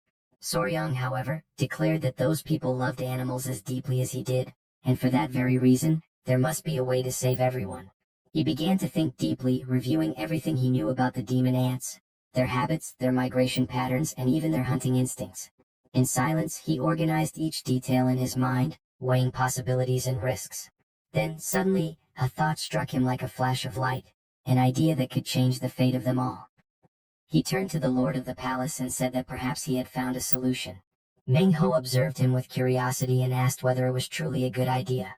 The young man replied that it was, but warned that it might demand both effort and sacrifice. By the next morning, the demonic swarm had already devoured the carcass of the previous day's beast. Momentarily satiated, the ants began to reorganize, moving steadily toward the Valley of Beasts. Following Soryang's carefully laid plan, everyone had taken their positions in silence, forming a long line that stretched across the open field. Huayin, in silent prayer, hoped fervently that no one would be hurt. The lord of the palace stood tall and called out for his disciples to hold the formation and defend their homes with their lives, warning them of the danger that was approaching. The deafening roar of the swarm echoed in the distance, growing louder with every passing second. In his mind, Soryang measured the timing with precision, realizing that the critical moment to act was drawing near. When the swarm finally reached the pool of water, he gave the command. In that same instant, the warrior hurled a flaming spear. Within seconds, the fire spread, and the flames surged upward, surrounding the demonic ants. Without hesitation, everyone charged forward. The palace warriors and disciples moved with determination, their movements synchronized, each one complementing the other as they pushed ahead. Soryang led the advance, his focus unwavering. Seolpyo realized that they needed to provide cover so the young man could reach the heart of the swarm. When Soryang arrived before the main cluster of the demonic ants, he took his position. The swarm stirred violently, preparing to attack, but he held his stance, then began to run in wide circles, drawing them after him. They followed en masse, exactly as he had predicted. But then, the treacherous terrain betrayed his steps and his foot slipped. In that very instant, the entire swarm lunged at him. A jolt of shock ran through his body, and through the hearts of all who watched in horror. Gupai and Huayin spun around abruptly, their faces overcome with fear as they took in the dreadful sight before them. Trapped beneath that suffocating living mass, Soryang summoned every ounce of strength that still remained within him and called out to Yoa. The spider reacted immediately, shooting a thick web toward the center of the swarm. With one swift, powerful pull, she tore him free, rescuing him from what would have been a fatal attack. As soon as everyone saw him safe, relief and joy flooded through the crowd. From above, the young man looked down at the swarm writhing below in the valley. His body ached all over, yet a faint smile formed on his lips. He had escaped with nothing more than a shallow scratch, all thanks to the iron chest technique. Inwardly he gave silent thanks for having mastered it in time. Though drained, he murmured softly to himself that the plan had worked precisely as he had intended. Meanwhile, one of the men observing the battlefield pointed out that the ants seemed to be spinning endlessly in the same spot. The old lord of the palace confirmed it with a serious yet satisfied expression. He explained that everything was unfolding exactly as Soryang had predicted. The ants, poor in sight, relied on the chemical trails left by the ones ahead of them to navigate. When the leading hunting squad had been destroyed, the worker ants completely lost their sense of direction. With no trail to follow, they would continue to wander in circles, attacking and biting one another until death claimed them all. Seopyo's heart filled with relief and joy at the outcome. The spider and the other beasts too displayed clear signs of contentment. A profound sense of satisfaction spread among the entire group as they realized that the plan had succeeded. Through Soryang's courage and quick thinking, the monstrous swarm had been contained and the palace of beasts was saved, filling every soul present with immense gratitude and unrestrained joy. 3 days after the rampage of the demonic ant swarm, the surviving creatures were completely exhausted. Meng Ho observed the aftermath with a weary expression and remarked that the chaos was finally drawing to an end. Although relieved, he still hesitated to approve Soryang's request to search among the fallen creatures for the queen. Yet the young warrior insisted, determined to confirm whether the demonic ants could somehow be bred or domesticated. With precise calm, Soryang instructed Hukrang to look for an ant whose abdomen was noticeably larger than the others. The warrior advanced carefully toward the center of the swarm and soon called out, signaling that he had found something. As Soryang approached, an astonishing sight came into view. A colossal ant surrounded by dozens of corpses, devouring the bodies of its own kind. Hwayin, standing nearby, stared in horror and whispered that it must be the demonic queen. Soryang agreed, yet there was something profoundly unsettling about its behavior. He recalled that, in the earliest stages of a colony, it was normal for a queen to consume a few of her own eggs to survive until the first workers were born. However, once the colony was established, such an act was unthinkable. No queen would ever devour her own brood. Moreover, Soryang knew that the body of a dead ant took 3 full days to release oleic acid, the chemical signal that informed the others of its death. What lay before them, the queen feasting on still living offspring, defied every natural instinct. While he watched, Hwayin noticed something glimmering faintly on the creature's head. A golden light flickered amidst the remains of the swarm. Intrigued, Soryang stepped closer and discovered that it was a golden needle embedded deep within the queen's head. Ignoring the cautious warnings of those around him, he reached out and pulled the object free. Instantly, a dark, viscous fluid oozed from the creature's body. The queen convulsed violently, then collapsed lifeless to the ground. Soryang bent down to confirm. There was no doubt. The queen was dead. Hwayin, examining the needle, commented that the Tang clan also used golden needles, though never one so long. At the center of the object there seemed to be a faint residue, perhaps a poisonous substance, likely responsible for the queen's madness and unnatural behavior. Before they could analyze it further, the sound of hurried footsteps echoed in the distance. The old patriarch appeared, running toward them. Upon reaching the group, he explained that he had met a warrior from the Palace of Beasts and heard of the great swarm. Soryang assured him that he was unharmed, crediting his survival to the iron chest technique. The lord of the southern Palace of Beasts, standing nearby, recognized the elder as a senior figure of the Sichuan Tang clan. When the old man confirmed his identity, everyone present bowed deeply in reverence, offering their gratitude for the young warrior's aid. The patriarch, slightly embarrassed, questioned the need for such ceremony. Nevertheless, he returned their respect with calm dignity, thanking Meng Ho for his hospitality as he was invited into the Palace of Beasts. Before they could proceed, Soryang suddenly stopped and addressed the patriarch. He mentioned the golden needle and asked if the elder had ever seen anything like it before. At those words, the old man's face turned pale. Gripped by sudden urgency, he demanded to know where the artifact had been found. Soryang explained that the needle had been buried deep in the forehead of the demonic ant queen. Meng Ho, noting the elder's reaction, asked what could possibly cause such alarm. The patriarch's expression hardened, his voice low and grave as he replied that there were still people in the world who harbored deep hatred toward both the Sichuan Tang clan and the southern Palace of Beasts. Then he uttered a single name that filled the air with tension and dread, Odakman. Everyone reacted with astonishment, for that name belonged to a sect that had been exterminated 100 years ago. Soryang recalled that Odakumen had long since been destroyed, and that the old patriarch was connected to the origin of the divine technique known as Odokajaiwang, the sacred art he himself had learned in secret. Seolpyo explained that the art of awakening the explosive beast was meant to unleash the full potential of spiritual beasts, but if used recklessly, it could just as easily destroy them. For that reason, it was a forbidden technique, reserved only for moments of absolute peril.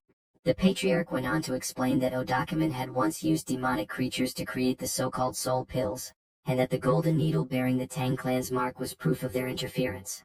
Upon hearing this, Meng Ho admitted that he had never imagined anyone from Odakumen could still be alive. The old man then stepped closer to the young warrior, his expression softening. He declared that subduing the demonic swarm and uncovering Odakumen's hidden involvement was already a remarkable achievement. Then, with solemn authority, he stated that if Odakumen had not been completely destroyed, the ancient pact of 100 years still remained in effect. In the name of the Sichuan Tang clan, he swore to assist the Palace of Beasts, and the palace in turn, pledged its full support to the Tang clan. Acknowledging the bravery and wisdom Soryang had demonstrated, Meng Ho emphasized that he would grant the group any reward they desired. At that moment, the old patriarch leaned towards Soryang and whispered softly, urging him to ask about the divine skill Odokajaiwang. Following the elder's guidance, Soryang turned respectfully toward the master of the palace and explained that, unlike the members of the Tang clan, he had learned a martial art left behind by the ancients of Odakumen, a technique that allowed him to command centipedes through the power of his own heart. The lord of the Palace of Beasts grew thoughtful. He remembered that the divine skill Odokajaiwang contained the hidden principles of the art of the beast's heart. Yet, as he recalled, 100 years ago, when the Tang clan and Odakumen had still exchanged martial knowledge, such an art had not existed. Intrigued, Soryang asked whether this technique, which enabled control over centipedes, might also be applicable to other kinds of beasts. A heavy silence followed, filled with both curiosity and unease. Seopyo then explained that the art of the beast's heart was the most sacred secret of the palace, a technique that allowed its masters to share their heart and life force with the beasts they tamed. It was passed down only through the direct line of succession. Even so, Seopyo pondered aloud how a son-in-law of the Tang clan could have learned a variant of this divine art, one known as the art of the heart of the tool. Alarmed, the lord of the palace turned sharply towards Soryang and asked about the young man's origins and his ties to his biological family. The question caught Soryang off guard, but he quickly responded that he had no family at all. Meng Ho was stunned by the confession and asked in disbelief if that meant the boy was an orphan. Soryang, confused, could not understand why being an orphan suddenly seemed like a good thing. Smiling gently, the lord of the palace said that the heart of one who raised and understood venomous creatures was purer than that of any other warrior in the Palace of Beasts. The hall fell silent, filled with astonishment. Then Meng Ho stepped forward, his expression solemn yet warm, and made an announcement no one had expected. He wished for Soryang to become his son. Overcome by surprise, the young man questioned the elder's intentions. The old man confirmed that he truly intended to make him his adopted son, a new member of the Palace of Beasts. He went on to explain that, upon being accepted into the family, Soryang would be allowed to keep his own martial arts and would also learn the techniques unique to the palace. Faced with the re-emergence of the Five Poisons sect, Meng Ho declared that it was necessary to strengthen the bonds with the Tang family and turned to the patriarch for his opinion. The patriarch considered the matter carefully, stating that although Soryang's position as son-in-law would remain unchanged, what truly mattered was the young man's own will. The lord of the palace then asked Soryang if he would agree to become his adopted son, explaining that doing so would grant him the title, the inheritance of the palace, and the privilege of living among the other beasts. Within himself, the young man hesitated. After all, gaining a father and a sister was not something one could decide so easily. At that moment, Suk looked to the lord of the Palace of Beasts and asked whether that alone would be enough to win his heart. The old man replied by asking if there was perhaps something else missing to convince him. Trying to help, the young woman reminded her father of the existence of the flying serpent, a legendary creature that might pique Soryang's interest. Curious, Soryang turned to his grandfather and asked what exactly a flying serpent was. The old patriarch explained that it referred to the divine flying serpent of heaven, one of the 24 most powerful venoms in existence. It ranked just below the 10 great poisons, possessed 2 horns upon its head, and had the ability to soar through the skies. Astonished, the young warrior found it difficult to believe such a creature truly existed. Suk, delighted by his enthusiasm, promised that if he accepted becoming her younger brother, she would personally help him capture the flying serpent. Upon hearing this, the young warrior brought his hands together in a gesture of respect and reverence, bowing to greet his new father and elder sister. The lord of the palace, overwhelmed with joy, celebrated the young man's decision. And so, Soryang officially became the adopted son of the Palace of Beasts. After the formal rites and the adoption ceremony, he was at last recognized as a true member of that family. Later, as he rested after the event, he reflected silently on the irony of life. In his previous existence he had adopted countless animals, yet never imagined that one day he himself would be the one adopted. Even so, he found no fault in it. The members of the Palace of Beasts seemed as genuinely kind and pure-hearted as those of the Tang clan. It was then that the door to his room suddenly opened. Startled, Soryang looked up to see Suk and Lady Huayin entering. Suk explained that now that they were family, she wished to talk and sleep beside him. She confessed that she had always been alone and wanted to share simple moments with a younger brother. The young man turned to Huayin, curious, and she nervously explained that, in the Palace of Beasts, engaged couples shared the same bed. The revelation left him alarmed. He found the practice entirely improper and could not understand how a man and a woman could spend the night together in such a manner. Now lying down, Suk tried to distract him by suggesting they talk about the venomous creatures he raised. The situation was deeply awkward. Flustered, the young man raised his hand, asking them to wait for a moment. When morning came, he still had not managed to close his eyes for even a single moment. The lord of the Palace of Beasts announced that he would finally explain to the young man the matter that most stirred his curiosity: the gongs. Before doing so, however, he needed to assess the youth's internal energy technique. He asked Soryang to sit down so that he could begin the examination by tracing the major circulation pathways. Soon, the elder approached and gently placed his hand upon the young man's head. The atmosphere grew heavy with a mystical aura as Meng Ho, focused and composed, carefully analyzed Soryang's internal energy. It did not take long for him to realize why he had failed to sense the boy's presence earlier. Soryang had been concealing his spiritual essence. Meng Ho remarked that the young man was imitating the beast heart technique, yet his version was a crude and incomplete imitation of the true method. Suk then intervened, explaining that the beast heart technique was an internal art that created a profound bond between the cultivator and their beasts, allowing them to grow together, the creature becoming a reflection of its master's emotions and intentions. To demonstrate the concept more vividly, she decided to show the true power of that art in action. She called forth several of her personal beasts. Moments later, a great pack of wolves appeared before them, responding instantly to her presence. Soryang was struck with awe at the sheer number and majesty of the creatures standing before him. With calm authority, Suk informed her beast that Soryang was now part of their family.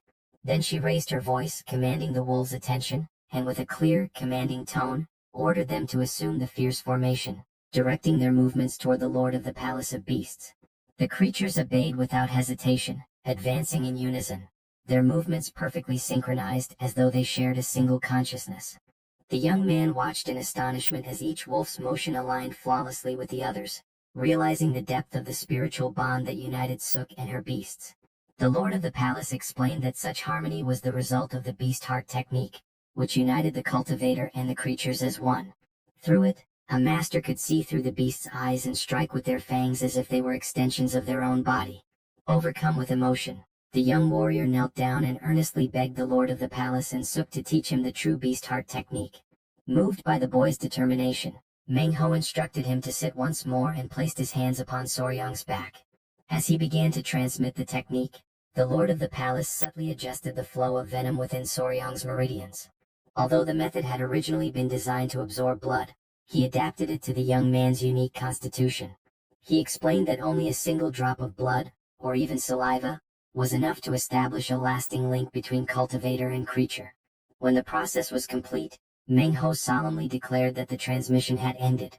From that moment onward, Soryang would be spiritually connected to the Ogong through the beast heart technique. Curious and eager to feel this new bond, Soryang held one of his spiritual centipedes, named Sho. Instantly he could sense the creature's emotions flowing into his own heart, its fear, its loyalty, its gentle pulse of life. Overwhelmed by surprise and deep affection, he embraced the centipede, feeling the connection between them throb with vivid, living energy. Then Meng Ho instructed him to bring forth his other two centipedes, Yang and Bin, so that the connection could be completed. Holding the creatures in his hands, the elder continued the ritual of spiritual bonding. He told Soryang to lie down and keep his mouth open. Turning to the centipedes, the old master spoke with reverence, asking them to release a single drop of saliva upon their master. Soryang watched, astonished, as the centipedes slowly crawled closer, their tiny mouths glistening as they prepared to comply. The sight sent a chill down his spine. Though he knew it was part of the ritual, a strange shiver of foreboding ran through him, as if something far greater and more mysterious were about to be revealed. During a training session in the garden of the main hall of the Palace of Beasts, Soryang stood alongside his three centipedes, all of them focused intently on a single target before them. At his command, the creatures surged forward in formation, striking the target with force and remarkable synchronization, exactly as he had instructed them to do. From a short distance away, Hwayin and Suk watched the scene unfold, their eyes filled with admiration and delight at the display of discipline and coordination. Soryang, however, could not share their enthusiasm. Deep inside, frustration welled within him. As he reflected on what he had learned so far, he realized that his attempts to merge his martial techniques with the behavior of the centipedes still felt awkward, almost comical in execution. Deciding to change his approach, he called off the exercise and gently commanded his centipedes to attempt a more graceful, chained attack sequence. The creatures obeyed but appeared disheartened by the request. Soryang quickly moved to comfort them, stroking their bodies affectionately while reminding himself that, with patience and persistence, they would grow stronger together. Holding them in his arms, he asked softly if they wished to continue the training. 15 days had passed since the young warrior first began applying the wild beast heart technique to his centipedes. The foundation of this technique resembled that of the divine return of the 5 poisons, a method that greatly accelerated the strengthening of both his creatures and the bond they shared with him. During one of the training sessions, Soryang turned to Suk and asked if there had been any new information about the flying serpent. She explained that the area being investigated by the warriors lay 3 days away and that news should arrive soon. Before they could continue their conversation, Gyupi appeared, rushing toward them in visible haste. He announced that the great patriarch was calling for Soryang. Startled, Soryang immediately asked the reason for the summons. Gyupi replied that the patriarch had found a flying serpent. Without hesitation, Soryang decided to go at once to the guest hall of the Palace of Beasts. He ran through the corridors until he reached his grandfather. The patriarch greeted him warmly and inquired about his progress with the divine return of the 5 poisons technique. The young man replied that he had been practicing with full dedication. Almost at once, he mentioned that he had heard of the discovery of the flying serpent. The old man, busy preparing a special Helgar mixture, explained that he was currently adding secret clan ingredients to the concoction. Although the creature had been located, it could not yet be captured. Despite being weaker than the 10 great venomous beasts, the flying serpent was still dangerously powerful. With a faint smile, the patriarch reached for a jar nearby and held it up for his grandson to see, saying he believed the young man would find it interesting. Curious, Soryang stepped closer and peered inside the container.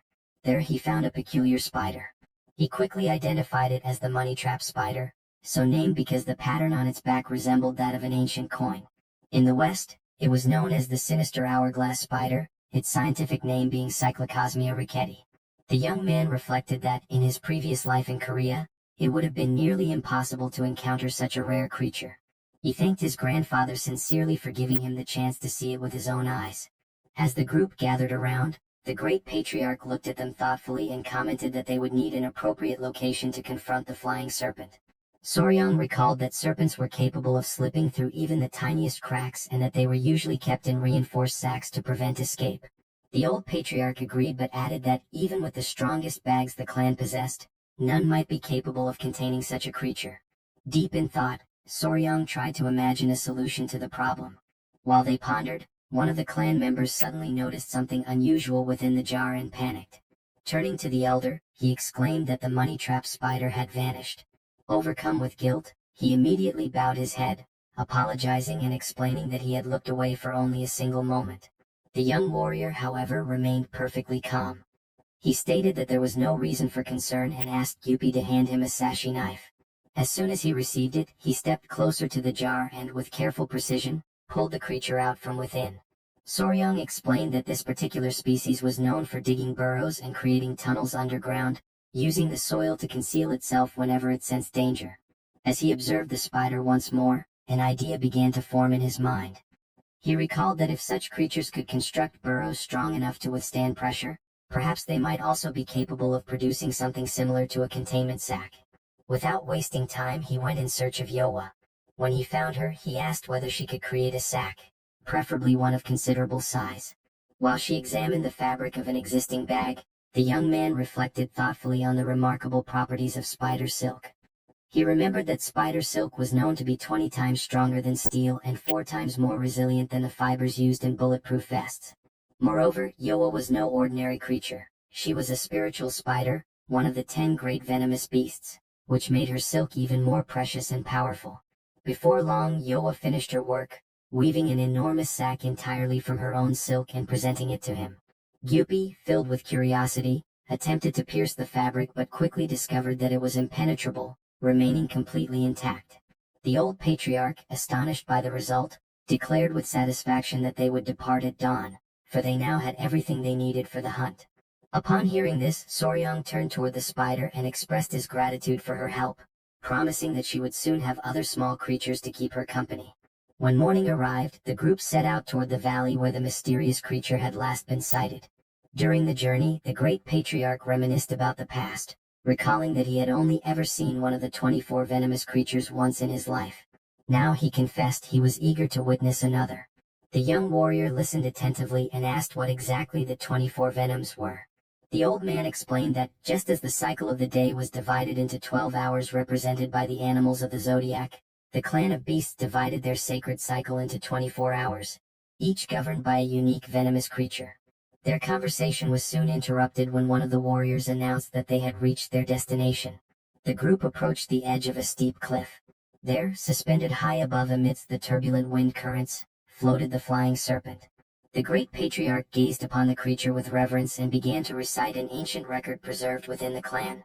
The serpent glides effortlessly, carried by the sharp winds of the ravine, its body merging seamlessly with the sky while its twin horns radiate a cutting brilliance, sharp as blades. He concluded by declaring that this serpent was placed at the very pinnacle of the 24 venomous beasts, ruling over the first hour of the day, its name passed down through generations as the celestial divine flying serpent.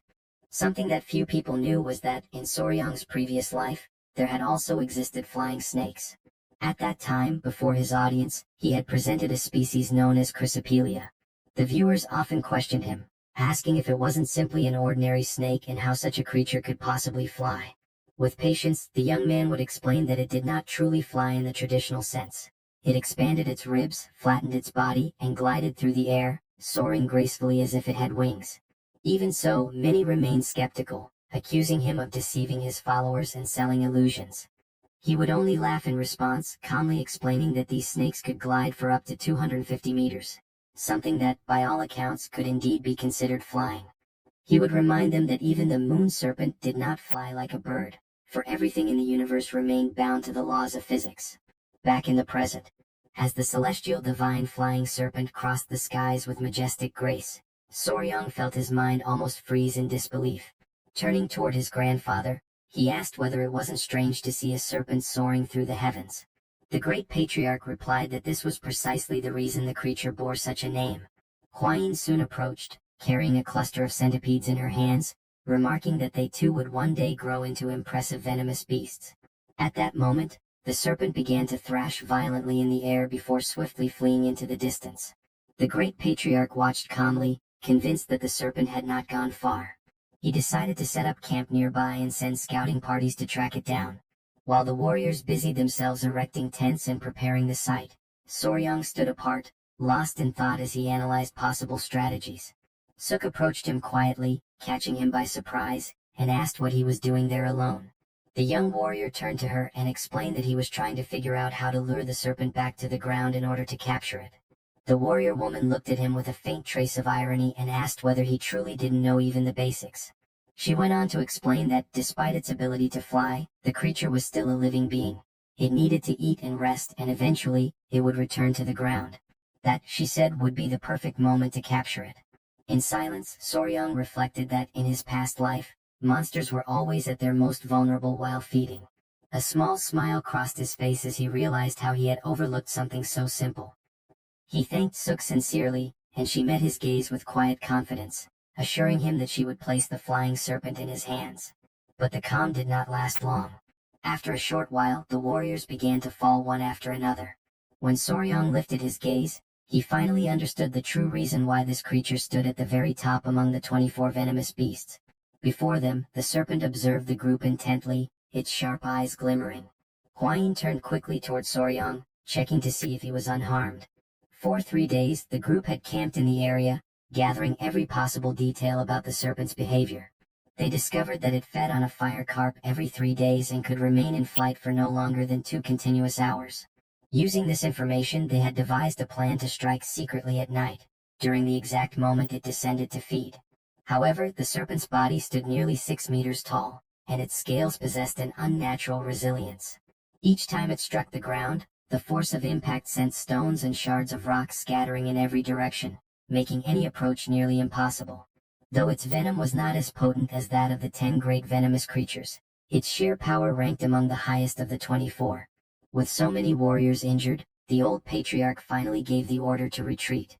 Amidst the chaos, everyone fell back, carrying the wounded away from the battlefield and returning to camp. Thus, their first attempt to capture the flying serpent ended in complete failure. At the camp set up near the Valley of the Venomous Creatures, the discouragement was obvious. Hwayin bandaged her own arm, and Soryang approached to check on her condition. She assured him it was only a scratch and asked him not to worry. Meanwhile, the great patriarch immobilized the arm of a wounded warrior with an improvised splint. Suk appeared and admitted that they had underestimated the creature's strength, a point the old man agreed with. They had been careless and should have prepared better. Then he turned to Soryang and asked what their next move would be.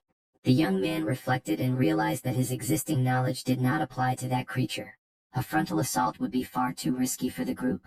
He concluded that everything would be easier if they could fly. Hearing this, the great patriarch suspected that the serpent used some form of energy to stay aloft. He perceived an intense flow around it, which suggested its flight depended on controlling that force rather than on mere physical motion. Intrigued, Soryang sought clarification from Hwayin, who explained that the elevation was an advanced form of Qigong, lifting the body purely by internal energy, something impossible without tremendous inner power. Soryang then understood that the venomous serpent possessed colossal internal energy, making it all the more fearsome. But the old man interrupted to correct him. It was not merely internal energy, it had an inner core. He affirmed that the creature possessed a core which surprised everyone present.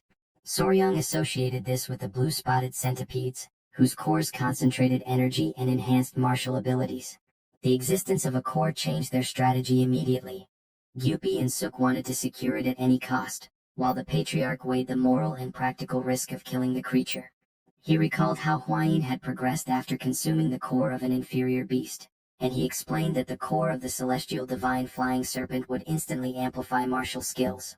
The son-in-law assessed the problem calmly and declared that the capture must happen. Crucially, it had to be a capture without injuring the creature. He took responsibility and promised a plan that would preserve the animal's life. Others questioned whether such a promise was feasible. Suk warned about the nature of the core and the real cost of killing a creature for the power inside it.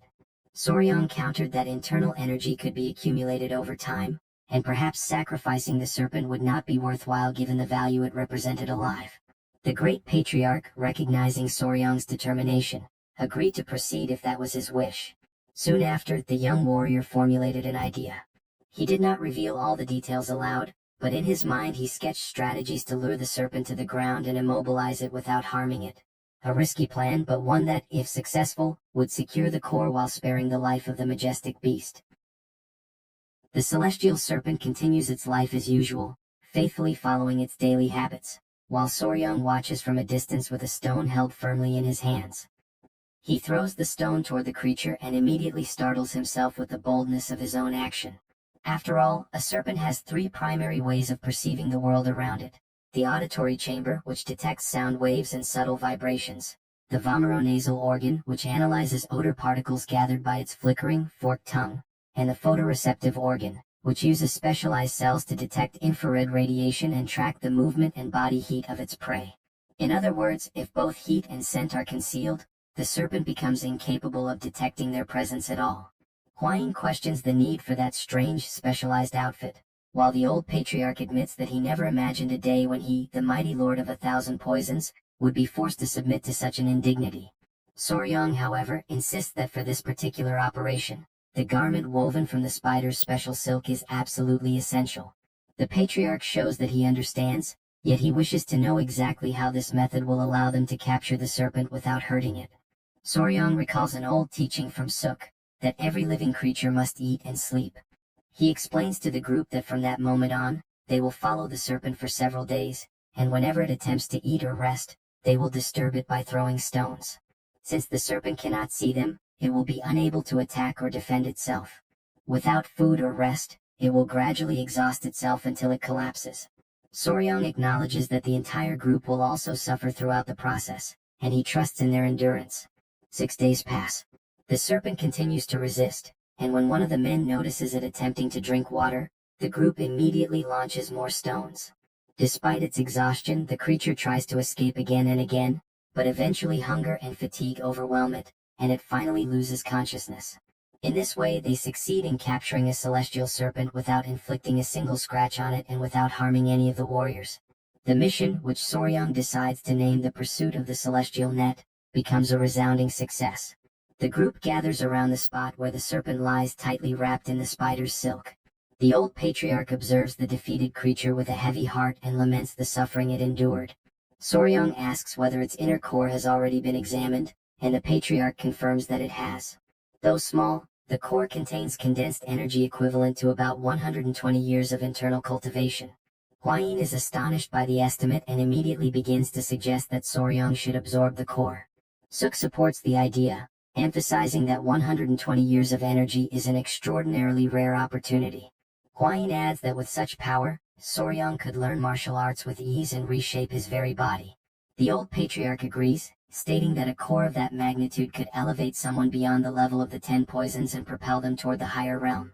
Soryang reflects deeply on the possibility. Surpassing the 10 poisons is undeniably tempting, yet the celestial serpent is an exceedingly rare creature.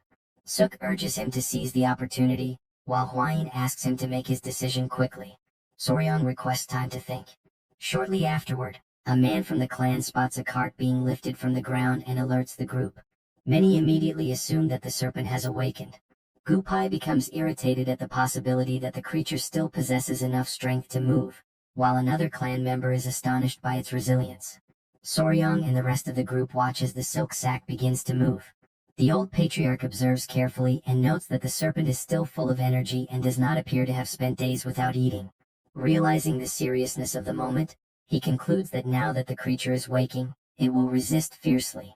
He then states that if it continues to struggle violently, the group will be forced to kill it and extract its inner core, whether Soryang wants it or not. Inside the silk sack, the creature starts to make sounds and shift about. Everyone steps back from the cart when a glowing orb suddenly appears from within the sack.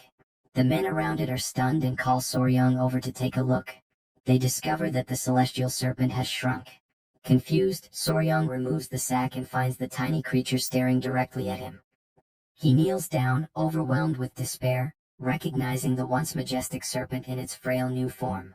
The old patriarch examines the glowing sphere and concludes that the creature is offering its inner core, willingly surrendering it. Soryang, caught in a storm of thoughts, laments that if the serpent had waited just a little longer, he might have convinced the patriarch to spare its life. Resolute, he takes the core and tries to return it, opening the small serpent's mouth and urging it to swallow the core again. Thanks to the creature's sudden shrinking, the group ends up solving their problem at once and is able to return directly to the Beast Palace.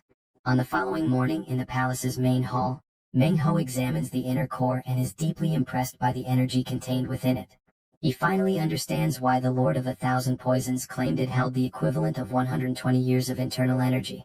The old patriarch then reveals that the energy within the core is celestial in nature. This revelation disappoints those present, since most techniques of the Beast Palace rely on earthly energy, including the internal venom method practiced by Soryang. The patriarch continues by explaining that, due to the incompatibility between this celestial energy and Soryang's technique, he will likely be able to absorb only half of the core's power. Even so, Soryang considers that half to be a tremendous opportunity. Huayin congratulates him sincerely for obtaining such a chance. At that moment, the three centipedes crawl out from his clothes, visibly agitated. Their sudden restlessness alerts him that something is wrong, but before he can react, they lunge toward the core, knocking it to the ground. Hua-yin attempts to regain control of the situation, commanding the creatures to stop immediately. However, the centipedes display unusual fury and a strange hostility toward one another. Soryang holds two of them and questions their aggressive behavior, trying to understand the reason behind such a sudden change. Hua-yin watches and notes that conflict is common when raising creatures, yet he cannot comprehend why being so close to each other would show such violent animosity. Suddenly, something catches Soryang's attention. The third centipede, the one that remained on the floor, begins to shine intensely. He hears the unmistakable sound of swallowing and is startled by the possibility that it may have consumed the core. The light bursting from the centipede becomes so intense that everyone in the hall instinctively shields their eyes. Hua-yin watches the scene unfold and concludes that Cho, the centipede, has indeed swallowed the inner core. Soryang, stunned, realizes that everything is happening exactly as it did in the dream he once had. As he struggles to make sense of the situation, he feels something strange occurring inside his head. Hua-yin notices the change in his expression and tries to understand what is happening, but suddenly Soryang collapses to the floor, throwing everyone present into panic. Meng-ho immediately orders Hua-yin to stay where he is and not touch Soryang's body under any circumstances, since the light radiating from him is identical to the light from the centipede. Meanwhile, Soryang feels as though his head is about to explode. Something inside him pulses violently, and the pain grows stronger with every passing moment. He wishes he could lose consciousness and begs silently for help. At that moment, he senses someone's presence behind him. A hand rests gently on his head, offering a soft, calming touch, and Soryang realizes that the pain begins to subside little by little. When he turns around, he sees a young woman he has never seen before. Surprised, he tries to understand who she is. The girl places her hand on his face and presses a gentle kiss to his forehead. The instant her lips touch his skin, a new light envelopes them both, expanding outward in a growing circle of radiance. After some time, he awakens, disoriented, unable to recognize where he is. He questions whether everything was nothing more than a dream and tries to recall the mysterious girl with blue hair. But before he can organize his thoughts, he feels something wrapped around his body. At that moment, Hua-yin and Suk rush into the room, asking if he is all right and what had happened. Soryang, seized by panic upon feeling the massive creature encircling him, desperately calls for help. Both women try to calm him and explain that the creature poses no threat. It is Cho, the centipede. Still in disbelief, Soryang stares at the enormous being before him, unable to comprehend how the tiny centipede could have transformed into such a creature.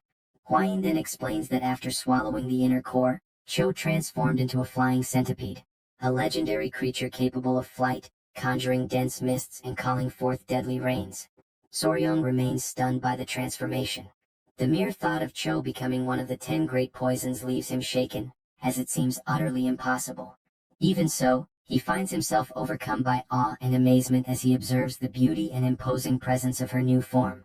Suk watches the scene with a hint of apprehension, but Hua-yin intervenes, explaining that such a reaction from him is completely natural. She quickly warns him, however, that she brings bad news. Soryang, still excited by the centipede's evolution, believes nothing could dampen his spirits at that moment. Yet Hua-yin explains that the other 2 centipedes are extremely angry with him. The memory of what happened returns quickly to Soryang's mind. He realizes that, on that day, the 3 centipedes had been competing to see which one would swallow the inner core and become the strongest among them. However, by holding 2 of them back, he had unintentionally allowed only the third one to have the opportunity to swallow the core without any competition. The realization that he interfered in their dispute makes Soryang anxious and filled with regret. After several attempts, however, he manages to apologize, and the tension among the centipedes gradually decreases. The next morning, to investigate the effects that the beast heart might have caused in Soryang's body after merging with his poisonous core, both Meng-ho and the old patriarch conduct detailed examinations. The patriarch concludes that Soryang's level of internal poison has increased significantly, likely connected to Cho's newfound strength. Meng-ho then asks whether Soryang saw any illusions or similar phenomena during his collapse, explaining that sometimes a beginner may be overwhelmed by the consciousness of a powerful beast, an even greater risk now that Soryang is linked to one of the 10 great poisons. The young man thinks of the blue-haired woman he saw before passing out, wondering whether that mysterious figure could have been Cho. Meng Ho instructs Soryang to seek him immediately if he senses any strange energy moving through his body. Soon after, the patriarch announces that, with the capture of the celestial serpent concluded, it is time to resume the matters that had been postponed. Suk, curious, asks mentally what matters he is referring to. The elder begins speaking about investigating the 5 poisons and locating their hideout. The mention of the subject immediately captures Soryang's attention, and he prepares himself for what is to come. The old man explains that the place where the 5 poisons were exterminated was not far from there, and that if they were to find any trace or remnant of them, they could not simply stand still. According to him, the 5 poisons were likely hiding somewhere at that very moment, breeding vast numbers of creatures, like an army of venomous ants. And if they attacked the Beast Palace, then everyone there would be the next targets. Therefore, before they were discovered, the patriarch states with determination that they must strike first. In the guest hall of the Blue Beast Palace, Gyupi approaches to confirm that this is the last crate. Before the formal investigation of the 5 poisons portal begins, it had been decided that all venomous creatures captured so far would be transported back to the family. Soryang asks Gyupi about the celestial serpent, and Gyupi explains that it is being taken care of separately. He adds that there are many concerns regarding sending it away, since the serpent has not eaten for several days.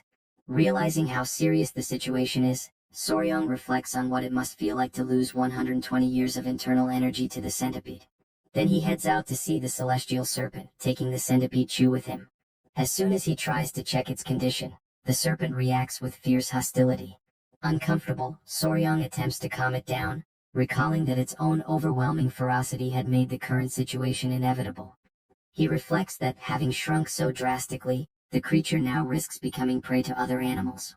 Because of that, he considers that instead of returning to the valley alone, perhaps it would be better for it to follow the group. Knowing it has not eaten in days, he offers it a fire carp and suggests that it think carefully about the proposal to accompany them. The serpent initially refuses the food, shaking its head firmly. In that moment, Centipede Chew fixes its gaze on the serpent, releasing an intense wave of intimidation. Overcome by fear, the serpent ends up swallowing the fish in a rapid motion. Elsewhere in the hall, Hwayin walks around with 2 centipedes when Soryang approaches. She asks what happened, and he explains that the celestial serpent has finally begun to eat, so she can rest assured about that matter. Then he turns his attention to the centipedes, promising that he will ask for a bit more of their cores once they recover.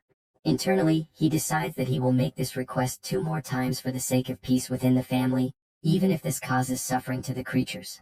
At that moment, the old patriarch appears and calls for Soryang. He announces that the preparations for the investigation of the 5 poisons portal are complete and that he believes it is now possible to begin the search. However, he expresses concern, remembering that only a short time has passed since Soryang awakened. Even so, Soryang declares that he is ready and states that, as the son of the Southern Beast Palace and the son-in-law of the 4 Poisons family, whatever affects the 2 families affects him as well. The old patriarch is satisfied with the determination Soryang demonstrates. He then explains that the following day they will head to Mount Nanhua, the last place where the creatures were seen, with the intention of searching for traces. He concludes that the final breath of those beings certainly still lingers there, and declares that the time has finally come to settle a century-old debt. A few days pass. Soryang flies through the sky mounted on Cho, the centipede. On the second day of searching, even after 100 years since the extermination, finding any trace remains extremely difficult. The records of the Beast Palace only indicate that the 5 poisons were killed somewhere on Mount Nanhua, without providing any precise location. Because of that, he traverses the entire mountain, yet nothing significant appears. At that moment, Cho senses something and abruptly halts in midair, startling Soryang. When he looks around, he notices numerous bats flying close to them. He realizes that Cho became frightened simply because it is the first time it has ever encountered bats. And since the sun is already low in the sky, Soryang decides it is better to return for the day. Back on the ground, Meng Ho asks whether he found any clues, and Soryang answers that he did not, except for a flock of bats flying northward. This remark surprises Meng Ho, who explains that when bats travel in large groups, they usually head toward a vast cavern, possibly the very place where the 5 Poisons portal is sealed.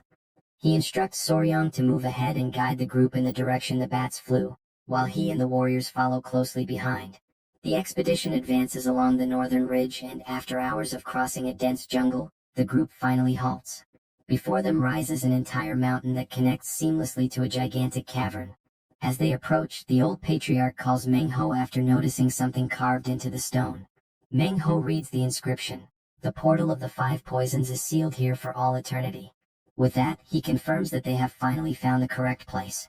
The old patriarch recognizes in the marking the remnants of the red chain divine palm, an ancestral technique of the main family, perfected to an extraordinary level. Meng Ho examines the entrance, which is blocked by massive rocks, and concludes that moving forward through that point is difficult, suggesting that they look for another passage. In that moment, more bats burst out above the group, flying upward into the sky. Soryong notices that they follow toward a large opening at the top of the cavern. The patriarch considers that a century might have been enough time for a new entrance to form naturally. Soryong volunteers to climb up and investigate the area. He explains that Cho, the centipede, and the spider will go with him, and that with both creatures at his side, there is no reason for concern. The old patriarch instructs Soryong to take Hwayin with him as well. The young man agrees and begins the ascent up the mountain alongside the group. Their progress is slow, advancing step by careful step.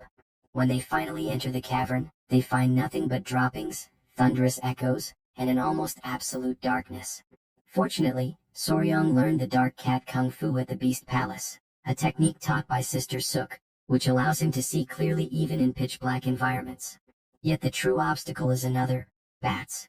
Countless bats are clustered ahead of them. Although Soryong likes all creatures without discrimination, he admits that bats stir in him a deep, instinctive sense of repulsion. He wonders how he will manage to get through. Cho calls his attention and releases a sharp, piercing sound that reverberates throughout the cavern. The effect is immediate. The bats freeze completely, falling dead in total silence. Suk recognizes the phenomenon and recalls that Cho, being one of the 10 great venomous creatures, possesses the ability to release a murderous intent. Soryong watches in awe, steps closer to Cho, and admires its ability, recognizing its strength. He notices that the other 2 centipedes appear eager to demonstrate their own power, as if they too wish to unleash their murderous intent. Meanwhile, Suk notices something above them. She points toward the upper part of the cavern, drawing the group's attention. When Soryong lifts his gaze, he sees a distant glimmer, a small light at the end of the tunnel. As they move closer, he realizes it is a gate. Numerous skulls lie scattered around it, previously hidden by the swarm of bats. He concludes that this must be the site of the final battlefield of the 5 poisons. At the center of the structure, he notices 5 figures fixed around the lock, each recalling the form of a different creature, and he wonders whether they might be the original 5 poisons themselves. The group faces the ancient door in silence. Hwayin studies the structure carefully and wonders inwardly whether this truly is the key connected to the 5 poisons. Suk notices that something is written on the surface and begins to interpret the inscription, which speaks of blades that never cross, of retreating back into the darkness, and of a bloodshed that will surely be repaid. She concludes that the Yadakuman never forgets a grudge and never lets resentment fade. Soryong examines the area and deduces that this must have been the base of the Yadakuman from 100 years ago. Hwayin considers that, if this is indeed the case, then some traces or records may still have been left behind. Suk wonders how the door is supposed to be opened, but decides that it would be wiser to wait for the great patriarch and Meng Ho to arrive, imagining that a specific mechanism might be necessary. The 3 sit before the door and wait in quiet anticipation for some time. Suk finds the atmosphere uncomfortable and tries to ease the tension with a light comment, mentioning that doors with embedded spheres often hide internal mechanisms. He suggests that perhaps pressing the sphere might open the passage.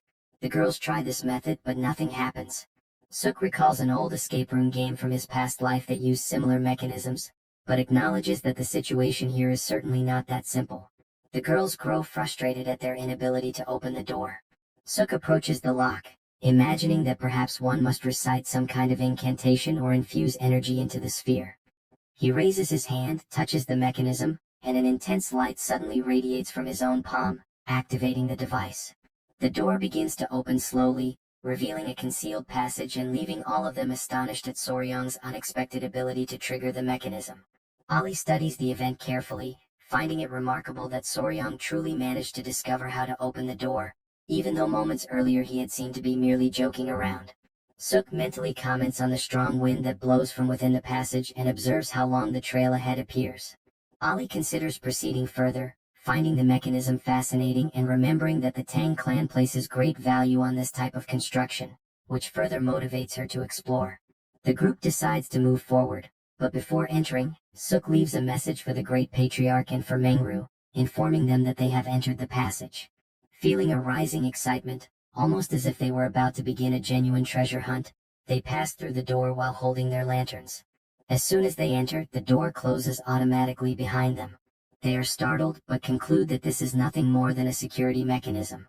Soryong reassures himself by remembering that they left a note outside, ensuring that someone will know exactly where they started their exploration. He imagines that some members of the Odakumen must have used this very path to escape long ago. The group continues walking until they encounter walls filled with small openings, resembling the mouths of caves. Suk examines the wide chamber, and Soryong is impressed by the sheer number of small caverns carved into the sides. Noticing something etched on the wall, Suk asks for Hwain's lantern. Hwain shines the light on the area, and the group realizes that the inscription is a chant related to the divine technique of Odokaji Ivon. Upon understanding the content, Soryong becomes shocked and saddened, as the text describes cruel practices involving creatures created by the clan itself. He finds it revolting and decides to erase the words completely, burning the inscription until nothing remains. He states that they must inspect every inch of the place for similar writings, promising to explore each of the small caverns thoroughly. A few hours later, after examining every small cave, each resembling a tiny room, they discover only one passage that leads deeper inside. The group gathers again in the central plaza. Hwain comments that the area she inspected contained some large rooms, but all were destroyed, filled with broken furniture and scorch marks. Suk concludes that everything was most likely burned after the extermination of the Odakumen a century earlier. Hwain then turns her attention to Soryong, watching him in quiet anticipation as he contemplates the situation. Soryong recalls a trip from his past life, when he once visited the Siuchi tunnels in Vietnam as a tourist. He remembers the guide explaining that the clay-like soil mixed with limestone allowed tunnels to be carved easily, yet once the earth dried, it became extremely hard, an ideal composition for constructing long underground passages. He reflects that the tunnel before them might be much longer than it initially appears and that continuing forward could be dangerous. Even so, he keeps his focus on the path, carefully calculating the possibilities while the rest of the group waits silently for his decision. Soryong studies the seemingly endless tunnel and concludes that since the group has come this far, they must press onward. They continue walking, yet the cavern stretches out before them without any sign of an end, as though the passage itself refuses to offer a destination. Siakwa breaks the silence, remarking that the ancient ancestors were right when they said the members of the Iedakumen were utterly insane. Feeling the exhaustion settling into her body, Hwanhee wonders how much farther they will need to walk. Siakwa tries to estimate how long the group has been wandering inside and concludes that they must have been trapped there for nearly 2 days. Hwanhee agrees, believing the same amount of time has passed. Seeing the collective fatigue, Soryong suggests that the group rest before continuing. Hwanhee admits she is hungry, while Siakwa expresses her fear that they may not be able to leave anymore. Hwanhee tries to comfort her, imagining the future moment when they all manage to escape that suffocating place and finally enjoy a delicious meal together. Suddenly, a strong aroma drifts through the tunnel, and Siakwa tenses immediately, detecting it with precision. Soryong notices the scent as well and recognizes that it is the smell of something savory coming from deep within the passage. Siakwa identifies the odor as roasted rabbit. The realization makes Soryong more alert, because the origin of such a smell could indicate that members of the Iedakumen are nearby, demanding increased caution. Siakwa, however, argues that this would make things even better. If the people responsible were indeed members of the Iedakumen, then the group could defeat them and still claim the roasted meat for themselves. Excited by the idea, she tries to run ahead, determined to seize the meal. Soryong attempts to restrain her, insisting that she stay calm. Siakwa slows down but then notices something on the ground. There is a hole there, and the aroma rises directly from within it. She moves closer with eager steps, nearly trembling with anticipation at the thought of the meat she believes she will find. She announces her discovery, and internally Soryong feels a deep strangeness about the situation. Something about the presence below makes him question who exactly is inside. He considers the possibility that they might be members of the Iedakumen, yet there is something in the air, a familiar and unsettling sensation, that unsettles him. When the group inspects the opening more closely, Soryong is struck with sudden panic as he realizes the identity of the figures hidden below. Before he manages to voice his thoughts, Hanol interrupts him, trying to understand the reason for his abrupt reaction. Inside the hole, illuminated by the glow of an improvised fire, there are people gathered together, eating casually. One of them bites into a piece of roasted meat with complete ease, entirely unaware of the group's approach.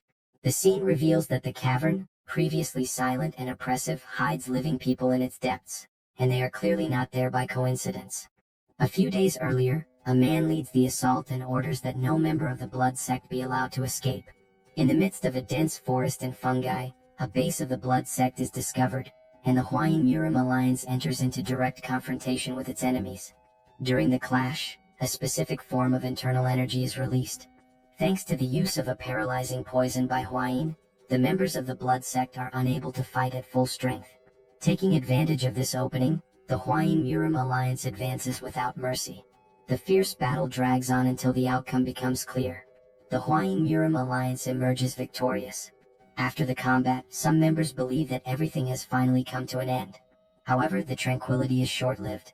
Alarming information reaches the leader of the Hwaying Alliance. The captured members of the blood sect have vanished without leaving any trace. Shocked, the leader investigates the situation and discovers that inside a well there is a hidden cave, serving as a secret passage. Faced with this revelation, he immediately orders the formation of a pursuit group, determined not to let any enemy survive. The chase begins without delay, and what unfolds inside the cave is absolute chaos. When the pursuit finally comes to an end, the group discovers that the long cave extends beyond the border of the kingdom of Dayua. On the other side lies the forest belonging to another kingdom. Exhausted by constant combat, the group led by Shanglong finds a large cave and decides to rest there temporarily. Two members show irritation at the monotony of the situation and make remarks about the leader's habits. This leaves him visibly annoyed, especially when he realizes that the others contribute little in practical terms. He states that he is responsible for hunting, washing clothes, lighting the fire, and even tracking enemies, while the others offer very little help. The young woman explains that, within the Ping family, she learned only martial arts, while the other recalls that at the Temple of Divination, disciples handled everything for her. Despite this, they offer the leader their moral support. At that moment, the leader raises his gaze and notices something unusual. A gigantic centipede appears before him. The sheer size of the creature shocks him, and he wonders what exactly that thing is. Before he can react, a voice speaks up, asking for permission. Surprised, he recognizes the voice. As they move a little closer, Soryong and his team introduce themselves. After the introductions of the centipede and Yowa, the spider, the group spends a long time sitting around the campfire, talking. Peng recalls the recent events and comments on how everything has unfolded up to that point. The young woman beside him observes Soryong and remarks that it is an extraordinary coincidence to have encountered him in such a place. Peng, noticing that Soryong might be hungry, offers him food. Soryong politely refuses, but the man insists. Observing this behavior, Soryong reflects on Peng's attitude. Although he has met him only a few times, Peng shows an unusual level of care. Soryong understands the reason when he recalls that Peng belongs to the Peng clan and is Yang's older brother. Since learning that Soryong saved her when she was in danger, Peng has come to regard him as a younger brother. Shortly afterward, the leader turns his attention to the young man and asks whether the Lord of the Thousand Poisons and the Master of the Beast Palace will arrive soon as well. Soryong confirms this, explaining that he left a message outside and that along the way they spread Yowa's web so the others could follow the trail. However, Hwaying interrupts, noting that it is strange that they still have not appeared. Soryong questions the spider, trying to determine whether anything was detected in her webs. As this possibility sinks in, the idea that they might not have even managed to enter through the main passage becomes increasingly concerning. Suk reflects that, thinking about it carefully, the main group should have caught up with them before they even reached the end of the cave. At that moment, Soryong experiences a sudden realization. He considers that the problem may lie in the door mechanism. Recalling that the door opened when he infused energy into the mechanism, he concludes that the structure only opens when someone releases energy related to the 5 poisons. Upon hearing this, Hwaying states that the old patriarch has mastered the centipede poison's origin technique. However, Soryong explains that the patriarch did not build his internal energy exclusively in that manner, unlike himself. Faced with the situation, Suk wonders what the next step should be, considering whether they should return to Mount Annual or proceed to the Beast Palace. She acknowledges, however, that there is no clear answer. Since they cannot wait indefinitely, she suggests accompanying Shanglong's group. Reflecting that, if remnants of the blood sect still exist, traveling alone would be dangerous. She reasons that following Shanglong would allow them to assist in the search while gathering clues about the Five Poisons sect. The leader of the Huayin Murim Alliance agrees with the plan and states that the group also intended to head toward the meeting point where the main group should be. Hung approaches Soryang and expresses confidence, assuring him that he will do everything possible to ensure that the three of them reach the Central Plains safely. With that decided, everyone agrees to follow Shanglong's group to the meeting point. The next morning, Soryang looks up at the sky and reflects that it has been a very long time since he last saw the sun. During the journey, the leader approaches Soryang with some concern and asks whether he knows how to hunt, find water, and handle basic survival. The young man clarifies that both he and the others are proficient in such skills. Speaking in a low voice, the leader of the Huayin Murim Alliance comments, with a hint of fatigue, that the two accompanying him know very little, forcing him to handle everything on his own. Soon after, the young man looks at Yoa and asks whether she can hunt some food nearby. She reacts immediately and, after a surprisingly short interval, returns with prey. Suk examines the catch and thinks that the viscera should be removed quickly. She suggests that the meat be roasted and cured so it can be carried during the journey. The leader of the Huayin Murim Alliance is surprised by this knowledge. He thinks that Suk might not know how to deal directly with live animals, but clearly understands preservation techniques. Suk explains naturally that anyone who lives in the forest needs to learn such things, leaving the leader impressed. Sensing the atmosphere, Soryang feels a faint sense of pride and thinks that Suk truly stands out. A short while later, the leader of the Huayin Murim Alliance observes Suk more closely and shows personal curiosity. He considers asking a more delicate question and decides to take the risk, asking whether Suk is already committed. At that instant, a strange sensation strikes him. His heart races unexpectedly, accompanied by a sudden pain in his chest. Faced with this situation, Soryang watches the scene with a mixture of alertness and disbelief, realizing that this sudden feeling may bring unforeseen complications for the group. After that, the group walked for some time until they reached the meeting point. Suk began to emit a sound, and Soryang quickly asked what it was. She explained that she was trying to summon creatures through sound.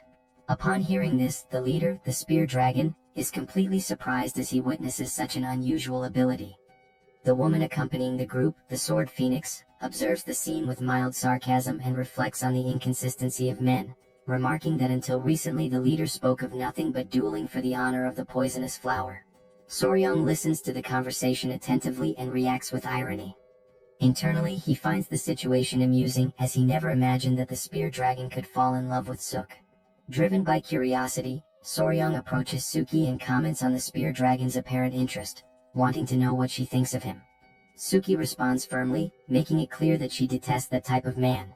She then shares her true impression. In her view, the one who truly shows feelings for the spear dragon is the sword phoenix. Huayin agrees with this perception and emphasizes that she also believes the sword phoenix likes the spear dragon.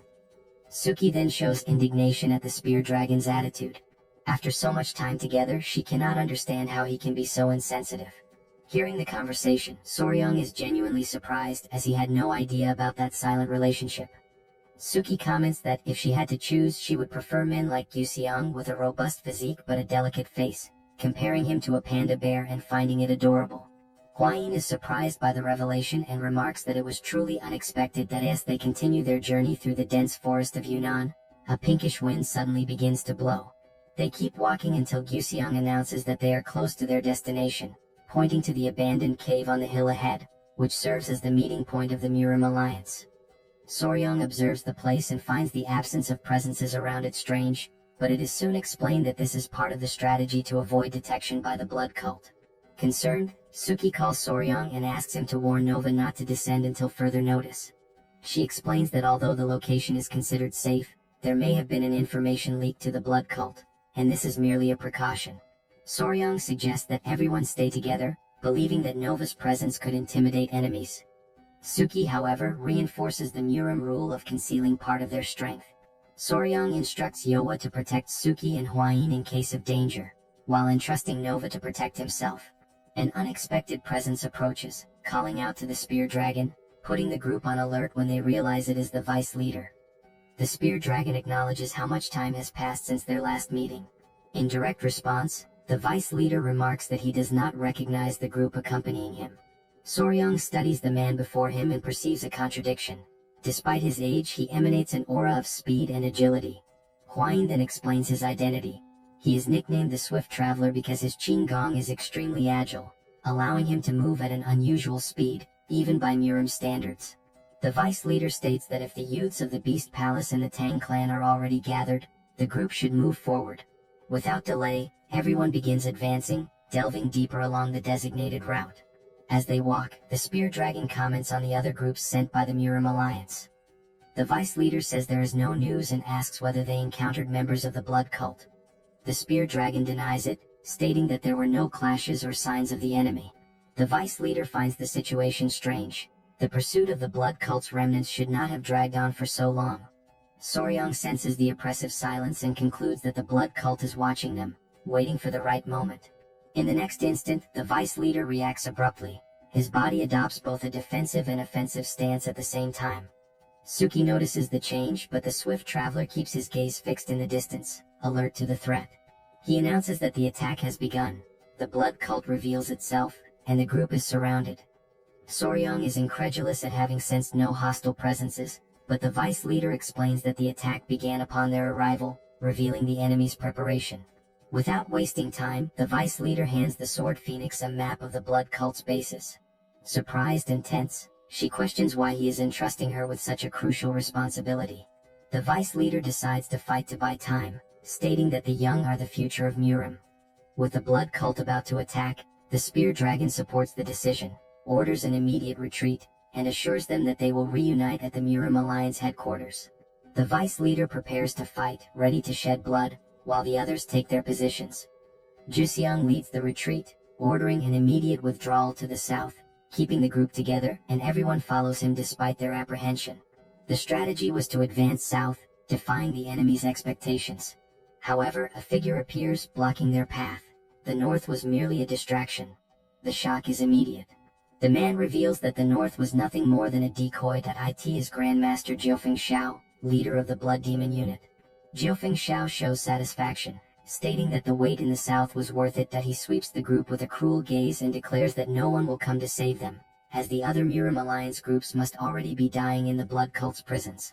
Upon hearing this, terror spreads through the group. Without wasting time, the leader of the Blood Demon unit orders his subordinates to kill all the men and capture the women. The order is received, and everyone advances immediately, ready to massacre anything in their path. At the moment when the tension reaches its breaking point, someone asks the group to wait. Soryong steps forward and declares that he will handle the situation on his own.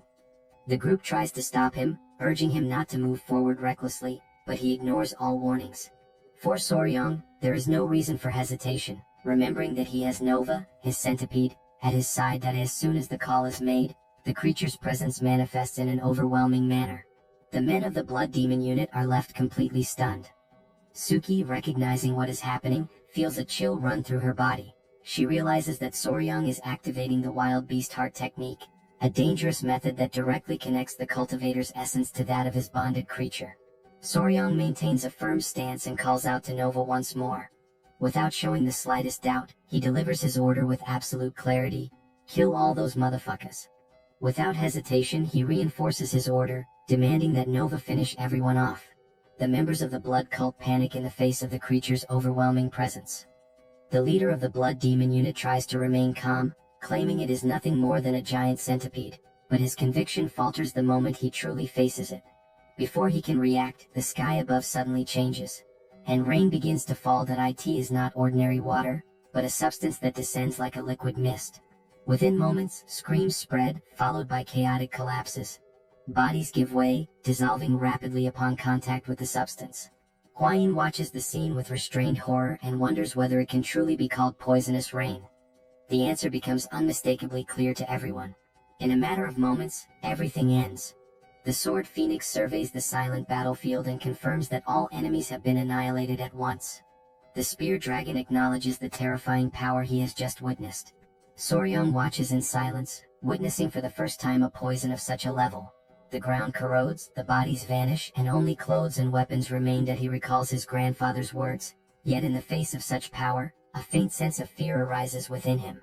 Without wasting time, Juxiang warns that the opportunity cannot be squandered, as other troops may arrive, and the group departs immediately. 1 hour later, new figures arrive at the battlefield and realize that even Grandmaster Jiufeng Xiao has been defeated, all signs pointing to the use of an extremely powerful poison. Upon hearing this conclusion, the man realizes that the situation has completely spiraled out of control and decides that this time he must act personally.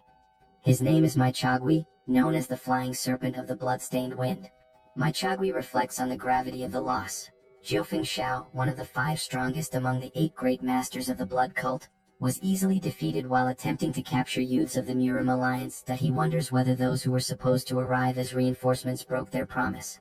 Before he can reach another conclusion, a presence appears behind him, causing Mai Chagui to startle.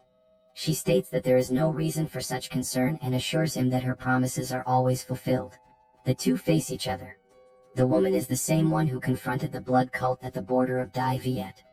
Once declared enemies, they eventually formed an alliance upon recognizing their shared hatred for the Central Plains. She is known as the Lady of the 5 Poisons, someone who claims to be a descendant of the 5 Poisons cult. Without beating around the bush, she remarks that she almost gave up on answering the call, but that the current situation changes things. She then hands Mai Chagui the antidote he had previously requested, that he receives it carefully and questions whether the preparation was truly that fast. The Lady of the 5 Poisons replies that the analyzed poison was that of the tiger snake. She reminds him that this had already been stated before and points out that his martial arts are riddled with weaknesses. Next, Mai Chagui turns to the Lady of the 5 Poisons and asks what kind of poison it is that still permeates the land.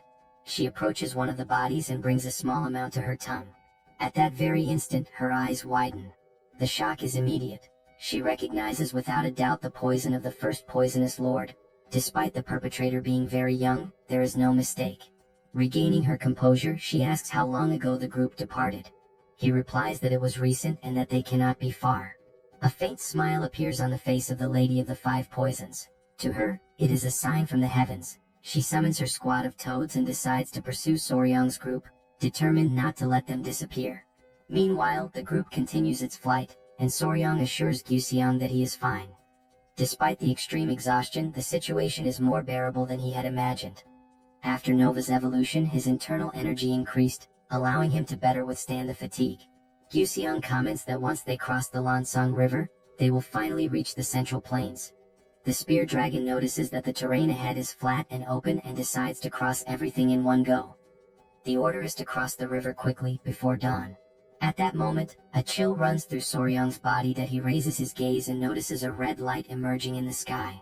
From that light, a figure slowly descends and materializes before the group. It is Mai Chagui. His eyes radiate a desire to kill, and without any warning, in a single strike, he hits Guxiang with brutal force. Shock grips everyone. Mai Chagui recalls that he had promised the Lady of the 5 Poisons to bring them all back alive, but makes it clear that he has no intention of honoring that promise. That he then introduces himself as the Flying Serpent of the Bloodstained Wind, Mai Chagui, and declares that he will personally deal with Soryang's group. Mai Chagui prepares himself with complete concentration for the next attack. Before him, the spear dragon questions whether that man, Soryang, is an elder of the blood cult, while Soryang himself remains shaken by Juxiang's death. Mai Chagui remarks that leaving Gu Pengso in such a state is impressive, but asserts that the group's escape ends there. Immediately afterward, he charges straight at the spear dragon, who braces himself to defend. Soryang calls out to Cho and asks whether she can repeat the feat, but she lowers her head, exhausted, making it clear that she has depleted all her energy after the poisonous rain. Faced with this, Suk states that there is no choice but to confront the enemy head-on. Huayan then steps forward and assures everyone that the group will find a way to deal with Mai Chagui, instructing Soryang to take care of Juxiang. The team prepares itself and, without hesitation, launches into a direct confrontation. Everyone attacks Mai Chagui at the same time, without mercy and with total focus. Mai Chagui considers it foolishness and releases a power that spreads through the ground in invisible branches, destabilizing his opponents and leaving everyone momentarily disoriented. Even so, Huayin declares that it is useless and hurls a dagger that pierces Mai Chagui's chest. He recognizes the poison flower and realizes that she is the one who attacked him. Huayin states that the poison will soon block his internal energy while the dagger remains embedded in his body. Mai Chagui reacts with fury, tearing the dagger from his own chest without showing any sign of pain. He mocks the idea of being defeated by poison, claiming that he already drank the antidote and that, to him now, that miserable poison is no more than water. Hua-yin is startled upon hearing about the antidote, and Soryang also questions it silently. My Chagvi then vows to inflict pain so intense that his enemies will beg for death. However, when he opens his eyes, something strange occurs. My Chagvi feels that his blood is no longer circulating properly, as his internal energy fails to respond. Confused, he wonders if this is poison, but quickly dismisses the thought, certain that he took the antidote. At that moment, Soryang stands up. He observes the situation and remarks that it is unfortunate, as my Chagvi must have become emotionally distracted while preparing the antidote. Bewildered, my Chagvi demands an explanation. Soryang clarifies that this was not the venom of the quicksand sand serpent of the lakeshore. He recalls hours earlier when the spear dragon was holding a vial and saying it was not bad, and Soryang had questioned what was wrong with it. The spear dragon explained that all the venom had been used since the beginning of the mission to subdue the blood cult. Reflecting on this, Soryang states that even if it was not that poison, they could still create something similar. Hua-yin recalls that the poison used against the blood cult was prepared entirely by Soryang, which surprises the spear dragon. Soryang explains that the Martial Alliance kept this information under absolute secrecy, but confirms that if poison is needed, he can produce it. He then calls for the spider and asks whether she brought what was requested. The spear dragon watches in confusion, unable to understand what is happening. Soryang holds what the spider brought on his arm. It moves rapidly and then falls to the ground. He asks everyone to remain calm and reveals that it is a dew-wasp nest. The atmosphere changes instantly, and the group shows visible unease. Soryang laughs, explaining that it is a wasp known as the yellow bee, tiger-headed bee, or RUB. He reveals that he trapped a nest in a tree and left it under the group's care. They needed poison and so he decided to use that. He explains that wasp venom is a hemotoxin that damages tissues, blood vessels, and red blood cells. He compares this effect to that of the quicksand sand serpent of the lakeshore, whose venom contains similar enzymes. Soryang admits that it will not be as powerful as the original venom, but states that it is sufficient to disrupt my Chagvi's internal energy flow. Even weakened, my Chagvi reacts with hatred, swearing that he will still kill them. The threat echoes through the air, causing both the sword phoenix and the spear dragon to tighten their grips on their swords, eliminating any remaining chance for my Chagvi to react. They strike him down, throwing him to the ground and bringing the battle to an end. The sword phoenix approaches and embraces the spear dragon, overcome with relief. The spear dragon immediately turns to Juxiang and asks about his condition, and Soryang responds that his internal organs do not appear to be affected. He explains that he contained the bleeding with acupuncture, but warns that they must act quickly before the wound worsens. At that moment, the centipede Cho emits a strange sound upon sensing that something is approaching. Soryang lifts his gaze to the sky. Above them, the Lady of the Five Poisons appears, mounted atop a massive bee. She looks down at my Chagvi's body with disdain, stating that he has become a miserable corpse, something only natural for one who practiced inferior martial arts. Soryang and Hua-yin try to identify who the woman is. Meanwhile, the Lady of the Five Poisons slowly approaches the group, assessing the situation and considering a possible alliance with the blood cult. Without delay, she orders the bee she is riding to capture Soryang's group. The creature obeys immediately, releasing a deafening sound that spreads outward, striking everyone's ears at once. Hua-yin warns that the giant bee is extremely dangerous and orders everyone to protect their ears with internal energy, or else their chi and blood will collapse, preventing any movement. This is the strange cry of the tiger wasp, one of the 10 deadliest poisons, a rare and extremely lethal sonic attack.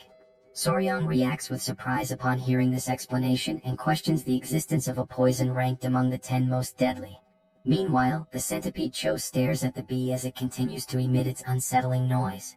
From above, the Lady of the Five Poisons watches Soryang with interest, recognizing him as a true master of poison, and asks who he is, only to immediately dismiss the answer. Soryang keeps his gaze fixed on her, attentive to every movement. The woman declares that from that moment on, he belongs to her, for Soryang is the creator of the centipede Cho and the true source behind the poison. The Lady of the Five Poisons slowly descends from the great bee, and everyone watches her in tense silence. Hua-yin warns Soryang about the danger. Although the woman may not be as strong as his grandfather, she displays power comparable to that of the patriarch. The woman notices the whisper between the two and comments with irony that it fills her with jealousy. She then orders the great bee Zhang to restrain them. Immediately, Soryang urges Shou to teach that woman a lesson. Shou faces the giant bee and the two collide at once. However, Shou is violently attacked. Soryang sees the bee gripping her and panics. He reflects that, although centipedes are venomous, the true enemy is the giant wasp, far too powerful for Shou to face alone at that moment. Without hesitation, Soryang asks Yoa, the spider, for help. She advances immediately and casts her web toward the bee's wings, immobilizing it and forcing it to release Shou. The Lady of the Five Poisons recognizes the creature, both impressed and disturbed to realize that Soryang has even managed to domesticate a spider with a human face. The spear dragon then orders the three to flee, stating that he and the sword phoenix will intervene. Both advance together against the Lady of the Five Poisons. She treats them as mere nuisances, remarking that they should remain quiet. In the next instant, she vanishes from before them and reappears behind the spear dragon, catching him by surprise. As she prepares to strike, she is interrupted by the sword phoenix, who, in desperation, throws herself in front of her companion. The blow meant for the spear dragon strikes the sword phoenix instead. The spear dragon is left in shock as he watches her collapse to the ground, gravely wounded. Overcome by desperation, he tries to react, but the Lady of the Five Poisons attacks him from behind, sternly warning him never to take his eyes off his opponent. Soryang watches in horror as both lie fallen on the ground. The Lady of the Five Poisons then demands that he stop this useless resistance and go with her. Frightened, Soryang hesitates. At that moment, Hwayin steps forward, and Suki advances alongside her, declaring that she will never hand over her own brother. Irritated by their resistance, the Lady of the Five Poisons attacks from a distance with a powerful strike, hitting Hwayin and Suk and hurling them to the ground. Soryang sees them fall and feels his despair deepen. Hwayin, still on the ground, reacts in shock to the mention of an engagement. The Lady of the Five Poisons mocks her, stating that the fiancé is about to disappear. When she attempts to attack Hwayin, the lizards intervene, protecting her and blocking the strike. The woman recognizes the presence of the four Lords of Poison. Soryang stands and notices that the Lady of the Five Poisons, now visibly intrigued, begins listing everything he has already faced. She names them all: the first Lord of Poisons, the spider with a human face, and now the four Lords of Poison, demanding to know who Soryang truly is. Soryang answers firmly, declaring himself the son of the Beast Palace and the sole son-in-law of the Tang clan. He remains face to face with the Lady of the Five Poisons. She reacts with disdain, questioning the value of that title and what it truly means for him to be the son of the Beast Palace and the son-in-law of the Tang clan. She suggests that Soryang intends to repeat the events of 100 years ago. In response, Soryang reflects silently and realizes that this woman is a remnant of the Five Poisons sect. Driven by a twisted interest, the woman decides to take him for herself, believing she will rescue him from the Beast Palace and the Tang clan, while Soryang reacts inwardly with indignation. At that moment, the two lizards charge together toward the woman. Before they can reach her, the attack is interrupted in a strange manner. They pass straight through her body as if it were an illusion and are thrown violently to the ground moments later. Soryang recognizes the technique and recalls his grandfather's manual, identifying the movement as the illusory lizard step, an art of the Five Poisons. The Lady of the Five Poisons shows brief satisfaction with the situation but decides to end the game. Suddenly, she strikes Hwayin, who is flung to the ground and dragged violently. Then the woman turns directly towards Soryang and grabs him by the arm, pleased that they are finally face to face without interference. She believes that all the surrounding pests have been eliminated and tries to force him to go with her. Soryang reacts immediately, sending the two centipedes into attack. The Lady of the Five Poisons notices the movement and quickly assesses the situation, concluding that she will not be able to capture him so easily. The two smaller centipedes attempt to act, releasing their power, forcing the woman to retreat from Soryang. He realizes that the attack lacks true killing intent and feels frustrated by the hesitation of his creatures. The Lady of the Five Poisons withdraws even further, confused by what is unfolding. At that moment, someone urgently calls Soryang's name. He instantly recognizes the voice emerging from within the light. Faced with that presence, the Lady of the Five Poisons coldly reflects as she identifies the roar of the Lion of the Beast Palace. From the light, the old patriarch emerges and Mengho appears beside him. Both step forward ready to act. Sensing the imminent danger, the Lady of the Five Poisons also assumes an attacking stance, gathering her strength. Soryang feels relief upon seeing them, the tension giving way to restrained security, while Mingho and the old patriarch react with fury at the sight of his condition. The Lady of the Five Poisons recognizes the master of the Beast Palace and Patriarch Mingho, realizing that the situation mirrors what occurred 100 years ago, making the atmosphere even heavier. Then the two veterans signal for Soryang to retreat. A powerful aura envelopes them both, intertwining as a sign of an inevitable confrontation, in which the ancient feud finally reaches its decisive moment. The Lady of the Five Venoms remains staring at the men before her. Something seems out of place to her, as the Shangshi unit should have been stationed in that area. Mengho reacts upon hearing this, recalling that the unit in question has already been massacred, while the old patriarch treats the incident with disdain, considering those enemies nothing more than small snacks. The woman laughs in front of them and calls them monsters. Even so, she acknowledges that facing both of them at the same time would be imprudent, even for someone like her. She then calls going her B, deciding that it is time to retreat, assuring them that this is not a final farewell and that she will return in the future. Mengho reacts aggressively, attempting to stop her from leaving, but the old patriarch intervenes, prioritizing the wounded. The Lady of the Five Venoms mounts her B and before departing, makes sure to etch her name into their memories. Chungyu, she departs through the sky, declaring with conviction that one day she will ensure that Soryang belongs to her.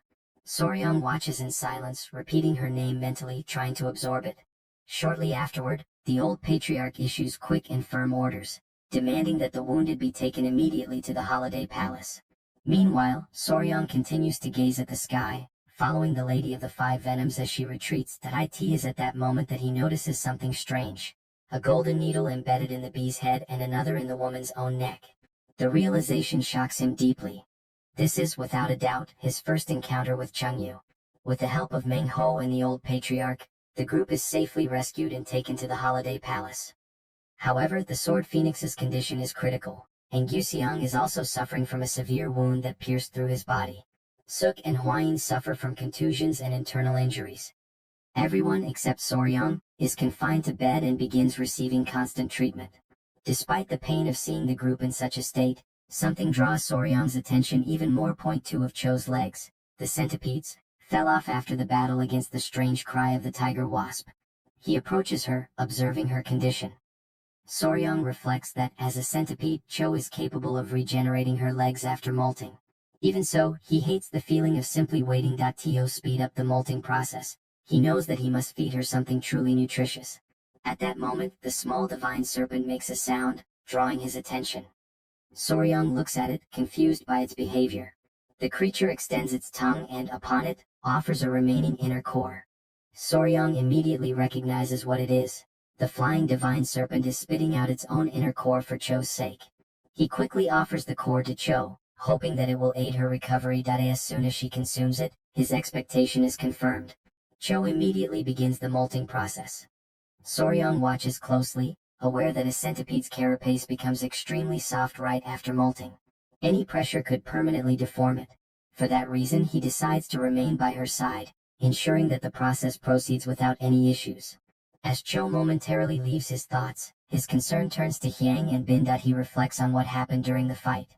Even though he directed all of his killing intent at that woman, they realized they had been deceived, as Chungyu did not even move. Upon realizing this, they panicked and fled in tears to the old patriarch. At that moment, Soryang opens the door and encounters Huayin and Suk, asking how they are doing. They explain that they are fine, though still a bit dizzy. Huayin then shows concern and asks about Cho's condition, the centipedes. Soryang clarifies that he has just visited her and that she is in the process of regenerating, explaining that the flying divine serpent even helped her trigger another molt. Huayin feels relieved upon hearing this and thinks that being a mother means suffering more from a child's pain than from any wound on one's own body. Soon after, sadness turns into anger and determination. She reproaches herself and vows to become stronger, as failing to protect her own children feels unforgivable to her. Soryang responds to her words in a gentler tone, advising her not to be so harsh on herself. He then shifts the focus of concern and admits that he is uneasy about the other two centipedes, who are deeply upset. Not knowing how to make it up to them, he asks Suk for a suggestion. She replies simply that good meat usually solves almost everything. At that moment, someone appears at the door and politely announces that there is a visitor waiting. Shortly afterward, a figure approaches. It is the spear dragon, still visibly weakened as he enters the room. Huayin immediately scolds him and makes it clear that even if he has feelings for Suk, he must respect her. Barging into her quarters is unacceptable. He tries to explain himself, but the confusion is quickly cleared when he states that he is looking for Soryang. Before he can say anything else, the spear dragon drops to his knees before him. The scene leaves Soryang unsettled, prompting him to ask the man to stand up as he is still injured. The spear dragon then mentions the sword phoenix. Soryang asks what happened to her, believing that she is fine. However, the spear dragon, completely beside himself, remains kneeling and reveals that the sword phoenix confessed her feelings for him. The spear dragon becomes completely disoriented by the situation, while Suk, Soryang, and Huayin remain frozen, unable to react for a few moments. Even so, the spear dragon admits that he does not know what to do in the face of this situation and begs for help. Faced with this, everyone remains motionless, trying to process the absurdity of the scene and reflecting on what, after all, could be done with that desperate man. Elsewhere, the sword phoenix rests. She sighs irritably, consumed by anger as she thinks about that embarrassing situation and the complete idiot involved in it. The spear dragon begins to recount what happened and he recalls the immediate relief he felt upon hearing that her life was no longer in danger, admitting that he had been deeply worried about the possibility that something terrible might have occurred. Curious, he questions the reason why she intervened and took that blow in his place. The sword phoenix remains silent for a few moments, visibly hesitant. When she finally responds, she returns the question, wanting to know what he believes the reason to be. The spear dragon, insecure, suggests that perhaps it is because they are friends. The response triggers an immediate reaction. A wooden pillow strikes him on the head, drawing a cry of pain from him. Confused, he questions why she is throwing that at him. Her irritation overflows as she grits her teeth, and overtaken by anger, she explodes, stating that she could not bear to watch the person she loves die before her eyes. The declaration leaves him completely stunned, and he questions whether she truly loves him. Her fury only intensifies. Regretting that she exposed herself, she says that she should have let him die, calls him an idiot and throws him out of the room. Upon hearing this account, Soryang is momentarily left without a reaction. Still incredulous, he comments that the spear dragon was truly thrown out in such a manner. Huayin reacts with coldness and irony, stating that a strike with a poison dagger would have been better. Suk agrees, adding that poison would have been more effective.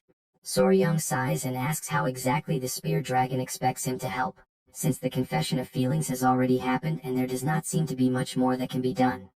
The spear dragon explains that this was the first time a woman has ever confessed to him and that he does not know how to react, especially because it is the sword phoenix. Soryang thinks for a few moments until an idea comes to him that he asks the spear dragon to simply follow him for now. He then opens a door and the two enter another room where Yova, the spider, is present. Soryang calls her and asks for her help. Even while acknowledging that she may not like the idea, he asks whether she is able to absorb a bit of that man's yang energy. Although irritated, she does so, while Soryang continues, explaining that by absorbing this energy, she will be able to transform into the woman the man considers the most beautiful. As soon as Yova absorbs the spear dragon's yang energy, her form begins to change. Within moments, she assumes the exact appearance of the sword phoenix. The sight leaves the spear dragon completely shocked. While Soryang watches the scene attentively and confirms his hypothesis. To him, this proves that the spear dragon also harbors feelings for the sword phoenix. Grateful, the spear dragon runs out of the room, calling out for the sword phoenix. Soryang watches the scene and comments with a certain pride that he can now begin to be called a cupid. Afterward, Soryang approaches Cho, notices that the molting process has been completed without any issues, and decides to go retrieve the other two centipedes at the old patriarch's residence. At that moment, something catches his attention that he notices a large shed skin left behind by Cho after the molt. Observing it more closely, he realizes how large it is, reflecting that this is because her body has grown significantly. A memory surfaces in his mind, accompanied by Suk's voice commenting on how happy he feels when eating delicious meat. Soryang smiles as he understands a solution that he picks up the skin left behind by Cho, satisfied. The external shell left behind by centipedes after molting may appear to be nothing more than an empty husk, but inside it is still rich in nutrients such as proteins, calcium, and minerals. Normally, centipedes consume their own shell after molting, but since Cho was induced by a highly nutritious core, she does not need to do so. This means that the two small centipedes were also unable to absorb those nutrients on their own. Soryung then asks for the skin to be cut into small pieces. Meanwhile, at the old patriarch's residence, the two small centipedes are causing complete chaos, breaking everything around them. The stressed old patriarch tries to scold them, threatening to send them back to Soryung's house if they do not behave. Soryung observes the scene and reflects that the old patriarch is suffering more than he lets on. He approaches and announces his arrival. The old patriarch asks him to take the two away immediately, stating that he is exhausted. Soryung laughs, but then notices that the small centipedes refuse to go with him. They hide behind the old patriarch's legs, clinging to him. Upon noticing this, Soryung understands that they are still upset and mentions that he brought a snack similar to the inner core he had previously promised. Upon hearing this, the centipedes show curiosity and slowly approach. Soryung offers the small pieces, and they begin eating immediately, becoming visibly happy. Their expressions clearly show how delicious they find it. He watches with satisfaction and mentions that there is still more waiting in his room, inviting them to come along. The centipedes move closer to him completely, now fully convinced. Before leaving, Soryung informs the old patriarch that he is heading out and thanks him for taking care of them. As he walks with the two small centipedes, he observes how well they eat, far better than he expected. He considers the possibility that, by gradually absorbing the energy of the inner core, both of them may even begin to evolve soon. At that moment, he sees the spear dragon approaching, accompanied by the sword phoenix. The two walk side by side, appearing well and in a way happy. They explain that they were waiting for him. The phoenix speaks up once more, making it clear that she came to thank him for finally opening that idiot's eyes, referring to the spear dragon. The spear dragon himself steps forward and declares that he will never forget this debt. Soryung downplays the matter, stating that he merely helped him confirm feelings that already existed within him. He then draws the attention of the small centipedes, informing them that there is plenty of snack waiting for them. The spear dragon watches this with curiosity and asks what it is. Soryung explains that it is the skin left behind by Cho and that he believes it may still contain energy from the inner core, which is why he decided to bring it for the children. Soryung asks the two small centipedes to wait a moment while he cuts the skin into smaller pieces. Upon hearing this, one of them becomes extremely excited, while the other grows quieter and does not show the same enthusiasm. Suddenly, Soryung senses something strange and looks back. His gaze locks onto Bin, realizing that something is wrong. Bin appears to be surrounded by an intense red aura, while Yang watches without understanding what is happening. Soryung calls out to Bin in alarm, but the small centipede begins to cry desperately. The intensity of the emotion surprises Soryung, and faced with the scene he questions, filled with concern, why Bin is in such a state. Soryung remains unsure of what to do, while the sword phoenix and the spear dragon are also taken aback by the small centipede Bim's unexpected reaction. The spear dragon wonders why Bim is behaving so abruptly and realizes only that she seems irritated. The sword phoenix watches the scene in silence for a moment, thoughtfully considering everything unfolding before them. She then shows a certain disapproval of Soryung's lack of sensitivity, making it clear that he fails to see the situation from a child's perspective. She explains that even if the object itself has no value, Bim is a girl and may feel as though she is receiving hand-me-down clothes from an older sister, something that naturally causes frustration. As she says this, the sword phoenix recalls her own past, when she grew up surrounded by older sisters and often inherited clothes that had already been worn. That experience always frustrated her, as she too longed to wear something new at least once. Because of this, she concludes that Bim likely believes Soryung only shows affection and interest toward the older sister, Chu. Soryung has difficulty accepting this interpretation and tries to rationalize what he has just heard. The sword phoenix, however, observes that, judging by Hyang's expression, she appears to have a calmer personality and therefore simply lets the situation pass. Faced with this, Soryung reflects to himself that raising a daughter is far more difficult than he had imagined. That he crouches down in front of Bim and tries to explain that the object is something valuable, filled with internal energy. Even so, Bim remains upset, her face heavy with irritation. Soryung attempts to encourage her to say something, reminding her that she had commented earlier, but his words only intensify the little one's distress. Overcome by emotion, Bim quickly moves away from the room, fleeing in tears. Soryung stands stunned as he watches her leave like that, unsure of what to do as she continues to run farther away. After some time, Hwayin picks her up in her arms, unable to understand the reason for her emotional state. She wonders why Bim had appeared running in that manner. The spear dragon explains that he remained frozen for a while, As if in deep shock. In response, Hwain decides to stay with Bim and try to comfort her, believing that this is not a problem Soryang can resolve at that moment. Meanwhile, in another room, Soryang kneels on the floor, consumed by despair. In an awkward impulse, he asks the fierce celestial serpent whether by any chance she possesses an internal core. The question provokes the celestial serpent, who becomes intensely enraged, releasing a terrifying pressure that makes Soryang tremble. Frightened, he hastily apologizes and states that he takes back everything he said. He begins to reflect in silence. To him, that creature has already had her internal core torn out twice, and yet she does not display a hatred comparable to that of the small centipede. This leads him to conclude that the celestial serpent may be more sensitive than she appears. Soryang then approaches more cautiously and asks whether she has already decided to live with them. He admits that, although their first encounter was far from pleasant, he intends to treat her well from now on and invites her to become part of the family. The celestial serpent stares at him for a few moments, takes a deep breath, and finally nods her head. Convinced, he decides that he cannot keep her restrained like that and removes her from the container in which she was confined, carefully holding the celestial serpent in his arms. He states that from that moment on, she is under their care. Soon after, he realizes that he needs to give her a name, as he cannot continue calling her merely the celestial serpent. Observing the creature attentively, Soryang comments that, since she is connected to the 24 celestial poisons, her name should reflect that. He tries to decide whether the name should be masculine, but when he lifts the serpent's tail to check, he ends up provoking her fury. The serpent reacts violently, striking him with her tail and throwing him to the ground. Flames spread around her, leaving everyone frightened, especially Soryang.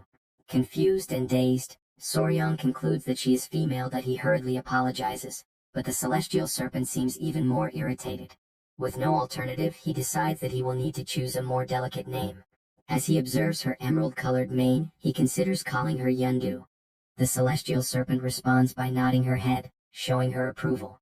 Soryang rejoices at this and declares that from that moment on, that is her name. Yundu shows a slight embarrassment, but does not reject the choice.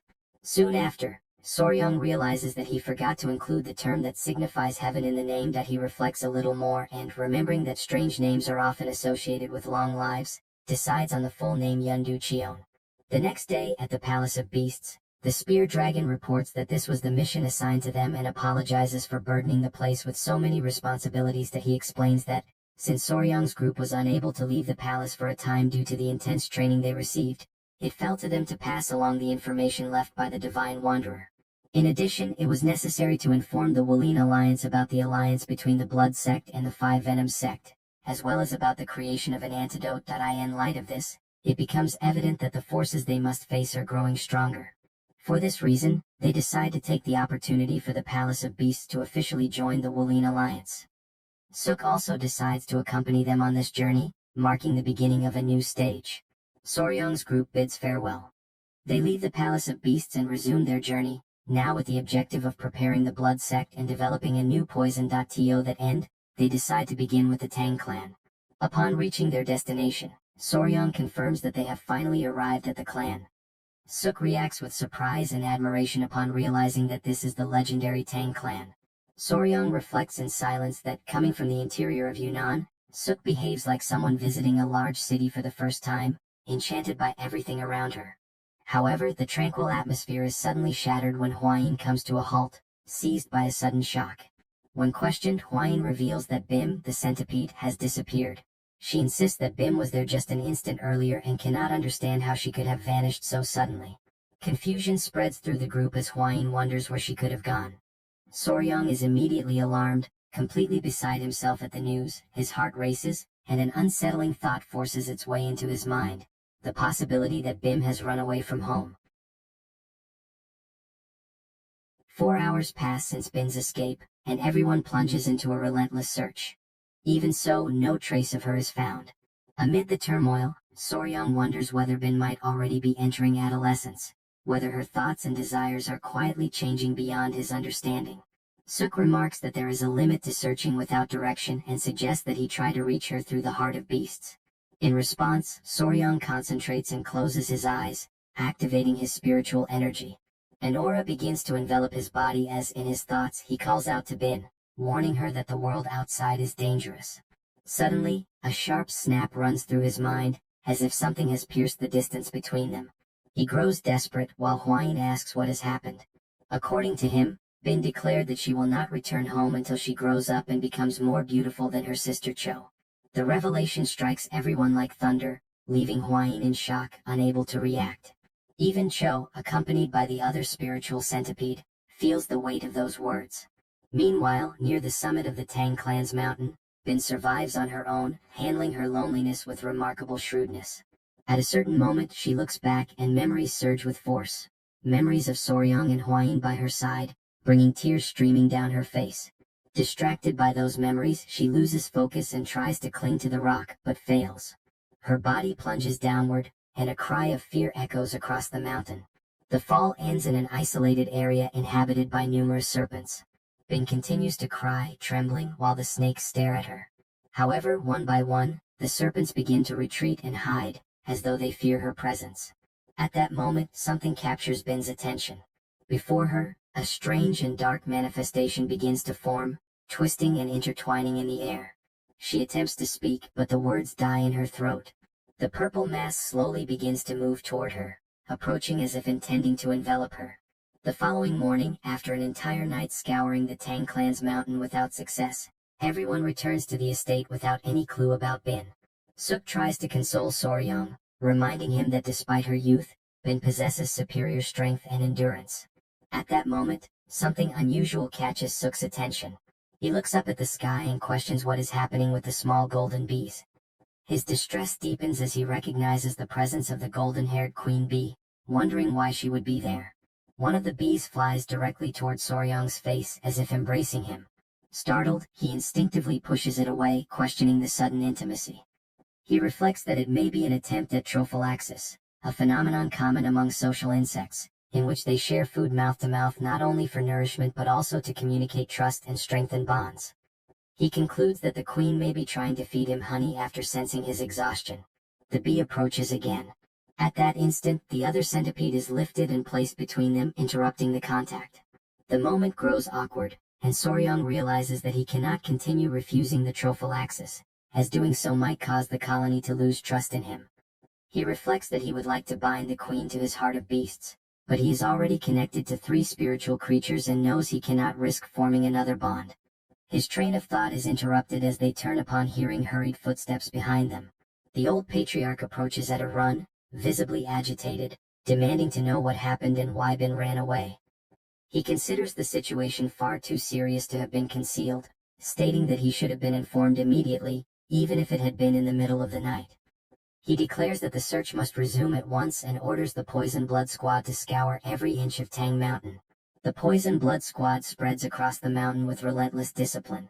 With the assistance of the golden-haired queen bee, who flies over the mountain and sends her workers into hard-to-reach places, nearly the entire mountain is turned upside down. 3 days pass without any sign of Bin, yet Soryang continues trying to sense her through the heart of beasts. Suk observes his persistence and asks whether there is any response, and he admits that he receives no reaction at all. Suk finds the situation strange and explains that when there is a bond through the heart of beasts, there should always be some form of response. Soryang begins to fear that some creature of the mountain may have attacked Bin. Suk explains that if something serious had happened, whoever is bound would feel a strong mental shock at the very moment it occurred. He adds that the only time there is no response is when the creature is asleep. Soryang tries to cling to that possibility and reflects that Bin has always been a heavy sleeper. At that moment, the old patriarch returns and asks whether any clues have been found, and Soryang confirms that there are still no results. The patriarch declares that although they have not yet found Bin, they cannot afford to waste any more time there. He acknowledges that Soryang's heart is heavy, but reminds him that he must prepare to go to the Wulin Alliance and in addition, must create a new poison. Soryang then reveals that among the venomous creatures brought from Yunnan, there is an ideal candidate waiting in the poison garden. He explains that the team should be beginning the extraction at that very moment. He states that the yellow wasp's venom is potent but difficult to collect in large quantities. The new creature, however, has greater potential, though it is difficult to control, and he admits that he does not know whether everything is proceeding smoothly. In the poison garden, members of the Tang clan surround a large jar used in the extraction process. From the container, a thick smoke emerges, rising slowly and taking on a shape that seems almost to possess a will of its own. The team members watch with growing caution and astonishment as the substance continues to materialize. Later in the poison garden, the smoke rising from the jar thickens and swirls in an unstable manner. The old patriarch arrives quickly at the scene and demands to know whether that is the specimen that was mentioned. Soryang confirms that it is and explains that the creature was captured in a southern region called Sanjiu. The patriarch repeats the name carefully and studies the vessel with an analytical gaze. The creature before them is a Russell's viper, one of the most lethal serpents in existence. It is notoriously responsible for a high percentage of snakebite deaths in Southeast Asia. An aggressive and unpredictable snake, it is capable of striking without warning, which compels even experienced specialists to exercise extreme caution. Before Soryang can finish his explanation, he is interrupted. Gupai approaches carrying the chicken blood that had been requested earlier. Under Soryang's guidance, a single drop of the viper's venom is placed into the bowl containing the blood. The effect is immediate. The blood coagulates in an instant, forming a thick clot before the astonished eyes of those present. Soryang then explains that if Rabinusa's venom acts as a hemorrhagic toxin, thinning the blood and dispersing qi by interfering with the blood vessels, the viper's venom functions in the opposite manner. It solidifies the blood, blocks the vessels, and prevents the proper circulation of internal energy. He adds that because the Russell's viper gives birth to live young rather than laying eggs, its reproduction is more efficient, making it easier to increase the number of specimens. The patriarch decides that warriors must be sent to Yunnan once again to capture as many of these serpents as possible. For a brief moment, Soryang recalls his adversaries, and those memories motivate him to press forward. At that moment, Huayin rushes into the area, visibly alarmed. She reports that something terrible has happened. One lizard is attacking the other, and at that rate, serious damage could occur. Without wasting time, Soryang and Huayin run toward the site of the confrontation. As he runs, Soryang asks how the fight began. Huayin explains that she had gathered the young ones in the pavilion and was speaking with them. At first, she believed they were merely playing, but suddenly Bing began biting Seol, especially at the nape of the neck. The mention of the nape immediately sparks a thought in Soryang's mind. When they arrive, he and Huayin are momentarily stunned by the scene. Bing is mounted over Seol's body. After a few seconds of careful observation, Soryang understands the situation. He reassures Huayin, explaining that it is not a fight, but part of the natural mating process. When two adult lizards meet, it does not begin with gentle courtship, but with the male physically dominating the female. Surprised, Huayin begins to imagine the possibility of becoming a grandmother. Soryang reinforces that although it appears violent, it is a common event in nature and even indicates that the two are adapting well to one another. However, after reflecting for a few moments, he realizes that this creates a new complication. Huayin asks what the problem might be, and Soryang concludes that under these circumstances, he will not be able to depart for the Wulin alliance. Shortly afterward, at the patriarch's residence, the news provokes indignation. The old patriarch reacts with restrained fury, questioning why Soryang will not fulfill his departure to the Wulin alliance. He reminds him that he has already ordered the clan's warriors to continue the search for Bin and makes it clear that, in his view, nothing prevents the mission from proceeding.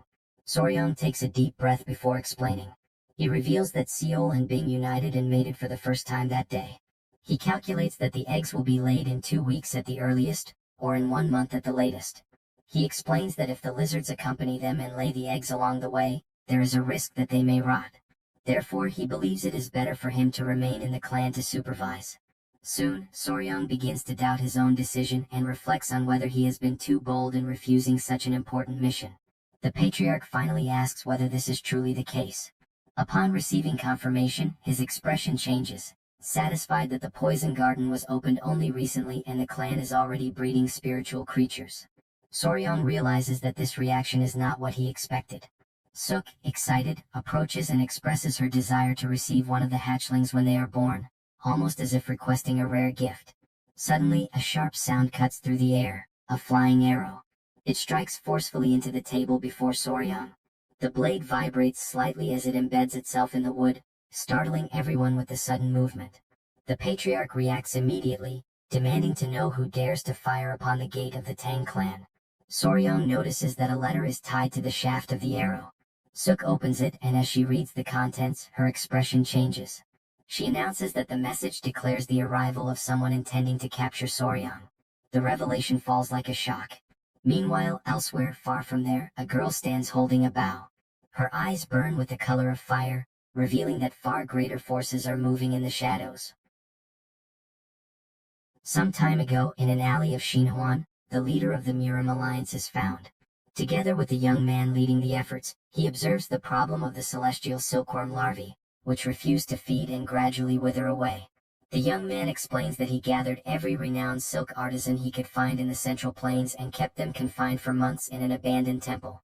He succeeded in making the celestial silkworm eggs hatch, but the newly born larvae rejected every leaf offered to them and ultimately starved to death. Convinced that he has made a mistake, he admits his failure, yet insists that the issue is not technical, but rather a lack of knowledge regarding the insect's habits. For that reason, he says they need a specialist. The leader of the Murim Alliance recalls Siriong, known for his unparalleled expertise in this field, but hesitates to mention the name. In his mind lingers the discomfort of allowing a thief to approach someone he truly respects. The young man notices his elder brother's hesitation and impatiently urges him to say what is on his mind. At that moment, something draws both of their attention, and they turn their heads, momentarily interrupting the tension. The conversation shifts direction, and the leader of the Murim Alliance expresses curiosity about the silkworm technique, deducing that the young man's disciple is no ordinary individual. The young man confirms that it is Yong Ryun and explains that at first, he had been concerned because she was a woman. However, he soon recognized her flexibility, agility, and exceptional talent. He states that in time she will surpass him by far and that, as the future successor to the title of Goddess Thief, she shows no sign of difficulty whatsoever. Convinced of her ability, the leader of the Murim Alliance plans to assign the young woman the mission of bringing the insect specialist, Soryang. He questions whether, even if the specialist belongs to one of the 9 great sects or the 7 great families, Yong Ryun will be capable of completing the mission. Upon understanding the reason for his elder brother's hesitation, the young man is surprised, yet he downplays the danger and considers the task a valuable experience. The leader recalls the severe punishments imposed on those caught stealing from the great sects or families. Even so, the young man remains confident that, as a disciple of the god thief, Yong Hyun will not be captured. Faced with such unwavering conviction, the leader of the Murim Alliance rises to his feet and decides to reveal the identity of the insect specialist. In his thoughts, he foresees what is to come. To him, it will be a grand spectacle, an opportunity to witness the true ability of the new goddess thief. At the patriarch's residence, everyone sits at the table in an atmosphere of restrained tension. On the wooden surface rests a firm hand holding 3 grains. It is Hwayin's hand, lifting the grains as she explains that a letter with jujubes tied to an arrow is the sacred symbol of the venerable god thief, Tudi. Soryang is startled upon hearing the name. The title sounds contradictory to him, and he questions whether it does not simply mean an ordinary thief. Hwayin reminds Soryang that he has already met the Beggar King, one of the 3 greats and 5 emperors. Like the god thief, he lives on the margins, yet is regarded as a chivalrous outlaw. She explains that, in the Central Plains, the jujube symbolizes speed. That is why the venerable god thief uses it as his sacred symbol. Soryang does not understand why someone so important would kidnap him, and Hwayin explains that the god thief follows a strict principle. Nothing can be received without first being stolen. For that reason, when he desires something from the 9 great sects or the 7 great families, he sends prior notice and promises a reward greater than the item's value, leading many families to leave the object outside. Surprised, Soryang concludes that the Central Plains harbor peculiar individuals, and from the back of the room, the patriarch observes that Soryang himself is not ordinary either. At that moment, Hwayin rises and announces that she will raise the guard banner. The patriarch repeats her words in surprise, while the old patriarch observes that she appears to be truly furious. Without understanding, Soryang asks what the guard banner is. The old patriarch explains that the banner-bearing dog symbolizes protection and is raised to declare that they will attempt to prevent the god thief's robbery. If they fail, they are robbed and receive no reward whatsoever. However, if they succeed in stopping or capturing the god thief, he grants 3 wishes, whatever they may be. Soryang is astonished by the promise and internally concludes that the offer is merely the god thief's arrogant way of asserting that he will never be captured. Even so, he questions whether, before such a confident Murim master, it is truly possible to stop him. Hwayin states that if Soryang is taken by the god thief, no one knows when he will return, and asks whether he wishes to be stolen. He immediately denies it. Hwayin then declares that Soryang belongs to her and cannot simply be handed over. Soryang asks whether anyone has ever stopped the god thief, and the old patriarch replies that if that had happened, he would be nothing more than an ordinary thief. Hwayin intervenes, attempting to reassure Soryang, reminding him that they have the children, referring to the creatures they raise. She states that no matter how extraordinary the god thief may be, his techniques work against men, not against venomous creatures waiting for him. The old patriarch agrees, certain that the god thief does not anticipate such creatures, and considers the dispute worthy of being attempted. The elder recalls that he once lost to the god thief and failed to become the poison emperor, declaring that this time he intends to make him sweat. At last the decision is made. The guard banner is raised above the gate of Gujin. The patriarch fixes his gaze ahead and declares that the time has come to capture the god thief. Afterward, near the mountain of the Tan clan, the guards receive orders to spread out in a rigid formation, searching every corner and allowing no chance for the target to escape.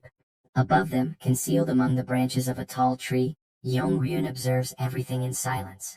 Her attentive eyes follow the movement of the men, surprised by the scene. She had imagined there would be no resistance, for before the reputation of the god thief, few would dare to oppose her. Yet the vigilance is strict. In the distance something draws her attention. Over the gate, fluttering against the wind, she recognizes the guard banner. She understands its meaning. It is a direct challenge, a test to prove whether she is worthy of the title of goddess thief. Without hesitation, Ryun leaps from the tree and begins to evade the patrols with astonishing agility. As she runs, she understands that her master sent her alone to test the results of her training and to see how far she can go.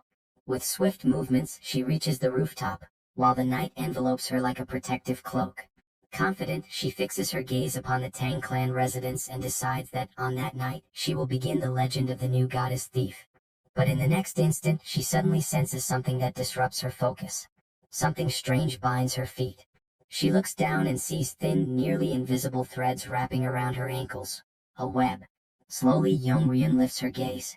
Before her, resting with sinister calm, is the centipede show, staring at her as if it had been waiting for her for a long time. Shock overwhelms her, and she calls out for her master, for no such creature had been mentioned in the mission's information. And while she remains trapped in the web, unaware, other presences move within the surrounding shadows. She is not alone. Immediately, Ryun runs desperately through the forest. Behind her, the members of the Tang clan team pursue her relentlessly. Their voices echo among the trees as they make it clear that, under no circumstances, can they allow the girl to escape. Even with the danger drawing closer every moment, Ryun keeps running. As she runs, her thoughts churn, for she had never been informed that the Tang clan possessed spiritual creatures. In her mind arises the certainty that if she had left even a second later, she would certainly have been captured. That realization leads her to understand why the Tang clan had raised the guard banner with such confidence. Now everything makes sense. Spiritual creatures are scattered everywhere. Without stopping, Ryun continues advancing through the forest while the creatures remain behind her, gradually closing the distance. She tries to shake off the pursuit and begins performing light, high leaps, using the body technique known as light step. Her agile movements confuse the spiritual creatures chasing her, causing several spiritual bees to collide with one another. Even while running, she reflects that she did not expect the situation to unfold in that way. A faint smile appears on her face as she thinks of her true objective, capturing Soryang. Silently, she promises herself that she will certainly kidnap him. Meanwhile, at the residence of the golden-haired Queen Bee, located in the training grounds of the Xiantang clan, Soryang suddenly feels a sharp jolt pass through his mind, and he realizes that something is wrong. The intruder has escaped. In front of him, Hwayin is surprised that the creatures were lost so quickly. Soryang explains that, according to Cho, it seems she noticed the spider's silk and through that understood that the spiritual creatures were standing guard. Hwayin remarks that she does not seem like the type to give up easily and will probably wait for another opportunity to attack Soryang. Because of that, she suggests that he hide inside the hive. Soryang agrees with the idea and addresses the bees with gentle courtesy, apologizing for having to trouble them a little longer because of that unwelcome guest. He then enters the bees' residence and recalls the saying that a thief usually withdraws at dawn. In silence, he wonders how much time remains until daybreak. With all the poisonous creatures and the members of the Tang clan fighting with such determination, he believes it would be very difficult for the thief to take him away so easily. As he remains inside, the bees begin to approach him, as if forming a small guard around him. Feeling the warmth of the tiny creatures, He realizes that they are warmer than he had imagined, and the sensation turns out to be surprisingly comfortable. However, suddenly, one of the bees changes its behavior. Without realizing it, Soryang ends up falling asleep. For his still young body, resisting the wave of drowsiness is not easy. He sleeps deeply, even drooling slightly while the creatures remain nearby. Sometime later he suddenly wakes up, startled. Quickly he tells himself that he is not sleepy. At that moment, someone appears at the entrance of the bee's residence and calls his name. Upon hearing the voice, the bees immediately turn their attention toward the door, irritated and vigilant in the face of the unexpected presence. The one standing there is Suk, who remarks that she has finally found him. Soryang then tries to calm the bees, explaining that she is his sister, and then asks what brings her there at that moment. Suk tells him not to be frightened and reveals that the god of thieves has been captured. Surprised and pleased, Soryang asks if that is true. She confirms it and explains that they are taking the thief to the patriarch's headquarters at that very moment. Without wasting time, the two begin to run, while Soryang is surprised that the thief was captured before dawn and remembers that even a master can fall when facing many opponents. Suddenly, Suk stops, points to the path ahead and says they must go that way. Soryang comments that he wants to see the famous thief. However, in the very next instant, the person he trusted attacks him from behind. Soryang falls to the ground without understanding what happened. The figure he believed to be his sister then reveals her true identity. In reality, it is Youngie Ryan who had assumed Suk's appearance. Calmly, she explains that she pressed one of his pressure points, causing a temporary paralysis. Soryang immediately realizes that the person before him is not his sister, but the god of thieves himself. Without wasting time, the thief confirms her identity and acknowledges that he is the young Soryang. Paralyzed, Soryang can only think desperately that he needs help so that he will not be kidnapped at that very moment. Suddenly, something begins to move inside his clothes. The celestial serpent emerges from within his garments and attacks the thief's hand. The strike is sudden and precise, causing intense pain in Youngie Ryan's finger. Soon after, a strange sensation begins to spread throughout her body, as the creature's venom has already begun to take effect. Strength quickly leaves her body, and unable to support herself, she loses her balance and falls. Her body collapses directly on top of Soryang. He notices that the thief remains motionless over him and concludes that the celestial serpent's venom is only a weak paralytic, and that she probably only fainted for a moment. In his thoughts, he decides that later he will need to teach the little creature not to bite people without thinking. Despite everything, he concludes that, somehow, they managed to capture the god of thieves, even if not exactly in the way that had been planned. As he organizes his thoughts, Soryang remembers a martial art capable of changing both voice and appearance. Even so, he never imagined that the thief would disguise herself as Suk. At that moment, a soft aroma reaches his nose. He notices a pleasant scent coming from somewhere nearby and imagines that perhaps the thief used some kind of perfume. As he observes the unconscious figure, the celestial serpent moves and pulls at a hidden piece of cloth, which comes loose like a mask. Soryang is immediately alarmed. Before his eyes, the disguise disappears as he realizes that the person lying on top of him is not a man, and that the famous god of thieves is, in fact, a woman. After some time in the guest pavilion of the Tang clan of Xinchuan, Yongryun lay on a bed, unconscious after having been captured. Soryang looked at the young woman and wondered if she really was the divine thief, as she appeared to be just an ordinary girl. Huayin also agreed that she didn't seem particularly extraordinary. The old patriarch explained that the former thief god had likely passed the title to a disciple and that, according to rumors, that young woman was now the current divine thief. He pointed to the girl's wrist, where the celestial spider web, a sacred artifact of thieves, confirmed her identity. Upon hearing this, Suk grew irritated, complaining that the thief had attacked her vital points and even stolen her clothes. Her indignation had an extra reason. The divine thief had taken her clothes while she was unconscious, but the remaining pieces left behind didn't fit properly. Huayin then changed the subject, commenting with curiosity on why the new divine thief would have specifically stolen Suk's clothes. At that moment, Commander Gupe opened the door and informed them that the young master needed to leave immediately.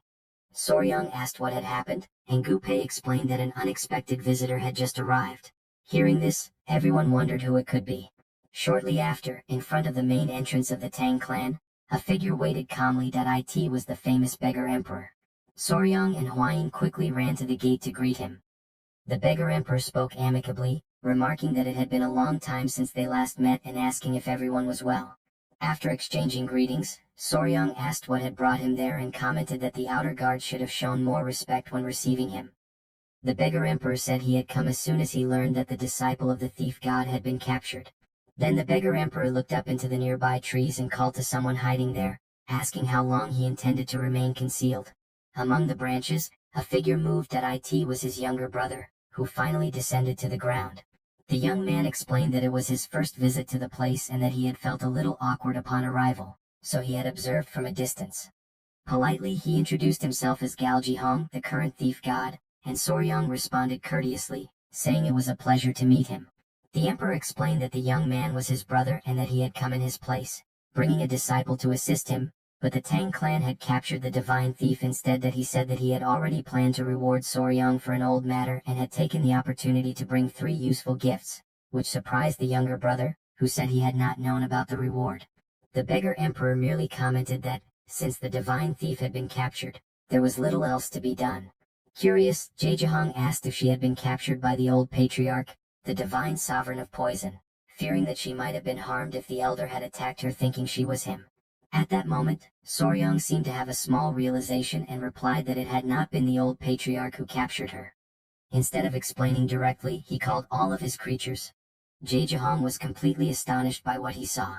Before them were gathered several of Soryang's spiritual creatures, the same ones that had participated in capturing the divine thief.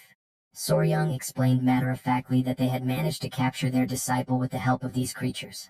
Hearing this, both Jaejahong and the beggar emperor were alarmed. Sometime later, attention turned again to the divine thief. Yongryun was crying, deeply embarrassed as she apologized to her master for being captured.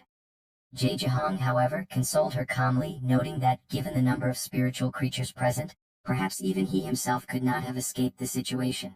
Soryang asked the beggar emperor if the silkworm was not feeding, and he confirmed, saying he had come because Soryang might be able to help. That he then explained that the silk of the celestial heritage must be passed on to the successor of the thief god, but if the creatures starved, the lineage would be in danger. Jaejahong said that, since Soryang had captured Yongryun, he considered it a debt and was willing to grant 3 favors, asking only for help with this problem.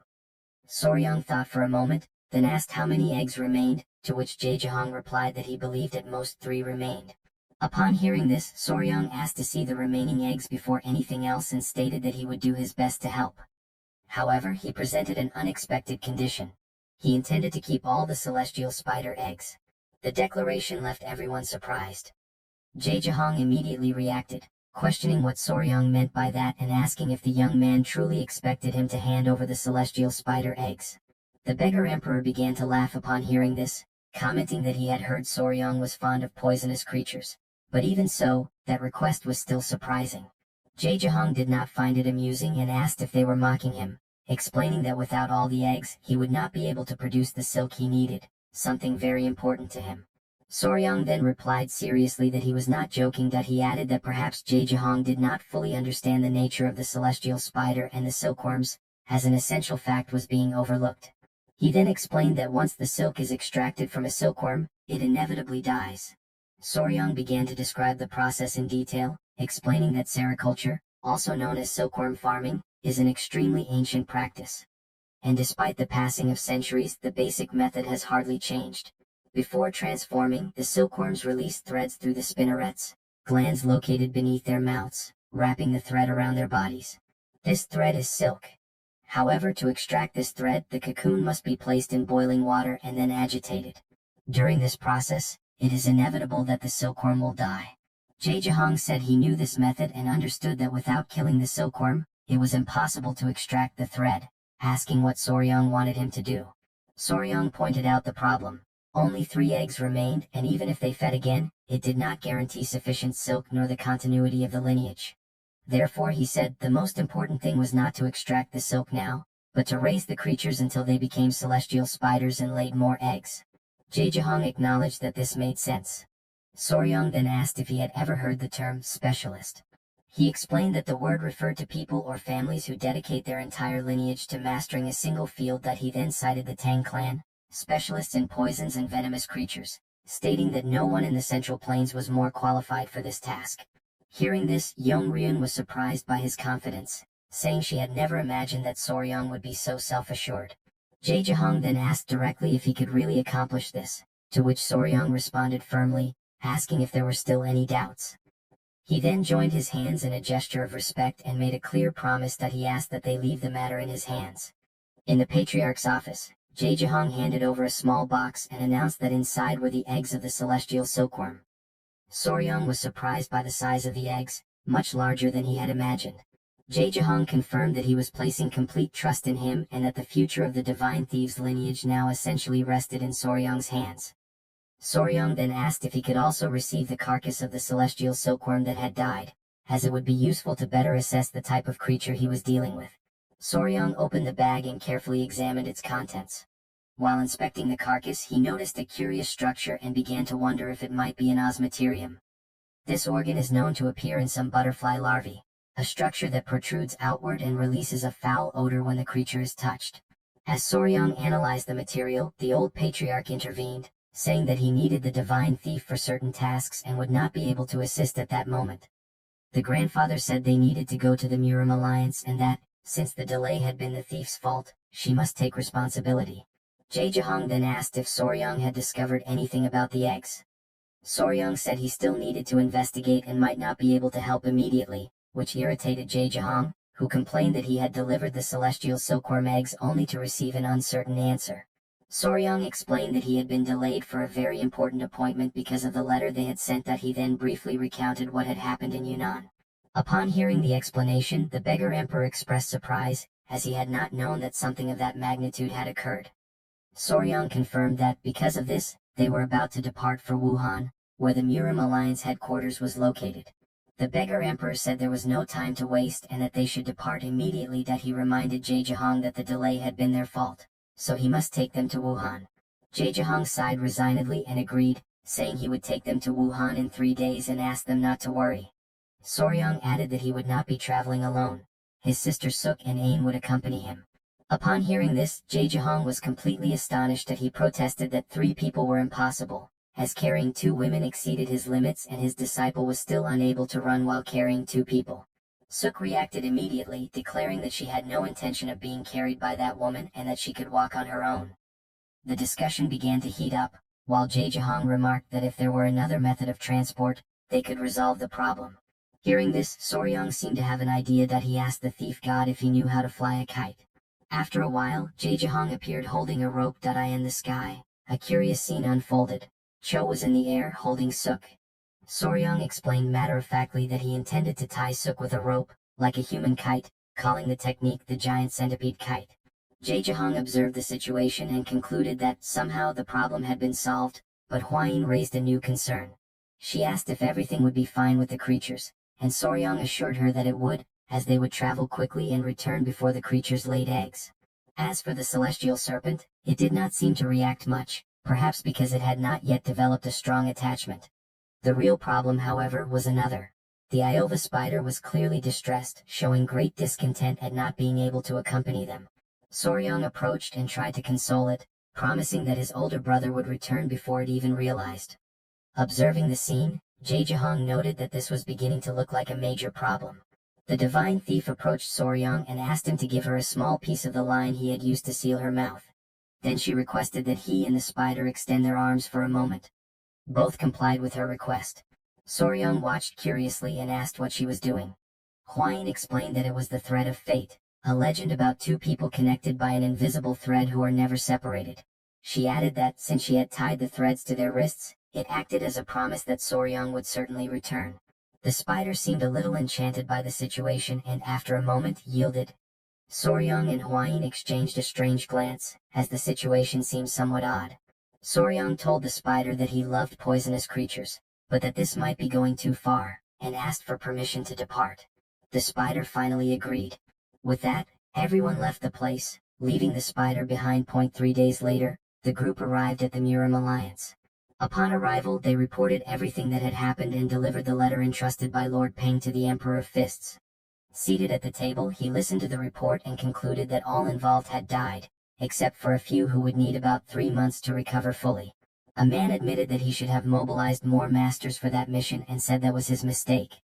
But the leader interrupted, stating that it was not the time to seek blame, that he reminded everyone that the Tang clan's new poison had worked and that the Beast Palace had managed to recover.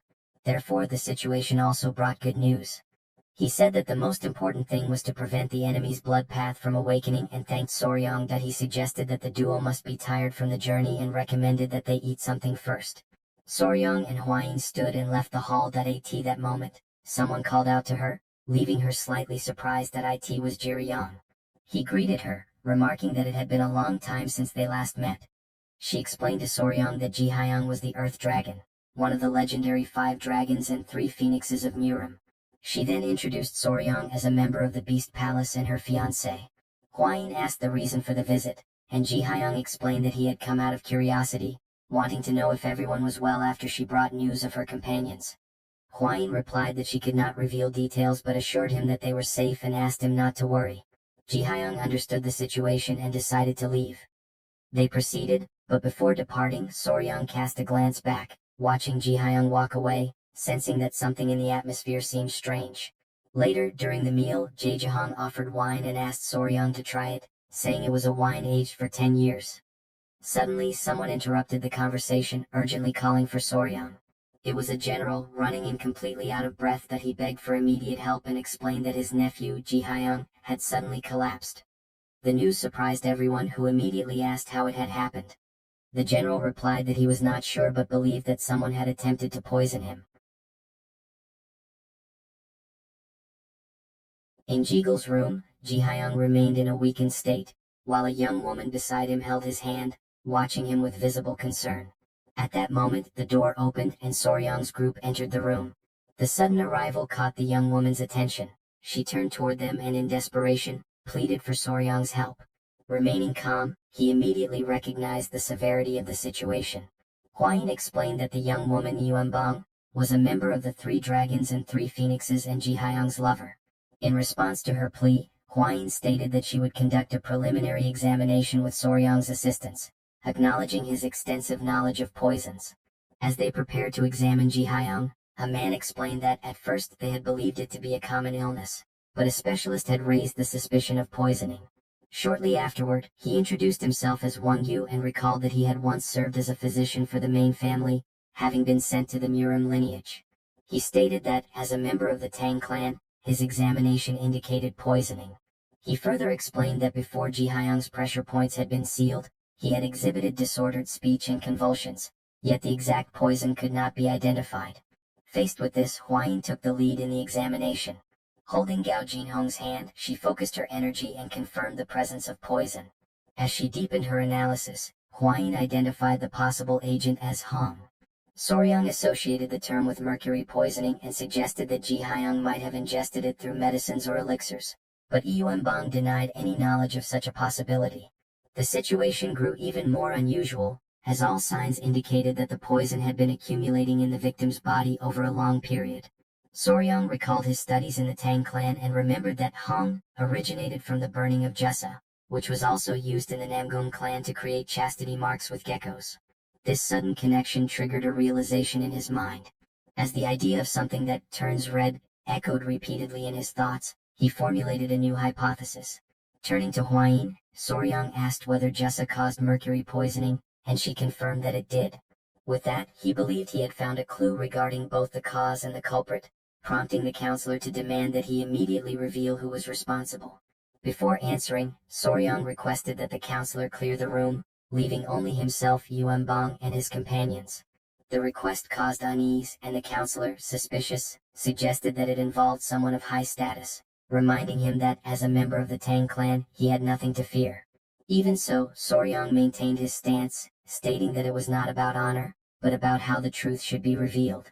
He then turned to Yuanbang, mentioning her purple lipstick case and asking if she had it with her. Confused, she handed it over, and Soryang asked Hwain to analyze the amount of Jessa within it, increasing the tension among those present. As Hwain held the object and began her evaluation, the atmosphere grew tense, and those present began to suspect what it might imply. Soryang then explained that everything had occurred due to a shared mistake between Yuanbang and Jihyang. The mention of both their names caused surprise, and the counselor demanded an explanation, while Yuanbang, shaken, denied having harmed the one she loved. Soryang clarified that it had not been intentional, and the general, confused, asked him to elaborate. Calmly, Soryang explained that Hong, produced from the burning of Jessa, generated a toxic smoke, but that poisoning could also occur through the continuous ingestion of the substance. He added that many lipsticks were made using Jessa and, although less toxic than Hong, prolonged use could lead to mercury accumulation in the body. The counselor questioned how Ji Hyung could have ingested the substance so frequently, and Soryang revealed that the poisoning had occurred through intimate contact with the Yuenbang, shocking everyone present. Immediately afterward, Hwayin confirmed that the Jessa analyzed matched the poison, acknowledging the accuracy of Soryang's deduction. She then added that she had already noticed the closeness between Yuenbang and Yuriyong, reinforcing the idea of continuous exposure to Jessa. In silence, Soryang reflected and realized that Hwayin's cold demeanor had a reason. She had noticed something the others had not. Still confused, the counselor questioned how something only mildly toxic could cause such severe poisoning. Embarrassed, Yuenbang admitted that the contact had been frequent, every morning and night, but Hwayin pointed out that this alone might not explain everything. Under pressure, she revealed that it had happened even more often, causing the atmosphere to become increasingly awkward. In response, the counselor suggested an immediate marriage, and Yuenbang tried to defend herself, saying that they had gone no further than kisses, which only created more confusion. Realizing the misunderstanding, Yuenbang denied everything and, embarrassed, struck Ji Hyung as he lay in bed. Soryang reflected on the irony of the situation. While one was being saved, the other was in danger. In the end, the case was treated as an accident caused by excessive intimacy, resulting in an immediate marriage. A few days later, with the help of the legendary thief god, who brought along Soryang's grandfather, Ji Hyung was able to fully recover. At the same time, Lady Yuenbang was also treated, successfully eliminating any remaining traces of the poison from her body. After his recovery, Soryang asked Ji Hyung how he felt, and now much better, he expressed his gratitude for having his life saved and for Yuenbang being protected. Soon after, someone opened the door to the room. 3 young men entered, Kwan Ryong, Jianbang and Gungbang, clearly showing concern. Kwan Hyung greeted Soryang with respect, and during their conversation, a nickname was suggested for Ji Hyung, marking the recent incident. Then suddenly Yuenbang began to play her flute, letting a melody echo through the room. 2 of those present immediately collapsed, overcome by an intense sensation that directly affected their minds. Surprised, Soryang asked what was happening, and Yuenbang explained that it was her martial art, a melody that used qi to paralyze and induce sleep as a form of punishment. Upon analyzing it, Soryang realized it was an advanced technique, superior to the resonant tiger insect. After ending the demonstration, Yuenbang commented that she might no longer be able to use that cosmetic, and Ji Hyung assured her that he would find an alternative. At that moment, Soryang intervened, gently holding Yuenbang's hand and asking for a future favor, saying that he would need her martial arts. This displeased Ji Hyung. Unshaken, Soryang then offered to create a special case that would allow the couple to be close without risk, leaving both of them embarrassed, yet interested. Later, Hwayin approaches Soryang while he organizes some preparations and, out of curiosity, asks whether he truly intends to create a cosmetic that would allow the couple to kiss without restrictions. Soryang confirms that he made a promise, but explains that it depends on Yuenbang's help in a future task, capturing the resonant tiger insect. He adds that it is not just an ordinary lipstick, but a new compound, free from toxins such as the mercury found in cinnabar, which benefits the skin, almost like a preventive measure though not exactly a medicine. Even so, Hwayin shows concern, reminding him that they are in the Murim alliance and questioning how he intends to produce such a substance there. Soryang calmly replies that, with the necessary materials, it is possible, and adds that the counselor has authorized the use of the infirmary. The 2 then head to the location, and upon entering, they are greeted by the physician in charge, who asks what brings them there. Soryang explains that he intends to prepare a remedy for Ji Hyung, and the physician offers to gather the ingredients. Soryang lists what he needs: pearls, earthworms, dragons of the earth, as well as honey, cinnamon, and a mortar. The physician, surprised, agrees and goes to retrieve them. While they wait, Hwayin comments that the materials are unusual, and Soryang explains that pearls provide shine, while the extract from earthworms has moisturizing properties. Confused, Hwayin makes a curious remark about using them on Ji Hyung, which leads Soryang to notice with amusement the irony of the situation. Soon, the physician returns with the items and Soryang thanks him. Holding the container, he states that one final component is still missing, and Hwayin becomes curious. Soryong reveals that it is responsible for the red coloration. Hwayin remarks that red materials are rare and dismisses the use of cinnabar. Soryong then says he will use cochineal and explains, naturally, that it is part of his expertise with insects. The next morning, in the courtyard of the Murim estate, Soryong and Hwayin set out in search of the raw material. Hwayin still doubts that such an insect exists there, but Soryong insists that it may be known by other names. While searching, Soryong finds something on a tree trunk and asks Hwayin to observe a whitish area. She approaches and sees small organisms clustered together like white dust. Soryong explains that it is cochineal, whose female contains the acid responsible for an intense red coloration, used since ancient times. He adds that they live in groups on tree trunks and in some regions are called blood clots. Surprised, Hwayin questions whether he truly intends to use that in a cosmetic. Soryong confirms without hesitation and reflects that, although it may seem repulsive, the insect is already used even in food and is safe, far better than mercury or cinnabar. Hwayin agrees, though still reluctant. With everything gathered, Soryong decides to return and prepare the product for the couple. The following day in Ji-hyung's room, Soryong presents the result, a new lipstick. Yuanbong receives it with curiosity. As Soryong explains that she can use it without concern, even when kissing, as it is non-toxic and even sweet, the young woman opens the container and applies it to her lips while the others watch. After testing it, she asks for their opinion. Soryong states that the shade suits her perfectly, and the others agree, praising her appearance. He also remarks, with admiration, how a natural ingredient can create such a radiant effect. While everyone reacts positively, Hwayin remains silent, observing. Uncomfortable, she changes the subject and mentions the divine thief, saying that it is already time for them to return to the Tang clan. She bids them a polite farewell and begins to leave with the group. Soryong notices the shift and finds Hwayin's mood unusual. Suddenly he hears his name and is startled. Hwayin then asks, unexpectedly, whether he could make those cosmetics for her as well, leaving him completely surprised. Quickly, she clarifies that she does not want to be misunderstood, saying she simply wishes to take better care of her lips. Even so, Soryong becomes extremely embarrassed, his heart racing, but manages to say that they can talk about it later. A few days later, as they leave the Murim alliance and return to the Tang clan, the group is greeted by familiar faces. Among them, Yova runs toward Soryong, unable to contain her longing. She wraps him in a tight, almost desperate embrace, as if she had been waiting for a long time. Her energy seems unstable, on the verge of breaking, and Soryong tries to calm her. He explains that he was delayed while saving someone and asks for her understanding. In the background, Gupai approaches, relieved to see him. Soryong then asks about the disappearance of Bin. Gupai replies that they have searched the entire Tang clan area but have found no trace. Upon hearing this, Soryong falls into thought, believing that the creature is merely dormant somewhere as before, but he cannot understand where. While he reflects, Gupai notices something strange. A liquid begins to run from Soryong's nose. Everyone becomes alarmed and asks if he is alright, suggesting calling a physician.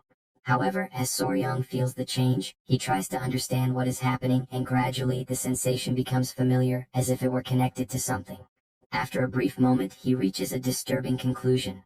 It is, without a doubt, the activation of the beast heart technique.